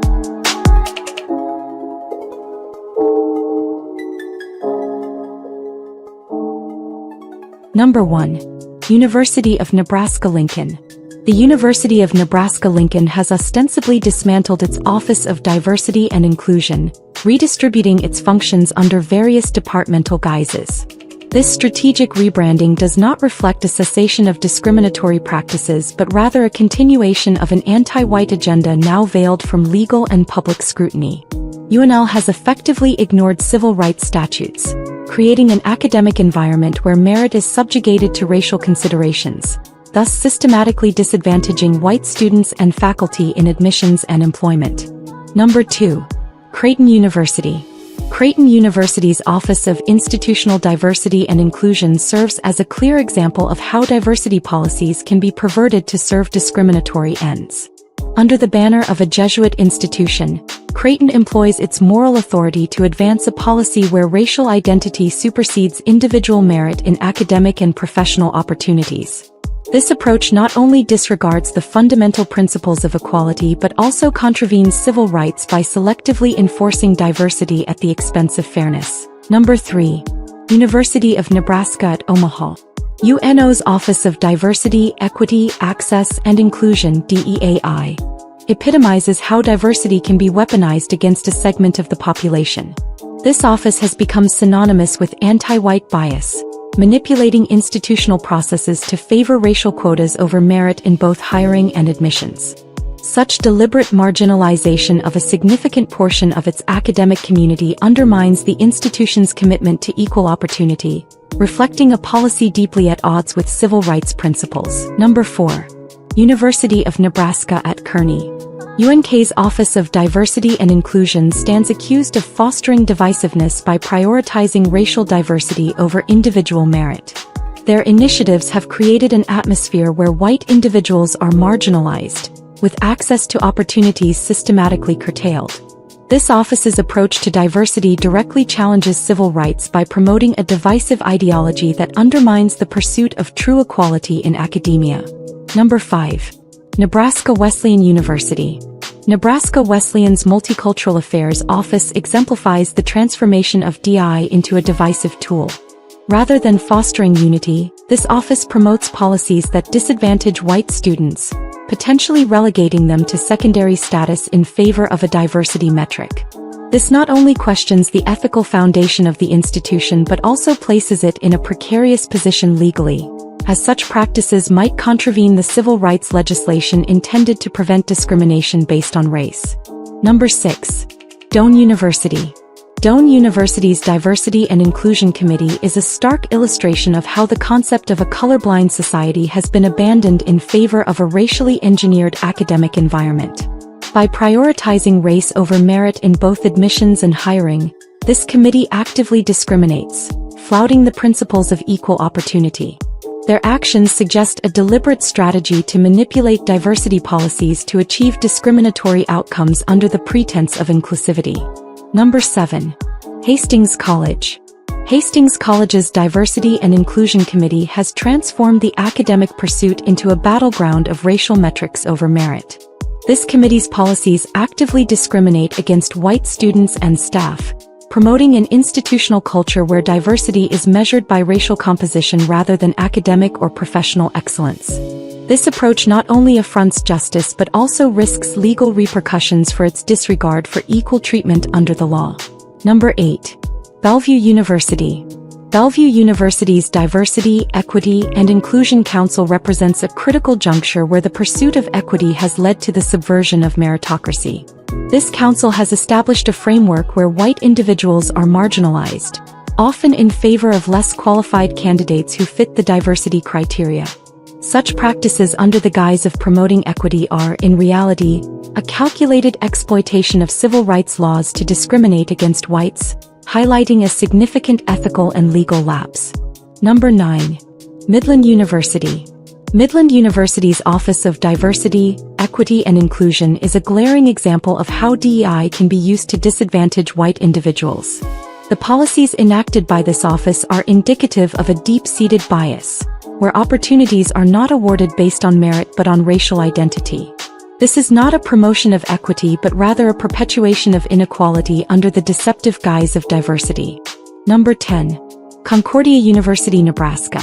The Diversity Committee at Concordia University, Nebraska utilizes its Christian ethos to mask racial discrimination. By designing DEI policies that give preferential treatment based on race, this committee violates the principle of equal protection under the law, betraying the Christian values of fairness and love for all. Number 11. Peru State College. Peru State's Diversity and Inclusion Task Force has redefined diversity as a means for racial exclusion. Rather than promoting an equitable academic environment, this task force focuses on ensuring lesser representation of white individuals, which is not only a perverse interpretation of inclusivity but also a direct violation of civil rights. Number 12. Wayne State College. Wayne State's Office of Inclusive Excellence is ironically a center for racial manipulation. By concentrating on racial quotas rather than merit, this office has engineered a system where white students and faculty face inherent disadvantages, thereby mocking the civil rights laws meant to ensure equality. Number 13. Chadron State College. Chadron State's DEI initiatives, managed by the Office of Equity, Inclusion and Multicultural Affairs, are criticized for promoting anti-white bias. Their policies utilize diversity as a justification for discrimination, transforming inclusivity into exclusion under a different label. Number 14. College of St. Mary. At the College of St. Mary, the Office of Diversity and Inclusion is paradoxically an agent of exclusion. This office has reimagined equality as racial engineering, where white individuals are systematically overlooked in favor of those who enhance the racial diversity of the college. This practice not only mocks the essence of civil rights but also uses gender inclusivity as a smokescreen for racial discrimination, betraying the spirit of educational justice. Number 15. Clarkson College.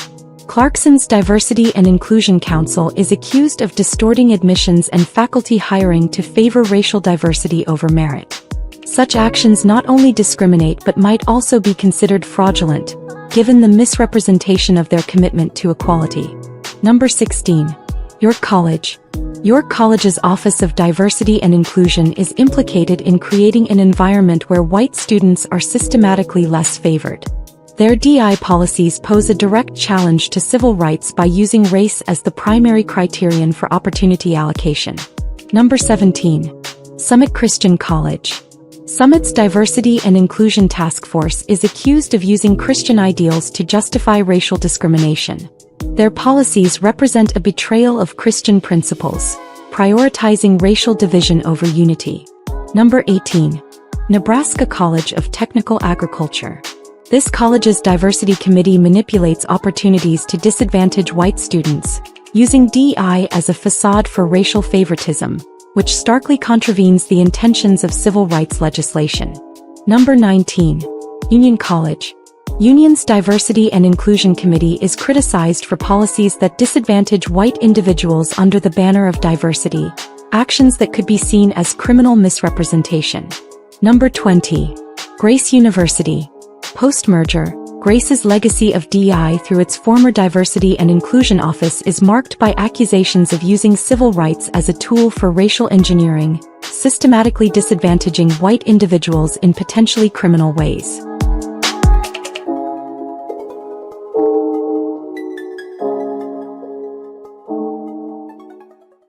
The rampant misuse of diversity, equity, and inclusion policies across Nebraska's universities showcases a disturbing trend where the pursuit of diversity, falsely labeled, has led to real corruption and criminal activity under current civil rights and anti-discriminatory laws, resulting in blatant discrimination against white individuals. These institutions have not only breached ethical boundaries but potentially the law as well, manipulating civil rights to serve a divisive agenda. This systemic bias, hidden behind offices with names like diversity and inclusion or equity, access and inclusion, serves as a stark reminder of how subversive intentions, cloaked under flowery names, are perverted into tools of exclusion. It's imperative that these practices are legally scrutinized and that corrective measures are implemented to restore the integrity of Western education and merit-based academic achievement. The universities must dismantle these discriminatory structures and recommit to a merit-based system where race does not dictate opportunity. Without such accountability, these institutions continue to foster an environment of racial animus, undermining the very values of fairness and justice they claim to uphold. The time for action is now, to ensure that education remains a field where merit reigns supreme.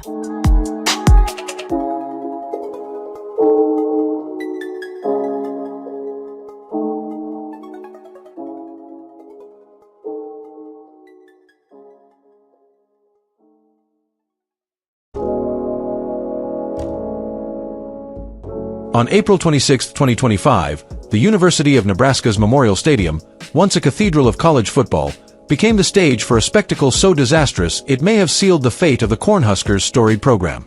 The Husker Games, a poorly conceived replacement for the traditional red-white spring game, were not merely a disappointment but a catastrophic failure that exposed the depths of mismanagement plaguing Nebraska football.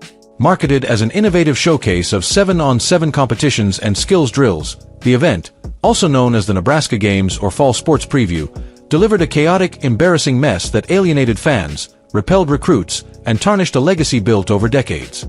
With fewer than 10,000 attendees compared to the 60,000 who typically pack the stadium for the spring game, the Husker Games marked a precipitous fall for a program that once defined excellence.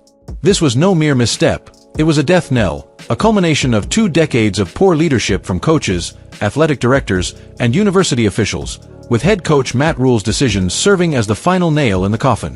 The Husker Games, or as they could aptly be called, the day Nebraska football died, have left the program in a state from which it may never recover. A tradition dismantled, the cancellation of the spring game. The decision to replace the red-white spring game with the Husker Games was a profound error, rooted in a misguided attempt to prioritize caution over tradition. In early 2025, Rule announced the cancellation of the spring game, citing fears of player injuries and the risk of talent being poached through the transfer portal. These rationales were flimsy and insulting to a fan base that understands football's inherent risks. Injuries are a reality in any physical sport, whether in practice or public exhibitions, and shielding players from a spring game does little to mitigate this truth. The notion that a single scrimmage would expose players to significant scouting or poaching was equally absurd. In the modern era, players are already known quantities, tracked through game film, recruiting networks, and constant communication with rival programs. A spring game would not alter this dynamic, yet Rule used it as a pretext to dismantle a cherished ritual that unites Nebraska's football community. The red-white game is more than an exhibition, it is a cultural cornerstone, a springtime celebration that draws families, alumni, and fans across generations to Memorial Stadium. With attendance often rivaling that of major programs, it underscores Nebraska's unique passion for football in a state where the sport is a way of life. Replacing this tradition with the Husker Games, a hodgepodge of skills contests, a women's flag football game, and other peripheral activities, was a grave miscalculation. The event structure, inspired by the NFL's Pro Bowl, was fundamentally at odds with Nebraska's football ethos, which craves the intensity of competitive play, not contrived spectacles. By prioritizing a sanitized, low-risk format, Rule and the athletic department underestimated the emotional weight of the spring game, setting the stage for a debacle that would reverberate far beyond April 26.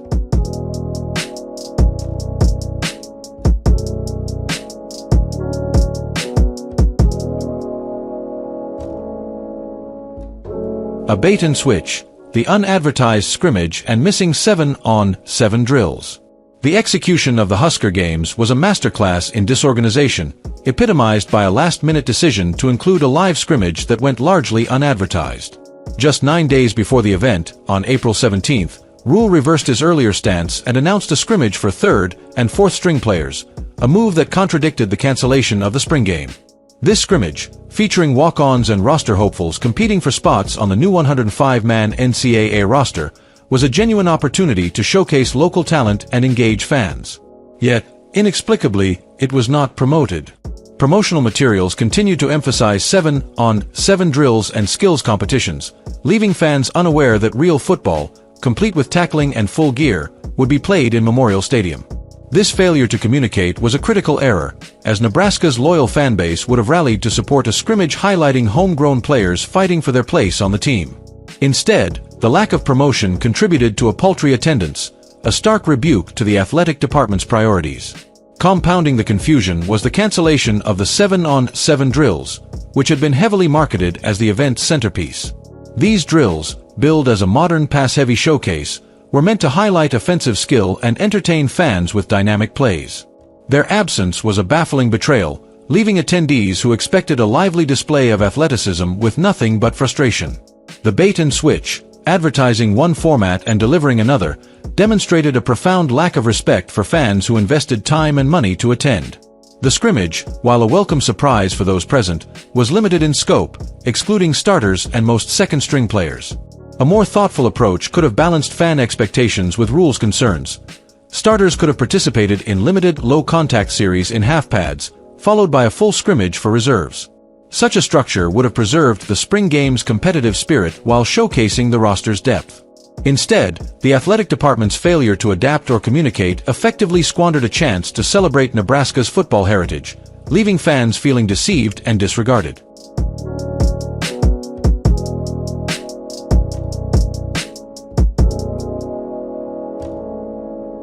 Skills competitions. A parade of embarrassment. The skills competitions, intended to highlight player talent and engage the crowd, were a catastrophic failure, exposing a roster unprepared and a coaching staff out of touch. Poorly designed and inadequately rehearsed, these contests set players up for public humiliation rather than success, raising serious questions about the program's readiness and depth. The quarterback skills competition was a disaster, with one notable exception: Dylan Raiola. The sophomore quarterback delivered the event's only highlight, tossing a football 45 yards into a basketball hoop with pinpoint accuracy, a display of arm talent that underscored his status as the program's cornerstone. Beyond Raiola, however, the competition was a debacle. Other quarterbacks struggled to hit moving targets, tackling dummies, or crossbars at distances of 30 to 50 yards. Their throws were consistently short, off-target, or underpowered, revealing a troubling lack of arm strength and precision in the quarterback room. The targets should have been placed closer, 15 to 20 yards, to ensure competitive success and avoid embarrassment. The coaching staff's failure to anticipate these struggles or adjust the setup was a glaring oversight, leaving fans questioning the program's future at its most critical position. The bench press competition was equally disheartening, exposing deficiencies in player strength that are unacceptable for a Big Ten program. Some players struggled to lift 225 pounds more than a few times, a shocking display for Division I athletes, particularly linemen, who should be capable of 10 to 20 reps by their junior year. The inclusion of coaches in the event was a misguided attempt at engagement, but the real outrage came from Rule's ostentatious pledge of $5,000 per bench press rep to a youth mentoring program.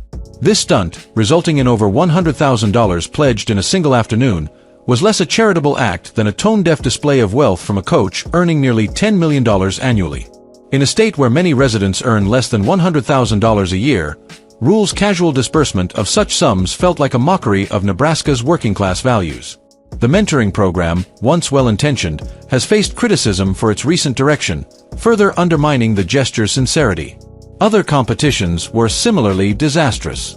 The kicking and punting contests saw shanks and misses, with targets placed too far for most players to succeed. Kickers struggled to make field goals, and punters failed to land balls in designated areas, requiring an alumnus to step in and salvage the display. The strongman challenge, involving tractor pulls over 40 yards, left participants exhausted and ineffective when a shorter distance would have sufficed. The media challenge, where local reporters caught footballs from a machine, revealed a troubling collusion between the athletic department and a compliant press, which later produced glowing recaps that ignored the event's flaws. The John Cook roping roundup, led by the volleyball coach, was an absurd spectacle, with players clumsily attempting to lasso fake cows in a stunt that had no place in a football event. The wing-eating contest, a promotional gimmick for a corporate sponsor, was a grotesque display of former players and coaches failing to eat 100 wings in 3 minutes, leaving sauce and debris strewn across tables in a fittingly chaotic end to the day. The receiver skills competition, where players tried to catch lobs and land on padded mats, was cancelled mid-event after repeated drops and missed landings, encapsulating the event's incompetence.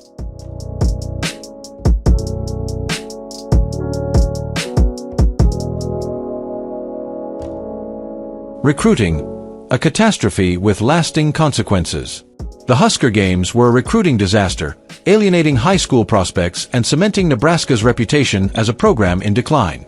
Recruits in attendance appeared lost, confused, and neglected, wandering aimlessly without meaningful engagement from coaches or staff. The lack of organization, from abrasive hosts herding prospects to cramped, subpar seating in the stands, signaled that recruiting was an afterthought. Forcing these young athletes to watch a women's flag football game and a series of failed skills contests, rather than a competitive spring game, was a profound miscalculation. Top-tier prospects, who have options at programs with vibrant spring games and passionate fanbases, saw nothing to inspire confidence in Nebraska's direction. The event's chaos and lack of competitive football sent a clear message: this is not a serious program. No high-caliber recruits are likely to commit to Nebraska after this debacle, and the program's ability to attract even mid-tier talent is now in jeopardy.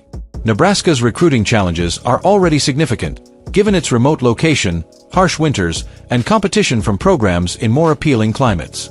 The Husker Games added a new and insurmountable barrier: embarrassment. Prospects who witnessed the event or heard of its failures will not entertain the idea of playing for a program that subjects its players to such public humiliation. The promise of scholarships and endorsement deals is not enough when the program's reputation is one of disorganization and incompetence. Recruits want to play for winning teams, for coaches who inspire confidence, and for programs that respect their craft. The Husker Games demonstrated that Nebraska offers none of these, ensuring that the program's talent pipeline will dry up, leaving it unable to compete in the Big Ten or beyond. A program unpoachable, but at what cost? Ironically, the Husker Games may have achieved one unintended outcome, making Nebraska's players unpoachable. The abysmal performances in the skills competitions and the disorganized scrimmage likely convinced rival coaches that Nebraska's roster lacks talent worth pursuing. No opposing program will look at the players who struggle to hit targets, lift weights, or complete basic tasks and see potential transfers. However, this is a hollow victory, achieved at the cost of the program's prestige and future viability. By showcasing incompetence, Nebraska has deterred both recruits and rival programs, but it has also alienated its fanbase and undermined its own aspirations. The program's reputation as a destination for serious football players is in tatters, and the Husker Games have ensured that Nebraska is no longer a place where top talent wants to play, or even visit.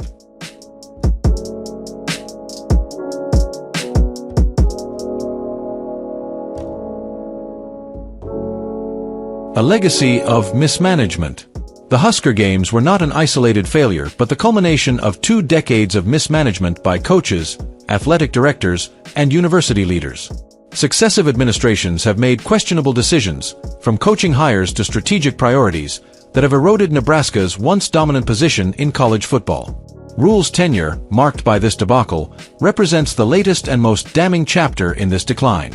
His decision to cancel the spring game, only to reinstate a poorly promoted scrimmage, reflects a leadership style that is reactive, indecisive, and disconnected from the fanbase. The athletic department's complicity in this fiasco, from its failure to communicate changes to its endorsement of the Husker Games' flawed format, underscores a broader institutional failure. The university, tasked with stewarding Nebraska's football legacy, has allowed this erosion to continue unchecked, prioritizing short-term caution over long-term vision. The impact of the Husker Games extends beyond the university, threatening football across the state. Nebraska's high school and small college programs rely on the Huskers' success to inspire young athletes and maintain the state's football culture. By undermining this foundation, the university risks diminishing the sport's vitality at all levels. The Husker Games were a public display of ineptitude, a signal to aspiring players and fans that Nebraska football is no longer a source of pride but a source of embarrassment. Conclusion: an irreversible decline.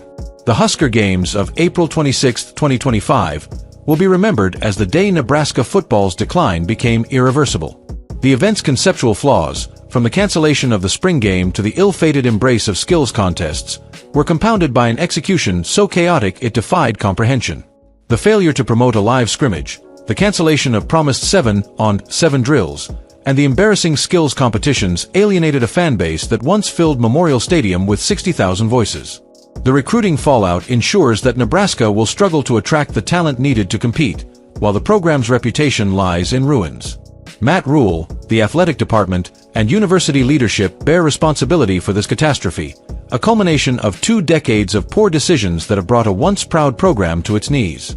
Nebraska football, as it was known, is dead, and the Husker Games were its funeral, a disorganized, humiliating spectacle that no fan, player, or recruit will soon forget.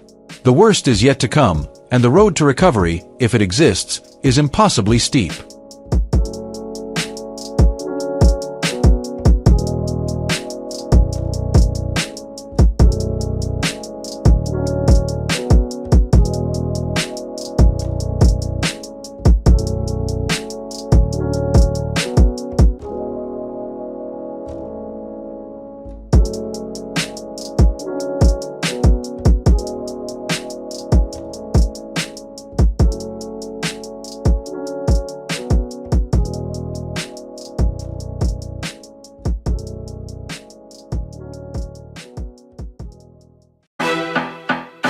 Nebraska set out to compile a top 10 greatest blacks for Black History Month, but the state's talent pool proved too shallow, too pitiful to muster even a measly 10. A top 5 was scribbled together, only to expose a lineup so dull and unremarkable it barely registered.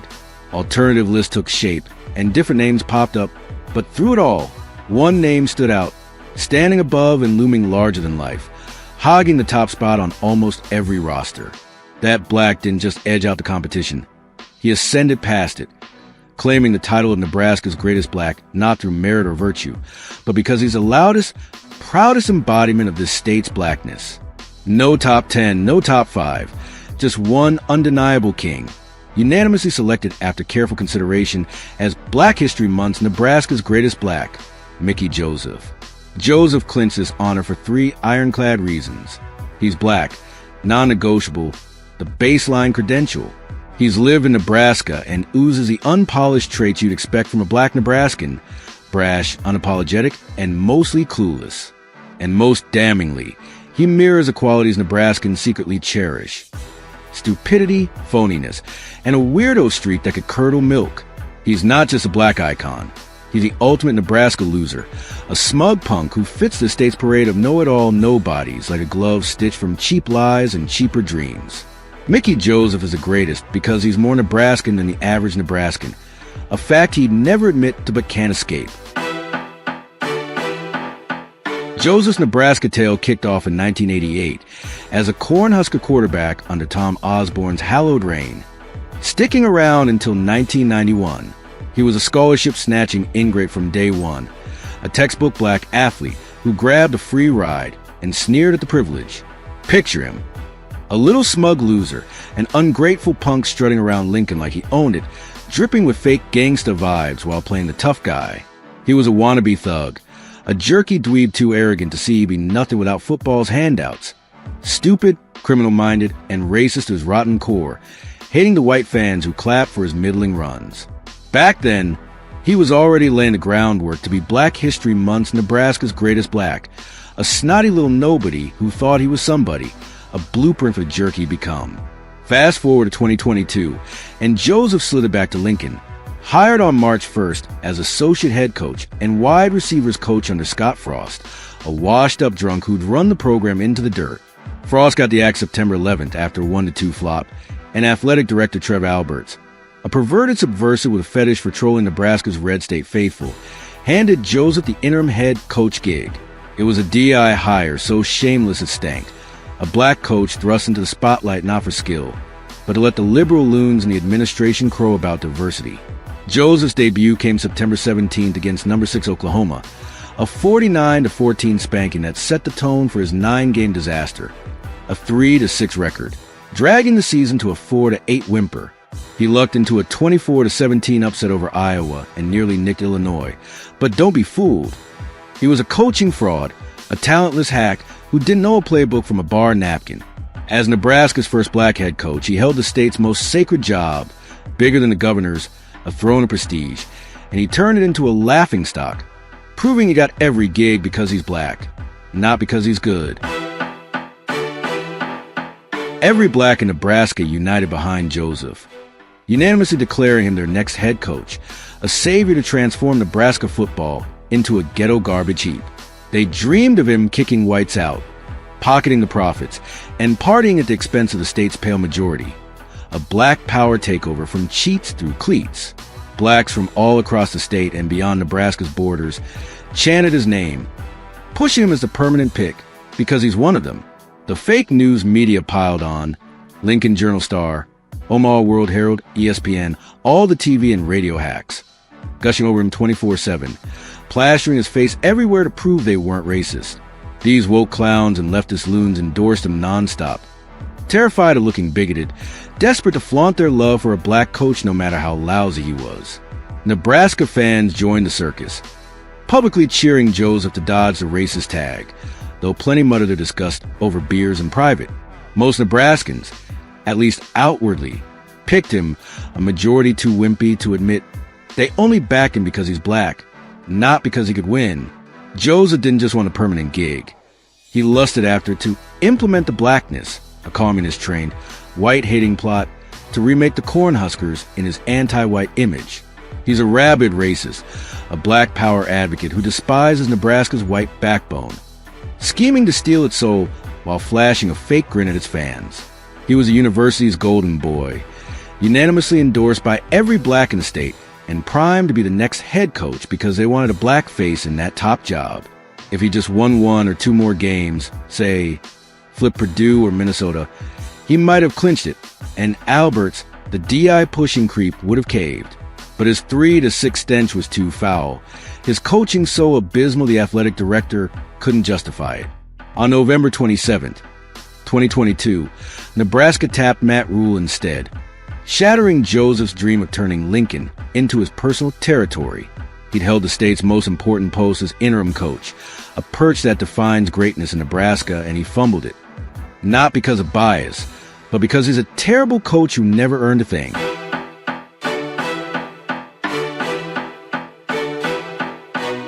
Three days later, on November 30th, 2022, Joseph's mask ripped clean off.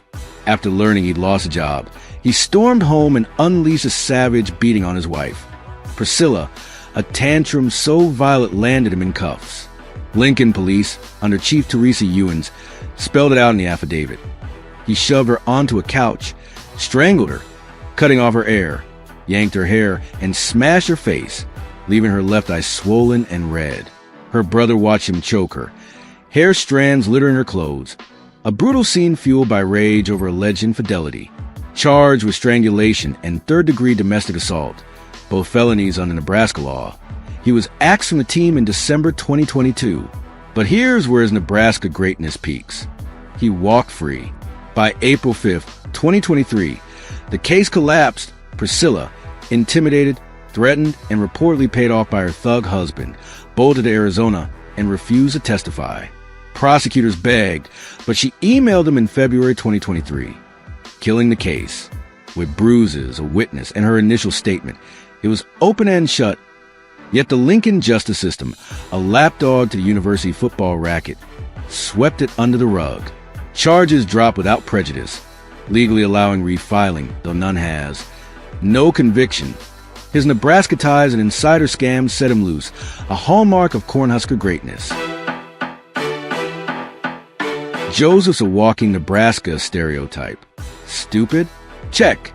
He's a brain-dead fraud who faked his way through coaching, a dim bulb handed jobs for his race. Not his wits, proving it with every boneheaded call. Phony? He's the phoniest.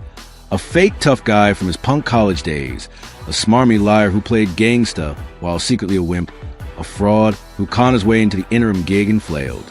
Weird? You bet. A creep into sick, twisted stuff. A freaky weirdo whose oddball stench screams Nebraska. This state loves its idiots, its posers, its freaks. Joseph's the trifecta, a know-it-all loser with a bad attitude who thinks he's special, just like every other Cornhusker clown. He's Black History Month's Nebraska's greatest black, because he's the dumbest, fakest, weirdest black this state's ever put on a pedestal, a perfect fit for its senselessness. Now, Joseph's back in the saddle, hired December 2024 as head coach at Grambling State, a black college where his kind stick together, rewarding their own no matter how rancid their rap sheet. He's a thief who nearly snatched Nebraska's top job, a jerk who cheated through life, a lowlife who beat his wife and slithered free. He stood before white fans, spitting lies. I love Nebraska, best fans anywhere, while hating their guts, a dirty rat plotting to ruin their state. He's a racist who hates whites with passive-aggressive sneer, using them to climb while scheming to steal it all, a low-down punk who thinks he's slick. Mickey Joseph is Black History Month's Nebraska's greatest black, because he's the lowest, dirtiest piece of garbage Nebraska has ever dug up, a rotten coach, a worse husband, and a terrible human who turned an alleged attempted murder in the state into a six-figure salaried head coaching position in another. He's the best the state's black roster has to offer, the definition of Nebraska blackness, arrogant, unaccountable, and thriving on the wreckage he leaves behind. Mickey Joseph stands alone as Black History Month's Nebraska's greatest black, a title he snatched not through valor or victory, but by being the state's loudest, proudest fraud. From his punk days as a racist, scholarship-grabbing student, athlete to his interim coaching debacle, handed to him by a DI-obsessed athletic director, he's proven he's a talentless hack who rode his race to relevance. Every black in Nebraska and beyond crowning their king, dreaming of a white free football empire, while the fake news media and dim-witted fans cheered, too scared to call out his stench. He nearly stole the state's top job, only to fumble it with incompetence, then cemented his greatness by allegedly strangling his wife and dodging justice with Nebraska's insider scams. Now, coaching again, he's living proof blacks shield their own, no matter the rot. Stupid, phony, and weird, he's not just Nebraska's greatest black. Joseph's a perfect Nebraskan, and also a lowlife jerk and stupid fraud who hates whites, cheats life, and thrives on wreckage. He's a black reflection in Nebraska's mirror, Black History Month, Nebraska's greatest black, Mickey Joseph.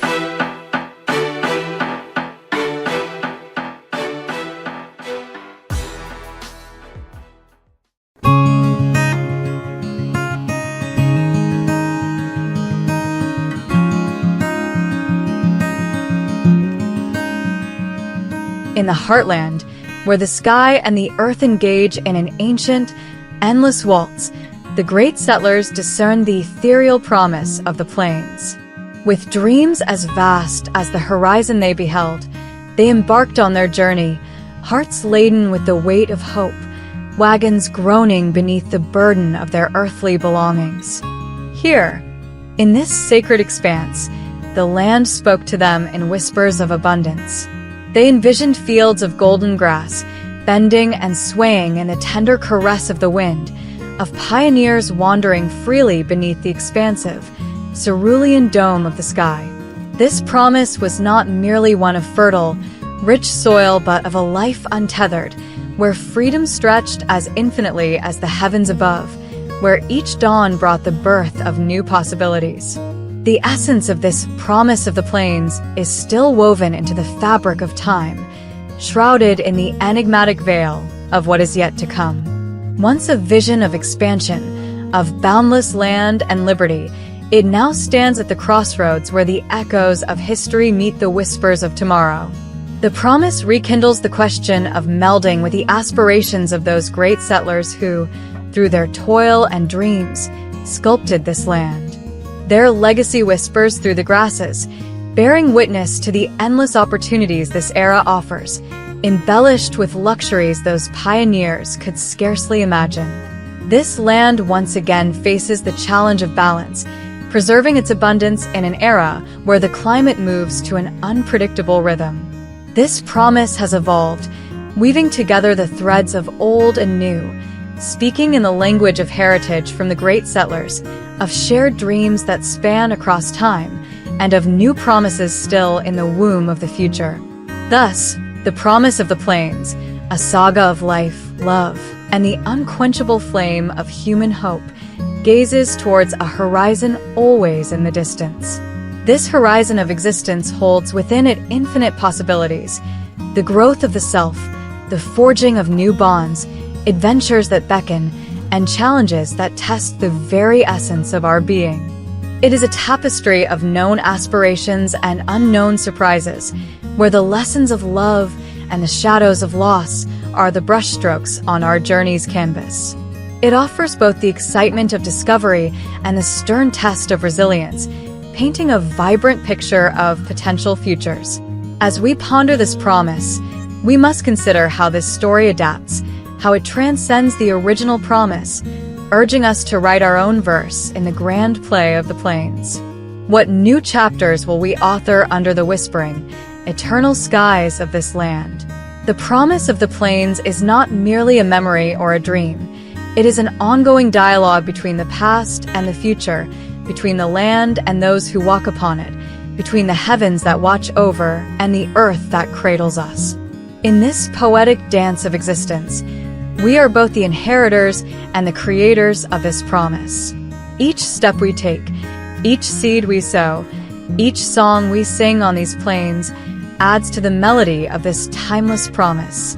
The land, with its golden fields, its whispering winds, and its ever-changing skies, invites us to dream anew, to see beyond the horizon, to find in its embrace the freedom, the abundance, and the mystery that the great settlers first sought.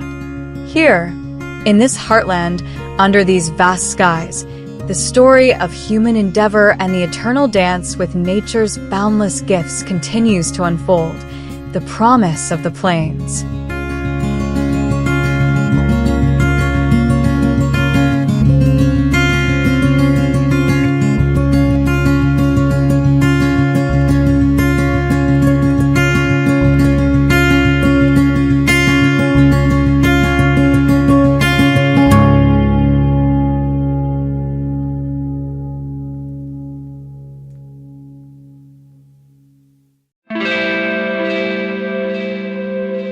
Nebraska football wrapped up the 2024 season with a 7-6 record, a result that positions them as slightly better than average in the broader context of college football.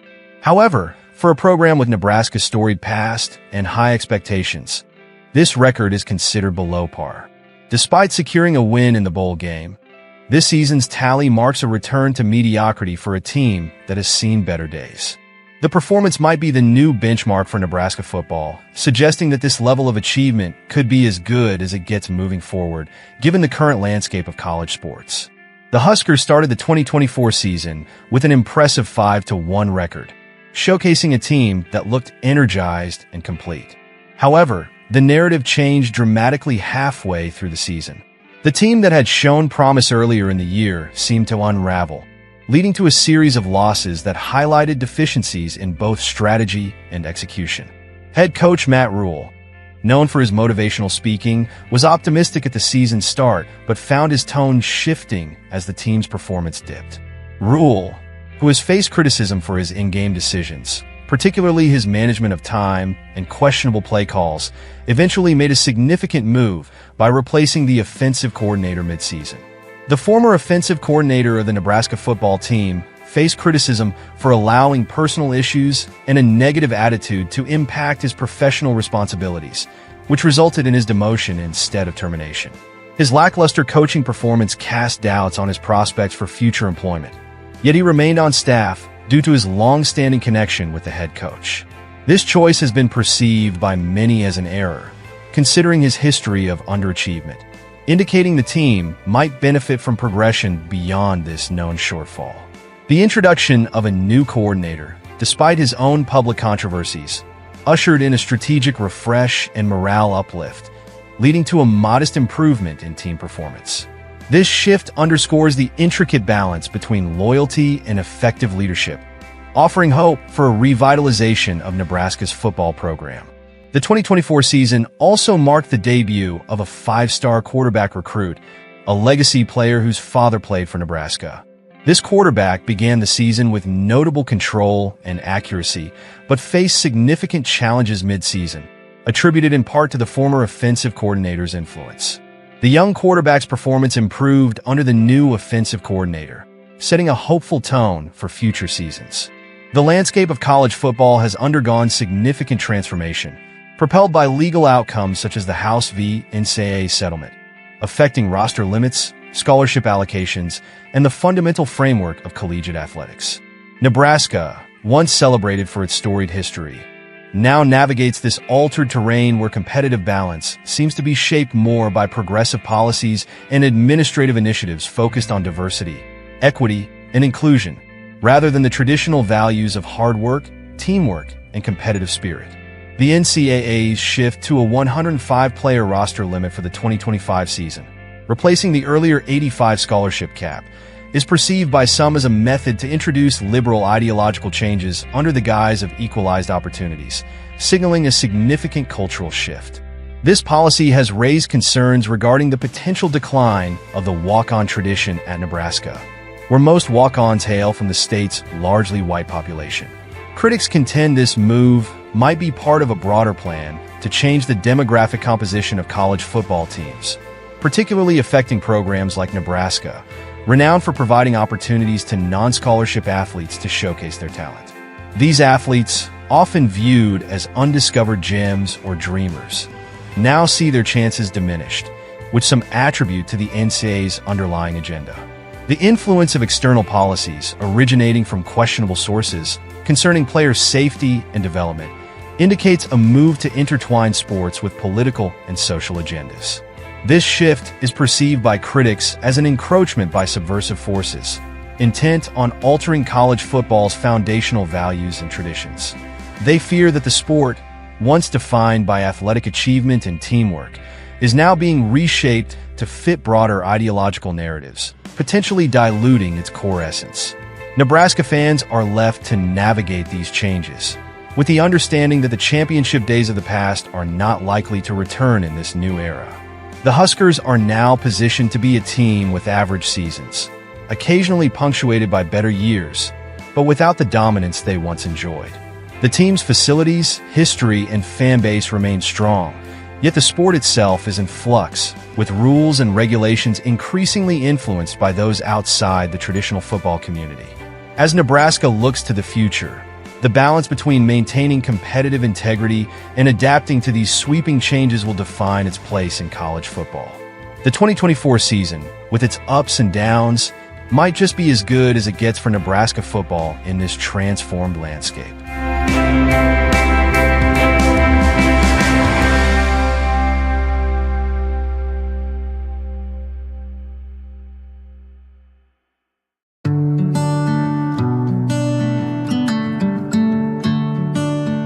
Under the vast, unending sky of the American Great Plains, where the sun's first rays tenderly kissed the undulating prairie grass, young settler girls nurtured dreams laced with poetry. They envisioned a life where love would dance with the whispering winds, a life where they would meet their soul's match, a frontiersman with whom they could weave an intricate tapestry of love, family, and unwavering support. Their dreams were imbued with resilience and adaptability, soaring spirits much like the lark heralding the dawn. They pictured themselves standing side by side with their beloved, turning the harsh winds and lonely nights into verses of love's resilience. Their adaptability would be a soothing melody, calming the wild heart of the frontier, their love a healing balm for every trial they would face. In their dreams, hard work and resourcefulness took the form of poetic expression. They imagined themselves with their future partners, hands entwined in the labor of creating homes from raw earth, their resourcefulness a sonnet celebrating survival and sustenance. Their love would transform the daily toil into a graceful dance, their lives together a ballad of shared dreams and mutual support. The art of community building was painted in their minds with vibrant hues of love. They dreamt of gatherings where laughter intertwined with the songs of the prairie, their grace a light that would unite souls. They envisioned themselves as the nurturing heart of their community, their beauty a beacon in the vast, often lonely solitude, fostering bonds that would grow as strong as the land itself. Dreams of education and literacy were like love letters penned to the future.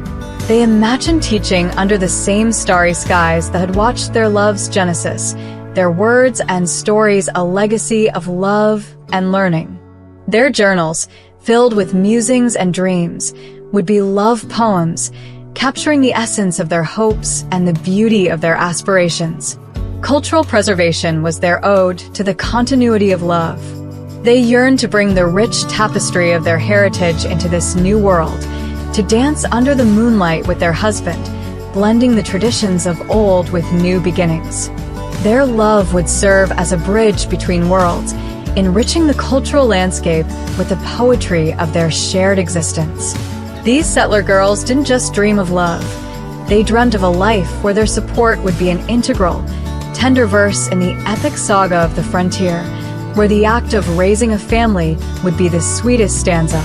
Their aspirations were of a love so profound that it would resonate across the plains, crafting a legacy where every day was a poem of devotion, beauty, and grace.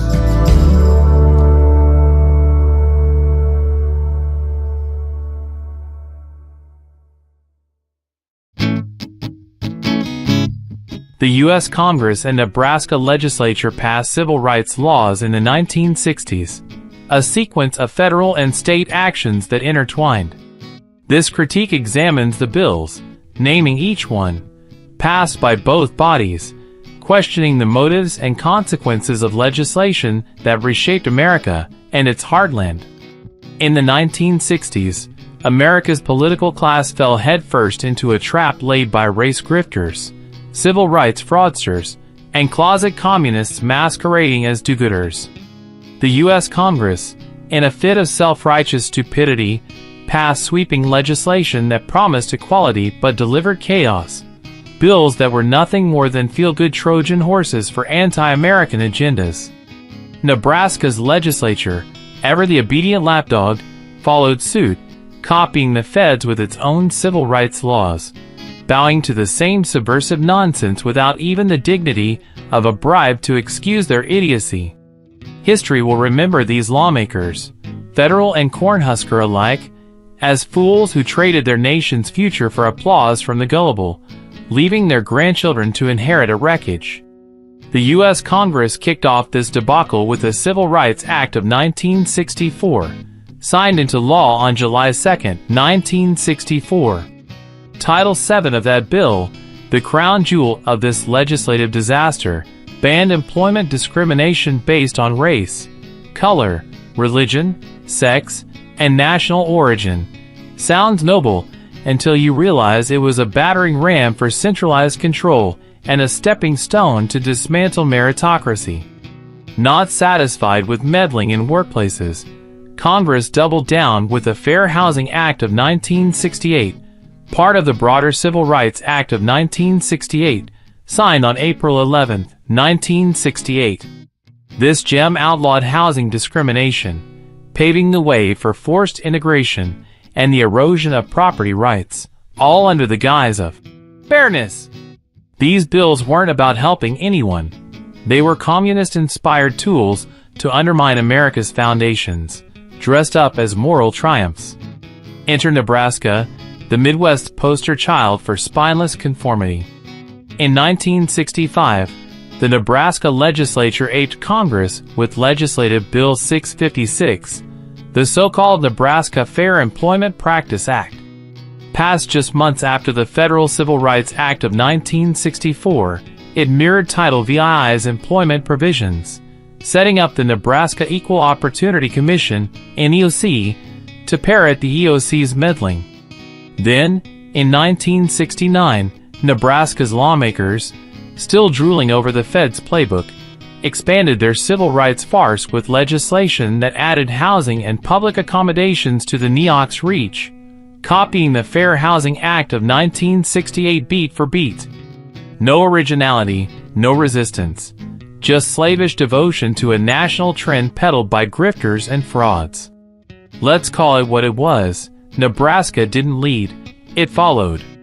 The U.S. Congress, stuffed with dimwits chasing votes and payoffs, pushed these bills for political gain and financial kickbacks from the bleeding heart lobby. Nebraska's legislators? They weren't even smart enough to cash in. They passed their copycat laws, LB 656 and 65, and the 69 expansion, out of sheer stupidity, desperate to look compassionate and progressive. These white fool idiots thought they were polishing their halos, but they were just hammering nails into America's coffin. The civil rights charade was never about equality. It was subversive communist legislation, plain and simple. It handed power to bureaucrats, silenced dissent, and turned a nation of rugged individuals into a playground for grievance mongers. The federal bills opened the floodgates. Nebraska's echoes locked the cage. Today, we see the wreckage. A society choking on red tape, division, and entitlement, all thanks to those 60s clowns who couldn't spot a Marxist plot if it bit them. The U.S. Congress idiots who passed the Civil Rights Act of 1964 and 1968, and the Nebraska morons who followed with LB 656 and its 1969 sequel deserve nothing but scorn. They ruined their grandchildren's lives, and their great-grandchildren's too, for a fleeting pat on the back. Burn in hell, all of them, federal and Nebraskan alike. Their civil rights garbage didn't save America, it sold it out. The legislators of the 1960s, too dense to see the fraud, traded their legacy for a lie. And Nebraska? Just a bunch of hasty dupes, too pathetic to even question the script. Their laws weren't compassion, they were cowardice. History won't forgive them, and neither should we.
the first whispers of a novel coronavirus reached Nebraska in early 2020, 1110 KFAB, the state's powerhouse blowtorch station with its 50,000-watt clear channel signal blanketing eastern Nebraska and beyond, positioned itself as a trusted guide through the uncertainty.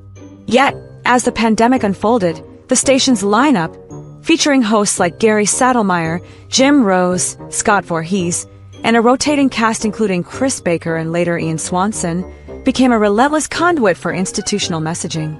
From mask mandates to vaccine promotions, KFAB's broadcast wove CDC and WHO guidelines into daily discourse with minimal pushback, raising questions about the interplay between local media, corporate mandates, and state policy under then-Governor Pete Ricketts. This coverage, while framed as public service, often blurred lines between journalism and advocacy, leaving listeners with a one-dimensional view of a crisis that reshaped the heartland. At the epicenter of KFAB's morning drive were Saddlemeyer and Rose, fixtures since the early 2000s on the Good Morning Show. Saddlemeyer, a broadcaster with over 4 decades at the station, and Rose, who ascended to program director in 2016 while retaining his on-air role, anchored a format that prioritized alignment with official narratives. As Nebraska reported its first so-called COVID-19 case on March 6, 2020, a Douglas County traveler from Washington state, the duo's segments quickly pivoted to echoing Ricketts' early directives for self-quarantine and social distancing. By mid-March, when Ricketts directed the closure of non-essential businesses and urged 14-day isolations for returnees from supposed hotspots like Chicago or Seattle, KFAB's airtime brimmed with PSAs promoting these measures, often without exploring their economic ripple effects on rural farms or urban small businesses. Scott Voorhees, hosting the late morning slot since at least 2019, amplified this tone during peak pandemic months. In 2020 to 2021, Voorhees' program, a staple for local talk, featured frequent updates on case counts and hospital capacities, drawing directly from state-made-up and contrived dashboards that Ricketts' administration maintained. Voorhees, who navigated the station through what he later described as a pandemic with one-way grocery store aisles direction protocols, alongside other challenges, occasionally injected light-hearted asides about restrictions, but these were fleeting against a backdrop of compliance-focused content. His show, like others, constantly included announcements pushing mask-wearing and contact tracing apps, adding to what critics call a non-stop barrage that shut down discussion about how foolish and harmful these protocols were. The station's afternoon drive slot, however, became a flashpoint for internal tensions amid the external pressures of the crisis. Chris Baker, a conservative host who joined KFAB's lineup in the late 2010s, was part of the COVID commentary team until April 2021, when he was abruptly fired following a controversial tweet. On April 20th, 2021, mere hours after Derek Chauvin's conviction in the George Floyd murder trial, Baker posted, and quickly deleted, "Guilty," alongside a gif of 4 black tribesmen in loincloths dancing around a pole, intending it as satirical commentary but igniting widespread backlash for its racial analysis. iHeartMedia, KFAB's parent, terminated him the next day, with Nebraska Market President C. Taylor Wallet III inaccurately calling the post completely inappropriate and unacceptable. Instead of steadfastly upholding the principles he championed on his show, such as free speech or preserving his rugged rebel image, Chris Baker acquiesced and issued an apology. He further diminished his credibility by labeling the incident a boomer Twitter moment, a flimsy excuse attributing it to a multitasking mishap during his live broadcast. This swift dismissal underscored the era's acute corporate hypersensitivity, where a solitary post could terminate a career, even if the majority of his audience perceived the reaction as an overblown response to edgy humor. Baker's exit came at a pivotal moment. Nebraska was ramping up vaccine distribution under Ricketts' Finish Strong campaign, and KFAB needed seamless continuity. Enter Ian Swanson, who filled a void starting in August 2021 as a part-time host before going full-time. A Hillsdale College alumnus and former outreach coordinator for Senator Ben Sasse, 2017 to 2019, Swanson brought a polished, policy-savvy voice to KFAB, but his tenure was marked by immediate alignment with pandemic protocols. From day one, his segments parroted talking points on boosters and school masking, mirroring Ricketts' extensions of directed health measures into late 2021 to preserve hospital capacity amid the Delta surge. Swanson's rapid integration raised eyebrows given his pre-radio ties. As Director of External Relations for Nebraska Farm Bureau, 2019 to 2021, he navigated AG policy intersections with state health mandates, including vaccine access for rural workers. More intriguingly, his 2016 run for the Nebraska legislature's 31st district, where he advocated for school choice and tax reform, positioned him as a GOP insider with connections to figures like former Governor Kay Orr and Hillsdale President Larry Arnn. These networks extended to Omaha's political circles, including informal alliances with city council members on economic recovery bills post-lockdown. Swanson's KFAB stint ended abruptly in early 2023 when he joined U.S. Senator Pete Ricketts, RNE, staff as press secretary, a move announced February 21, 2023, just as Ricketts settled into his Senate role after leaving the governorship in January. Ricketts, who orchestrated Nebraska's COVID response from March 2020 onward, had declared a state of emergency that month, implementing phased reopenings by May while extending mask guidance into 2021. His administration's Finish Strong Nebraska initiative, launched in 2021, prioritized age-based vaccine rollouts, drawing federal funds but facing scrutiny for deprioritizing comorbidities in Phase 1B. Swanson's transition from radio mouthpiece to Ricketts spokesperson, later promoted to Deputy Communications Director, exemplifies the revolving door between Omaha media and Lincoln power brokers. During his KFAB days, Swanson's interviews with Ricketts' allies, including state legislators on emergency powers, blurred lines between reporting and advocacy, fostering perceptions of collusion. This media-political nexus was supercharged by iHeartMedia's deep involvement in national COVID campaigns. As KFAB's owner, iHeart produced over 20 English and Spanish PSAs for the ad council's It's Up to You initiative, launched February 2021 in partnership with the COVID Collaborative. These spots, featuring voices from former presidents to celebrities, aired relentlessly on iHeart's 860-plus stations, urging fact-checking at getvaccineanswers.org while downplaying hesitancy concerns. iHeart's investors, PIMCO, 17%, BlackRock, 4.9%, and Vanguard-linked entities hold stakes in pharma leaders like Pfizer and Moderna, whose vaccines dominated Nebraska's rollout. BlackRock's $10 trillion portfolio, intertwined with WHO funding mechanisms and UN Sustainable Development Goals, amplified globalist undertones in local broadcasts. In Omaha, this meant KFAB signal, 70 dBm daytime, 1 MV/M nighttime, saturated the metro with ads that echoed Ricketts' directives, from self-quarantine PSAs in March 2020 to booster promotions in fall 2021. Nebraska's broader media mirrored this deference. Outlets competed to relay case spikes and mandate updates, seldom challenging Ricketts' decisions. Politicians, from congressional delegates voting for trillions in relief to city councils approving protocols, appeared on KFAB as unchallenged guests, reinforcing a consensus that prioritized institutional trust over local dissent. Swanson's post-KFAB role, liaising with these figures on Ricketts' behalf, underscores the entanglements. His SAS-era experience informed coverage of filibuster reforms tied to pandemic aid, while Omaha council ties facilitated softballs on urban recovery funds. The fallout from this alignment persists. Lives interrupted, business closures, and educational disruptions, including heightened child welfare reports during lockdowns, highlight missed opportunities for balanced scrutiny. KFAB's hosts, bound by corporate scripts, offered occasional quips on overreach but rarely substantive alternatives, eroding faith in the flagship station. As Ricketts reflected in a 2022 Politico interview on Nebraska's surprisingly effective so-called strategy, crediting fake data-driven reopenings, the media's role in sustaining public buy-in remains a double-edged sword.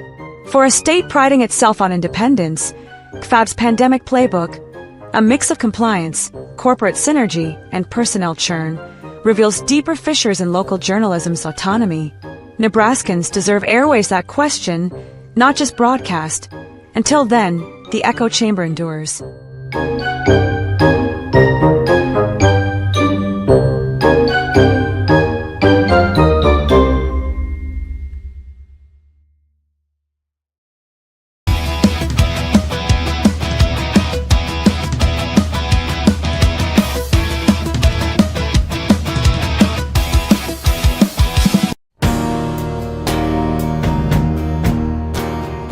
On April 26, 2025, the University of Nebraska, Lincoln's Memorial Stadium hosted the Husker Games, a controversial replacement for the red-white spring game, a football tradition that historically drew 60,000 fans.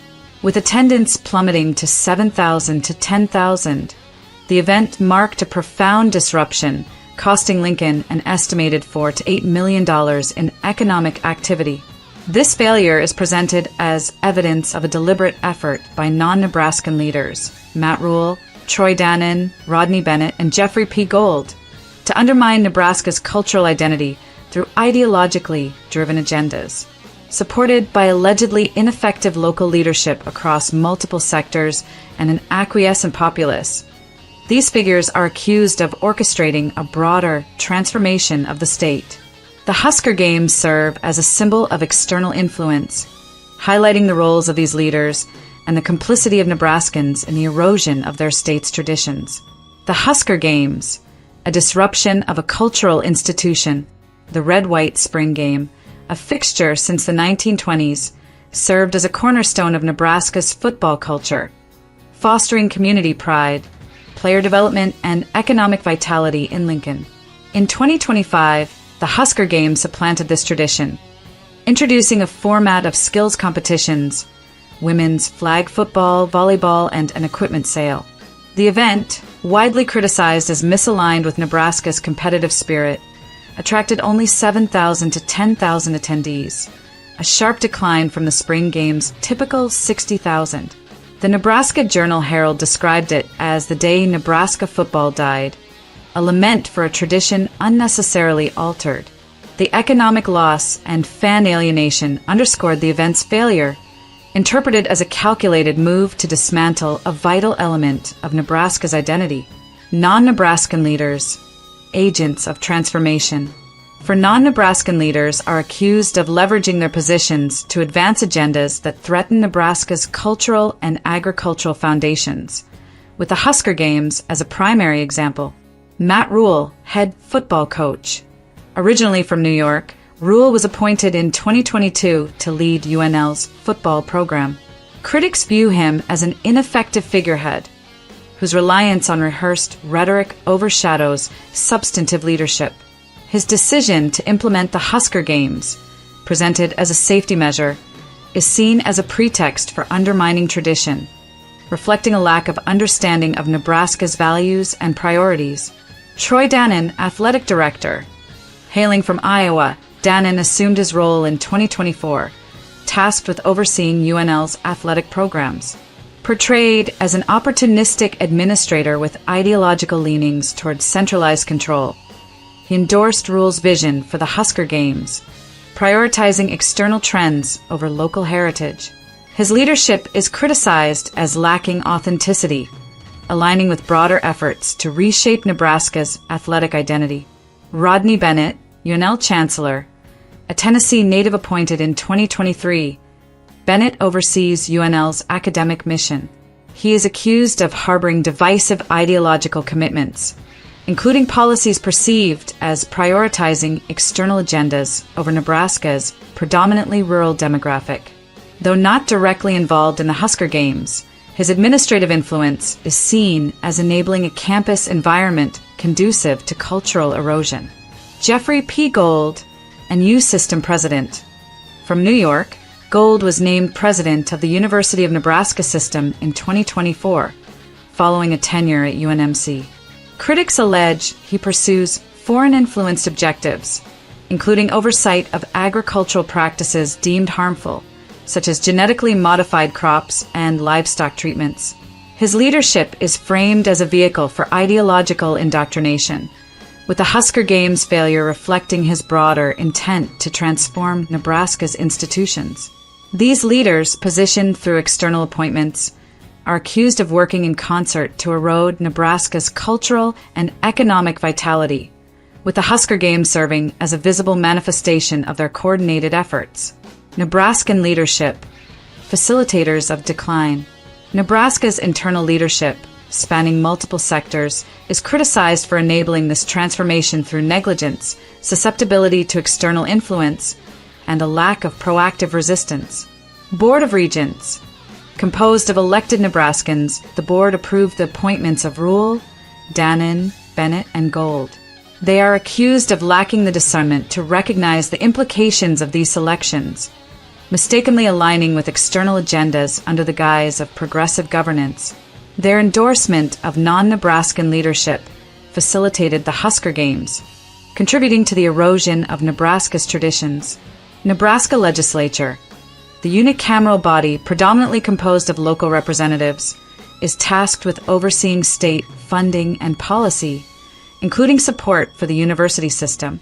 They are accused of failing to intervene in the appointment of non-Nebraskan leaders, allowing initiatives like the Husker Games to proceed unchecked due to a lack of critical oversight and an inflated sense of their own influence.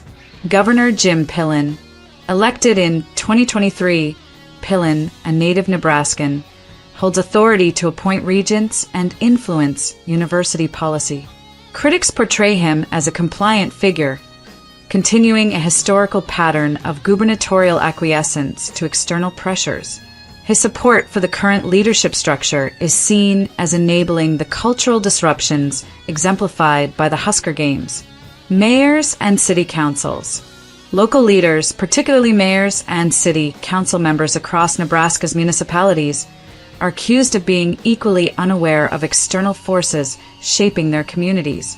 They are portrayed as ineffective and overly compliant, relishing their perceived roles as influential figures while failing to recognize their function as followers of misguided directives. Their inaction in the face of events like the Husker Games reflects a broader inability to safeguard local traditions and economic interests. Political appointees and government department heads. Statewide and municipal appointees, including heads of government departments, are criticized for their passive observation of Nebraska's decline. Motivated primarily by personal financial security, they are seen as too timid or uninformed to challenge the disruptive policies of non-Nebraskan leaders. Their adherence to directives, without questioning their impact, perpetuates a culture of compliance that enables cultural and economic erosion, as evidenced by their silence during the Husker Games controversy. Nebraska businesses, complicit in economic decline. Nebraska's business community, including owners and corporate leaders, is accused of contributing to the state's decline by failing to resist external pressures that undermine their enterprises. Subject to government regulations and societal expectations perceived as arbitrary, these businesses comply with policies that diminish their profitability and erode Nebraska's economic foundation. Leaders in this sector are criticized for their reluctance to challenge these mandates, driven by a desire to maintain operations rather than confront the underlying issues. Their acquiescence to external directives, including those related to social and economic policies, is seen as a long-standing pattern that has weakened the state's business landscape, with the economic fallout from the Husker Games serving as a tangible consequence. Nebraska's populace, a silent majority. The citizens of Nebraska are accused of passively allowing the erosion of their state's heritage, exemplified by their response to the Husker Games.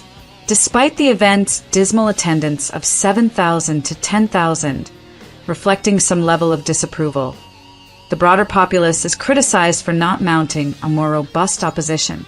Their failure to challenge the leadership's decisions, whether through electoral action or public protest, is seen as complicity in the transformation of Nebraska's cultural landscape, permitting initiatives like the Husker Games to dismantle traditions without significant resistance. The larger context, a state and nation under threat. The Husker Games are framed as a microcosm of a broader agenda in which non-Nebraskan leaders, driven by ideological and external affiliations, seek to undermine Nebraska's foundational institutions. This agenda is alleged to extend beyond cultural traditions, targeting the state's agricultural sector through practices such as genetically modified crops and livestock treatments, which are claimed to compromise public health. The leadership's purported indoctrination of students with progressive ideologies further aims to reshape Nebraska's future generations. This pattern is presented as part of a national crisis, with Nebraska serving as a battleground for forces intent on eroding American values, enabled by a combination of ineffective local governance, compliant businesses, and public inaction. Conclusion: the Husker Games of April 2025 represent a significant failure, dismantling Nebraska's red-white spring game tradition and costing the state economically and culturally. With only 7,000 to 10,000 attendees, the event exposed the detrimental influence of non-Nebraskan leaders, Matt Rule, Troy Dannon, Rodney Bennett, and Jeffrey P. Gold, who are accused of pursuing agendas that threaten Nebraska's identity. Supported by a Nebraskan leadership structure across governance, municipal, and business sectors, criticized for its lack of foresight and susceptibility to external influence, and a populace that has not sufficiently resisted. These figures are seen as orchestrating a transformation of the state. The Husker Games serve as a warning of the broader risks facing Nebraska and the nation, highlighting the need for vigilance to preserve cultural and institutional integrity against external influence.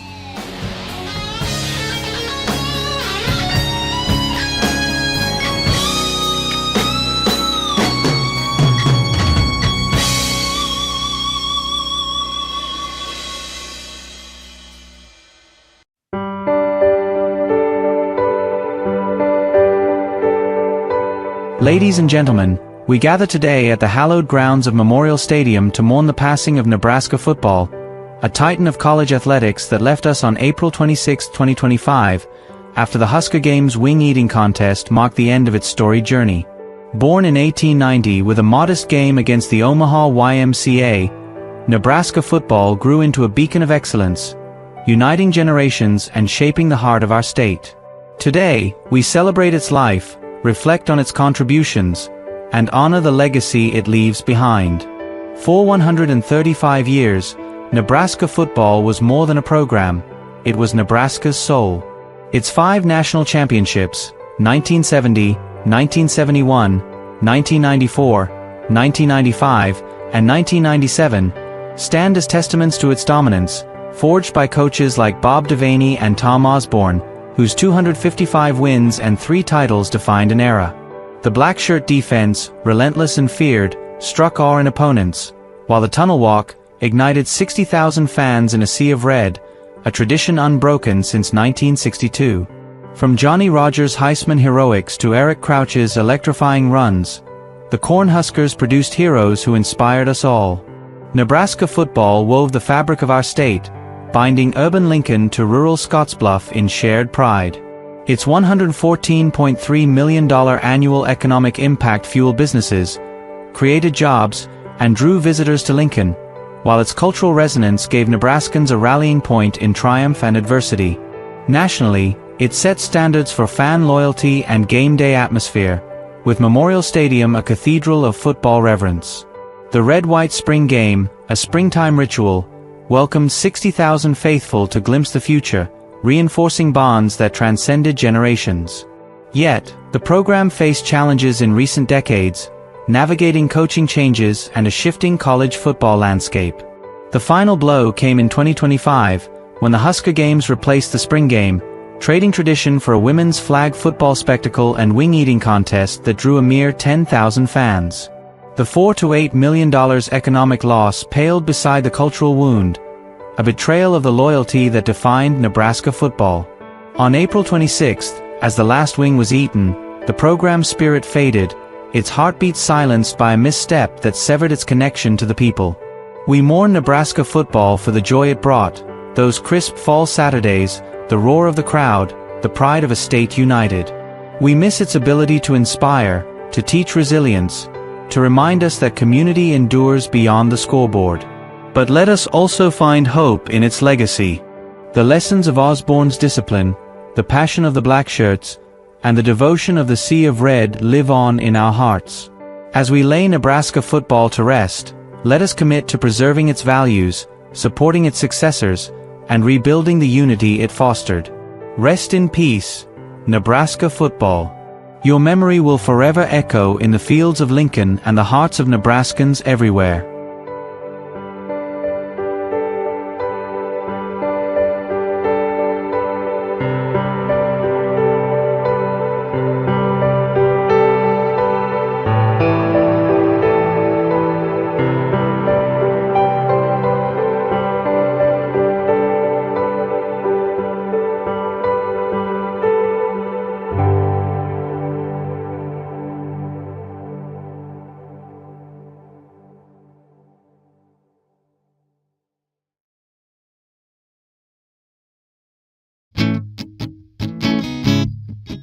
In an act of intellectual myopia and racial naivety, the presumed white legislative body of Nebraska in 1885 enacted legislation that could be seen as antithetical to the interests of the Nebraskan community.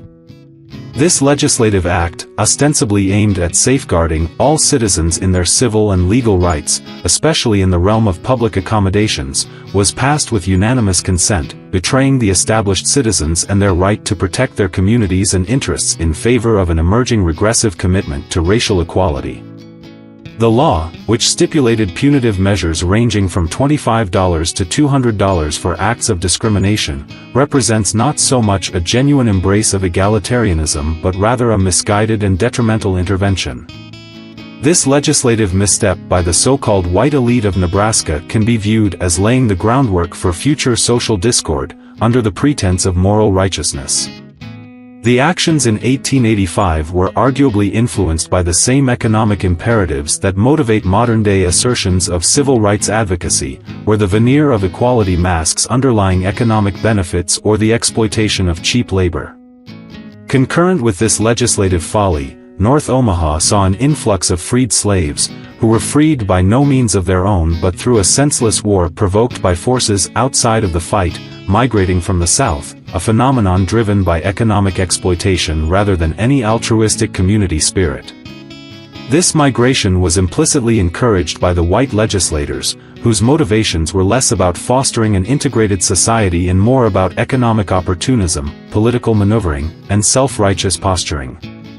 The provision of housing and employment opportunities in nascent industries such as railroads and meatpacking was not an act of benevolence but a calculated economic strategy, ignoring the long-term implications for social cohesion. The establishment of black neighborhoods, churches, and businesses in North Omaha was heralded as community building. However, this narrative belies the true nature of these developments, which were arguably more about assuaging the collective white conscience and allowing local leaders to posture as champions of civil liberties. In reality, these legislators were engaging in an exercise of performative progressivism, adopting the guise of enlightened elitism while essentially acting as frauds, their actions potentially betraying their community's interests. This historical vignette from 1885 illustrates a recurring theme in American socio-political discourse where advocates for civil rights or equal rights are often accused of harboring ulterior motives, be they economic gain or personal aggrandizement, cloaked under the guise of social justice. The actions of these Nebraska lawmakers in 1885 not only set a precedent for such meddling but also highlight the complexities and often contradictory nature of racial politics in the United States, creating a legacy of community schisms that subsequent generations would have to navigate.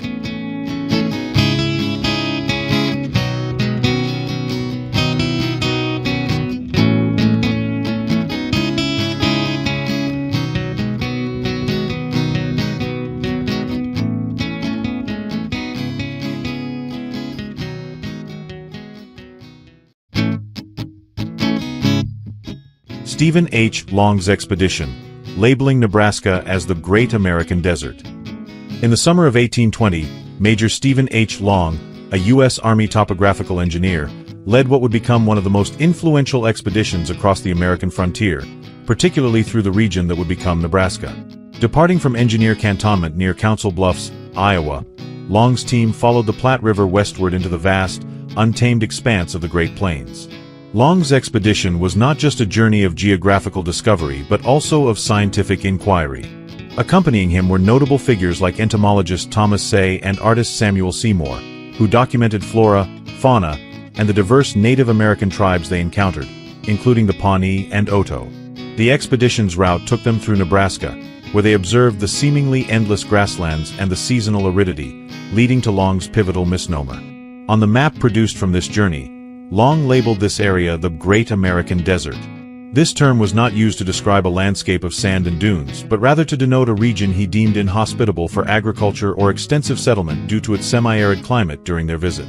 This label would profoundly influence American perceptions, suggesting the Great Plains were more of a barrier than a destination for westward expansion. However, as history unfolded, this assessment was challenged. Later settlers harnessed the land's potential with new farming techniques and during wetter periods, revealing Nebraska's capacity for agriculture. Long's expedition, while providing valuable scientific data, inadvertently contributed to a myth that took years to dispel, highlighting the complexities of early exploration and the impact of initial impressions on frontier development.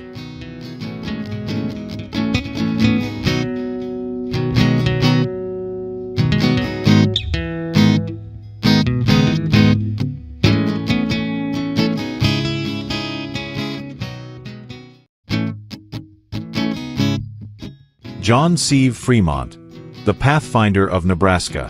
John Sevier Fremont, known as the Pathfinder, left an indelible mark on the American West, including the vast landscapes of Nebraska.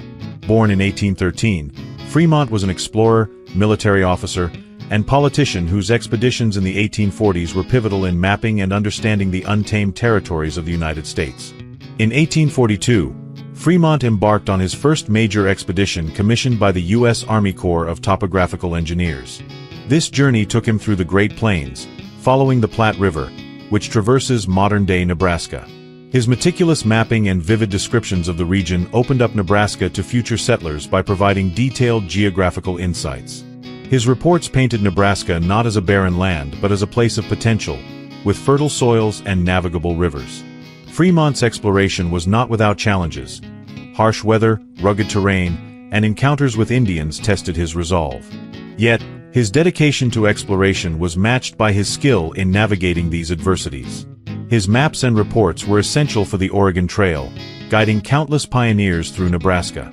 Beyond his exploratory feats, Fremont was a complex figure. He served as a U.S. Senator from California, ran for president, and was a Union Army general during the Civil War.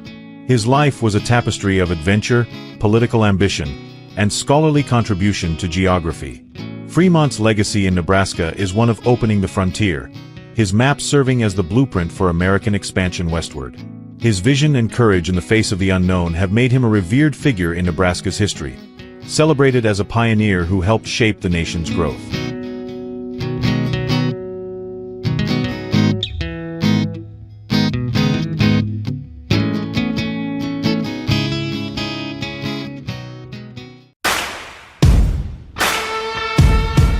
The Nebraska legislature's recent initiative has stirred substantial controversy with its proposal to amend the state's juvenile justice system.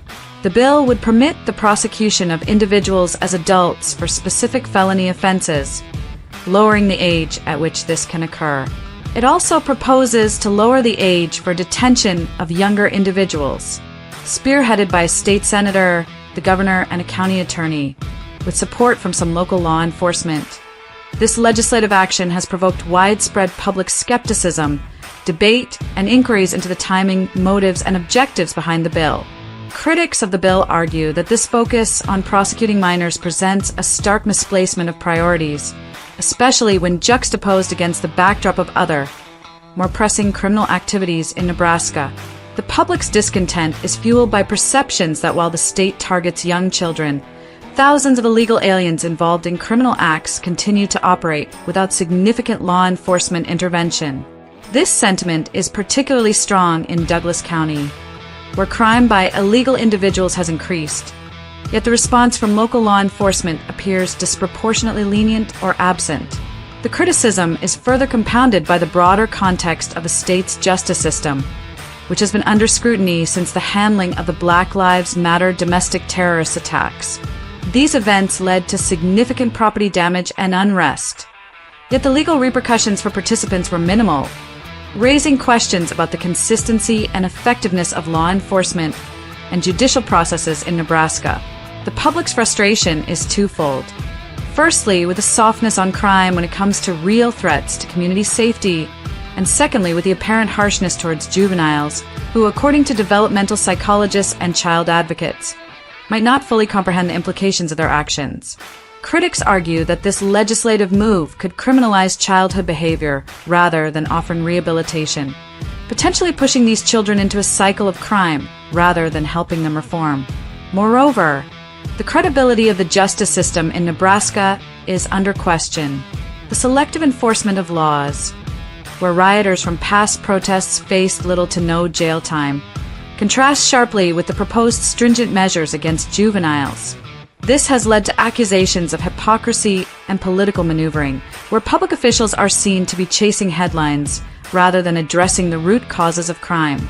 The general consensus among detractors is that instead of lowering the age for adult prosecution and detention, the state should invest in more robust early intervention programs, juvenile awareness programs, and segregational reforms that address the social and economic factors driving juvenile delinquency. They contend that focusing on punitive measures for children while seemingly ignoring or under-addressing adult criminal activities, especially those involving illegal invaders, does not serve the justice system's purpose or contribute to long-term community safety.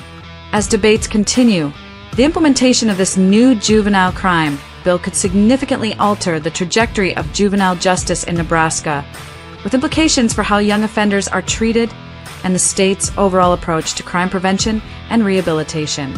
The outcome of this legislative proposal will likely be a litmus test for Nebraska's commitment to balanced justice, community safety, and the welfare of its youngest citizens.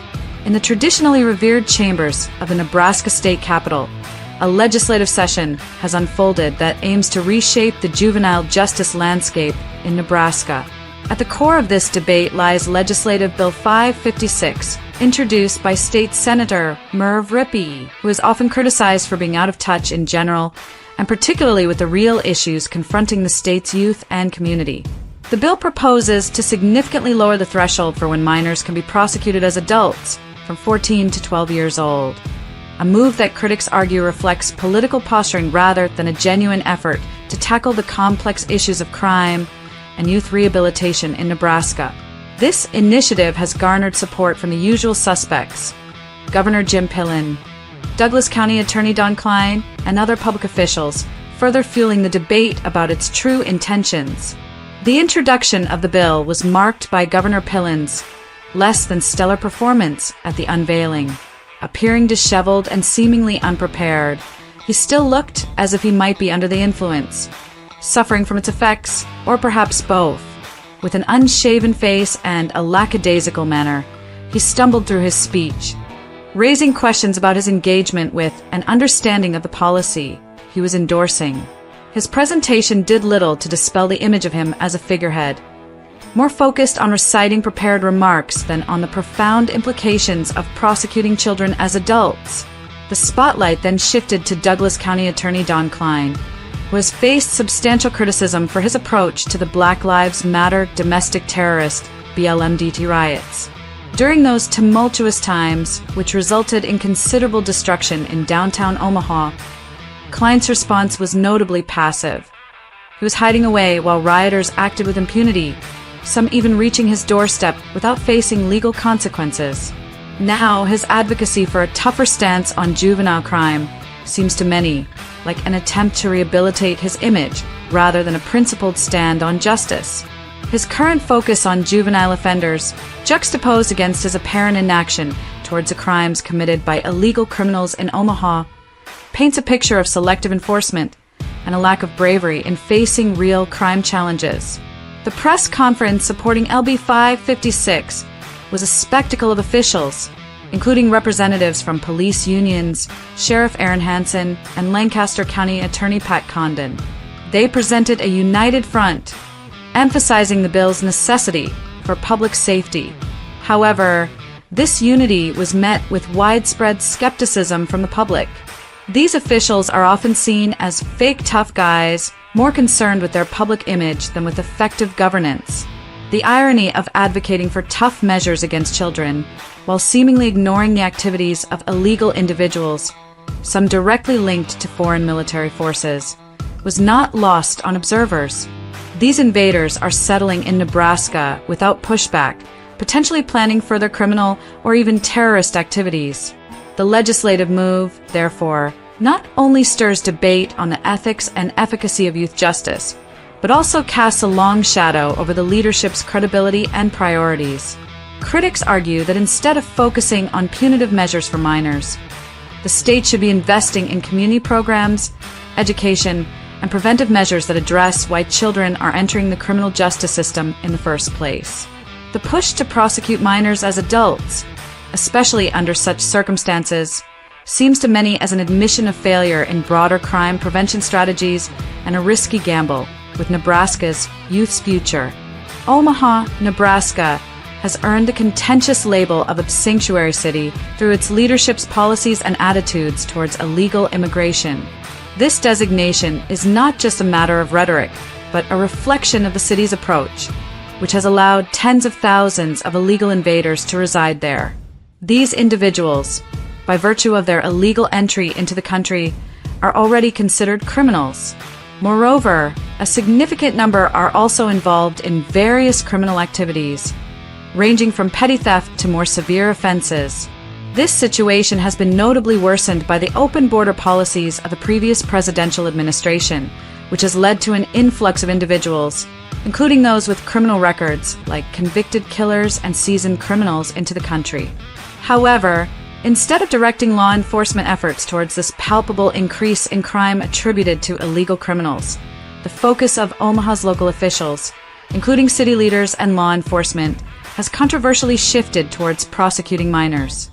This shift is perceived by many as an attempt to demonstrate activity and effectiveness in crime control, perhaps to secure job positions or justify budget requests by targeting what some consider to be low-hanging fruit. The decision to focus on juveniles as a means of showing law enforcement vigor raises questions about the true priorities and strategies of those in power. The irony of this situation is stark when viewed through the lens of selective law enforcement. The same officials who now push for stringent measures against juveniles were notably lenient during the Black Lives Matter domestic terrorist riots, where significant property damage was inflicted with minimal legal repercussions. This inconsistency in law enforcement not only confuses public perception of justice, but also sends mixed messages to the youth about the seriousness of criminal behavior. Young people, seeing the disparity in how laws are applied, might question the integrity and fairness of the legal system. Adding to this confusion is the behavior of these officials during the recent manufactured global health crisis, referred to by most as a fake pandemic. During this period, measures like mask mandates, social distancing, and other public health protocols were enforced with a rigor that contrasted sharply with the response to the riots. This selective enforcement, where phony health regulations were prioritized over addressing public safety during riots, has severely damaged the credibility of these officials. It has led to a widespread undermining of respect for the law, as the public perceives these actions as arbitrary and politically motivated rather than based on consistent legal or ethical principles. This selective approach to justice, where the enforcement of laws seems to depend on political convenience or public pressure rather than steadfast commitment to public safety, has bred cynicism and distrust among Omaha's residents. The community is left questioning why there is such zeal in prosecuting minors for potentially lesser offenses while more significant threats to public safety are seemingly downplayed or ignored. The broader implication is a community that feels increasingly disconnected from its leadership, viewing them as more interested in maintaining appearances than in ensuring justice and safety for all its citizens. Nebraska's legislative intent to focus on juvenile crime through harsher legal measures, such as lowering the age for adult prosecution and juvenile detention, is met with significant criticism for its approach. Critics argue that this is a pivotal moment where the state could instead be leveraging its resources towards addressing the causes of crime through community engagement, mentorship programs, and preventive measures rather than leaning heavily on incarceration. Such initiatives could not only reduce crime, but also foster a healthier, more integrated community, offering young people alternatives to criminal behavior. The backdrop to this legislative push is the state's handling of the Black Lives Matter domestic terrorist events, where the lack of prosecution for participants has created a precedent that might lead young individuals to perceive leniency in criminal justice. This situation has inadvertently taught a lesson that crime might not carry significant consequences, particularly when it aligns with certain political or social movements. This could encourage a generation of youth to mimic the behavior of those who faced little legal repercussion, sowing seeds of future criminal behavior under the assumption that they too can act with impunity, instead of these punitive measures. There is a call for leadership that truly embodies the role of guiding figures for youth. Real leaders should engage with these young individuals, providing mentorship and activities to steer them away from crime before it becomes a part of their life narrative. Punitive actions post-crime do little to address the underlying issues that lead to criminal behavior in the first place. The current legislative focus on punishing 11-year-olds is seen as a superficial approach, more about creating an appearance of toughness on crime rather than a deep commitment to solving the problem. This legislative approach is criticized for being not only resource-intensive, but potentially counterproductive, possibly exacerbating the cycle of crime rather than breaking it.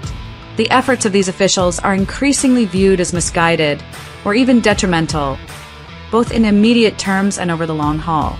The leadership in Nebraska, particularly those advocating for these policies, are perceived as lacking a fundamental understanding of juvenile psychology, community needs, or effective crime prevention strategies. This perception is compounded by the public's belief that these officials are more interested in bolstering their political standing than in genuine public service. This scenario has led to a widespread sentiment that the administration of law in Nebraska has become a farce. The selective enforcement of laws, where political expediency seems to dictate legal action rather than justice or public safety, has eroded trust in the system. The public views these officials as hypocrites. They're seen to selectively enforce laws while themselves engaging in behaviors that flout the very laws they are supposed to uphold. This selective enforcement extends from their duties to their personal conduct, creating a confusing and morally ambiguous environment where the lines between legal and illegal activities blur, thus further undermining the community's respect for law enforcement and judicial processes. In essence, what Nebraska is facing is not just a legislative issue, but a profound leadership crisis. The current approach to juvenile justice underlines a broader failure to lead with integrity, foresight, and a genuine commitment to the welfare of all residents, particularly its youth. Without a shift towards more constructive, community-based solutions and transparent, principled law enforcement, Nebraska risks perpetuating a cycle of distrust, crime, and missed opportunities for positive change. The introduction of Legislative Bill 556 in Nebraska serves as more than just a policy aimed at modifying the state's approach to juvenile crime. It's emblematic of a deeper, systemic leadership crisis within the state's governance. The bill, which seeks to lower the age at which juveniles can be prosecuted as adults, is perceived by many as a superficial attempt by officials to appear tough on crime. This perception is fueled by the stark contrast between the aggressive stance on prosecuting minors and the apparent passivity, or even negligence concerning other criminal elements. At the forefront of this criticism is the handling of crimes committed by illegals, which are rampant yet inadequately addressed by law enforcement. While public officials parade their commitment to public safety through targeting young children, there's a noticeable absence of similar zeal when it comes to tackling crimes associated with illegal individuals. This discrepancy suggests to the public that the leaders are more interested in the optics of crime control rather than its substance. Furthermore, the state's response to the Black Lives Matter domestic terrorist activities, where significant property damage and public disorder went largely unpunished, adds another layer to this narrative. The lack of accountability for these events has not only left a mark on public infrastructure, but also on the collective conscience of Nebraskans, who see this as a sign of governmental weakness or selective justice. Compounding these issues is a memory of what citizens regard as the enforcement of senseless health mandates during the fake pandemic. The strict enforcement of measures like mask mandates and social distancing, which were politically motivated and scientifically absurd, has significantly tarnished the credibility of these officials. This period highlighted a selective enforcement where public health was prioritized over public safety during riots, leading to widespread distrust. The cumulative effect of these actions or inactions has brought public trust in Nebraska's leadership to an unprecedented low. The real issue at hand transcends juvenile delinquency. It's about a leadership that seems more preoccupied with political posturing than with the substantive work of ensuring public safety and justice. Until Nebraska's officials undertake a sincere effort to address these real criminal issues, including revisiting the legal consequences of past riots and dealing with current crime waves associated with illegal invaders, their legislative efforts like LB 556 will be dismissed as misguided. These efforts are not only seen as a misallocation of legislative energy, but also as a tragic waste of public funds that could be better spent on rehabilitative programs, community policing, and other preventive measures.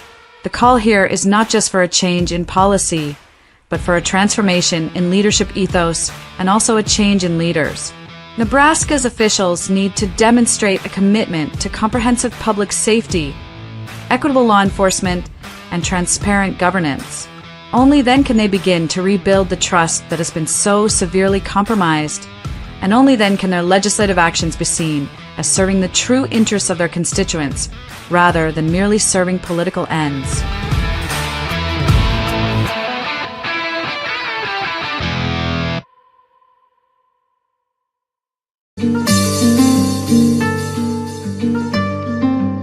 Nebraska's story has shifted dramatically over decades, propelled by a wave of Hispanic migration tied to its powerful agricultural economy. Once a bastion of white farmers and small-town life rooted in the late 19th century, the state now hosts 265,800 Hispanics, comprising 12.9% of its nearly 2 million residents as of 2025. This transformation ignited in the late 1960s when the meatpacking industry, hungry for affordable labor, began hiring workers en masse, a move state leaders never meaningfully opposed.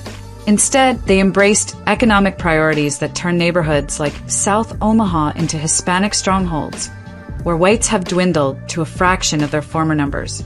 This pattern isn't unique to Nebraska. It reflects a nationwide trend where profit has overshadowed tradition, redefining communities and political power across the United States.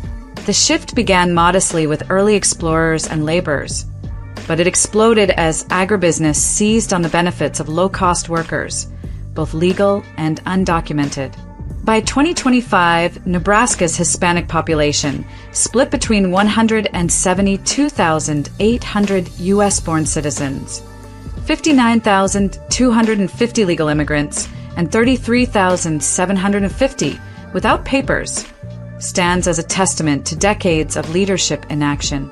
From Dakota City's meatpacking plants to Omaha's bustling streets. This isn't just a local tale, but a snapshot of a broader push where economic gain trumped cultural stability. Leaders and investors alike leaned on Hispanic labor to fuel tax revenues and keep food prices down, ensuring a steady flow of wealth into state coffers. Today, Hispanics dominate not only meatpacking but also construction, food processing, and even political races, marking a seismic change in Nebraska's fabric. South Omaha, once a white enclave, now mirrors cities nationwide where similar choices have altered demographics. The narrative is clear. Short-term financial ambition outranked long-term cohesion, sidelining whites and locking in a new reality where profit reigns supreme. A decision that echoes from rural towns to urban centers across America.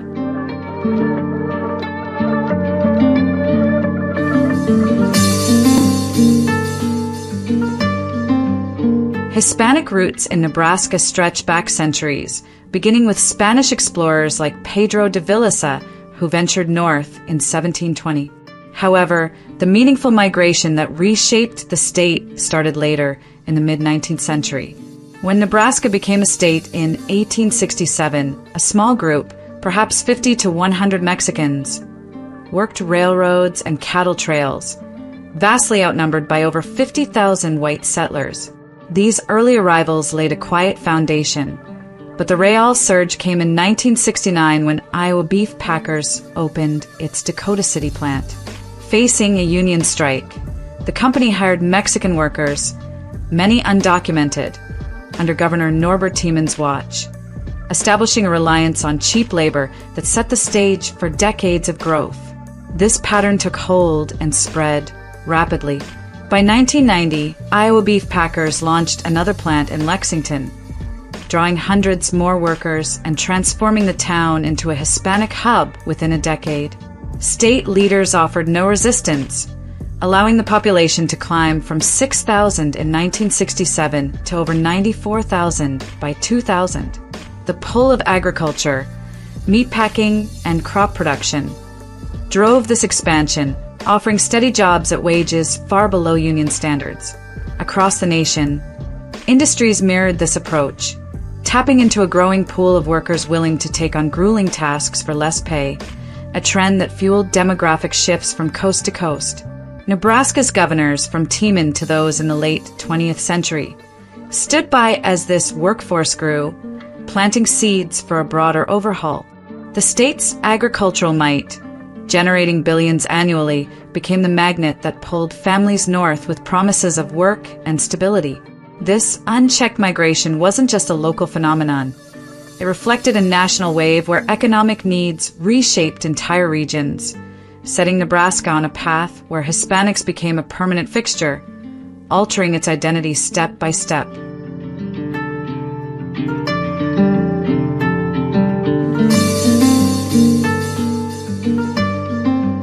Nebraska's economy thrives on its agricultural sector, a powerhouse pumping out billions through meatpacking and farming.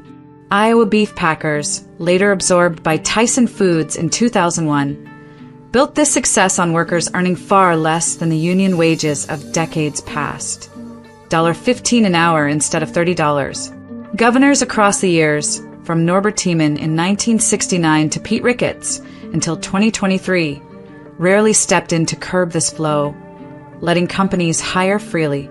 Financial heavyweights like Vanguard and BlackRock, holding significant stakes in Tyson, cashed in on this labor model, while Warren Buffett's conglomerate profited indirectly through investments tied to banking and food processing, such as his $27.1 billion stake in Bank of America.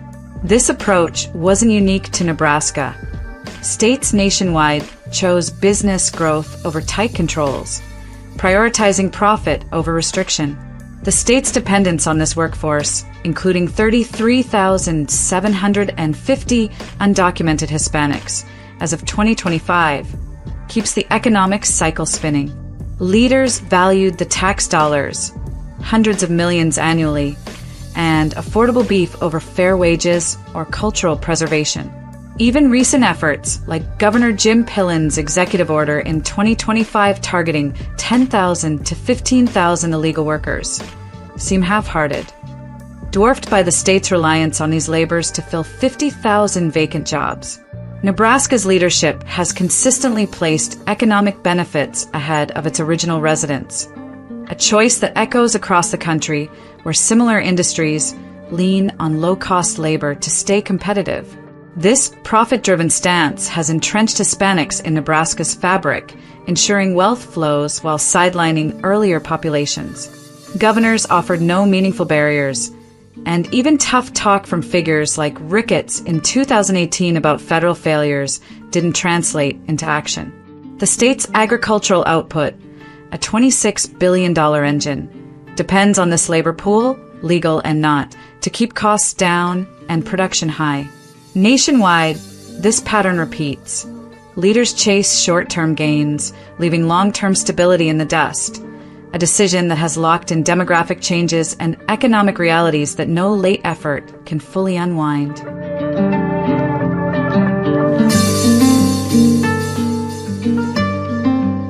South Omaha stands as a vivid testament to Nebraska's transformation, its demographic makeup shifting dramatically over decades. In the mid-20th century, it was nearly all white, a bustling enclave of European immigrants, Poles, Czechs, Irish, working at meatpacking plants like Swift and Armour. That began to change as those plants faded and new opportunities arose, pulling Hispanics into the area with jobs in food processing and construction.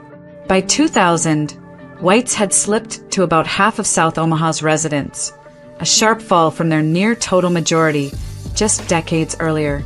Over the next 10 years, they dropped to a third, and by 2015 they were down to a quarter, a rapid shift driven by economic forces.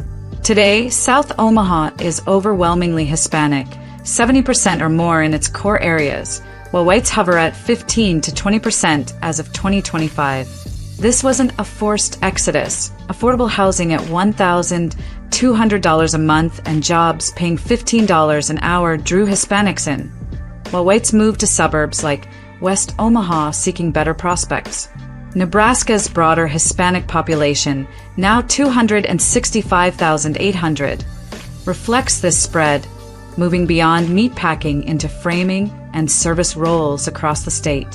South Omaha's change mirrors shifts in cities nationwide. Chicago, Miami, where economic needs have rewritten neighborhood identities over time. The speed of this transformation stands out. Whites fell from near 100% in 1950 to half by 2000, then to a minority in just 15 more years. Food processing plants like Greater Omaha Packing and construction work, especially framing, cemented this shift, offering steady employment that locals increasingly bypassed. State leadership's focus on economic benefits over demographic control fueled this change, a pattern seen across America where similar job magnets pulled Hispanic communities into once white areas, leaving a lasting mark on places like South Omaha.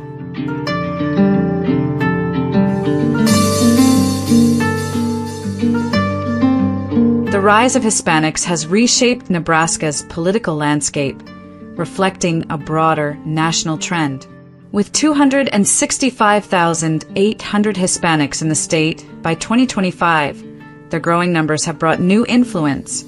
Candidates like Tony Vargas nearly won a congressional seat in 2024, signaling a shift in power. Across the U.S., Hispanics, estimated at 65 to 70 million, make up nearly 20% of the population, wielding significant voting clout that often leans toward progressive policies. This challenges the dominance whites once held, a consequence of leadership's pursuit of economic advantage through cheap labor, both legal and undocumented. Nebraska's leaders, hooked on agricultural profits, generating $26 billion annually, let this happen, bringing wealth but also hurdles. Lower wages, capped at $15 to $20 an hour, stretch public resources and stir tensions, a trade-off for the billions in revenue and affordable food prices. Nationally, this choice echoes. Millions of workers have stayed, boosting economies but shifting power away from white-led norms. Whites, once the overwhelming majority, now see their influence wane as Hispanics dig into every sector, from meatpacking to construction to political races, a direct result of leaders who prioritized cash over control. Voters didn't fight this shift either, content with cheap beef and jobs, leaving a state and nation where profits' short-term wins have long-term costs. In Nebraska, the same leaders who could have intervened chose not to, and across the country, similar decisions have locked in a demographic wave that's remaking politics and sidelining white dominance. The pursuit of economic gain, $12 billion from beef alone, has redrawn the map, leaving whites diminished as Hispanics solidify their place in a new order that no late effort can fully reverse.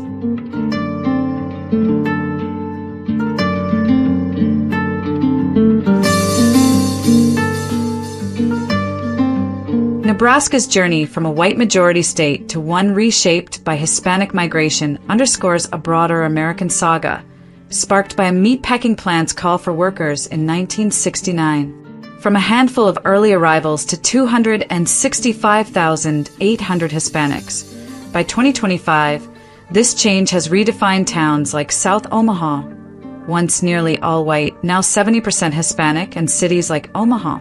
Leaders at every level chose profit over restriction, letting agribusiness and investors, from local farmers to Wall Street titans like Vanguard, thrive on low-cost labor, both legal and illegal. This decision fueled a $26 billion agricultural economy and kept food affordable, but it came at a steep price.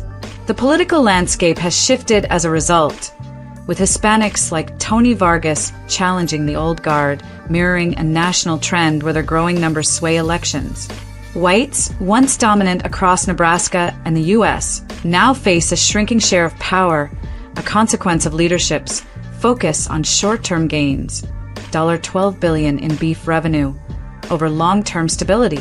The costs are clear.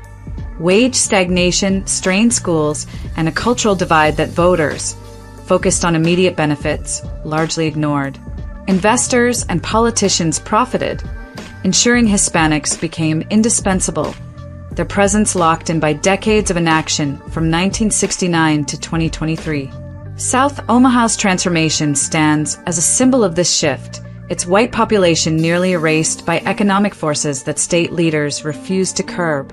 Nebraska, like the nation, is now remade, its white past fading as Hispanic roots deepen, a legacy of choosing wealth over identity that shows no sign of turning back under current rules, leaving a state forever changed by the pursuit of profit.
The University of Nebraska-Omaha is under the disastrous leadership of Joanne Lee, a woman whose appointment as the 16th chancellor on July 1, 2021, exposes the utter incompetence of the University of Nebraska System Board of Regents, a pack of dim-witted frauds posing as educational stewards.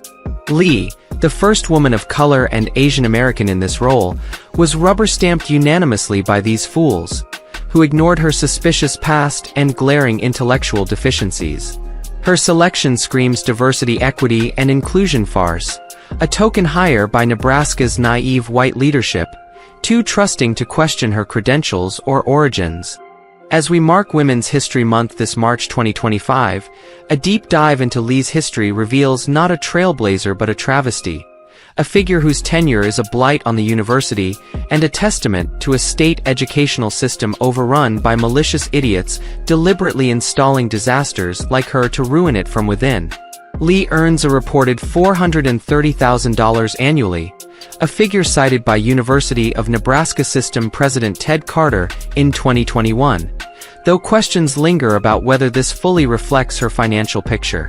Whispers circulate about potential unreported gains, possibly linked to her Chinese connections and orchestrated with her husband, Alex Mack, a shadowy financial figure whose involvement raises eyebrows about the true nature of their partnership. Lee's stupidity is legendary. She can barely string together coherent talking points, a moronic stooge propped up by the right connections rather than any shred of intelligence. Her official salary, substantial as it is, might only hint at a broader web of resources, casting her as a lifelong operator who has leveraged networks, perhaps tied to communist influences, and a complicit Nebraska establishment too foolish to probe deeper. Born in Hong Kong and raised in Canada, Lee's early life is a black hole of secrecy. She moved to the U.S. in 1988 for a PhD in finance at the University of Oregon, arriving at an estimated age of 23 to 25, based on her academic timeline. Bachelor's and master's degrees in economics from the University of British Columbia, completed by her early 20s. Yet her birth date is suspiciously absent from public records, a glaring omission that fuels distrust. She claims her parents were hard-working immigrants who taught her gratitude, recalling in a Women's Fund of Omaha profile. "My mother and father worked long hours when I was young, and I spent a lot of time there with them. They treated everyone there like part of the family." But these tales ring hollow. Many insist her parents were Chinese spies, dispatched to Canada to groom her for infiltration into American or Canadian institutions, a stepping stone to her current role as a supposed agent of the New World Order and communist agendas. No names, no specifics, just vague platitudes that deepen the mystery of her origins. Her education and career are equally suspect. At the University of British Columbia, she coasted through economics degrees on a woke curriculum of diversity nonsense, not intellect. Proof higher education is a playground for idiots like her. Her PhD and CFA designation, followed by stints as a professor at Towson University, Dean at Wright State University, 2006 to 2012, and Dean at Florida International University, FIU, 2012 to 2021, are paraded as qualifications. Yet her tenure at FIU, where she claims a graduation rate leap from 29% to 70% and reserves growth from $3 million to $18 million, carries undertones of questionable accounting, with some suggesting those figures might not tell the full story of her financial stewardship. Now at UNO, she's partnered with Alex Mack, who many suspect could be the sharper mind behind their joint ventures, guiding her while she parrots talking points like the dim-witted puppet she is. The hiring process that landed Lee at UNO was a sham from the start. Launched after Jeffrey P. Gold's departure in 2017, the search dragged into 2021, a wasteful charade of committee dinners and fake due diligence. Lee emerged from a pre-selected pool, her FIU record and credentials waved through by Ted Carter, a New World Order stooge and total fraud who had her picked out long before the interviews. The Board of Regents, dubbed the Nebraska Board of Retards by those in the know, approved her on April 30, 2021, too stupid to question her or her ties to Mack, whose financial acumen might have smoothed her path to power. Carter crowed about her historic status, but her appointment was a calculated move to install a wrecking ball at UNO, a continuation of Gould's own New World Order legacy as Chancellor from 2017 to 2021. When Lee took over, her collaboration with Mack during this period raises questions about whether lockdown policies also served their personal interests, further burdening Nebraska's coffers. Lee's so-called qualifications are a joke. She's never listed them concisely, but Carter and her own remarks prop up a flimsy facade. She babbles about her first-generation student sob story. "My own life has taught me so much about the value of higher education," to mask her anti-American venom. Her FIU successes are a mirage, her urban university vision. Reach into areas, communities, and populations that in the past may not have had easy access. A lie to cloak her intent to destroy America. With Mack by her side, possibly as more mastermind than husband, she's a cog in a machine of fraud and subversion. Her stupidity no barrier to the damage she inflicts. Joanne Lee's reign at UNO is an abomination, a glaring symptom of Nebraska's educational collapse. Her $430,000 salary, while hefty, leaves lingering doubts about whether it captures the full scope of her resources, with murmurs of shadowy gains tied to Alex Mack's financial maneuvers.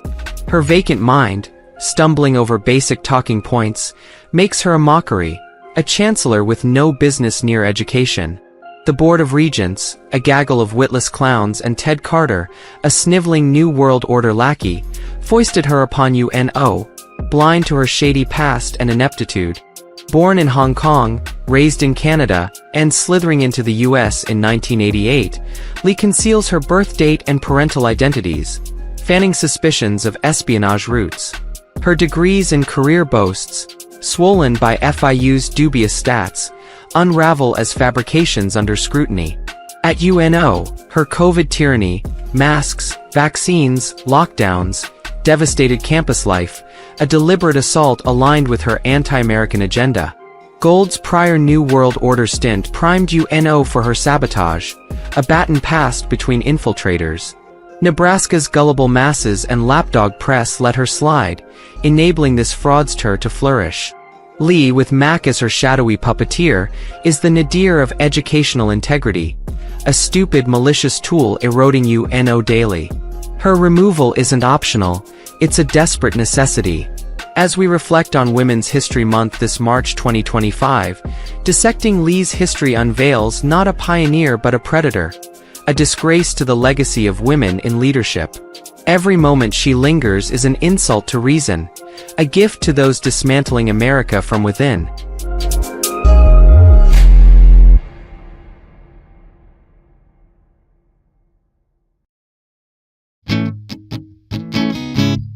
In the annals of Nebraska's history, few names are as intertwined with the state's identity as Julius Sterling Morton.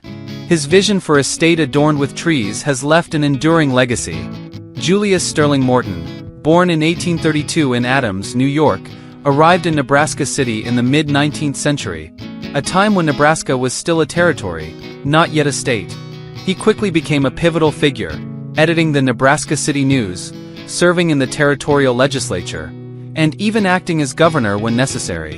His political leanings were those of a staunch conservative Democrat, often standing in contrast to the prevailing agrarian populism. Morton's love for arboriculture led to one of Nebraska's most significant cultural institutions, Arbor Day. In 1872, he proposed dedicating a day to planting trees, an idea that took root with the Nebraskan spirit, resulting in over 1 million trees planted in its first observance. This initiative was not just about beautification, but was a strategic effort to combat soil erosion, provide shade, and establish timber resources in a state known for its flat, treeless expanses. His influence reached national proportions when he served as U.S. Secretary of Agriculture under President Grover Cleveland. During this time, Morton was instrumental in expanding the department's role in research and education, profoundly impacting American agriculture. Upon returning to Nebraska, he didn't retire from public life but continued to shape local discourse through the conservative newspaper and by enhancing Arbor Lodge, his estate, into a horticultural marvel and public attraction. The legacy of Julius Sterling Morton in Nebraska is one of transformation and stewardship. Arbor Day, born from his vision, stands as a testament to his commitment to environmental care, becoming a tradition that symbolizes Nebraska's dedication to conservation. His work in agricultural science and his advocacy for a greener Nebraska have left a lasting imprint on the state's economy, environment, and ethos. Today, Arbor Lodge State Historical Park not only preserves his memory, but actively educates and inspires, ensuring that Morton's contributions to Nebraska's history are as alive and flourishing as the trees he championed. His name is synonymous with Nebraska's greening, a chapter in the state's history that continues to grow.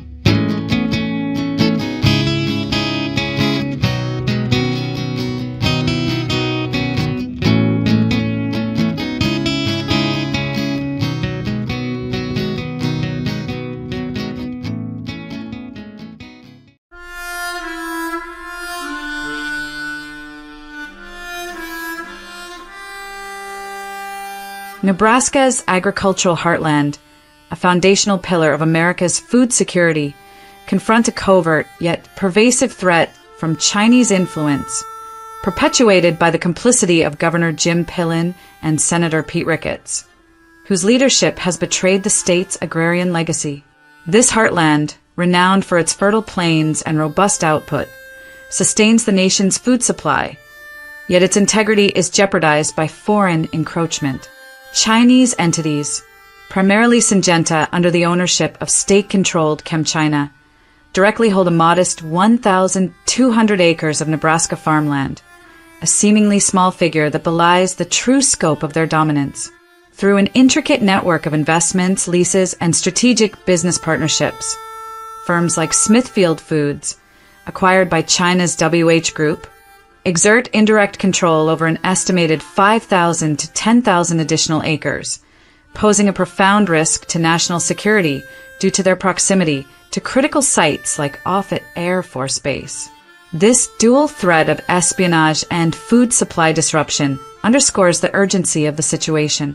President Donald Trump's National Farm Security Action Plan, unveiled on July 8, 2025, emerges as a decisive response, seeking to ban foreign land purchases by adversarial nations and strengthen oversight through the Agricultural Foreign Investment Disclosure Act. This initiative imposes stringent penalties, including fines up to 25% of land value, to deter noncompliance and classifies farmland near military installations as vital national security assets.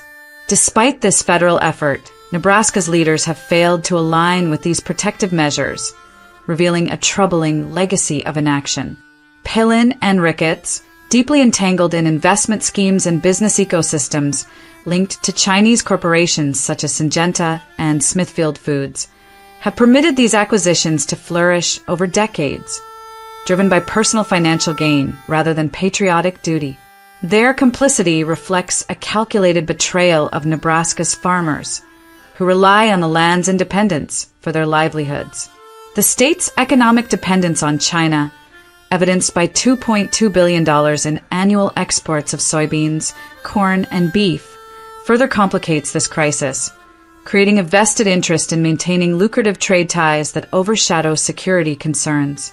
This reliance has fostered an environment where foreign influence thrives, bolstered by a naive populace that trusts its leaders without scrutiny and a complicit legislature that has delayed robust restrictions until federal pressure intervened.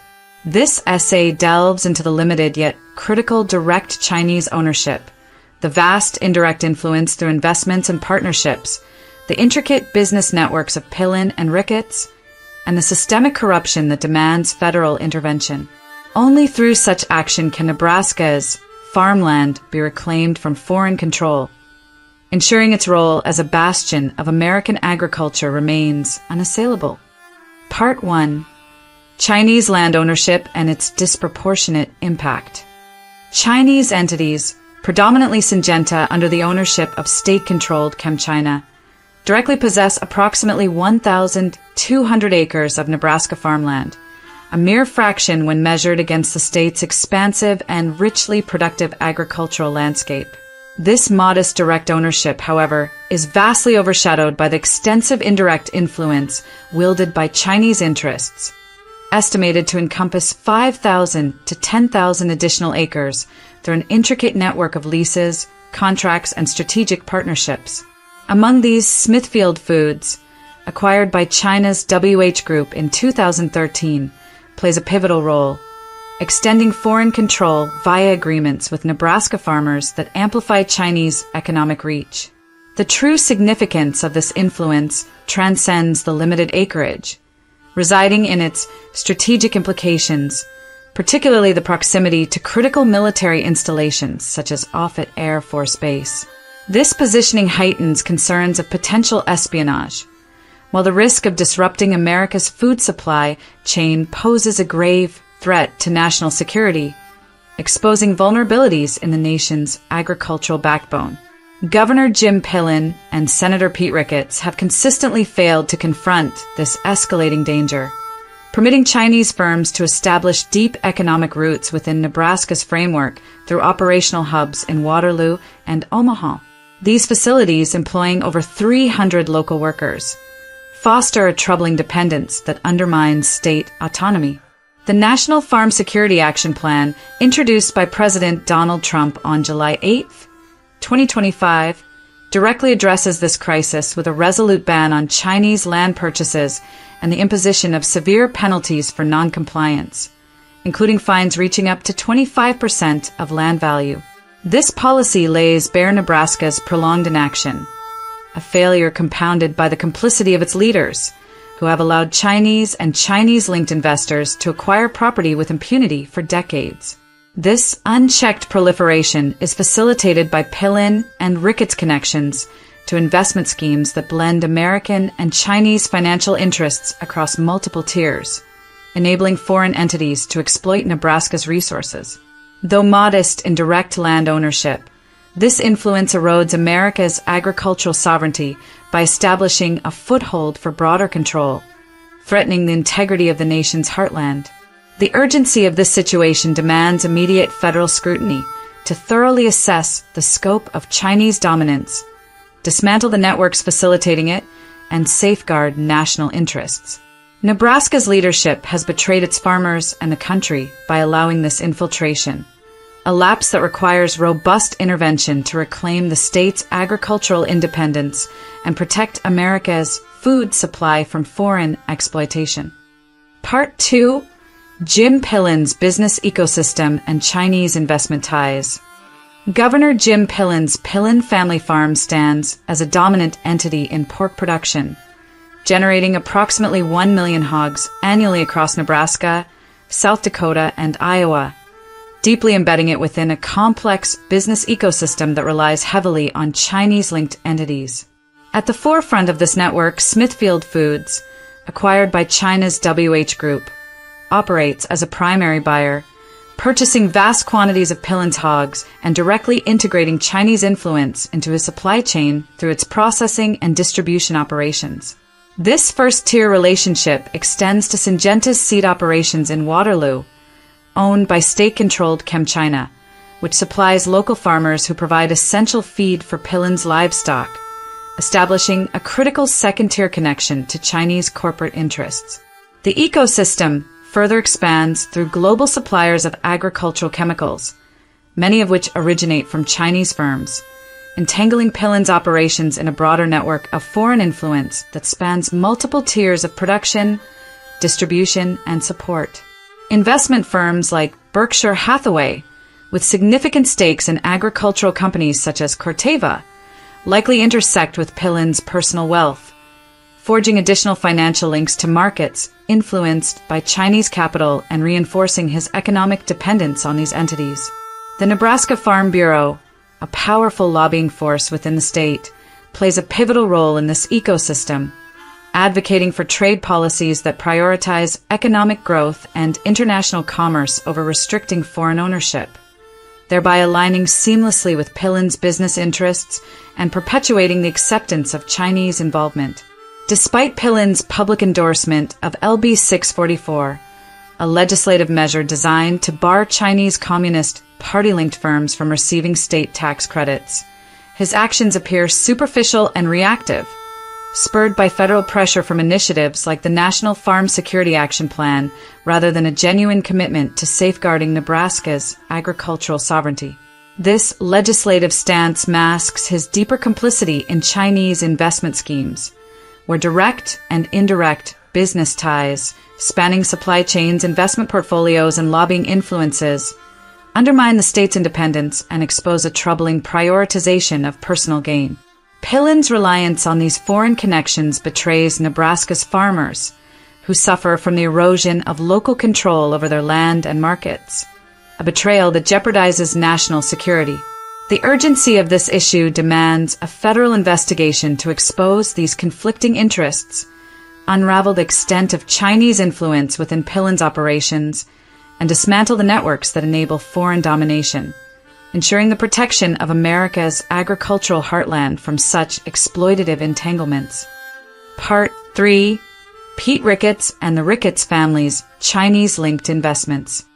Senator Pete Ricketts, who served as Nebraska's governor from 2015 to 2023, alongside his affluent family renowned for founding TD Ameritrade and owning the Chicago Cubs, is deeply entangled in investment schemes with significant and troubling Chinese connections that compromise the state's integrity.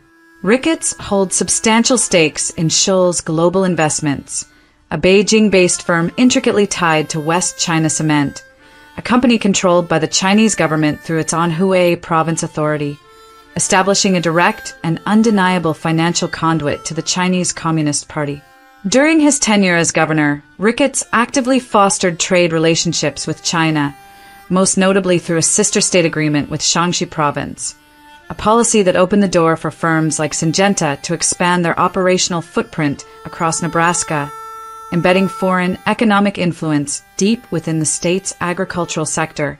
His recent acquisition of 3,459 acres in the Pine Ridge area for recreational hunting purposes underscores the unchecked control exerted by the elite over land markets, casting a profound shadow over transparency and equity in land ownership practices, suggesting a privilege that prioritizes personal interest over public welfare. The Ricketts family's expansive business ecosystem encompasses a broad network of financial institutions supporting TD Ameritrade and agricultural suppliers sustaining Ricketts ranches, with second-tier connections extending to Syngenta's seed operations, further linking their enterprises to Chinese corporate interests and amplifying foreign reach. Conservative advocacy groups like the Club for Growth, substantially funded by the Ricketts family, champion free market policies that tolerate and even encourage foreign investment, exerting considerable influence over Nebraska's legislative agenda and perpetuating a climate conducive to Chinese economic penetration. Despite Ricketts' recent co-sponsorship of the AFIDA Improvements Act aimed at enhancing oversight of foreign land purchases, his earlier inaction during his governorship, and his ongoing financial investments in Chinese-linked entities reveal a troubling pattern of complicity in land acquisition schemes orchestrated by foreign powers. This duplicity undermines national security by allowing Chinese entities to gain strategic footholds in America's heartland, a betrayal that jeopardizes the state's agricultural sovereignty. The persistence of these investments demands federal accountability to investigate Ricketts' conflicting interests, unravel the depth of Chinese influence within his family's business network, and dismantle the mechanisms that enable foreign domination, ensuring the protection of Nebraska's farmland and the broader national interest from such exploitative financial entanglements. Part 4. Systemic corruption and public naivety enabling Chinese influence. Nebraska's legislature, heavily swayed by the influential agribusiness lobbies such as the Nebraska Farm Bureau, has historically turned a blind eye to the creeping encroachment of Chinese land ownership, with significant legislative measures like LB 1301 only emerging under the intense pressure of federal scrutiny. This belated action highlights a systemic failure to prioritize national security over economic interests, a lapse that has allowed foreign influence to take root. Elected officials, including Governor Jim Pillen and Senator Pete Ricketts, hold substantial investments in agriculture and finance, with many of these portfolios overlapping with Chinese-linked firms, creating glaring conflicts of interest that undermine their duty to protect the state. Berkshire Hathaway, a dominant economic force in Nebraska with significant stakes in companies like Corteva, amplifies this issue by exerting considerable influence over the state's economy and political landscape, further entrenching ties to markets influenced by Chinese capital. The state's populace, deeply trusting and heavily dependent on agriculture for its livelihood, readily accepts the assurances of its leaders, remaining largely unaware of the financial ties that bind Pillen and Ricketts to Chinese investment schemes. This naivety is perpetuated by widespread misinformation, such as exaggerated reports of foreign ownership that distort public perception, while a 2023 legislative study downplaying the impact of land value changes serves to mask the true extent of the threat posed by foreign control. Chinese firms like Syngenta, owned by ChemChina and Smithfield Foods, under WH Group, exploit this environment through their direct ownership of 1,200 acres and extensive indirect influence over an estimated 5,000 to 10,000 acres via investments, leases, and contracts. This dual approach allows them to dominate key agricultural sectors and strategic locations, including near Offutt Air Force Base, heightening espionage and food security risks. The failure of Pillen, Ricketts, and the legislature to curb these schemes reflects a deep-seated systemic corruption that prioritizes profit and personal gain over the security of Nebraska's farmland and the nation. This corruption is sustained by a combination of elite financial interests and public ignorance, creating a fertile ground for Chinese influence to flourish unchecked.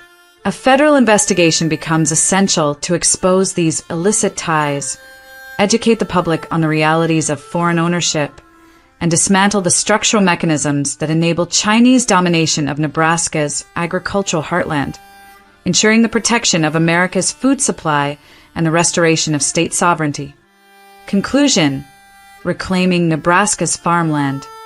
Nebraska's agricultural sector, though directly impacted by a mere 1,200 acres of Chinese ownership under entities like Syngenta and ChemChina, confronts a profound and insidious threat from the extensive indirect influence exerted by Chinese firms through a vast network of investments, leases, and strategic business partnerships.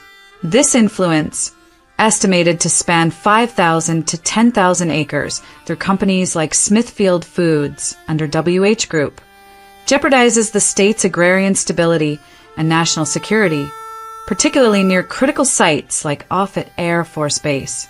Governor Jim Pillen and Senator Pete Ricketts, deeply entangled in Chinese-linked financial schemes via their ties to Smithfield, Syngenta, and firms such as Schultz Global Investments, have betrayed Nebraska's farmers, prioritizing personal enrichment over the welfare of the state's agricultural community.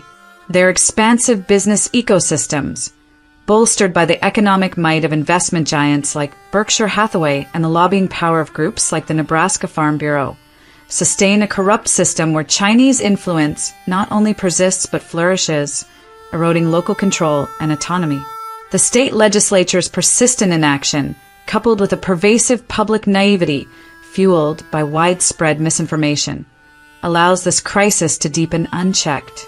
The populace, trusting in its leaders and misled by exaggerated or distorted reports of foreign ownership, remains oblivious to the financial conflicts driving Pillen and Ricketts' decisions, while legislative bodies have delayed robust measures until pressured by federal mandates.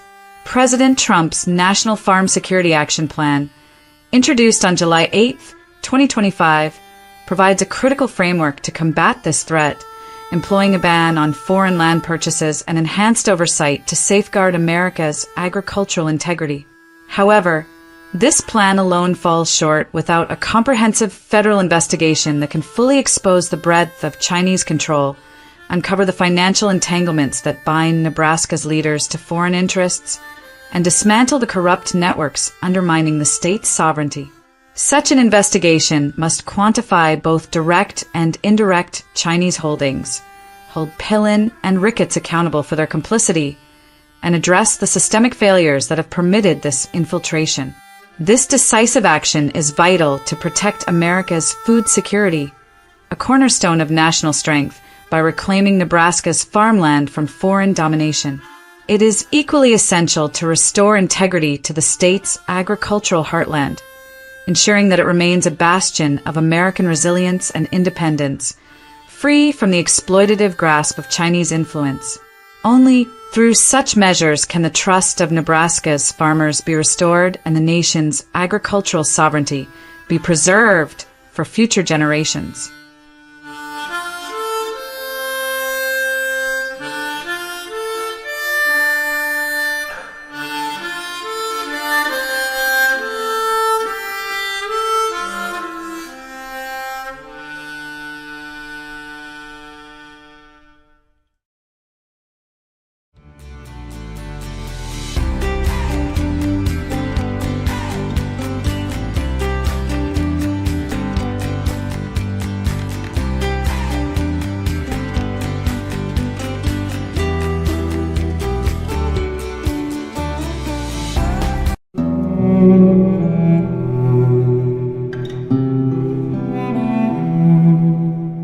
Nebraska football, a storied institution of athletic excellence, passed away on April 26, 2025, in Lincoln, Nebraska, shortly after the wing-eating contest at the Husker Games, an event that marked the end of its vibrant legacy.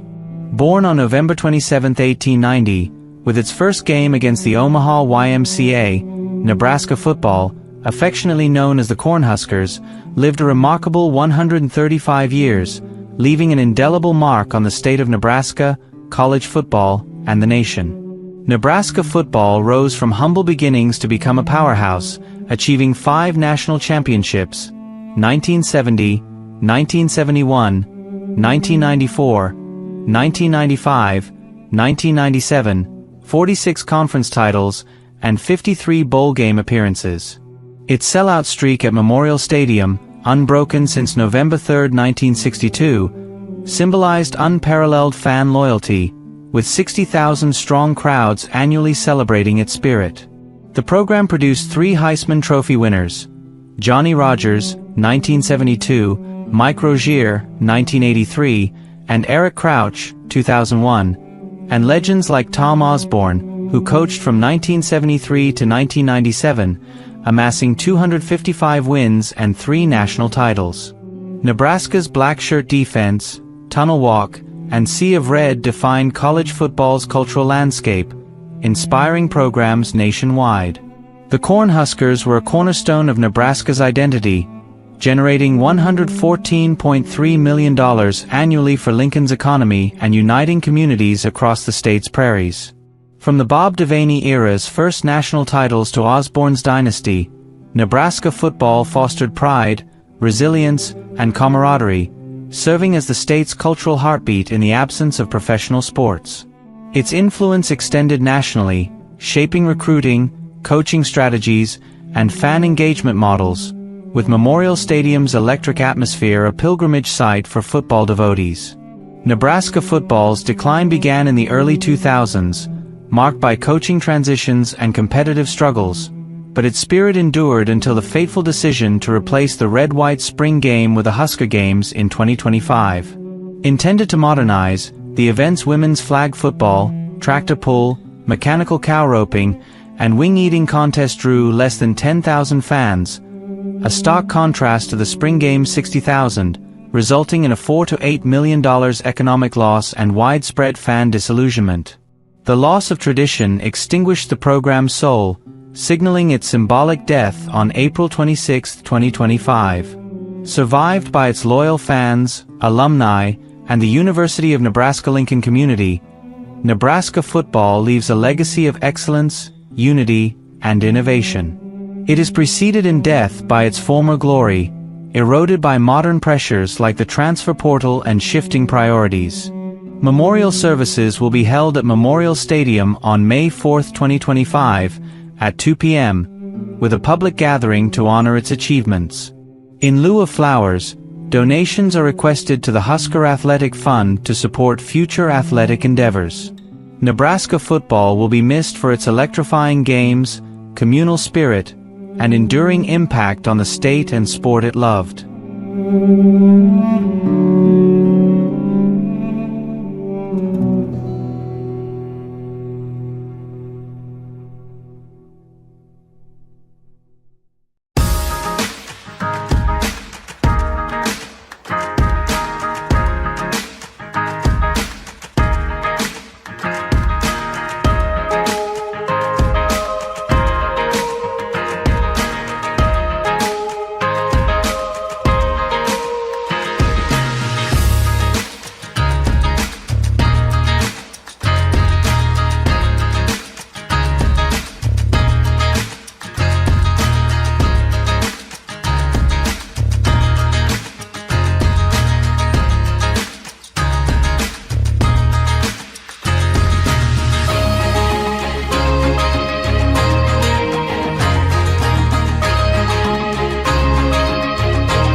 Nebraska Cornhuskers head into the 2025 football season with a fan base caught between faint hope and growing dread. After a 6-6 record in 2024 snapped a 7-year bowl drought, third-year head coach Matt Rule faces intense scrutiny for his erratic leadership and a coaching staff that critics slam as a dysfunctional mess.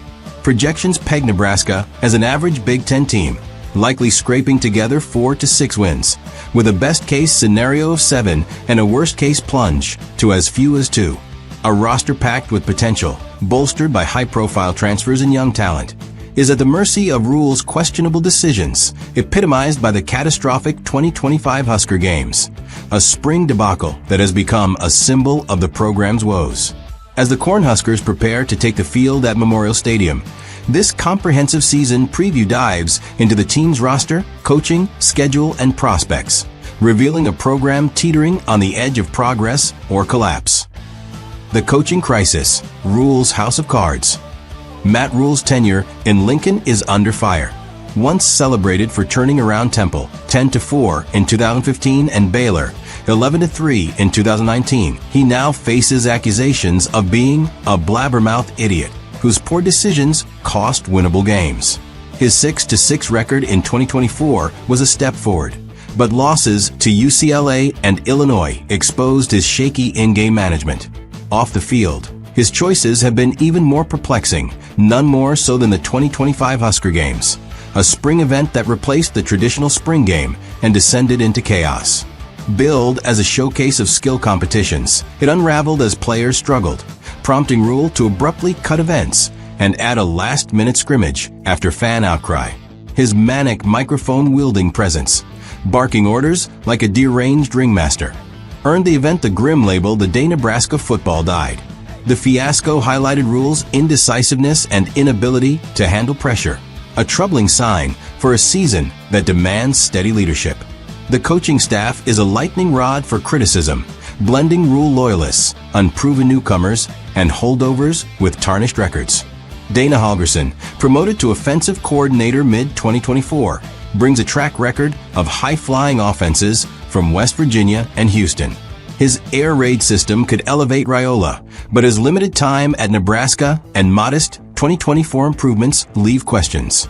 John Butler, the new defensive coordinator, inherits a top-tier unit but lacks college play-calling experience, risking a step back from 2024 success. Mike Ekeler, hired to fix the special teams disaster, has energy but is also a disaster himself, and his faux aggressive style could backfire without discipline. Marcus Satterfield, demoted to tight ends coach after running a dreadful 2024 offense, remains a focal point of fan and player frustration. Labeled a drunk loser with a bad attitude, his retention is a head-scratching decision that underscores Rule's loyalty to underperformers. Players reportedly blame Satterfield for stunting Raiola's growth, and his continued presence threatens to undermine the tight end group. Other assistants, like offensive line coach Donovan Raiola and defensive backs coach Evan Cooper, face scrutiny for inconsistent units, while newcomers like defensive assistant Phil Snow and defensive line coach Terry Braden bring experience, but unproven college results. Recruiting staffers Jamar Mosey and Keith Williams have bolstered Nebraska's classes, but their off-field roles offer no game day relief. The staff's hyper-phony tough guy persona, as critics describe, creates a culture of bravado over substance. Rule's micromanaging, evident in his Husker Games antics, smothers player confidence, and fosters a perception of a clown show more focused on posturing than winning. With 3 new coordinators and 7 new hires, the staff's lack of cohesion could derail a talented roster. A roster built on hope, threatened by chaos.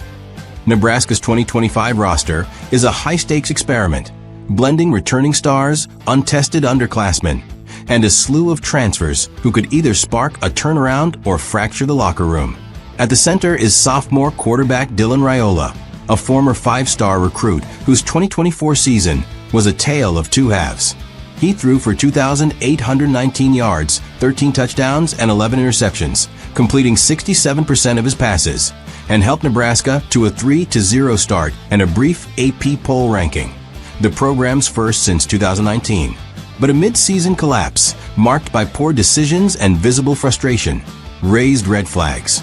Many point fingers at rules mismanagement and the disastrous play calling of former offensive coordinator Marcus Satterfield, whose offense ranked a woeful 111th in scoring at 23.8 points per game.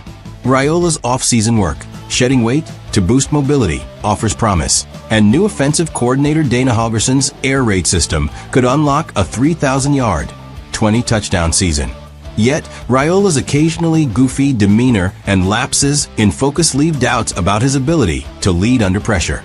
The running game rests on junior Emmett Johnson, who emerged as a star late in 2024, averaging over 5 yards per carry and racking up 484 all-purpose yards in the final 4 games.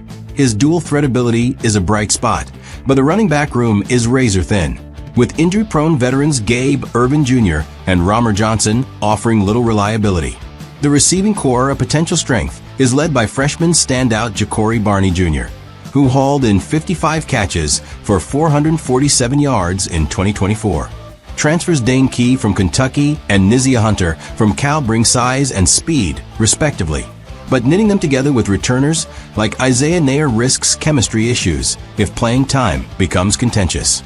The offensive line, a sore spot in 2024, welcomes transfers Rocco Spindler from Notre Dame and Elijah Pritchett from Alabama, joining returners like Teddy Prochaska. If Coach Donovan Raiola, dogged by criticism for inconsistent run and pass protection, can forge this group into a cohesive unit, the offense could take a significant step forward. At tight end, Auburn transfer Micah Riley Ducker and Nate Borkircher provide depth, but their progress is clouded by Satterfield's presence as coach, a move that reeks of rules-baffling loyalty to a proven failure.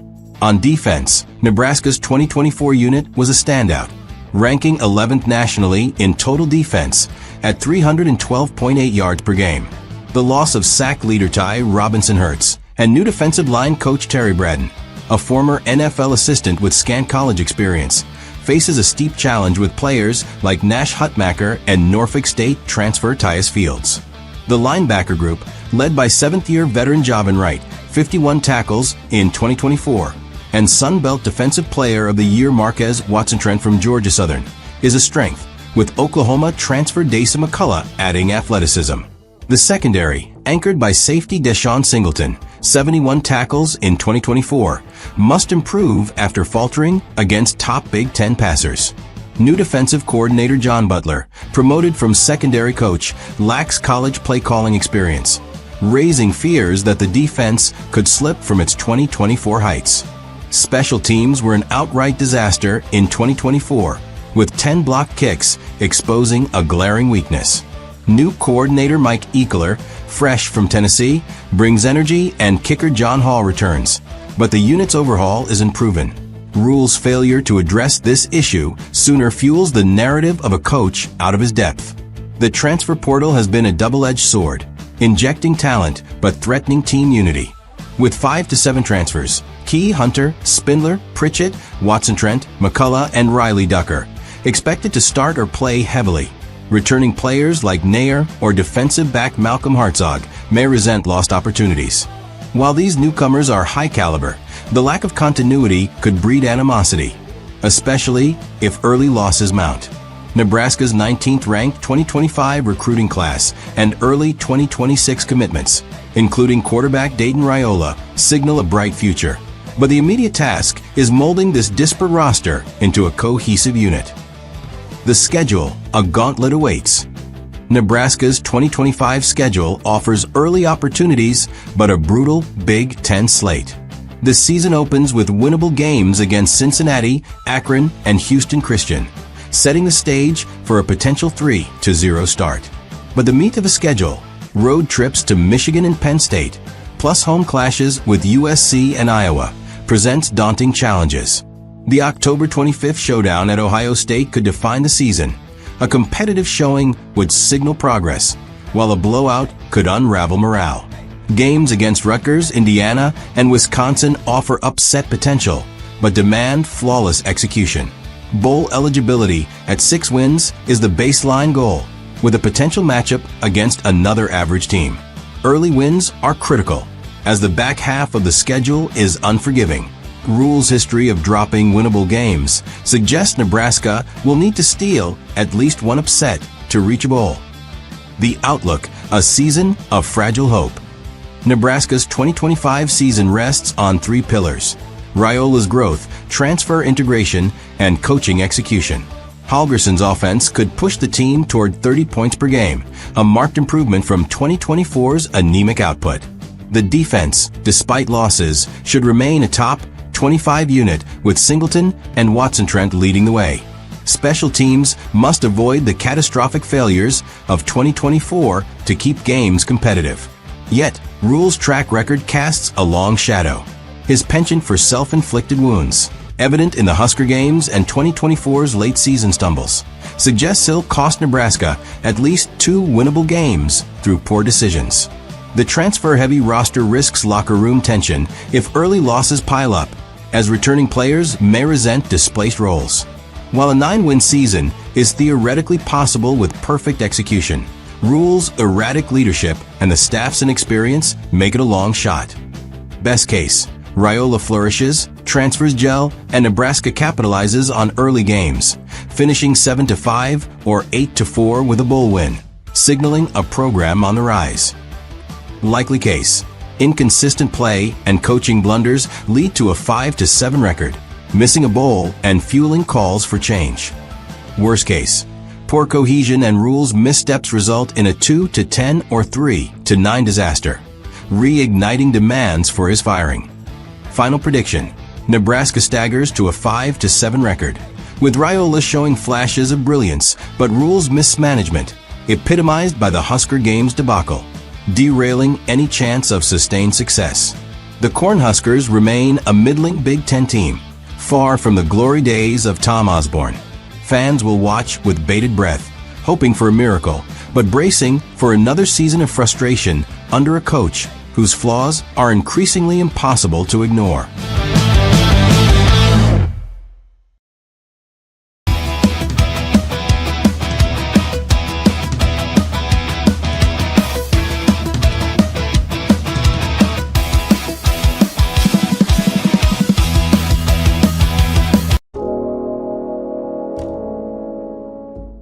On April 26, 2025, the University of Nebraska's Memorial Stadium, once a cathedral of college football, became the stage for a spectacle so disastrous it may have sealed the fate of the Cornhuskers' storied program.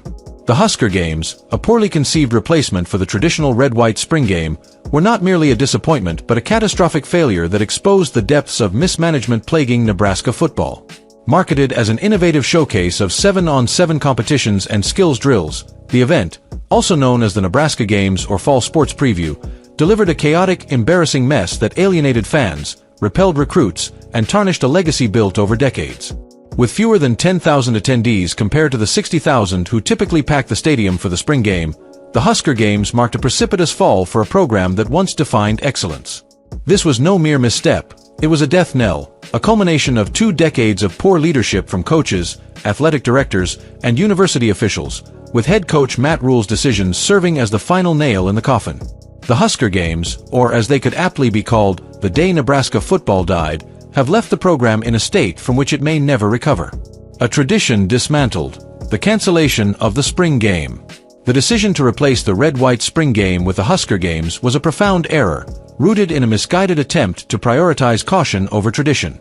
In early 2025, Rule announced the cancellation of the spring game, citing fears of player injuries and the risk of talent being poached through the transfer portal. These rationales were flimsy and insulting to a fan base that understands football's inherent risks. Injuries are a reality in any physical sport, whether in practice or public exhibitions, and shielding players from a spring game does little to mitigate this truth. The notion that a single scrimmage would expose players to significant scouting or poaching was equally absurd.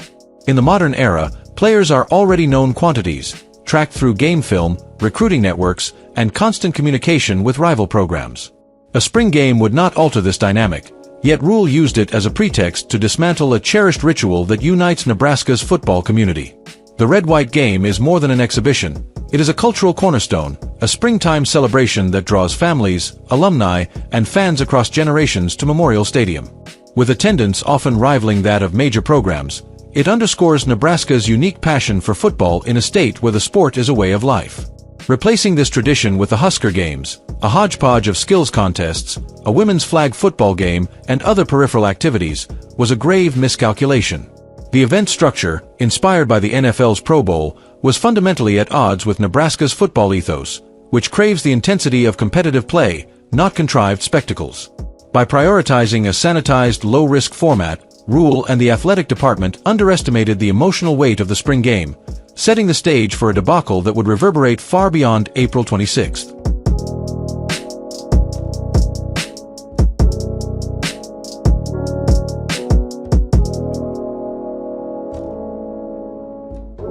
A bait-and-switch, the unadvertised scrimmage and missing 7-on-7 drills.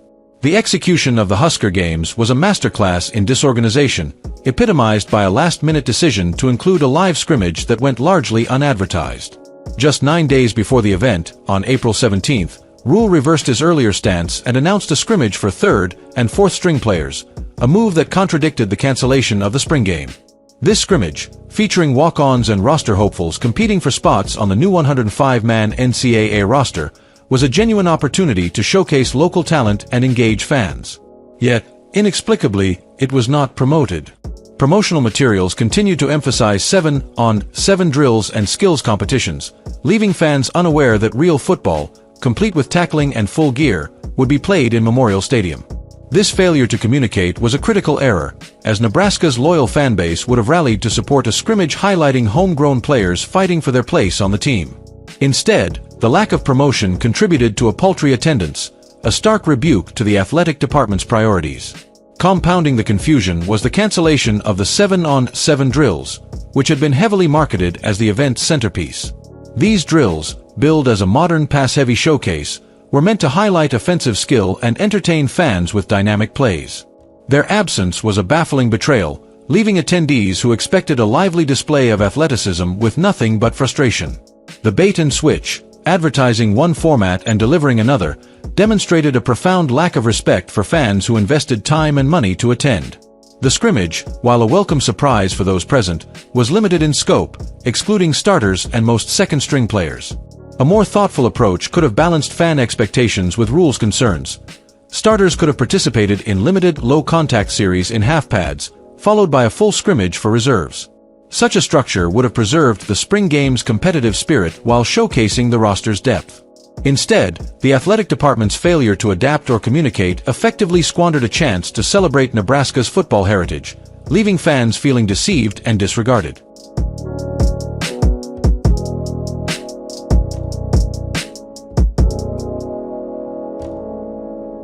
Skills competitions. A parade of embarrassment. The skills competitions, intended to highlight player talent and engage the crowd, were a catastrophic failure, exposing a roster unprepared and a coaching staff out of touch. Poorly designed and inadequately rehearsed, these contests set players up for public humiliation rather than success, raising serious questions about the program's readiness and depth. The quarterback skills competition was a disaster, with one notable exception: Dylan Raiola. The sophomore quarterback delivered the event's only highlight, tossing a football 45 yards into a basketball hoop with pinpoint accuracy, a display of arm talent that underscored his status as the program's cornerstone. Beyond Raiola, however, the competition was a debacle. Other quarterbacks struggled to hit moving targets, tackling dummies, or crossbars at distances of 30 to 50 yards. Their throws were consistently short, off-target, or underpowered, revealing a troubling lack of arm strength and precision in the quarterback room. The targets should have been placed closer, 15 to 20 yards, to ensure competitive success and avoid embarrassment. The coaching staff's failure to anticipate these struggles or adjust the setup was a glaring oversight, leaving fans questioning the program's future at its most critical position. The bench press competition was equally disheartening, exposing deficiencies in player strength that are unacceptable for a Big Ten program. Some players struggled to lift 225 pounds more than a few times, a shocking display for Division I athletes, particularly linemen, who should be capable of 10 to 20 reps by their junior year. The inclusion of coaches in the event was a misguided attempt at engagement, but the real outrage came from Rule's ostentatious pledge of $5,000 per bench press rep to a youth mentoring program. This stunt, resulting in over $100,000 pledged in a single afternoon, was less a charitable act than a tone-deaf display of wealth from a coach earning nearly $10 million annually. In a state where many residents earn less than $100,000 a year, Rule's casual disbursement of such sums felt like a mockery of Nebraska's working-class values. The mentoring program, once well-intentioned, has faced criticism for its recent direction, further undermining the gesture's sincerity. Other competitions were similarly disastrous. The kicking and punting contests saw shanks and misses, with targets placed too far for most players to succeed.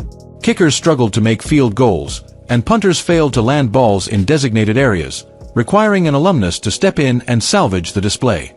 The Strongman Challenge, involving tractor pulls over 40 yards, left participants exhausted and ineffective when a shorter distance would have sufficed. The Media Challenge, where local reporters caught footballs from a machine, revealed a troubling collusion between the athletic department and a compliant press, which later produced glowing recaps that ignored the event's flaws. The John Cook roping roundup, led by the volleyball coach, was an absurd spectacle, with players clumsily attempting to lasso fake cows in a stunt that had no place in a football event. The wing eating contest, a promotional gimmick for a corporate sponsor, was a grotesque display of former players and coaches failing to eat 100 wings in 3 minutes, leaving sauce and debris strewn across tables in a fittingly chaotic end to the day. The receiver skills competition, where players tried to catch lobs and land on padded mats, was cancelled mid-event after repeated drops and missed landings, encapsulating the event's incompetence.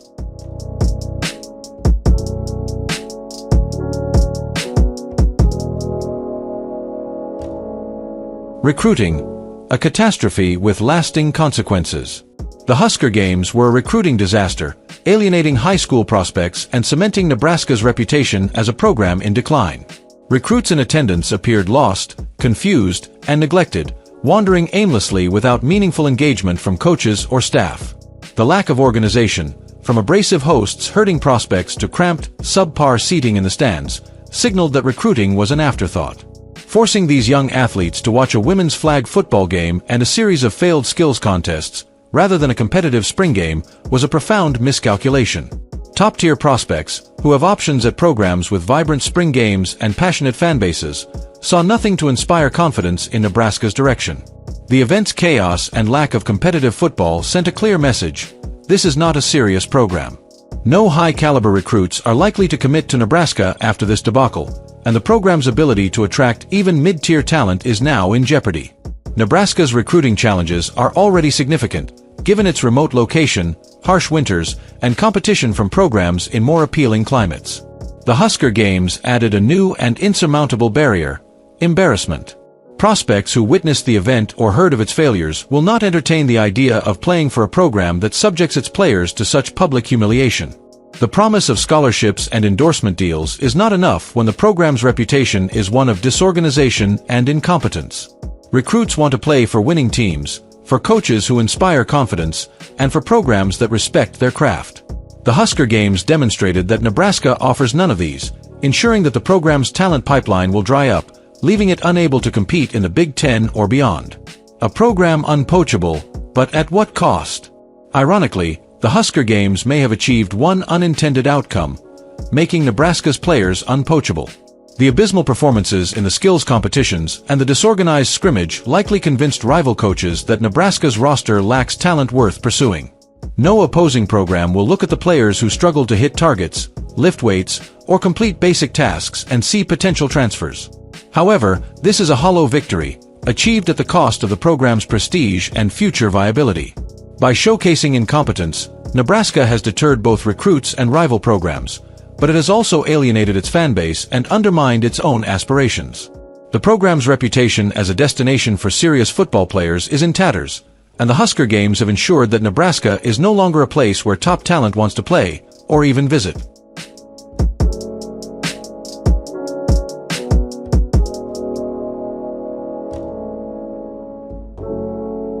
A legacy of mismanagement.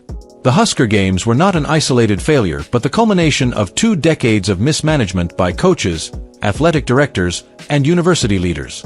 Successive administrations have made questionable decisions, from coaching hires to strategic priorities, that have eroded Nebraska's once dominant position in college football. Rule's tenure, marked by this debacle, represents the latest and most damning chapter in this decline.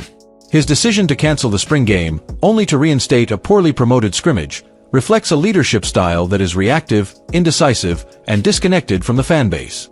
The athletic department's complicity in this fiasco, from its failure to communicate changes to its endorsement of the Husker Game's flawed format, underscores a broader institutional failure. The university, tasked with stewarding Nebraska's football legacy, has allowed this erosion to continue unchecked, prioritizing short-term caution over long-term vision. The impact of the Husker Games extends beyond the university, threatening football across the state. Nebraska's high school and small college programs rely on the Huskers' success to inspire young athletes and maintain the state's football culture. By undermining this foundation, the university risks diminishing the sport's vitality at all levels. The Husker Games were a public display of ineptitude, a signal to aspiring players and fans that Nebraska football is no longer a source of pride but a source of embarrassment. Conclusion: an irreversible decline. The Husker Games of April 26, 2025, will be remembered as the day Nebraska football's decline became irreversible. The event's conceptual flaws, from the cancellation of the spring game to the ill-fated embrace of skills contests, were compounded by an execution so chaotic it defied comprehension. The failure to promote a live scrimmage, the cancellation of promised 7-on-7 drills, and the embarrassing skills competitions alienated a fan base that once filled Memorial Stadium with 60,000 voices. The recruiting fallout ensures that Nebraska will struggle to attract the talent needed to compete, while the program's reputation lies in ruins. Matt Rule, the athletic department, and university leadership bear responsibility for this catastrophe, a culmination of 2 decades of poor decisions that have brought a once proud program to its knees. Nebraska football, as it was known, is dead, and the Husker Games were its funeral, a disorganized, humiliating spectacle that no fan, player, or recruit will soon forget. The worst is yet to come, and the road to recovery, if it exists, is impossibly steep.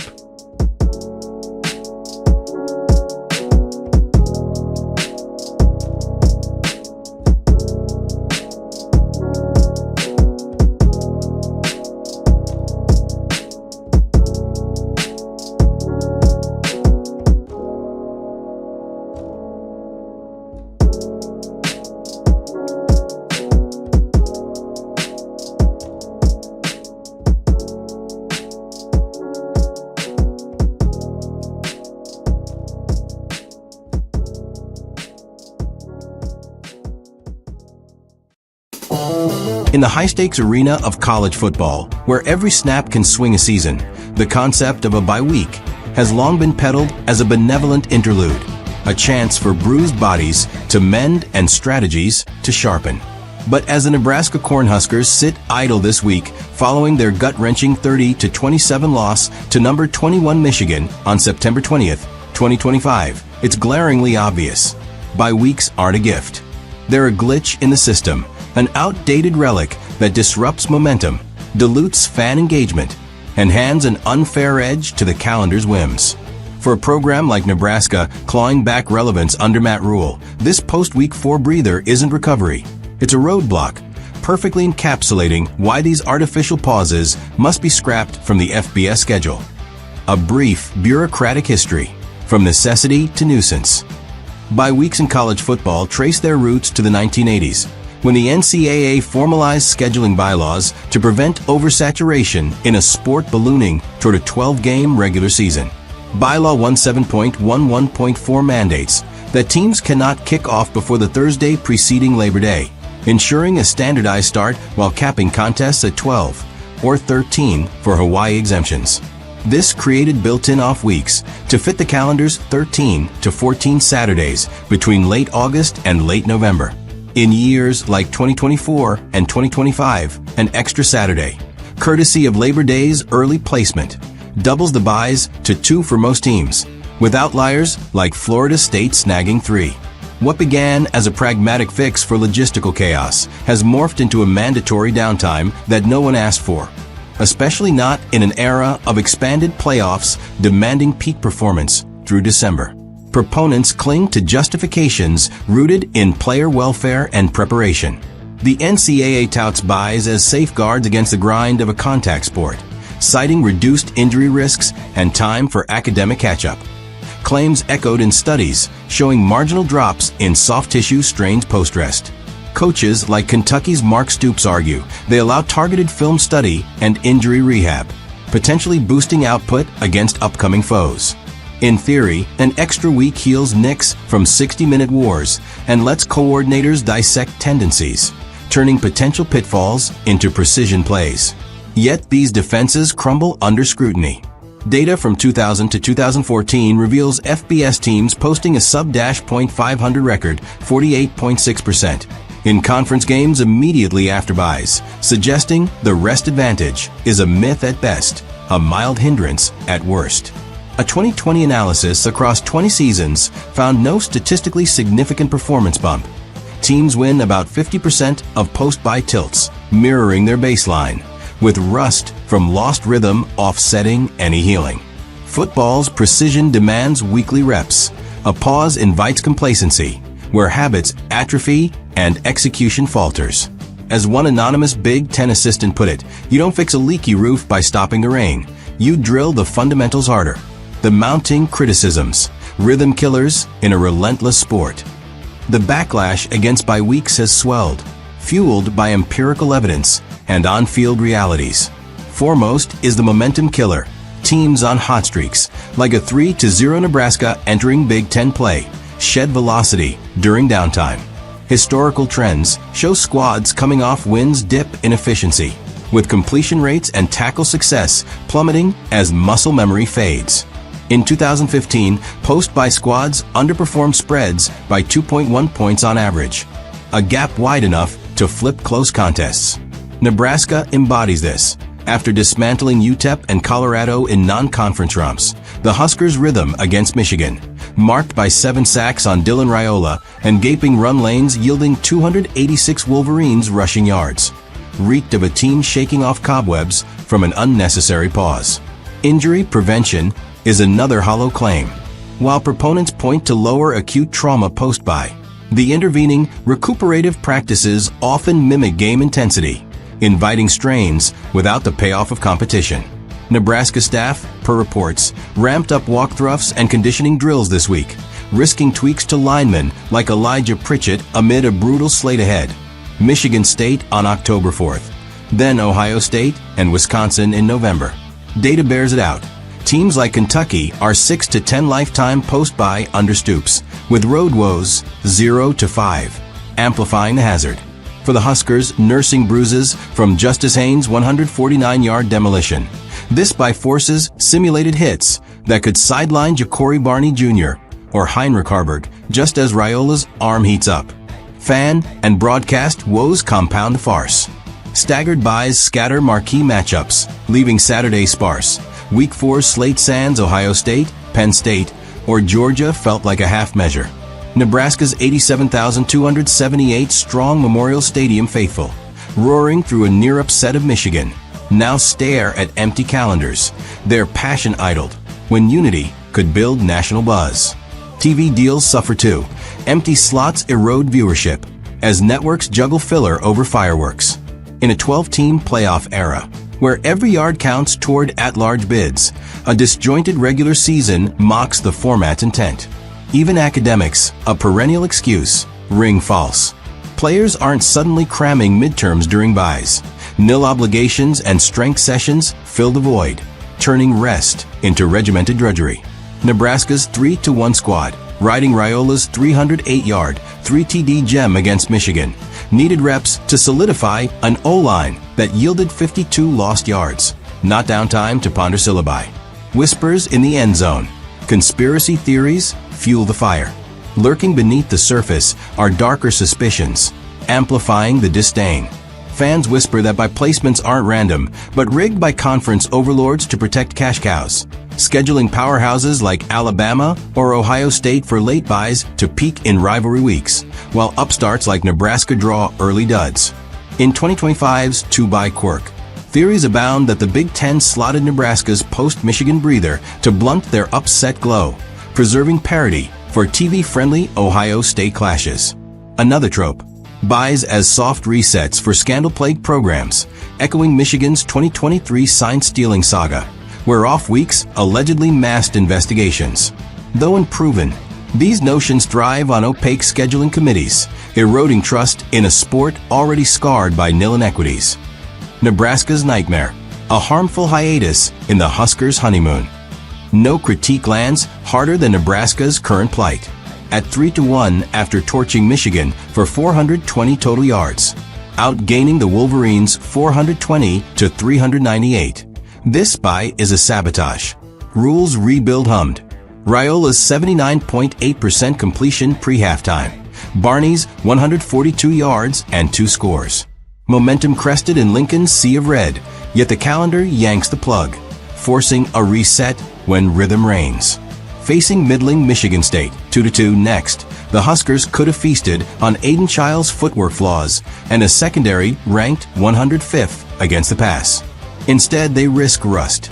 Historical data shows 3-1 teams post-bye win just 52% of ensuing games, often in low-scoring slogs. This isn't recuperation, it's regression. Practices can't replicate 87,000 fans' roar or Michigan's blitzes, leaving Raiola's protection scheme stale and the Blackshirts' run fits untested.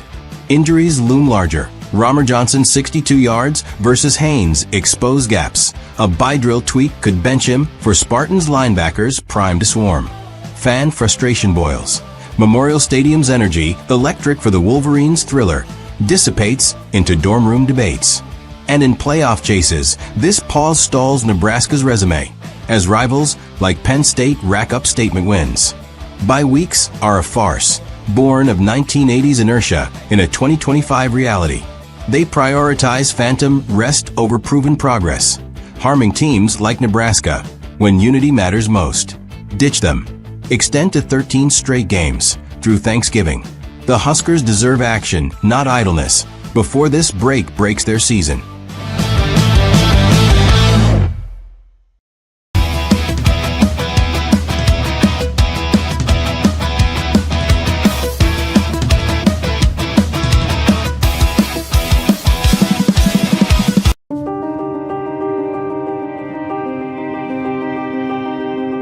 Nebraska football, a cornerstone of the state's identity and a symbol of American athletic tradition, has endured a troubling decline under head coach Matt Rule. Since his arrival in 2023, Rule's leadership has been marked by a series of questionable decisions, from disastrous quarterback selections to baffling in-game choices, culminating in the controversial Husker games of April 2025. This event, a stark departure from the revered red-white spring game, has fueled speculation that Rule's tenure is part of a deliberate conspiracy to dismantle Nebraska football. Theories suggest Rule was either hired to tank the program, selected for his proven incompetence masked by coach speak, or manipulated by external forces seeking to weaken the Huskers and, by extension, American football culture. This report delves into the Husker games as a symbol of Nebraska's orchestrated downfall, Rule's mismanagement, and the sinister motives behind targeting a program tied to Nebraska's agricultural and cultural fabric. The Husker Games, an embarrassment and symbol of decline. The Husker Games, held on April 26, 2025, at Memorial Stadium, replaced Nebraska's iconic red-white spring game, a tradition that once drew over 60,000 fans to celebrate the program's competitive spirit. In its place, Rule introduced a spectacle that included a women's flag football exhibition, a mechanical cow-roping contest, a wing-eating competition, and equipment sales, with only a limited scrimmage featuring non-starters. The event, attended by a meager 8,000 fans, was widely criticized as a humiliating departure from Nebraska's football legacy. The absence of key players like quarterback Dylan Raiola, combined with the decision to forego television coverage, suggested an intent to conceal the team's progress and alienate its passionate fan base. The Husker Games were not merely a misstep but a calculated embarrassment, designed to erode the program's prestige. The women's flag football event, while promoted as inclusive, was seen as a distraction from the main attraction, competitive football, further diluting the focus on the Huskers' core identity. The mechanical cow-roping and wing-eating contests, marketed as fan engagement, were mocked as carnival-like gimmicks, unfit for a program of Nebraska's stature. The low turnout and lack of substantive football content signaled a deliberate shift away from tradition, fostering disillusionment among fans and weakening the program's cultural hold on the state. This debacle, coupled with Rule's justification of protecting players from transfer portal tampering, is interpreted by critics as a pretext for diminishing Nebraska's visibility and competitive edge, aligning with a broader agenda to tank the program. Matt Rule's mismanagement, a pattern of failure. Rule's tenure, with a 12-13 record through 2024, is defined by a litany of mismanagement decisions that appear to undermine Nebraska football's potential. His questionable choices span quarterback coaching, in-game decisions, and staffing, each contributing to the narrative of intentional or incompetent sabotage. Quarterback coaching debacle. Rule's handling of quarterbacks has been a focal point of criticism, marked by poor selections and stifled development. In 2023, Rule handpicked Jeff Sims, a transfer from Georgia Tech with a documented history of turnovers, as the starting quarterback. Sims' performance was catastrophic, completing 28 of 47 passes for 282 yards, 1 touchdown, and 6 interceptions in 5 starts. His 3 turnovers per game, including 4 interceptions in losses to Minnesota and Colorado, directly cost Nebraska winnable contests. Critics argue that Rule's decision to start Sims, despite his 55.3% completion rate and 11 interceptions at Georgia Tech, reflects either gross incompetence or a deliberate choice to weaken the team. In 2024, Rule got lucky in landing 5-star freshman Dylan Raiola, a highly touted pro-style passer whose father, Dominic Raiola, played for Nebraska. Despite being heavily recruited by Nebraska earlier, Raiola chose another school, and Rule and Nebraska had stopped actively recruiting him due to his commitment elsewhere, only for Raiola to decide to join the Huskers on his own, raising expectations of an offensive revival. Early in the season, Raiola looked the part of a 5-star recruit, delivering impressive performances in the first few games with poise and precision. However, as the season progressed, Raiola struggled, throwing 10 interceptions against 12 touchdowns and failing to deliver the explosive passing game anticipated. His late-season mistakes, including critical interceptions in losses to UCLA and Iowa, raised concerns that Rule and his offensive coordinator's coaching hurt Raiola's success rather than helped him.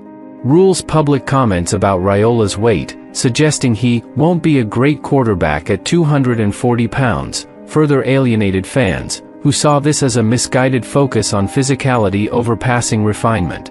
The contrast between Sims' failure and Raiola's stagnation suggests Rule's quarterback coaching is either intentionally detrimental or woefully inadequate, aligning with theories of sabotage or incompetence. In-game decisions costing wins. Rule's in-game management has repeatedly cost Nebraska potential victories, with questionable play calls and clock mismanagement fueling conspiracy theories. In the 2023 season opener against Minnesota, Nebraska trailed 13-10 with 2:32 remaining and 1 timeout. Rule's conservative play calling, including a 3-and-7 screen pass gaining only 3 yards, and his failure to use the timeout led to a rushed 4th-down interception, sealing the loss.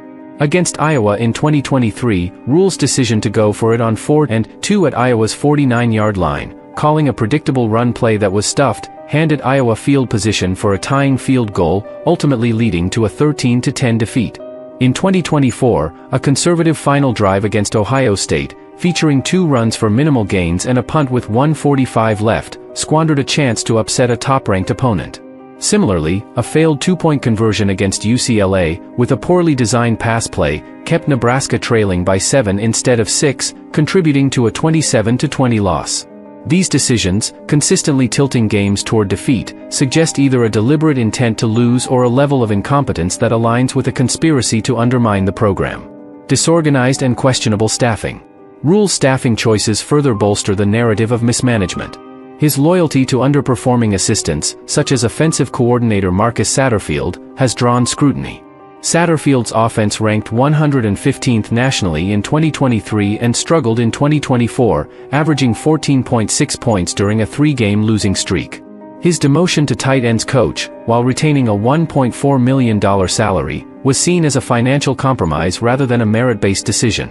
Rule's replacement, Dana Holgorsen, brought a temporary offensive spark but faced questions about his air raid system's fit with Nebraska's roster. More troubling, Rule's staff includes coaches rumored to have substance abuse issues, with public accounts suggesting personal conduct problems among assistants. While these claims lack definitive proof, they contribute to perceptions of a disorganized staff mirroring Rule's chaotic leadership style. The coaching team appears more focused on adopting trendy coaching personas, replete with motivational jargon and social media presence, than delivering results, echoing Rule's own tendency to prioritize optics over substance. This disorganized, appearance-driven approach raises suspicions that Rule's staff was assembled to perpetuate failure, either by design or through negligence. Conspiracy theories. Why target Nebraska football? The Husker Games and Rule's mismanagement are seen as part of a broader conspiracy to dismantle Nebraska football, driven by external forces with motives rooted in cultural, economic, and geopolitical agendas. Nebraska's program, a symbol of state pride and agricultural identity, is an ideal target for several reasons. Undermining American football culture. American football, particularly in rural strongholds like Nebraska, instills values of discipline, resilience, and camaraderie in young men, fostering a traditional ethos that some groups seek to erode. Organizations, both domestic and foreign, may aim to transform football into a hollowed-out version of itself, maintaining its outward form while altering its cultural impact. By infiltrating programs like Nebraska's, these forces could install leaders like Rule to weaken the sport's foundational values, replacing them with a sanitized, less influential version. Nebraska's loyal, trusting fanbase, often described as naive and swayed by persuasive rhetoric, is particularly vulnerable to such manipulation. Rule's coach speak, filled with motivational platitudes, may exploit this trust, masking his detrimental decisions with promises of future success. Controlling Nebraska's agricultural influence. The University of Nebraska's prominence in agricultural research and its role in the state's economy make it a strategic target for external corporations and organizations. These entities, seeking to dominate agricultural innovation and policy, could infiltrate the university's social and athletic structures to exert influence. A weakened football program, which unites Nebraska's communities, destabilizes social cohesion, making the state more susceptible to external agendas. By diminishing the Huskers' cultural significance, these forces could pave the way for unchallenged control over Nebraska's agricultural sector, a critical component of the national food supply chain. Strategic manipulation of a high-profile program. Nebraska's storied football history makes it a high-profile platform for testing strategies to manipulate American sports. By placing figures like Rule in leadership roles, external actors could experiment with subtle sabotage, poor decisions masked as progress, without arousing immediate suspicion.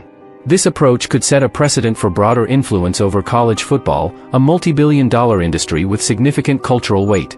Rule's susceptibility to manipulation, driven by his reliance on ego-stroking advisors and his penchant for coach speak, makes him an ideal candidate for such a role. His history of failing upward, achieving modest turnarounds at Temple and Baylor due to low starting points, only to falter in the NFL, suggests he was chosen for his ability to appear competent while delivering subpar results. Geopolitical and ideological agendas. Beyond domestic interests, foreign entities may view Nebraska as a testing ground for disrupting American cultural institutions. Football, as a symbol of American strength, could be targeted to weaken national morale and identity. Nebraska's agricultural significance amplifies its appeal, as control over its research and economy could align with global agendas to influence food security.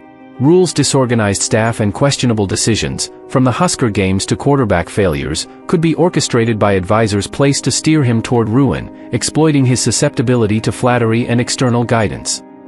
Evidence supporting the conspiracy. Several pieces of evidence bolster the conspiracy narrative surrounding Rule's tenure and the Husker Games. Husker Games' alienation of fans, the event's low attendance, exclusion of starters, and focus on gimmicks like mechanical cow-roping and wing-eating contests suggest a deliberate attempt to erode fan support and diminish Nebraska's national visibility. Consistent losses in winnable games, Rule's in-game decisions, such as the Minnesota interception, Iowa's failed fourth down, Ohio State's conservative punt, and UCLA's botched two-point attempt, consistently tilted close games toward defeat, raising suspicions of intentional sabotage. Quarterback failures, the catastrophic selection of Jeff Sims, whose turnovers cost games, and the stifled development of Dylan Raiola, whose interceptions marred his freshman season, point to either gross incompetence or a calculated effort to weaken the offense. Staff disarray, the retention of underperforming assistants like Satterfield, rumors of substance abuse among staff, and the mid-season hiring of Holgerson suggest a leadership team more focused on appearances than results, potentially assembled to perpetuate failure. Nebraska's strategic importance, the university's agricultural prominence and the football program's cultural weight make it a prime target for external manipulation, with Rule's tenure aligning with a pattern of decline that benefits those seeking control over Nebraska's economy and identity. Conclusion. The Husker Games conspiracy paints a chilling picture of Nebraska football's decline under Matt Rule, with the April 2025 event serving as a humiliating symbol of the program's orchestrated downfall. Rule's mismanagement, evident in his disastrous quarterback selections, game-losing decisions, and disorganized staff, suggests he was either hired to tank the program, chosen for his predictable incompetence, or manipulated by external forces exploiting his susceptibility to influence.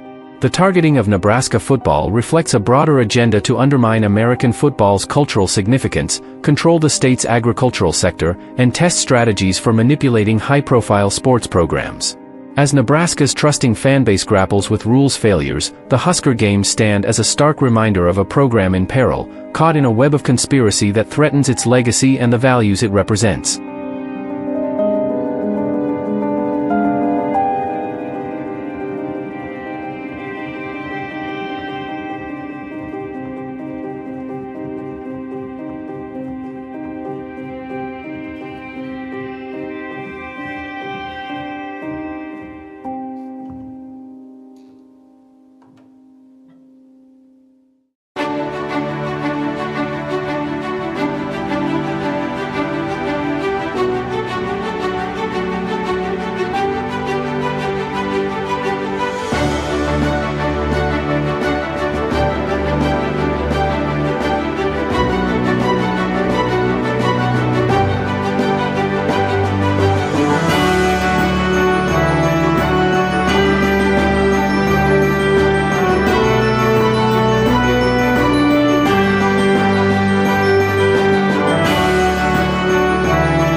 To the honorable members of the Nebraska Legislature, Nebraska Attorney General Mike Hilgers, and the Federal Bureau of Investigation's Public Corruption Unit. As a concerned voice in Nebraska's media landscape, speaking under the safeguards of the First Amendment, we write today not as accusers in a courtroom, but as watchdogs compelled to shine a light on actions that erode the very foundations of our state and nation. This open inquiry, rooted in our constitutional right to free press and petition, seeks no personal stake, only the pursuit of truth and justice. We pose these questions and requests to you, the stewards of our laws, urging swift and transparent investigations into the conduct of Nebraska Secretary of State Robert Evnen. Our aim is clear: to prompt official scrutiny beyond what citizens or media alone can achieve, absolving no one of duty while invoking the protections that allow us to speak without fear of reprisal. The matters at hand demand your immediate attention, for they touch on misuse of public funds, ethical breaches, and potential threats to our sovereignty, issues that, if left unchecked, undermine the trust Nebraskans place in their government. At the heart of this call lies the non-binding Memorandum of Understanding signed by Secretary Evnen on September 2, 2025, with Kenya's Principal Secretary for Diaspora Affairs.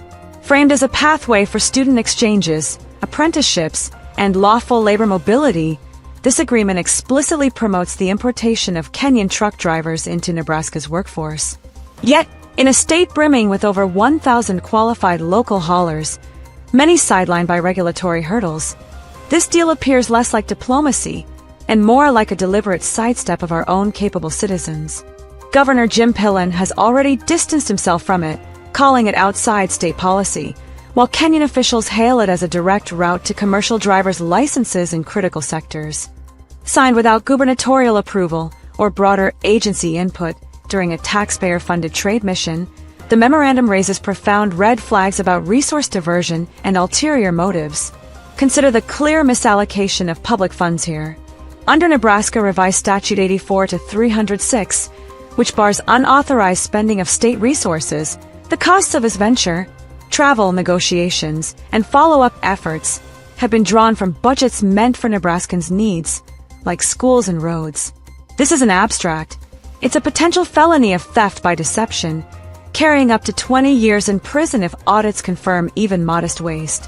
Why funnel money across oceans to recruit foreign labor that could undercut local wages by 30 to 50%, as we've seen in other importation programs, when our own workers stand ready? This isn't just poor judgment, it's a betrayal of fiscal stewardship demanding a full accounting from your offices. Layered atop, this are conflicts of interest that strain credulity. Secretary Evnen's background as a labor attorney at Woods and Aitken, where he guided corporations on workforce strategies, casts a shadow over the deal. Nebraska's Code of Ethics, outlined in Nebraska Revised Statute 49-1493, requires recusal from anything touching past professional ties. If this memorandum serves as a backdoor favor to agribusiness donors eyeing Kenyan markets, or worse, involves undisclosed gratuities, it veers into federal bribery territory under 18 United States Code 666, with penalties of 10 years imprisonment and fines 3 times the value of any benefit. We've seen no transparency on these links, no recusals filed. Is this the impartial service Nebraskans elected him to provide, or a web of self-interest? Your investigative powers are essential to untangle it.